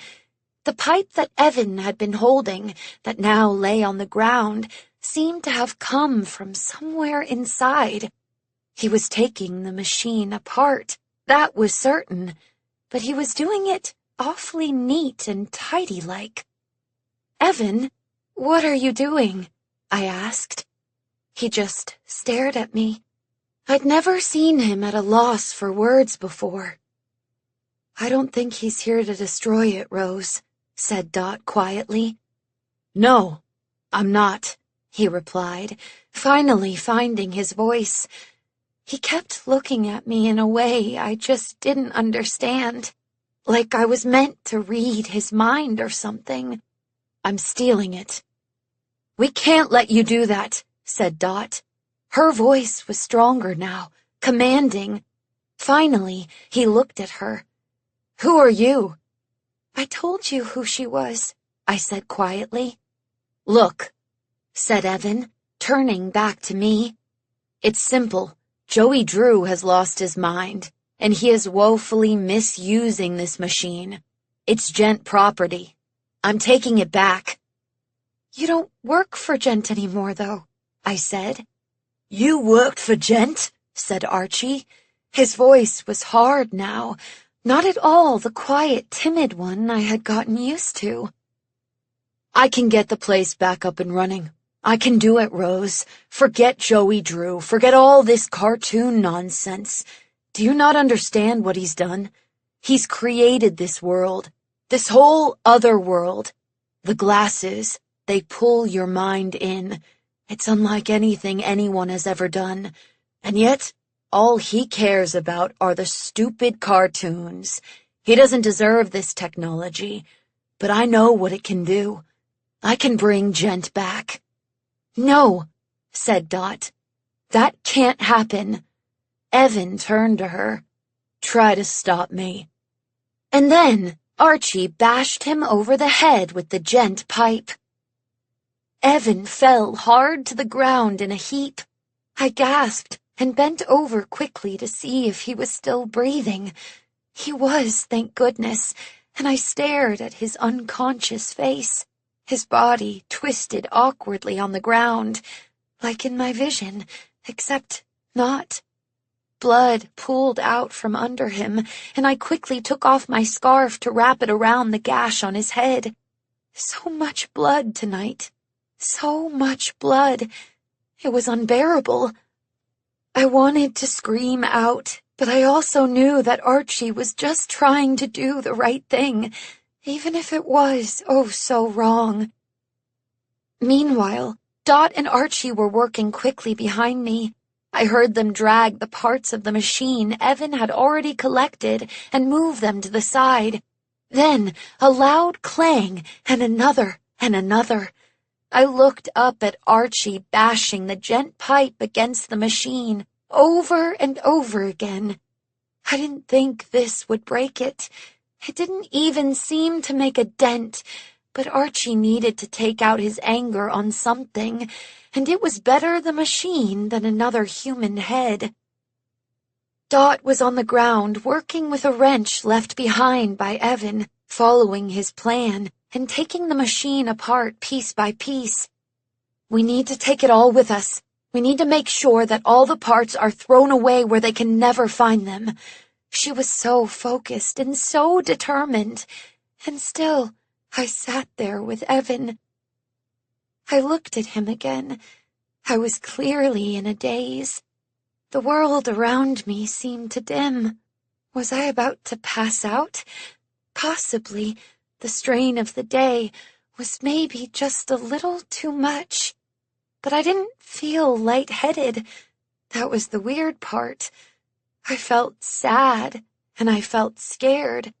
But I felt alert, too. I looked up. It did seem like the room had got a little darker somehow, but all the lights were on. No. I didn't have time for another vision. I had no time for make-believe. "Did a light just go out?" asked Dot, pulling herself out from under the machine and looking around. "You see it too?" I asked. I felt relieved, but then dread. If it was real, if it was happening, then what on earth was going on? There was a clang as Archie dropped the gent pipe hard onto the floor. He stopped moving entirely and just stood there. He was shaking. I could see that now, even as the dark crept in more and more, like shadows suffocating a lit candle. "We have to leave," he said, but he didn't move. He seemed rooted to the spot. "We can't leave. We have to finish what we started," said Dot. Archie seemed to find his footing again and backed away slowly from the machine. "No, we have to leave now. You don't understand." "Why, Archie? What's happening?" I asked, standing up. "The monster," he said. "The monster?" asked Dot. She sounded suddenly terrified. She pulled herself up to standing along the side of the machine. "No, it can't be." "I can feel him. He's out there. He's hunting us. I can hear his thoughts." Archie's voice was so quiet, but I could hear every word. "He's laughing at us." It was so dark now you couldn't see to the exit. We were in the last small pool of light. I remembered Dot's story. "What do we do?" "He's connected to me. I can't hide, and I'm leading him right for you both. You have to run for it. You have to run. I'll keep him away." "No, Archie," I said. "I'll keep him away. I'll keep him away." And suddenly, just like that, Archie bolted. He just ran. He ran off left into the darkness toward the far recesses of the room. "Archie, no!" called out Dot. But then I heard a roar. That same roar from before. That animalistic scream. And then another scream. This time human. This time Archie. In the dark blackness before us. Then a horrific crunch, like when you step on a beetle. Crisp, precise, sickening. There was a horrible stillness in the air, and the sound of heavy breathing, and a limp walking away somewhere off to the left. We listened as it got quieter and quieter, until we were surrounded by a threatening silence. "What happened? What's happening?" I asked in a panicked whisper. "Is this real? Dot, is this real?" I turned to her, and she just nodded, staring out at the black. It lives in the darkness. We need to stay in the light. But even as she said it, the pool of light we were in dimmed further. "No, I think we need to run. We have no choice," I said. "We have to do it now while it's gone." "I don't know," she stammered, but she sounded so unsure and scared. I wasn't going to just wait to be killed by a monster. "Come on, help me with Evan," I said, leaning down. I couldn't carry him, but I was pretty sure that together we could drag him, one arm for each of us to pull. "Rose, you can't be serious," she said. "I'm not leaving him to die. I know he's not a saint, but this is just not something I can do, okay?" I said. Tears were forming in my eyes. Not that Dot could see them. It was so dim now. She looked almost like a shadow to me. I could barely register her expression anymore. "Fine, okay, yes." She marched over and leaned down to grab his left arm. I did the same with the right. "Ready?" she said. "Wait!" I saw the gent pipe Archie had dropped. I picked it up. "Okay, let's go." We pulled hard on Evan's arms, and he was so much heavier than I anticipated. But once we started moving toward the dark, we picked up some momentum. I held the pipe out in front of me and steadied my breathing as best I could as the dark engulfed us. I knew the stairs were ahead. I knew the beast was somewhere to our left. There wasn't anything to see or hear except our footsteps and the sound of Evan's body on the ground, dragging along like a sack of potatoes. We just had to keep moving forward. Just keep moving forward. There was a loud crash from behind, and we both jumped. My heart was pounding fast, and I couldn't help but look back. I stared at the machine, the only thing lit now in the room. I saw a huge figure lunge at it, and the flash of a giant grin and sickeningly huge sharp teeth. I was overwhelmed with the terror, feeling both lightheaded and heavy as cement at the same time. I couldn't breathe. I couldn't swallow. Evan's arm slipped out of my sweaty palm. I felt a tug on my sleeve. It sent a jolt through me like an electric shock. Dot insistent even when I couldn't see her. I had stopped walking. We had to keep going. I grabbed Evan's arm again and turned and started moving again. The beast behind us terrified me to the core, but hearing it attack the machine over and over helped to keep track of it, and in some small corner of my mind, I was grateful for its help. If we humans couldn't destroy it, then maybe it would. Caught up in my thoughts and panic, I bumped into the stairs hard, the pipe clanging against it. Instantly, the sound from behind us went silent. It had heard us. I looked again and saw the silhouette, now just enough light to create almost an illusion of an image. It stood staring at us in the distance. Round, huge head with horns shaped on top. A long, lean figure with 2 long arms and 2 long legs, perfectly still. And we were perfectly still, too. I could hear Dot take in a sharp breath and hold it. I bit the inside of my cheeks so hard I could taste blood. Silence. And then that scream, that horrifying wail of a scream. "Come on," said Dot. There was no point in staying silent now. A rush of adrenaline flowed through me as I felt my way around the wall to the base of the stairs, pulling Evan along the side. I was certain he would be bloody and bruised from it all, but it didn't matter right now. We found the stairs and together took the first step. I had to drop the pipe. I needed both my hands. "On 3, instructed Dot. 1, 2, 3. We hoisted Evan's torso up the first step, his legs dangling down. We were now holding almost his entire body weight. It strained against my hands, pulling at my shoulders. "Again," said Dot. "Ready?" And again she counted to 3. And again we got him up the next step. "Only a couple more to go," I said, to encourage myself more than anyone. 1, 2... Suddenly it felt as if Evan was falling away from us. We pulled back hard. My hands were raw from the effort, but he wasn't going to slip. We had him. We had him. Another roar, so loud it shook me to my core and pierced my skull. I gasped. It was right there, right at the base of the stairs, and it had grabbed tight onto Evan. We pulled back. I could hear the effort in Dot straining, and I full-on cried out from the pain.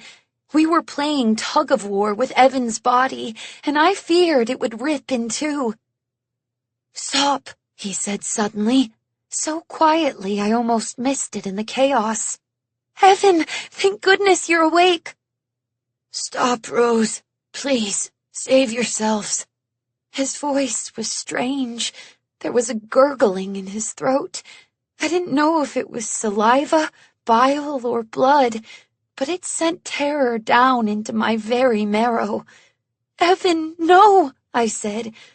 "Don't die because you couldn't let go of an unpleasant work colleague." I couldn't help but laugh wryly at that, even as the tears stung my face. If only he knew how wrong he was about that. Another roar and another pull. Dot and I pulled back in unison, yelling out together as we did. We were a team. We would save him. Evan screamed then, a blood-curdling scream. I could hear the sound of something tearing in the dark, something ripping. "Rose!" he cried out. "I can save you!" I yelled it above the struggle, above the pain, above my own fear. I would not let him go, not even if my own life was in the balance. "You can't be a Pollyanna about this one. I need you to not die," he screamed again so that the words barely sounded like words, more like just one horrifying, anguished noise. "He's right," Dot shouted. She sounded strained. She didn't let go, but I could hear her panting. I could hear the terror in her voice. He screamed again, and I knew he was right. We were tearing him in two. He was suffering. Tears stung my eyes. My fingers twisted into his shirt to find a tighter grip. But even as they did, he slipped farther away with another wail. "But how did you just let someone go? How did you just stop helping?" Evan was suddenly twice as heavy in my grip, and I felt Dot's hand on mine. She had released his arm. "I know what it's like to lose someone when they are right there. Please," she spoke in a panicked whisper. "You have to let him go. This is torturing him." "Rose!" Evan screamed. One more time. I closed my eyes, and I opened my hand. I felt him slip away. I heard the sickening crunch as his head hit the cement stairs.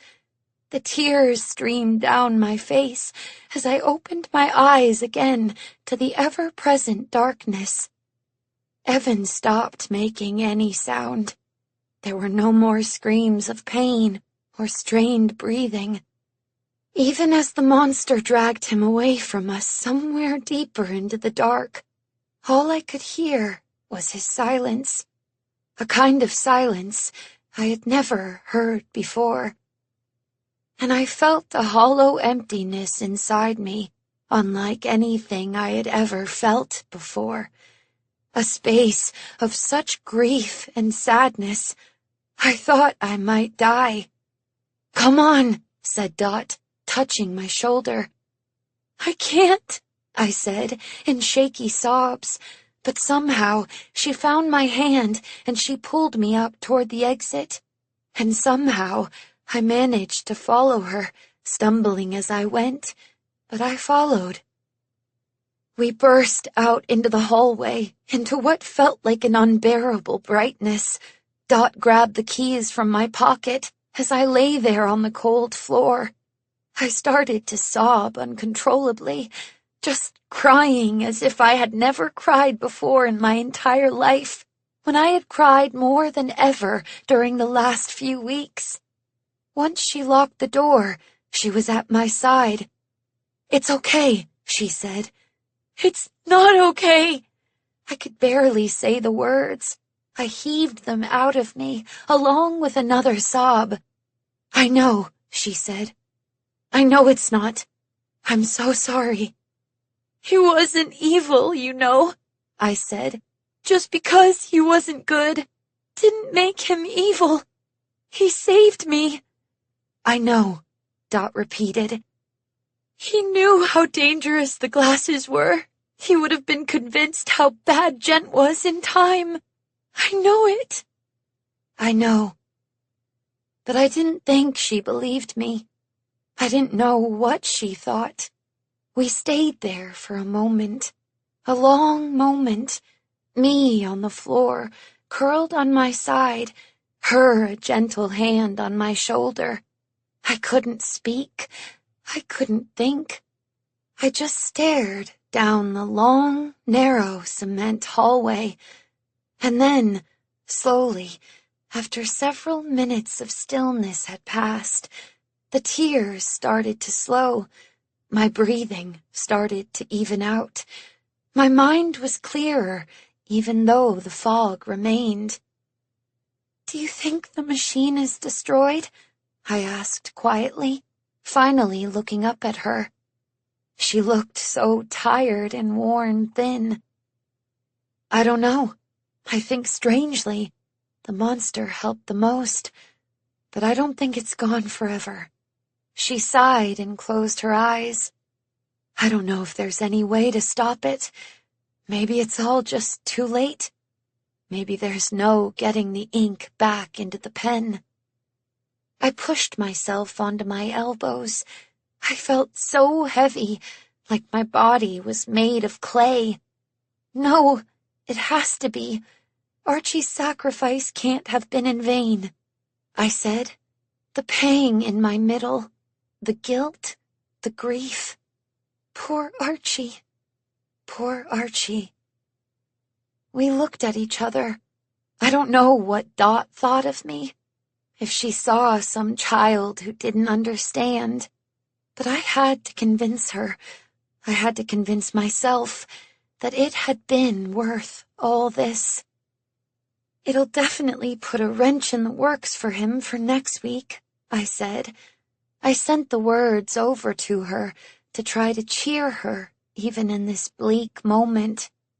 "And I promise you, Dot, I'm going to find every single test family, and I'm going to destroy their televisions and glasses. I'm done with being any kind of guinea pig for Joey Drew."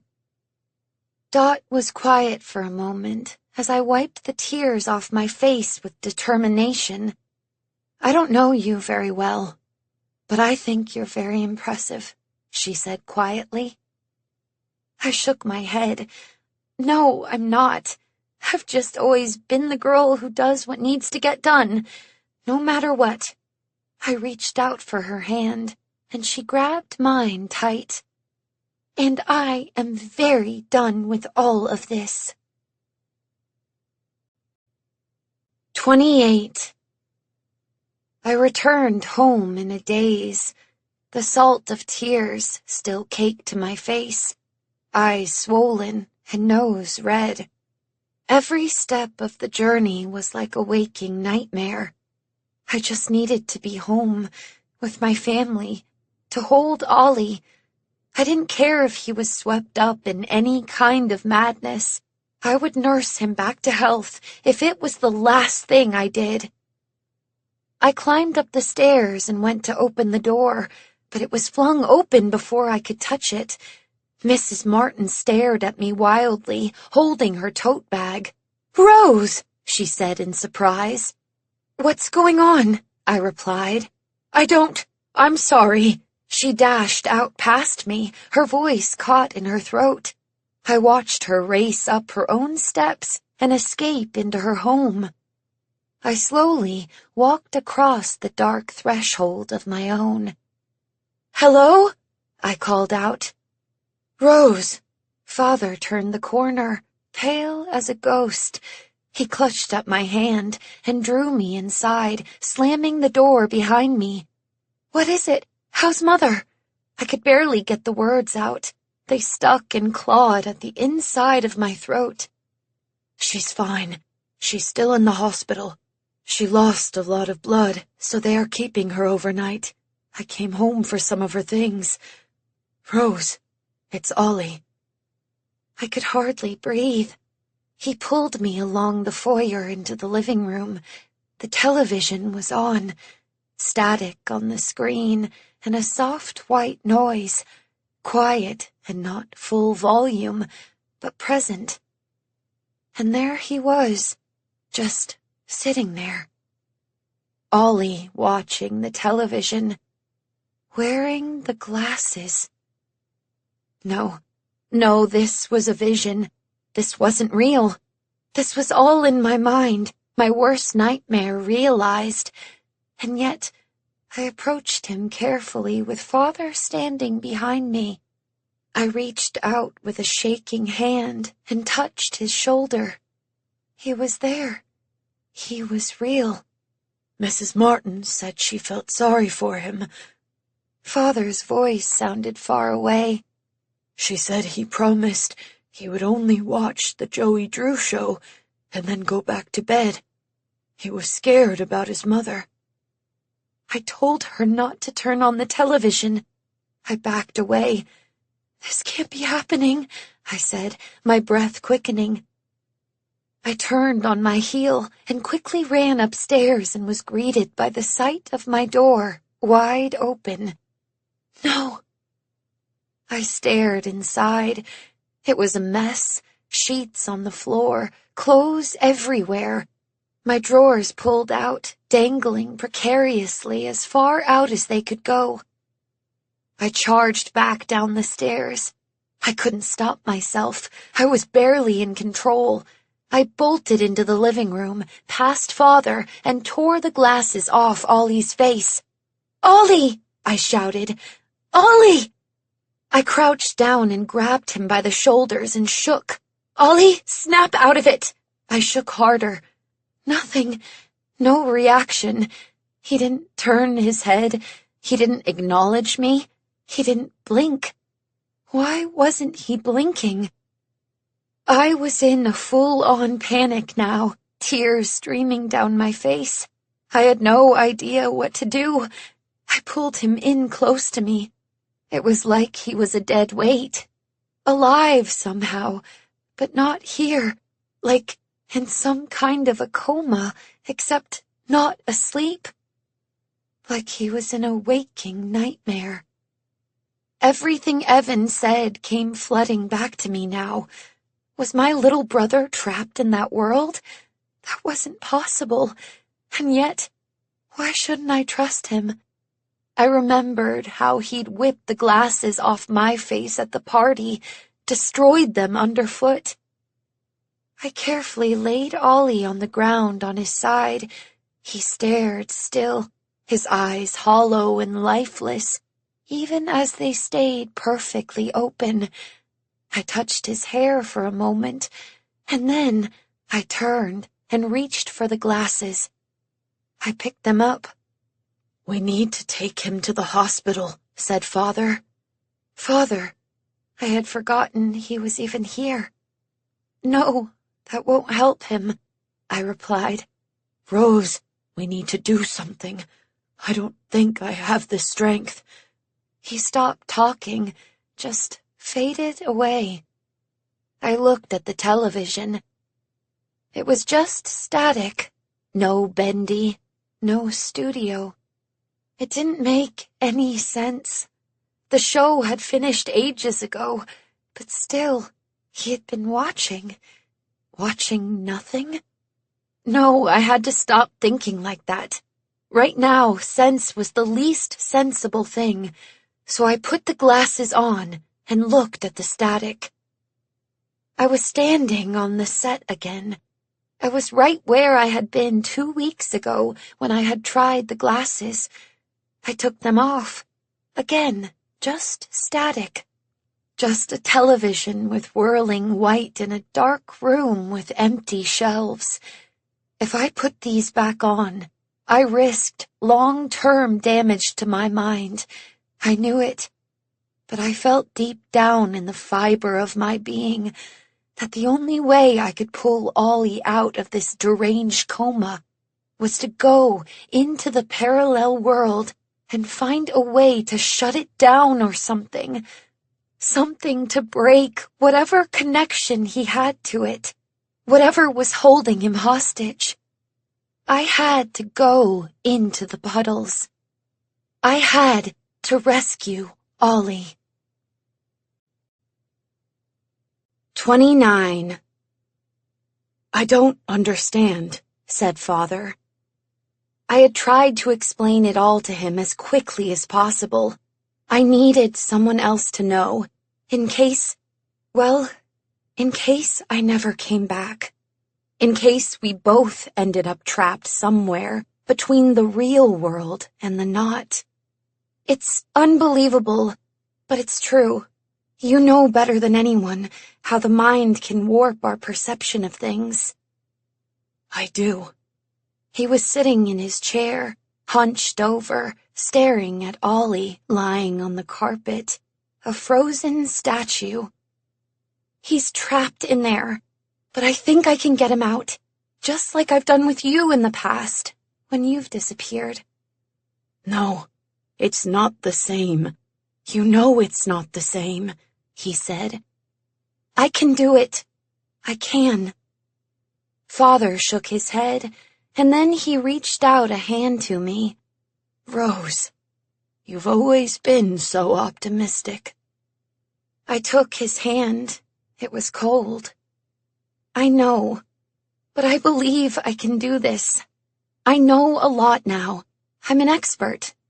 Father squeezed my hand tight. You shouldn't be. Maybe that's the point. Maybe I was supposed to learn all this just for this moment. Or maybe you've had too much put on your shoulders. I should do this. I should take care of my son. He looked so sad and so lost. Father, if something happens to me, then you will come for both of us. But right now it's absurd for you to say such things. He's my brother. I love him like you do, and I know what I'm doing. I didn't know where the lies began, because I didn't know what was true. I didn't really know what I was doing, but I knew more than he did, more than anyone did at this point. Okay, it's time, I said. Father didn't exactly release my hand, but he didn't fight back when I pulled away. I sat myself cross-legged on the floor and took in a deep breath. I reached out with my left hand and placed it on Ollie's arm. I wanted him to know I was here. I'm going to help you, I said softly, and looked at his lifeless body. I promise. I turned back to the screen, and then, like jumping into a cold pool, I just did it. I just put on the glasses and did it. There I was back in Joey's artificial studio, the only difference being that Joey himself wasn't there. It was just me, all by myself. Like before, it was like walking around a drawing come to life. Every edge had a black border to it. Wood grain was drawn on with pen scratches. Even the view out the window of the city had that cartoon appearance of an exaggerated approximation of reality. And of course, it all looked yellow. I was in a black and white illustration, but tinted by the color of the glasses. I felt afraid. I felt very alone. But I also felt determined. I gathered myself and turned to face the door, that door that didn't exist in our set, and that had made me curious for that brief moment I had worn these glasses 2 weeks ago. I took in a deep breath, Or at least the version of myself in this strange world did. And I reached out for the door. I saw my hand. I gasped and stumbled backward. What in the world? I held up my hands in front of my face, looking at my own body for the first time. I hadn't even thought to before. But here was my hand, and it was different. Was it even mine? I wiggled my fingers, and they responded as if mine. I couldn't quite believe what I was seeing, but I supposed it made sense. I was now a cartoon version of myself, in this cartoon version of the world. My hands looked like a drawing come to life. 3-dimensional, yes, but once again, with everything drawn on. The lines on my knuckles, the edges of my fingers delineated with a black line of ink. I hoped there were no mirrors in this world, because I was certain I might faint to see all of me. I looked down farther, though. I couldn't resist. My legs, my shoes, the little tear in my stockings. It was all very accurate and deeply disturbing. Ollie. Would Ollie be a cartoon of himself? I wasn't sure I could bear to see him like that. No, I didn't have time to analyze or question. I had to find him, and I had to get us out of here. I didn't have time for fear or for awe, or to ask questions. I had to accept the reality I was in and work by its rules, and save my little brother. I reached out again for the door and grabbed the knob. I could hold it in my hand. I could feel cool metal against my palm. I could turn it. I could hear an actual click as the latch released and the yawning sound as I opened the door slowly. So, evidently, I could interact with my environment after all. I had no idea what would greet me on the other side, if it would be another room or a great black void, but I inched my way close and opened the door farther, pulling it toward me. There was a hallway, an actual hallway. It was drawn just like the office, and like the office, had a wooden ceiling and floor. It ran directly from the door, as if we were at the very end, and opened up farther in the distance. I could see a flickering light at the far end. It scared me, but I knew that I had no choice but to investigate it. The wall to my left had a Bendy poster, the Devil's Treasure. I took a step forward, and another one, and finally I committed to the moment and stepped into the hallway. There were long tube lights running along the baseboards, illuminating the space and making it feel higher. I reached out to touch the wall to my left. It was solid, very real, very wall-like. I looked at my cartoon fingers as I traced my hand along the wall. So strange. The hallway opened up onto a large space. A giant cardboard cutout of Bendy stood in the far corner, and the flickering I had seen turned out to belong to a projector, empty, playing nothing, just flickering a bright white rectangle on the wall. Before it was the most staggering thing. A giant moving sign made of slowly spinning wooden film reels that read, Joey Drew Studios. So, I had started in his office, and now I was in the studio itself, I supposed. But where was Ollie? I turned a full circle. He was nowhere to be found. I did notice then the few upturned chairs and scattered pages on the floor, as if maybe a gust of wind had passed through. I wondered if Ollie had done that, if he had been running or even playing.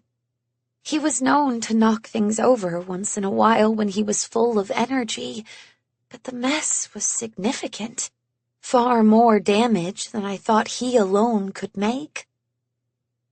Well, one thing was for certain.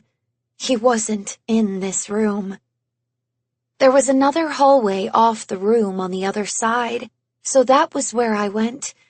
I walked carefully, certain at any moment this strange reality would have me slip right through the floor like a ghost.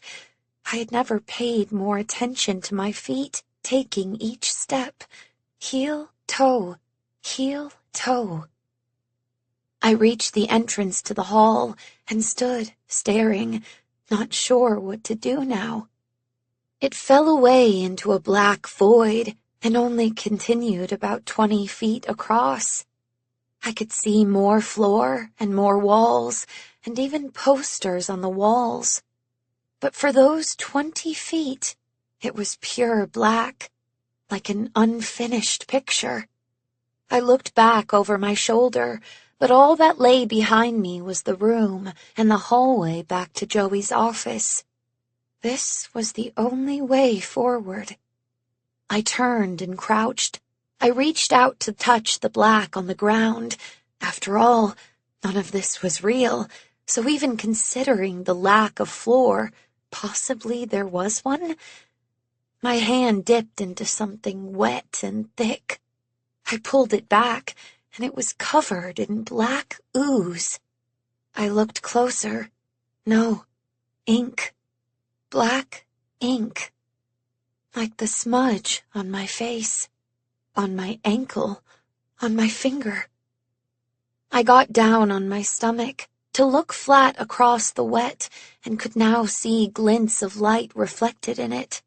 The darkness on either side that extended up and around, well, that seemed intangible, like a room with a light turned off. But the floor did seem real, or as real as anything in this world. It was a pool. No, I shuddered. It was a puddle. How deep was it? Had Ollie fallen in and drowned? Somehow I doubted it, because the hallway on the other side almost seemed to beckon me, like it had something to show me. And yet, I returned into the room and picked up a chair. I dragged it over to the blackness, and then, as gently as I could, I lowered the chair into the ink. The legs descended about halfway down, and then stopped. I'd hit something hard. The bottom? I certainly hoped so. I reminded myself that none of this was actually real, even my own body, so walking through thick black ink wasn't about to stain my clothes or skin in actuality. And then I took a deep breath and stepped into the ooze. It was thicker than water, but not quite as thick as mud, and the ink seeped up around my calves. I tried to walk as quickly as I could without falling over.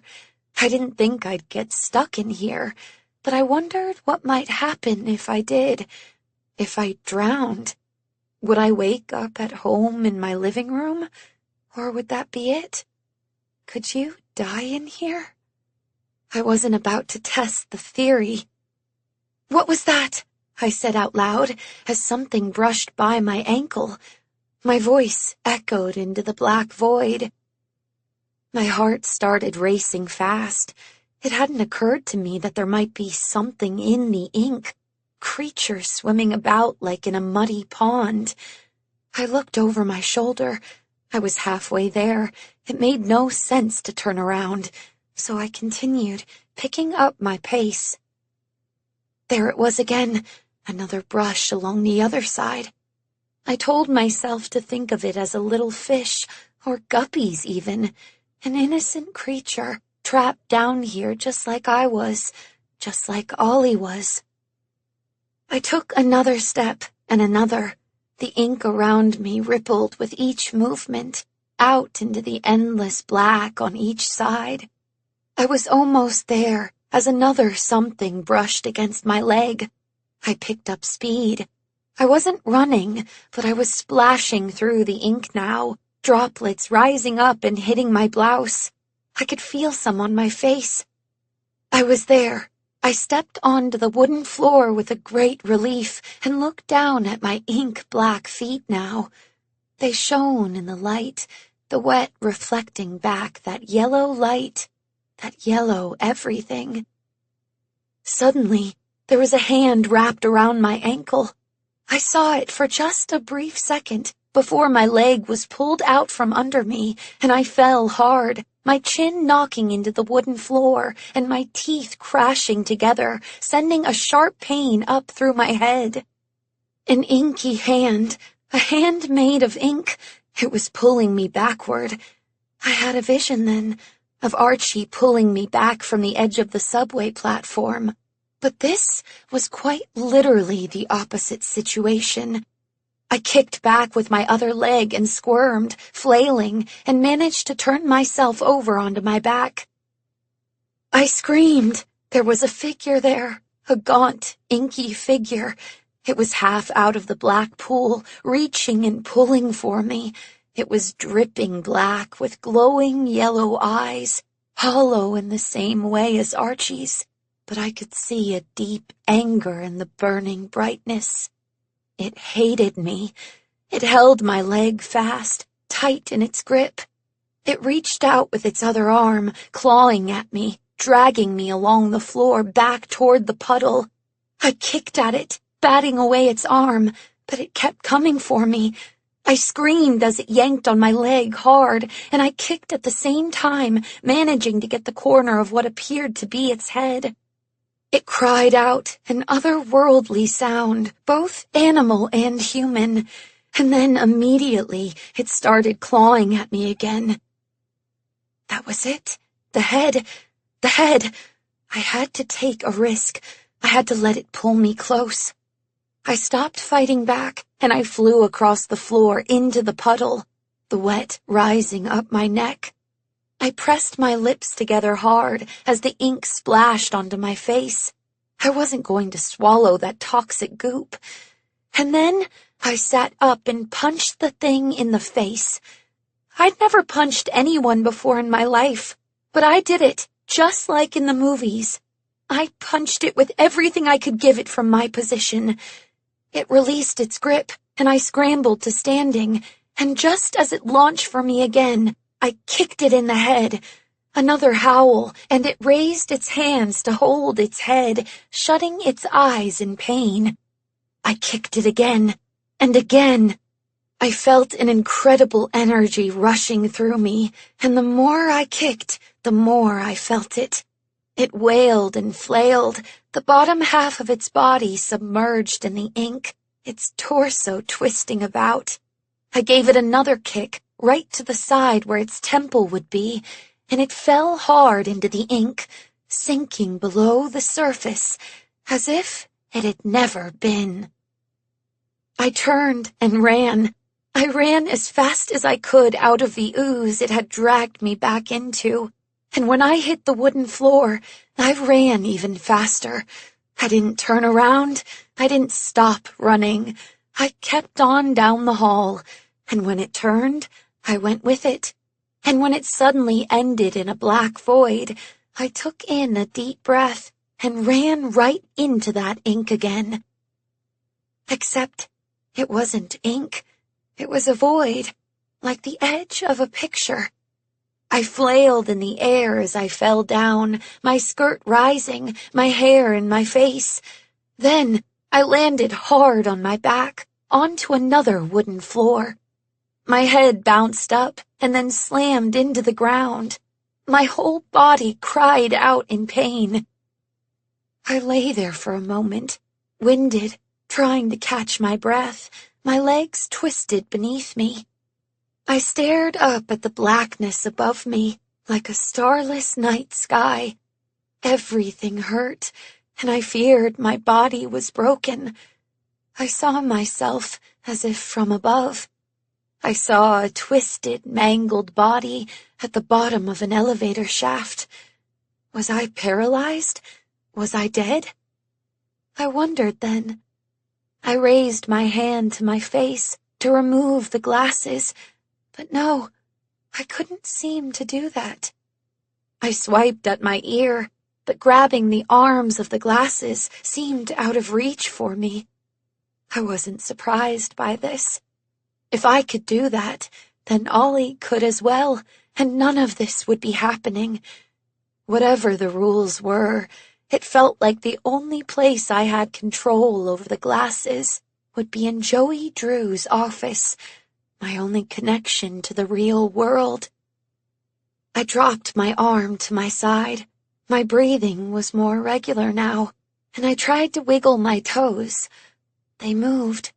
So I slowly pushed myself up, propping myself onto my elbows. My head ached, and my body still sent shooting pain up my back and down my arm, but I was okay. I looked around. I was on a kind of floating platform, just the wooden floor of the studio. Otherwise, I was surrounded by black above and around me. I looked over my shoulder and saw a door standing there. No wall, just more blackness surrounding it. I stood up and walked tentatively to the edge of the floor. I leaned out just a little, just enough to see more blackness beneath me. No, it did seem that the mystery door was my only way out of this mess. Or worse, there was no way out. I would be doomed to stay here until my actual body starved and withered away in the real world. A prison in my own mind. A death sentence. I felt dizzy, and I stepped back from the edge. I didn't have time to waste on this kind of thinking. Either the door would somehow lead somewhere, or it wouldn't. But how would I know unless I tried? I crossed the floor, my footsteps echoing out into the darkness, and I stared at the door. I shook my head, and then opened it with great gusto and determination. "Oh, thank goodness," I said, and I actually smiled. There was a large room on the other side. No black void, no inky puddles. I quickly stepped in and closed the door behind me for good measure. I felt weirdly safe, even though, of course, there was nowhere safe in here. But it was nice to have the illusion of solid floors and walls to contend with, and not the illusion of an infinite darkness. I was in some kind of music room, with a stage to my left, and to my right, up on a second level, was a projection booth. Like with the first room, the projector was on, lighting the space with that large, flickering white rectangle on the far wall behind the stage. I remembered then that description Joey had made that day of this very room, his hand holding the back of my neck. No, I shook the thought away. "Ollie!" I called out. I listened for him and heard nothing but a strange static-like noise.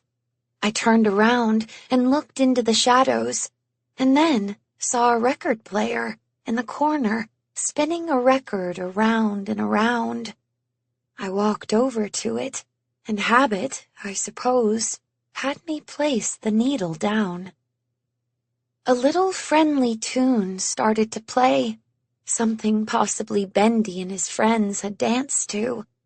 The warmth of the music felt almost eerie in the present situation, and it echoed in the vast room, setting me on edge.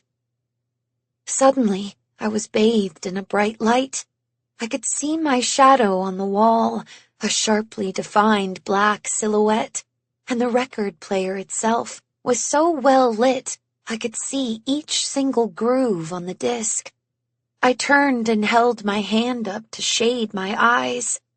The light was coming from the booth, from the projector itself. Someone had moved it. Someone had aimed it on me. Fear was coursing through my veins, but I also knew I had to run toward the danger. It was the first sign beyond that ink creature that I wasn't alone, and I needed answers. Maybe there was someone else, someone who knew where Ollie was. I ran toward the stairs, to the booth along the opposite wall, and the light moved with me like a spotlight.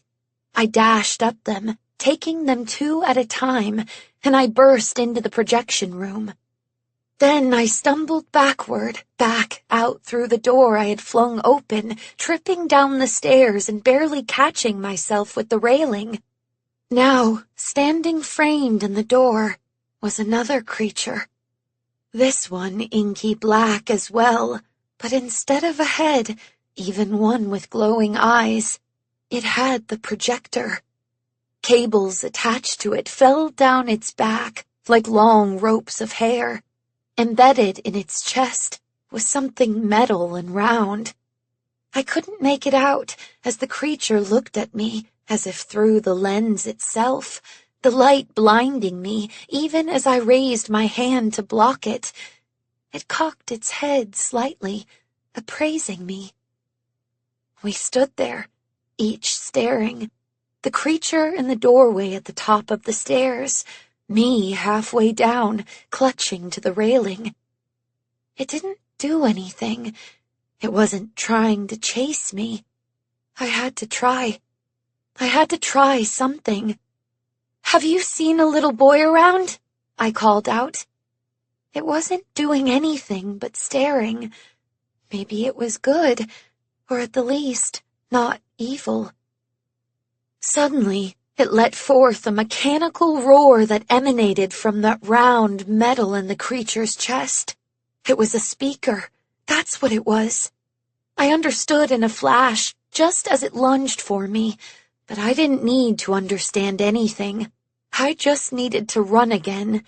I had no idea where to go this time. I simply charged out into the room, its light heating up my back, but also showing me the way. For any direction I turned, it did too. And so I stumbled after my own shadow in front of me, running in a wide circle, past a recording booth with a microphone dangling from the ceiling, until I found another door and burst through it. I kept going and saw at the end of my new hallway another black void. I skidded to a stop. The light was getting brighter behind me and only made the darkness in front of me darker. There was nothing out there. I took a step closer to the edge. There was nothing down there either, not that I could see. And even if there was, if I fell that far down, to a level that you couldn't even see, I was certain I would die. I turned to see the projector creature barreling toward me, screaming that metallic scream from the speaker in its chest. Perhaps I could dive low, between its legs, or maybe I could hit it like the ink creature. It seemed too large and impossible, but I raised my fists like I'd seen boxers do. I wasn't falling to my doom, and I wasn't going to let it get me this easily. There was a clang as something hit the projector creature's head from behind, making the creature stop in its tracks. It turned around slowly to see what had done that. Then it started to move in the opposite direction, walking at first, and then picking up speed. "Run to the booth, Rose!" It was Ollie's voice. "Ollie! Run!" 30. "Ollie, are you okay?" I called out as I ran after the creature. Now it was my turn to chase, but it wasn't paying attention to me. No, now it was hunting my little brother. That certainly gave me enough fuel to propel me back into the music room. The beast charged up the stairs after a small figure who slammed the door in its face. I quickly darted across the room as the creature banged on the door to the booth and up the stairs on the other side. Ollie was holding the second door open for me, even as the projector creature battered the first. I dove inside and closed it behind me. "I need a chair," I said instantly, and together we pushed a chair to the door and up against it. Ollie had already put one against the other door, and we each sat on the floor, barricading ourselves inside, leaning against the legs of our respective chairs. "Are you okay?" I asked. Ollie nodded. "It goes away. It gets frustrated. Just wait." My turn to nod. Light flashed in the room as the projection creature looked through the slats in the wood. Then there was a sudden silence. The screaming died away, and we heard heavy footfalls heading down the stairs behind Ollie. Slow, steady, calm. Ollie scrambled up to peer over the edge of the window of the booth. "See, it's leaving," and he pointed. I got up from my spot and hunched next to him, just in time to see the creature saunter off, leaving just a light getting dimmer and dimmer down the hallway. I was finally able to breathe again, and I slipped back down to sit on the floor. Ollie slid down beside me. I turned to look at him. With the projector creature gone, the room was now lit by a dim bulb in the ceiling, but it was enough to see, and I couldn't believe what I was seeing. There was my little brother, but like me, he was a three-dimensional drawing of himself. Even the hairs that always stood up at the back of his head were each individually articulated by a black outline. I reached out to touch him, and as I did, he flung himself at me, grabbing me tight and giving me one of his signature hugs. I fell back and held him, leaning against the table. I could feel the tears flowing down my cheeks and wondered if maybe they too were outlined. They must be. "You came for me," he said, muffled in my blouse. "Of course I did. Are you okay?" I asked. I pulled his head away and looked closely into those cartoon eyes of his, big and glistening. "Yes, but I want to go home. Rose, can we go home?" "Of course. I just need to find the way out, kiddo," I said, my heart in my throat. Somehow, I had to rescue us. "I think we need to go back to the start," I said. I didn't know why, but the deeper I made my way into this world, the more I knew the only way out was the way in, like climbing into a cave. But I had no idea how to get us back to Joey's office. "We can't go back the way we came." Ollie nodded, still looking up at me. "There's a door on the other side of the room, but it's locked." "Well, that's something. Maybe together we can break it down," I said. "Come on." He wriggled out of my lap and extended a small hand to help me up. I smiled as he did. "Thank you. Now let's keep as quiet as we can. We don't know if that thing is nearby." "Okay," he said. "Hey, thanks for saving me, by the way," I said. He grinned a toothy cartoon grin. "Well, thanks for coming to save me." "I guess it's what siblings do, huh?" I gave him a friendly little punch in the shoulder, and he laughed. "Okay, let's go quietly. You have to lead the way." He nodded, now all seriousness. Together we moved the chair away from the door and opened it as softly as we could. Then we tiptoed down the stairs carefully. Thank goodness for the music still playing on the record player, because it felt like every step now had its own unique creak to it. When we reached the bottom, Ollie pointed to the right, and what I had once thought was a wall I saw actually had a wide gap in it, behind several music stands and a desk piled high with sheet music. I followed him down a short, dark hallway. There was almost no light, and we came to a door. I tried to open it, just to check, but sure enough, it was locked. I took a moment and stared at it hard. "So, we need something to break down the door with, I think," I whispered. Just as I said it, suddenly the door flew open. Instinctively, I pushed Ollie backward. "Run!" I managed to say it under my breath, but only just, and turned to follow my brother's retreat. Rose? I turned. I was stunned, silent, staring at the figure in front of me. Then I remembered Ollie. I called out over my shoulder, not turning around, not breaking eye contact. "Ollie, stop! Come back!" I had to add volume to it. I heard the pitter-patter of his feet stop, and then start up again.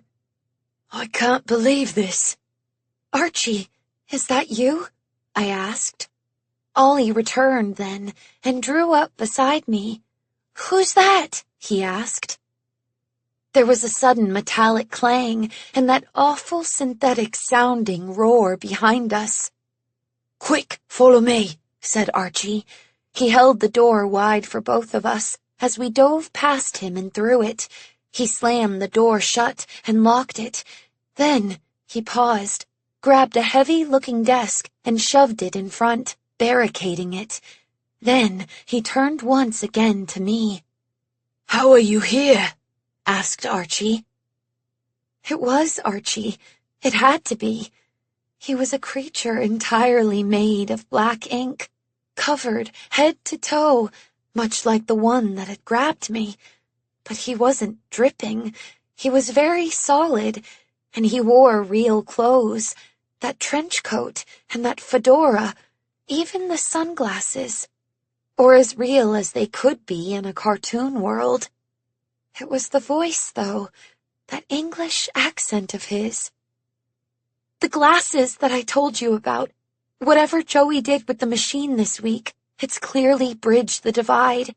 I'm at home, sitting in front of the television, but I'm also here, with you." It didn't make any sense to say it out loud. I hoped it was enough of an explanation for him. "I'm so sorry," he said. "How are you here? I thought you were dead." I glanced at Ollie. I didn't like saying such things in front of him. He was standing close to my side, holding on to my hand tightly. "I thought I was too. Still think I maybe am," he replied. "Rose," said Ollie, his little voice shaking now. "Are we dead?" "No, kiddo. No, we're not." I gave him a little smile before turning back to Archie. "This is the world you step into when you put on Joey's 3D glasses," I explained. "Wherever we are, it is entirely man-made." "Well then," said Archie. Though he had no discernible face, I could tell he was feeling overwhelmed by everything. "Do you remember what happened to you?" I asked. There was a sudden bang on the other side of the door, making me jump. The projection creature roared at us. "Come on, I'll take you to the others," said Archie. "The others?" "Follow me," he said, and started to make his way through the small room we were in and out the door on the other side, where we were met with another hallway. "What others?" I asked, holding tight to Ollie's hand and following him. "Others that look like you," he said, moving quickly. "I don't rightly remember much. I'm sorry, Rose. I remember the dark, and I remember the monster attacking me. Everything got very black, and then there was a bright light, and I woke up here. Suppose that's why I thought I was dead." He stopped and opened a door to our right, another small office-like room, which we made our way through to another hallway. I can tell you, it felt like I was melting away. I felt like all the voices I was hearing got louder, and I was surrounded by all these different people, not just in my head anymore. I wonder if it has to do with the ink, I said. And then I was here, and that was all. That's all it's been for a very long time, miss. I can't keep track. How long has it been? Has it been months? Has it been years? He asked. It's been a couple hours, I replied. I was out of breath and couldn't say it with the carefulness it deserved. Archie looked back at me. At least that's what it seemed he was doing. With no face and a strange melted form, it was hard to tell. How is that possible? I've lived so many lives already, born and died and born again. I'm so sorry, I said. We burst out of the hallway into a giant 2-story room with a huge sign hanging from the ceiling that read, Heavenly Toys. Behind it flowed a waterfall of ink down from the ceiling into the floor. Oh, wow, said Ollie. He wasn't wrong. We were surrounded by shelves with Bendy and Alice and Boris toys, with the Butcher Gang, all stuffed toys, staring down at us. I was so distracted by it all that, at first, I didn't notice the small huddle of people sitting on boxes or on the floor off to the side under a Bendy poster that read, Hell Firefighter. Who are they? I asked. I don't know. They were scared of me at first, but I think they trust me now. Wait, I said as I approached. They were in a kind of circle, and I could hear a voice telling a story, like they were sitting around a campfire. A very familiar voice. Oh no. Rose, what is it? Asked Ollie. My throat felt dry, and I couldn't swallow. It's Joey. 31. Archie rushed over to the group, and Ollie and I came up quickly from behind to join him. What are you doing? He demanded in an angry whisper. He's talking to us, replied a little girl, younger than Ollie even. She was wearing a nightgown, and her hair fell long and lank down her back. I said no noise. I mean it. Archie didn't sound angry. He sounded terrified. I pushed my way into the circle and saw a tape recorder lying on the ground in the center. Archie quickly picked it up and hit the stop button, but not before I heard, This studio is my dream come to life. Joey? I said to myself. The little girl looked up at me. Is that his name? I didn't know what to say. Where did you find this? Asked Archie. He crouched in front of the little girl, and I saw her recoil in horror. She pressed her lips together and wouldn't answer. Tell me. He spoke in whispers, but with such passion it felt like a yell. Hey man, stop! You're scaring the kid.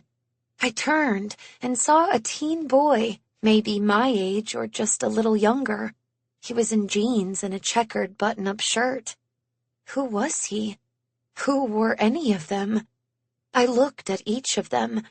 There was another teen boy in boxer shorts and a white undershirt, and a couple, elderly, both in bathrobes. The man wore small spectacles. The woman's hair was in curlers. Who are you people? I asked softly. Archie slowly stood and came over to me, carrying the tape recorder in his inky hand. They say Joey Drew gave them all televisions and glasses. Like you, Rose. Of course.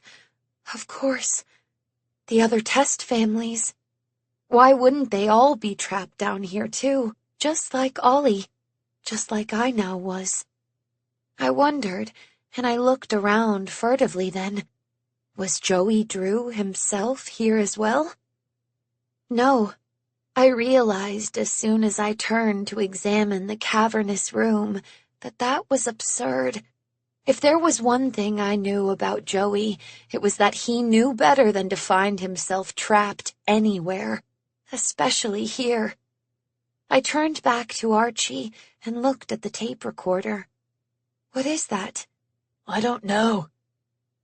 "Penny found it on one of the shelves," said the teen boy in the button-up shirt. He had stood and come over to us.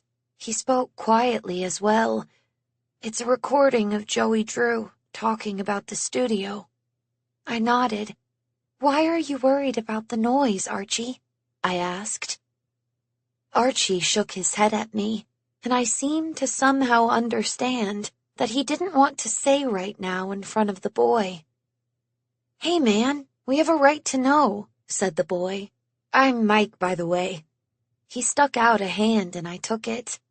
Handshakes didn't seem all that appealing to me anymore. In fact, they felt downright silly in the circumstances. "I'm Rose. That's Danny, and the old folks, that's Simon and Angela." They were all staring at us, still sitting in their little circle. They looked worn to the bone and absolutely terrified. "Hi," I said. I felt a tug on my sleeve, and I turned to Ollie. "And this is my brother Ollie. So, now we're all friends. Archie, tell us the truth. Why do we have to stay quiet?" I asked because I dreaded the answer. I asked because somehow I knew the answer already. "Rose, you know why." I nodded. "The monster." There was a sudden loud click, and my heart jumped into my throat. I looked down to see the play button on the recorder had been pressed. There was a whirring then, as the wheels of the tape inside started to spin. "Did you do that?" I asked Archie. He shook his head no. He immediately pressed the stop button. The whirring ceased. We stared at the recorder. Me, Archie, Ollie, and Mike. We just stared at it, waiting for something. Anything. Click. Whir. And we kept staring as the white noise filled the room. And then a tinny and artificial sound, along with an all-too-familiar voice. "You're late," said Joey Drew with a laugh. He was so loud his voice echoed in the room. I couldn't breathe. I tried, but I just couldn't. What was happening? I glanced at Archie. He was staring so intently at the tape recorder, I thought he might burn a hole through it. There was more white noise of the whirring, and then, "I said you're late." "Rose, is he talking to us?" asked Ollie in a whisper, just meant for me. I could barely speak, but I had to reassure him. "No, it's just a recording, that's all." "Rose, I am talking to you. Where were you?" asked Joey Drew, his voice spilling from the tape recorder. I gasped and took a step back. I looked over at the small group. They were all watching us closely. The old man, Simon, he gave me a little nod, like he was giving me permission to do something. He wanted me to talk back, but I couldn't. I just couldn't. "Are you Joey Drew?" asked Ollie, leaning close to the recorder and speaking into it. Well, well, well, this must be Oliver. It's a pleasure to meet you, young man." I rushed to Ollie and grabbed him, pulling him away. "Don't," I told him. "Don't talk to him." "Now, Rose, you don't have to be scared. It really is me, your old pal. What do you think of my studio, Rose?" I didn't know what to say. I didn't know what any of this meant. I wanted to scream and yell at him. I wanted to throw the tape recorder across the room and dash it to pieces. But I also didn't know what he wanted and how much he controlled. and what he could do to us all trapped in here. "It's quite something," I said, using everything within me to sound harmless as ever, that high, calm voice. "But I must admit, I am a bit confused," I said. "You know I don't understand your incredible technology. How are we here?" There was a pause, and I worried I'd scared him off. But then, "To be perfectly honest with you, Rose, I don't fully understand what happened myself, but I do know something. It's marvelous seeing the old studio again. After the first show, I thought to myself, I wonder if I can wander. Turns out I can. But wandering can be a terrible sin, and who knows what dangers lurk in the inky world, as I call it. So I thought, maybe there's another way I can interact with the environment at a safe distance. As you can see, I found one." "But you let us just wander around?" I said. I was seething with anger now. Keeping my voice and expression calm was a challenge. "Well, I wanted to see what would happen. I am a scientist, after all." "And we're your lab rats," said Mike, his voice tinged with bitterness. "You've always had a dark sense of humor, Michael," said Joey. "How big is this place?" I asked. "Well," replied Joey, sounding very thoughtful on the other side of the recorder, "I started creating more rooms as the show went on. Not nearly enough, of course, just a few rooms here and there. But I think I'll be able to make it big enough." I furrowed my eyebrows. "Big enough for what?" I asked. "Why, the whole studio, Rose. We need to rebuild it, of course." By now the others had stood to join us.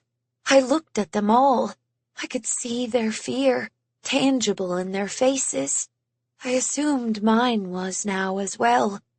If Joey could see us all, he would know how scared we all were.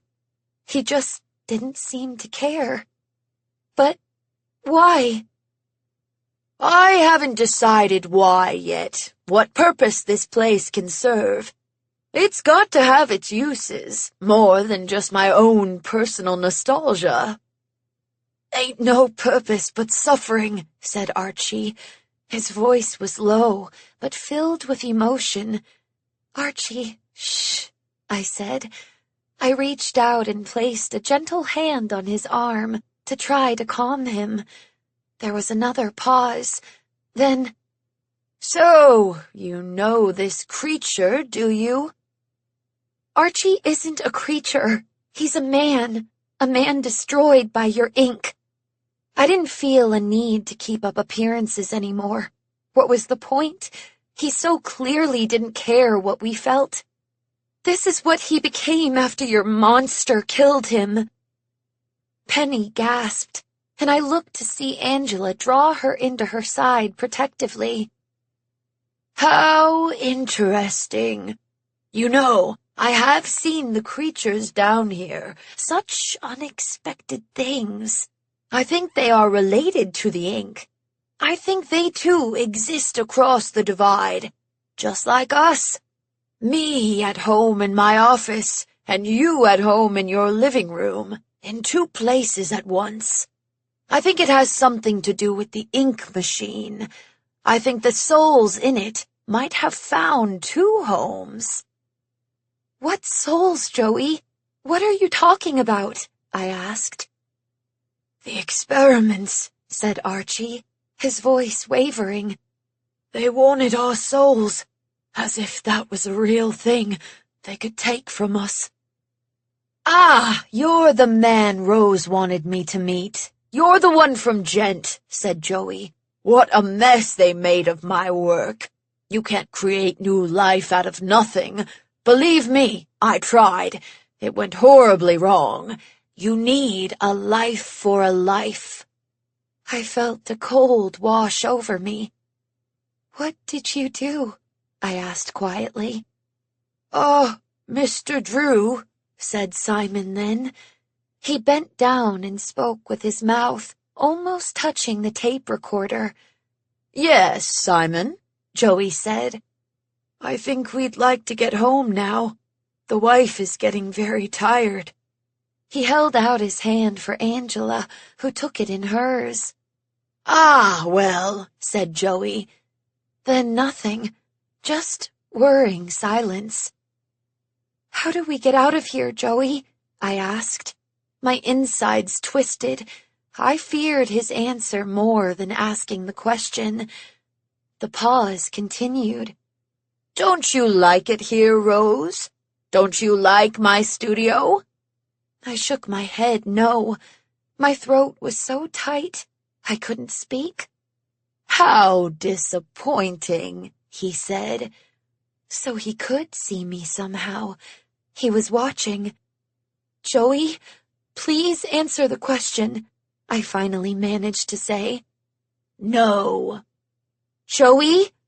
My voice was louder now, firm. "Tell us now. We want to go home." "Why? Why on earth would you want that?" Joey's voice was becoming irritated. I could hear some of that unhinged quality he had when talking with the imaginary Henry. "What's so special about home? You want to go back to being a PA in an office building when you could live this fantastical existence?" "Joey, it's dangerous in here. You are putting our lives at risk." "Nonsense!" He laughed loudly and brightly. "You can't get hurt in there. None of it is real, my girl. It's all an illusion." But I still felt the sharp pain in my back from the fall. I still could feel the sting where the ink creature had clawed at me in the puddle. So I knew this to be untrue. Or a bald-faced lie. Either Joey was ignorant, or he was cruel. Or, most likely, he was simply both. "Oh no, Mr. Drew, you're wrong there. Like it's very real," said Archie, speaking up. He sounded stronger now, more sure of himself. "I'm not one of them, and yet I'm here.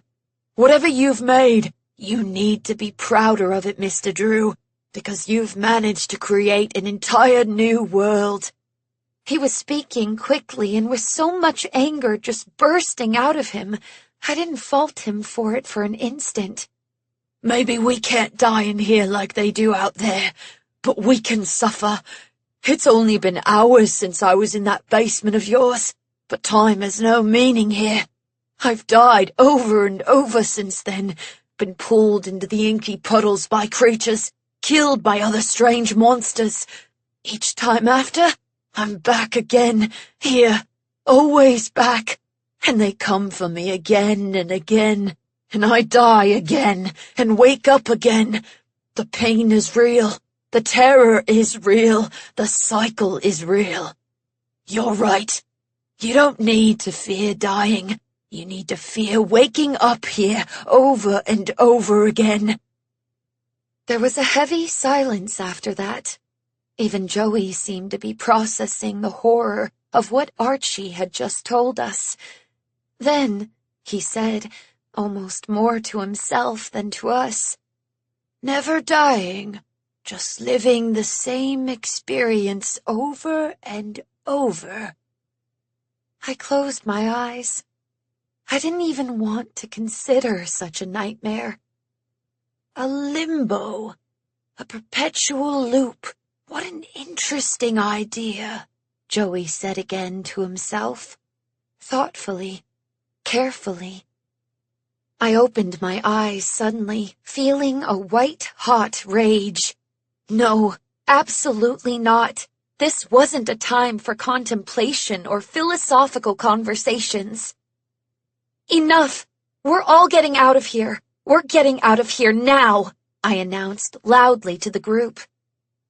As if on cue, something roared, something very familiar, something I had only just left behind in the dark in the basement of Kismet. It was off in the distance somewhere, but I knew the sound. I knew it so well. I turned to look around the room, searching for it. Archie did too. "No," I said. "Not that."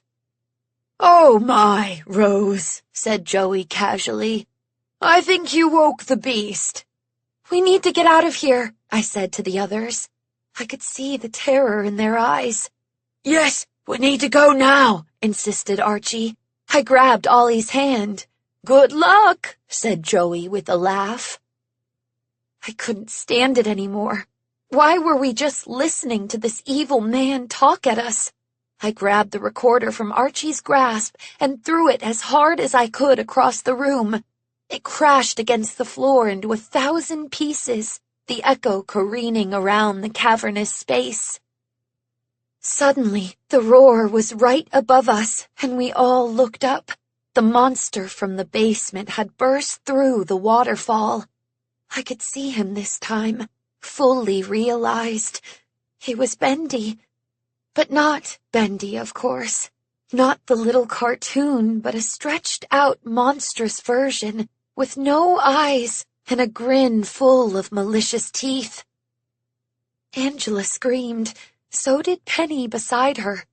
We were huddled all together as the light began to dim and the monster thrashed about in the falling ink as if it was disturbed by its presence. "We have to go now!" I cried out. "We have to get back to Joey's office." It was the only plan I had, and since Joey hadn't seemed to have had a better one. "I'll take you back," said Archie. "Let's go!" We ran for it with Archie leading the way, my heart pounding wildly in my chest. We ran back along the hallway and through the empty offices, the dark encroaching upon us. We made it to the door, and together, Archie and I pulled the desk, barricading it, and flew into the music room with the others close at our heels. They weren't the only ones. There was a massive roar from behind, and the light in the room all but vanished. I could barely see around me. I squeezed Ollie's hand tight.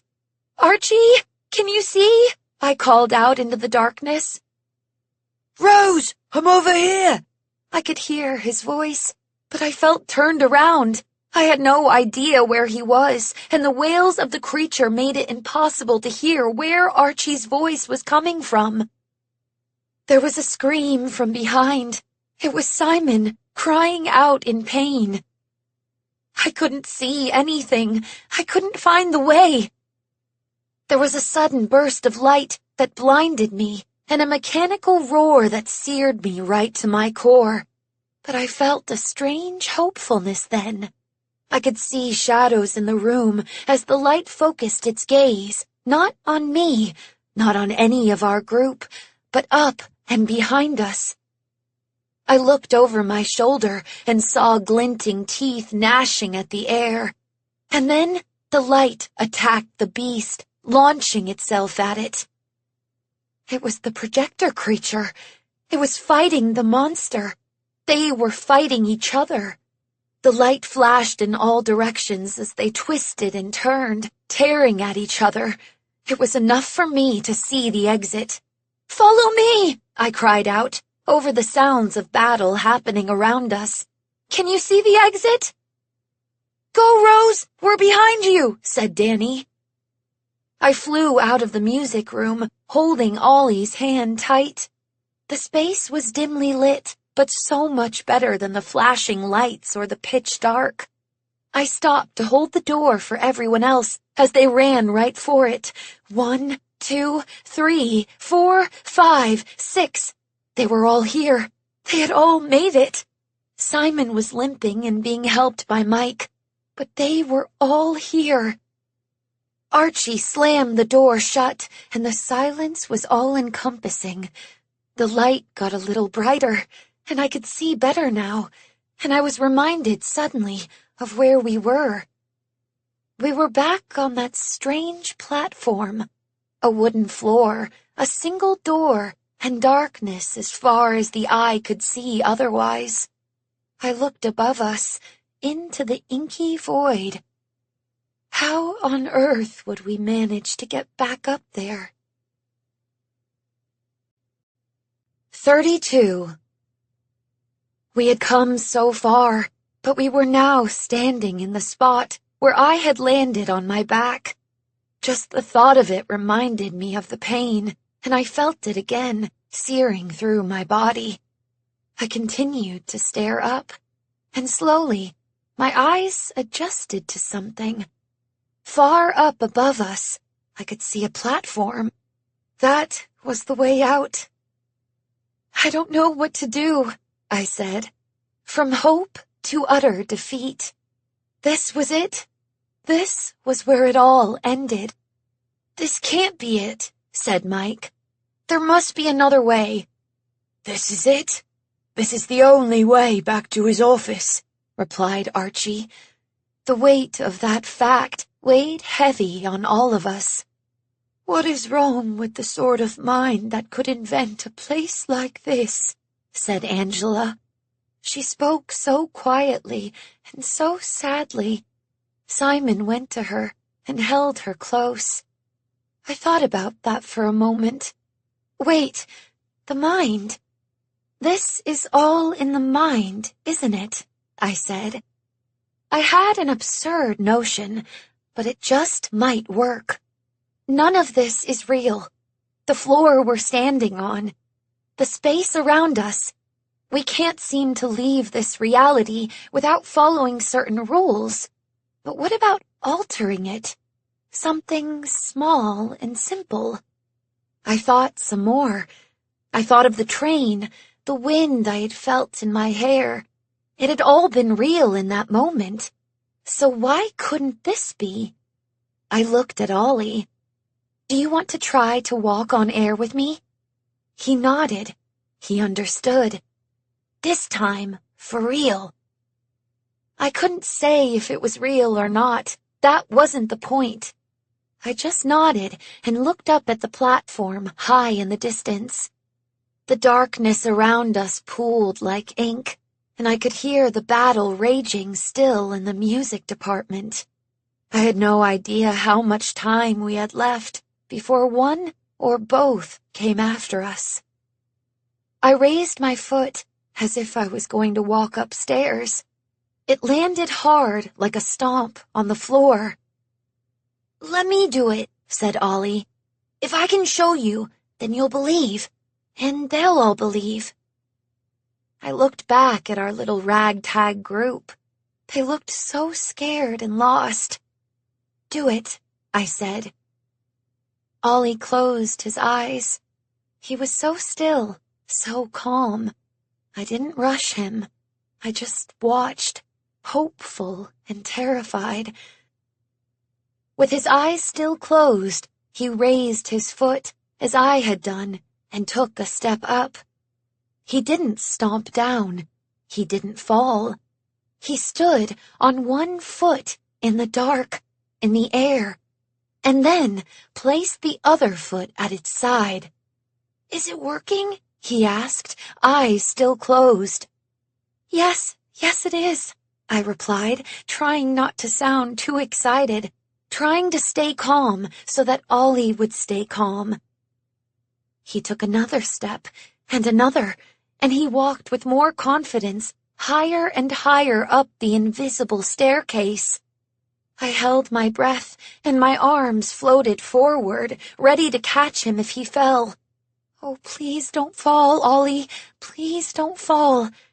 He kept going, steady and true, and then, just like that, he was at the top on the other platform. You're there, I called out. Just take a step forward. He followed my instructions and did it. You can open your eyes now, I shouted. He did. He looked down at me far below him. He was so tiny up there, and yet he had never seemed as large. I was so proud. I'll help you now. You should close your eyes too, he called out. Okay. I did so. I tried to steady my nerves and calm my breathing. I tried to visualize stairs. I knew I could do it. I had seen a ghost train in Bendy in the real world, after all. I could see stairs in my own imagination. Somehow, that thought gave me a confidence I needed, and I could see our staircase from home now. Just the staircase surrounded by a black void. It floated there, welcoming me, taking me upstairs to my room and Ollie's room, and warmth and safety. I raised my foot. I took a step, and I stepped into the sky. I couldn't celebrate. I had to just keep going, or I would lose the vision. I took another step, and another. I extended my hand to grab the banister and felt the cool surface in my grip. It was so real, because it was real. Right now, everything and anything was real. You can take a step forward now. Ollie's voice, suddenly so close to me. It was a surprise. I took one more step and then opened my eyes. There he was, and there I was, up on the platform. It worked, said Ollie, beaming. It really did. I was stunned and oh so relieved. I was out of breath like I had just raced a marathon, but I had done it. I had done it. It was time for the others to join us, and one by one they did it too. Archie was first, running as if it was nothing for him. Penny was carried on Mike's shoulders, and Simon and Angela came up hand in hand. Danny cheered them on. And then he attempted to sprint, tumbling down to the ground in his excitement. He had to take 4 tries before he finally calmed himself enough to make the journey. And then we were all together again. We all took a moment just to breathe, just to live in the moment of what we'd all just done. I could tell they were all exhausted. The act of pretend had taken a great deal out of all of us, but we couldn't stop to rest. I didn't know if the monster would come back. Worse, I didn't know if Joey would do something. Was he watching us now? Was he laughing at us? Was he angry that we'd climbed the air? Maybe he wasn't paying any attention to us at all, because we were nothing to him. There was no way to know. All we could do was get out of here as quickly as possible. I turned to Archie. Let's go. I knew what was coming next. I knew the deep puddle with the creatures in it was waiting for us. One last test, it felt like, before we could go home. Before I hoped we could go home. The vast black pool stretched out before us. It was still and quiet, but I knew what lurked in its depths. Maybe it's gone, said Penny, speaking what we were all thinking. No, replied Archie. Maybe we can climb over, like the void, suggested Angela. She sounded so tired and frail. It's a possibility, I said, but I doubted myself. With all the strength and energy the stairs had taken, I wasn't sure I could do it again. I was pretty certain she wouldn't be able to at all. No, too big a risk, said Archie. What happens if you're halfway across and can't hold it? No, there's an easy solution. We need a distraction. He took a step forward, and I suddenly knew exactly what he was going to do. I grabbed his shoulder. I can't let you do this. Not again, I said quietly, just to him, just for him to hear. Oh, love, it's not the end. Remember that. It's never the end for me. I'd never wish this on anyone, even my worst enemy. But this is my existence now, and it's a small sacrifice. I'll wake up again. Have no fear. But I did. I had all the fear. I don't want you to hurt. I'll be all right. Just you get yourselves out of this mess. Promise me that, he said. I didn't want to promise because I didn't want him to do it. Promise me, Rose. I nodded. I promise. I let my hand slip from his shoulder as he stepped up to the edge. He turned and looked back at us. When I go in, you run as quick as you can through this muck. Got it? We all got it. Well, you all take care. I hope we never meet again, he said. Then he stepped into the blackness and waded into its middle. I bit the inside of my cheeks and squeezed Ollie's hand hard.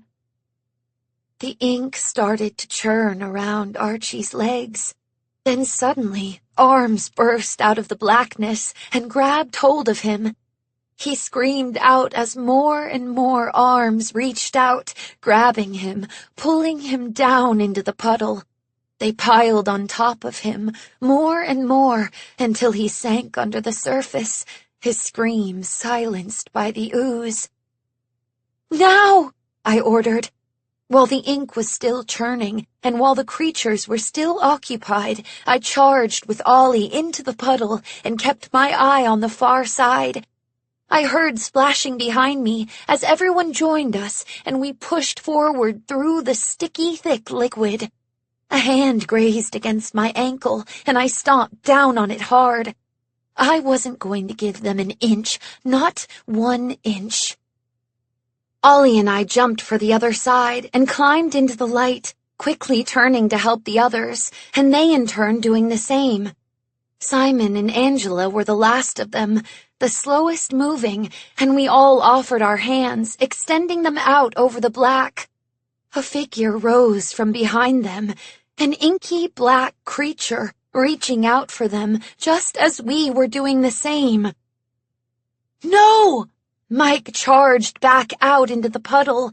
He grabbed both Simon and Angela and pulled them back toward us, even as he launched himself at the creature. He attacked it, yelling loudly as he did. They twisted and turned together in the ink as Simon and Angela made it to us and climbed out of the ooze. Mike thrashed against the creature, wrestling it to the ground. Into the puddle. It grabbed him in a tight squeeze and pulled him down with it. They fell under and into the black ink. And then he was gone, just like that. Gone. A victim of the puddles. "Rose, we had to keep going," said Ollie, tugging on my hand. I stared at the now still, calm black. I had failed Mike, and my heart sank. I could hear Angela softly crying behind me. "We have to keep going," said Ollie again. I looked down at him. He seemed somehow wan and pale, even in his cartoon form. I remembered why I was here. I couldn't fail Ollie, too. I reached out and took his outstretched hand. It was time to go home. And we made our way back to the beginning. 33. Joey Drew's cartoon office was exactly as I had left it, but it seemed so much smaller now. The set that had once given me goosebumps just made me feel disgust. I hated everything about it. "What should we do now?" asked Danny, his voice shaking. "I don't know," I said, because I didn't. "I think try to take off the glasses?" It felt stupid and obvious, but what did I really know? I didn't even know if taking us all this way, if sacrificing Archie and Mike, if any of it had actually been worth it. But Danny, who evidently just did things without thinking too hard about them, shrugged at the suggestion and reached his hands up to his face, to touch something that wasn't there. And then he was gone. He had just disappeared. Not even a puff of smoke or anything. Did he do it? Did it work? Asked Simon. I think yes, it did, I said. I was stunned.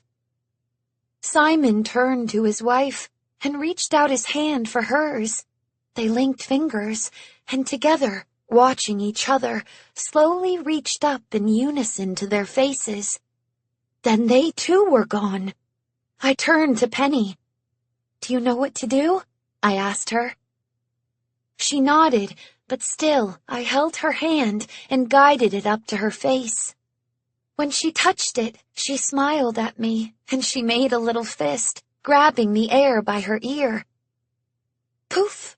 Just like that. Then, all that was left was me and Ollie. Ollie reached up to his face, and then brought his hand slowly down again. I'm not wearing the glasses. I realized he was right. Of course he was right. He wasn't wearing his glasses. I was. He had this look on his face. It was sad, but also brave. He looked determined. It's okay, Rose. I'll find Archie. I'll make sure I'm not alone. I did okay by myself anyway before you showed up. No, don't you dare. Don't you dare give up. Not now at the end. Your imagination is brighter than all of ours. You got us up the void. You can do this, I said, crouching in front of him and holding both his hands in mine. He nodded.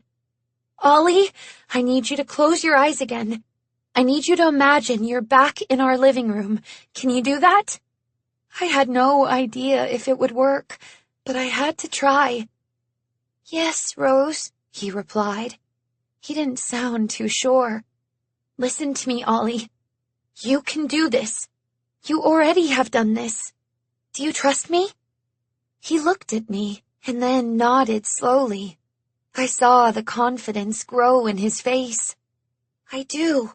I always trust you, Rose. Then trust me now. You can do this. Ollie nodded. He looked determined. He was ready. Do it. Do it now, I told him. He nodded. He closed his eyes. Can you picture the living room? I can, he said quietly. Can you feel the rug under you? Ollie nodded. I can hear Father, he said softly. What? That surprised me. He's telling me it'll be okay. He's telling me that my mind is stronger than my fear. Good. I couldn't hold back the tears anymore. I didn't know if it was true or not.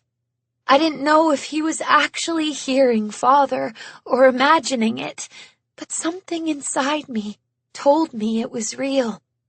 Now imagine opening your eyes and seeing Father, I said, the voice catching in my throat. Ollie nodded, and I stared at him, not sure what I was expecting or what I needed to see. I just stared so hard I didn't dare even blink. And then he vanished, just like that. He was there, and then he was gone. I felt tears well in my eyes. I wasn't sad. It was pure joy and relief. I knew it. I just knew it. He was home. I reached up now and felt my own face. I could feel the shape of the glasses again. I was almost there. It was time to finally go. Hey, Joey, I called out. I didn't know if he could hear me. It wasn't about him anyway. I quit. And I pulled off my glasses. I felt 2 sets of hands on my back as I collapsed onto the floor. Father and Ollie slowed my fall, and I lay there, staring up at my own living room ceiling. A very real, very not at all cartoonish living room ceiling. "Rose, can you hear me?" asked Father, appearing in my line of vision. Yes, Father, I can. The tears were streaming down the sides of my cheeks toward the carpet. "Oh, thank heavens." I could see the tears in his eyes, too, but I didn't fear them. He was crying from relief, just like I was. I tried to push myself up to sitting, but suddenly I was attacked by a little demon, Ollie. He threw himself on me, and I was back on the ground, holding him tight in my arms. "You're awake," I said into his hair. "So are you," he said. "Don't you dare ever leave me like that again," I said. "Never, ever." "Ollie, be careful," said Father, placing a hand on his back. "You both need to take it easy." I looked at him over Ollie's shoulder and nodded, releasing my little brother. Ollie clambered off me as I lay there on the floor. I could feel every muscle in my body relaxing. I remembered then the glasses in my hand. I held them up above my head, and I bent them hard and harder still until they broke in two and fell in pieces to the floor. I closed my eyes and felt the carpet against my skin, smelled the familiar scent of my house, heard a car trundle over that pothole in the street. My home, my senses, my reality. Ollie took me by the hand, and I smiled. I turned my head to look at him and opened my eyes. Bendy smiled back.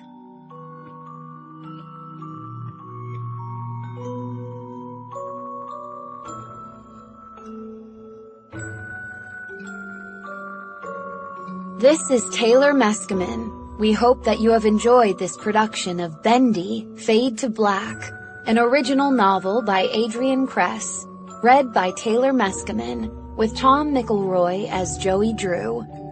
This program was produced at Dion Audio and directed by Cody Stevenson. Executive producer Melissa Ellard. Associate producer Melanie Gagne. Print edition published by Scholastic Inc. Text copyright 2023 by Joey Drew Studios Inc. Production copyright 2023 by Scholastic Inc. Bendy, Bendy and the Ink Machine. Bendy and the Dark Revival. The Bendy characters, images, and logos are trademarks of Joey Drew Studios Inc. All rights reserved.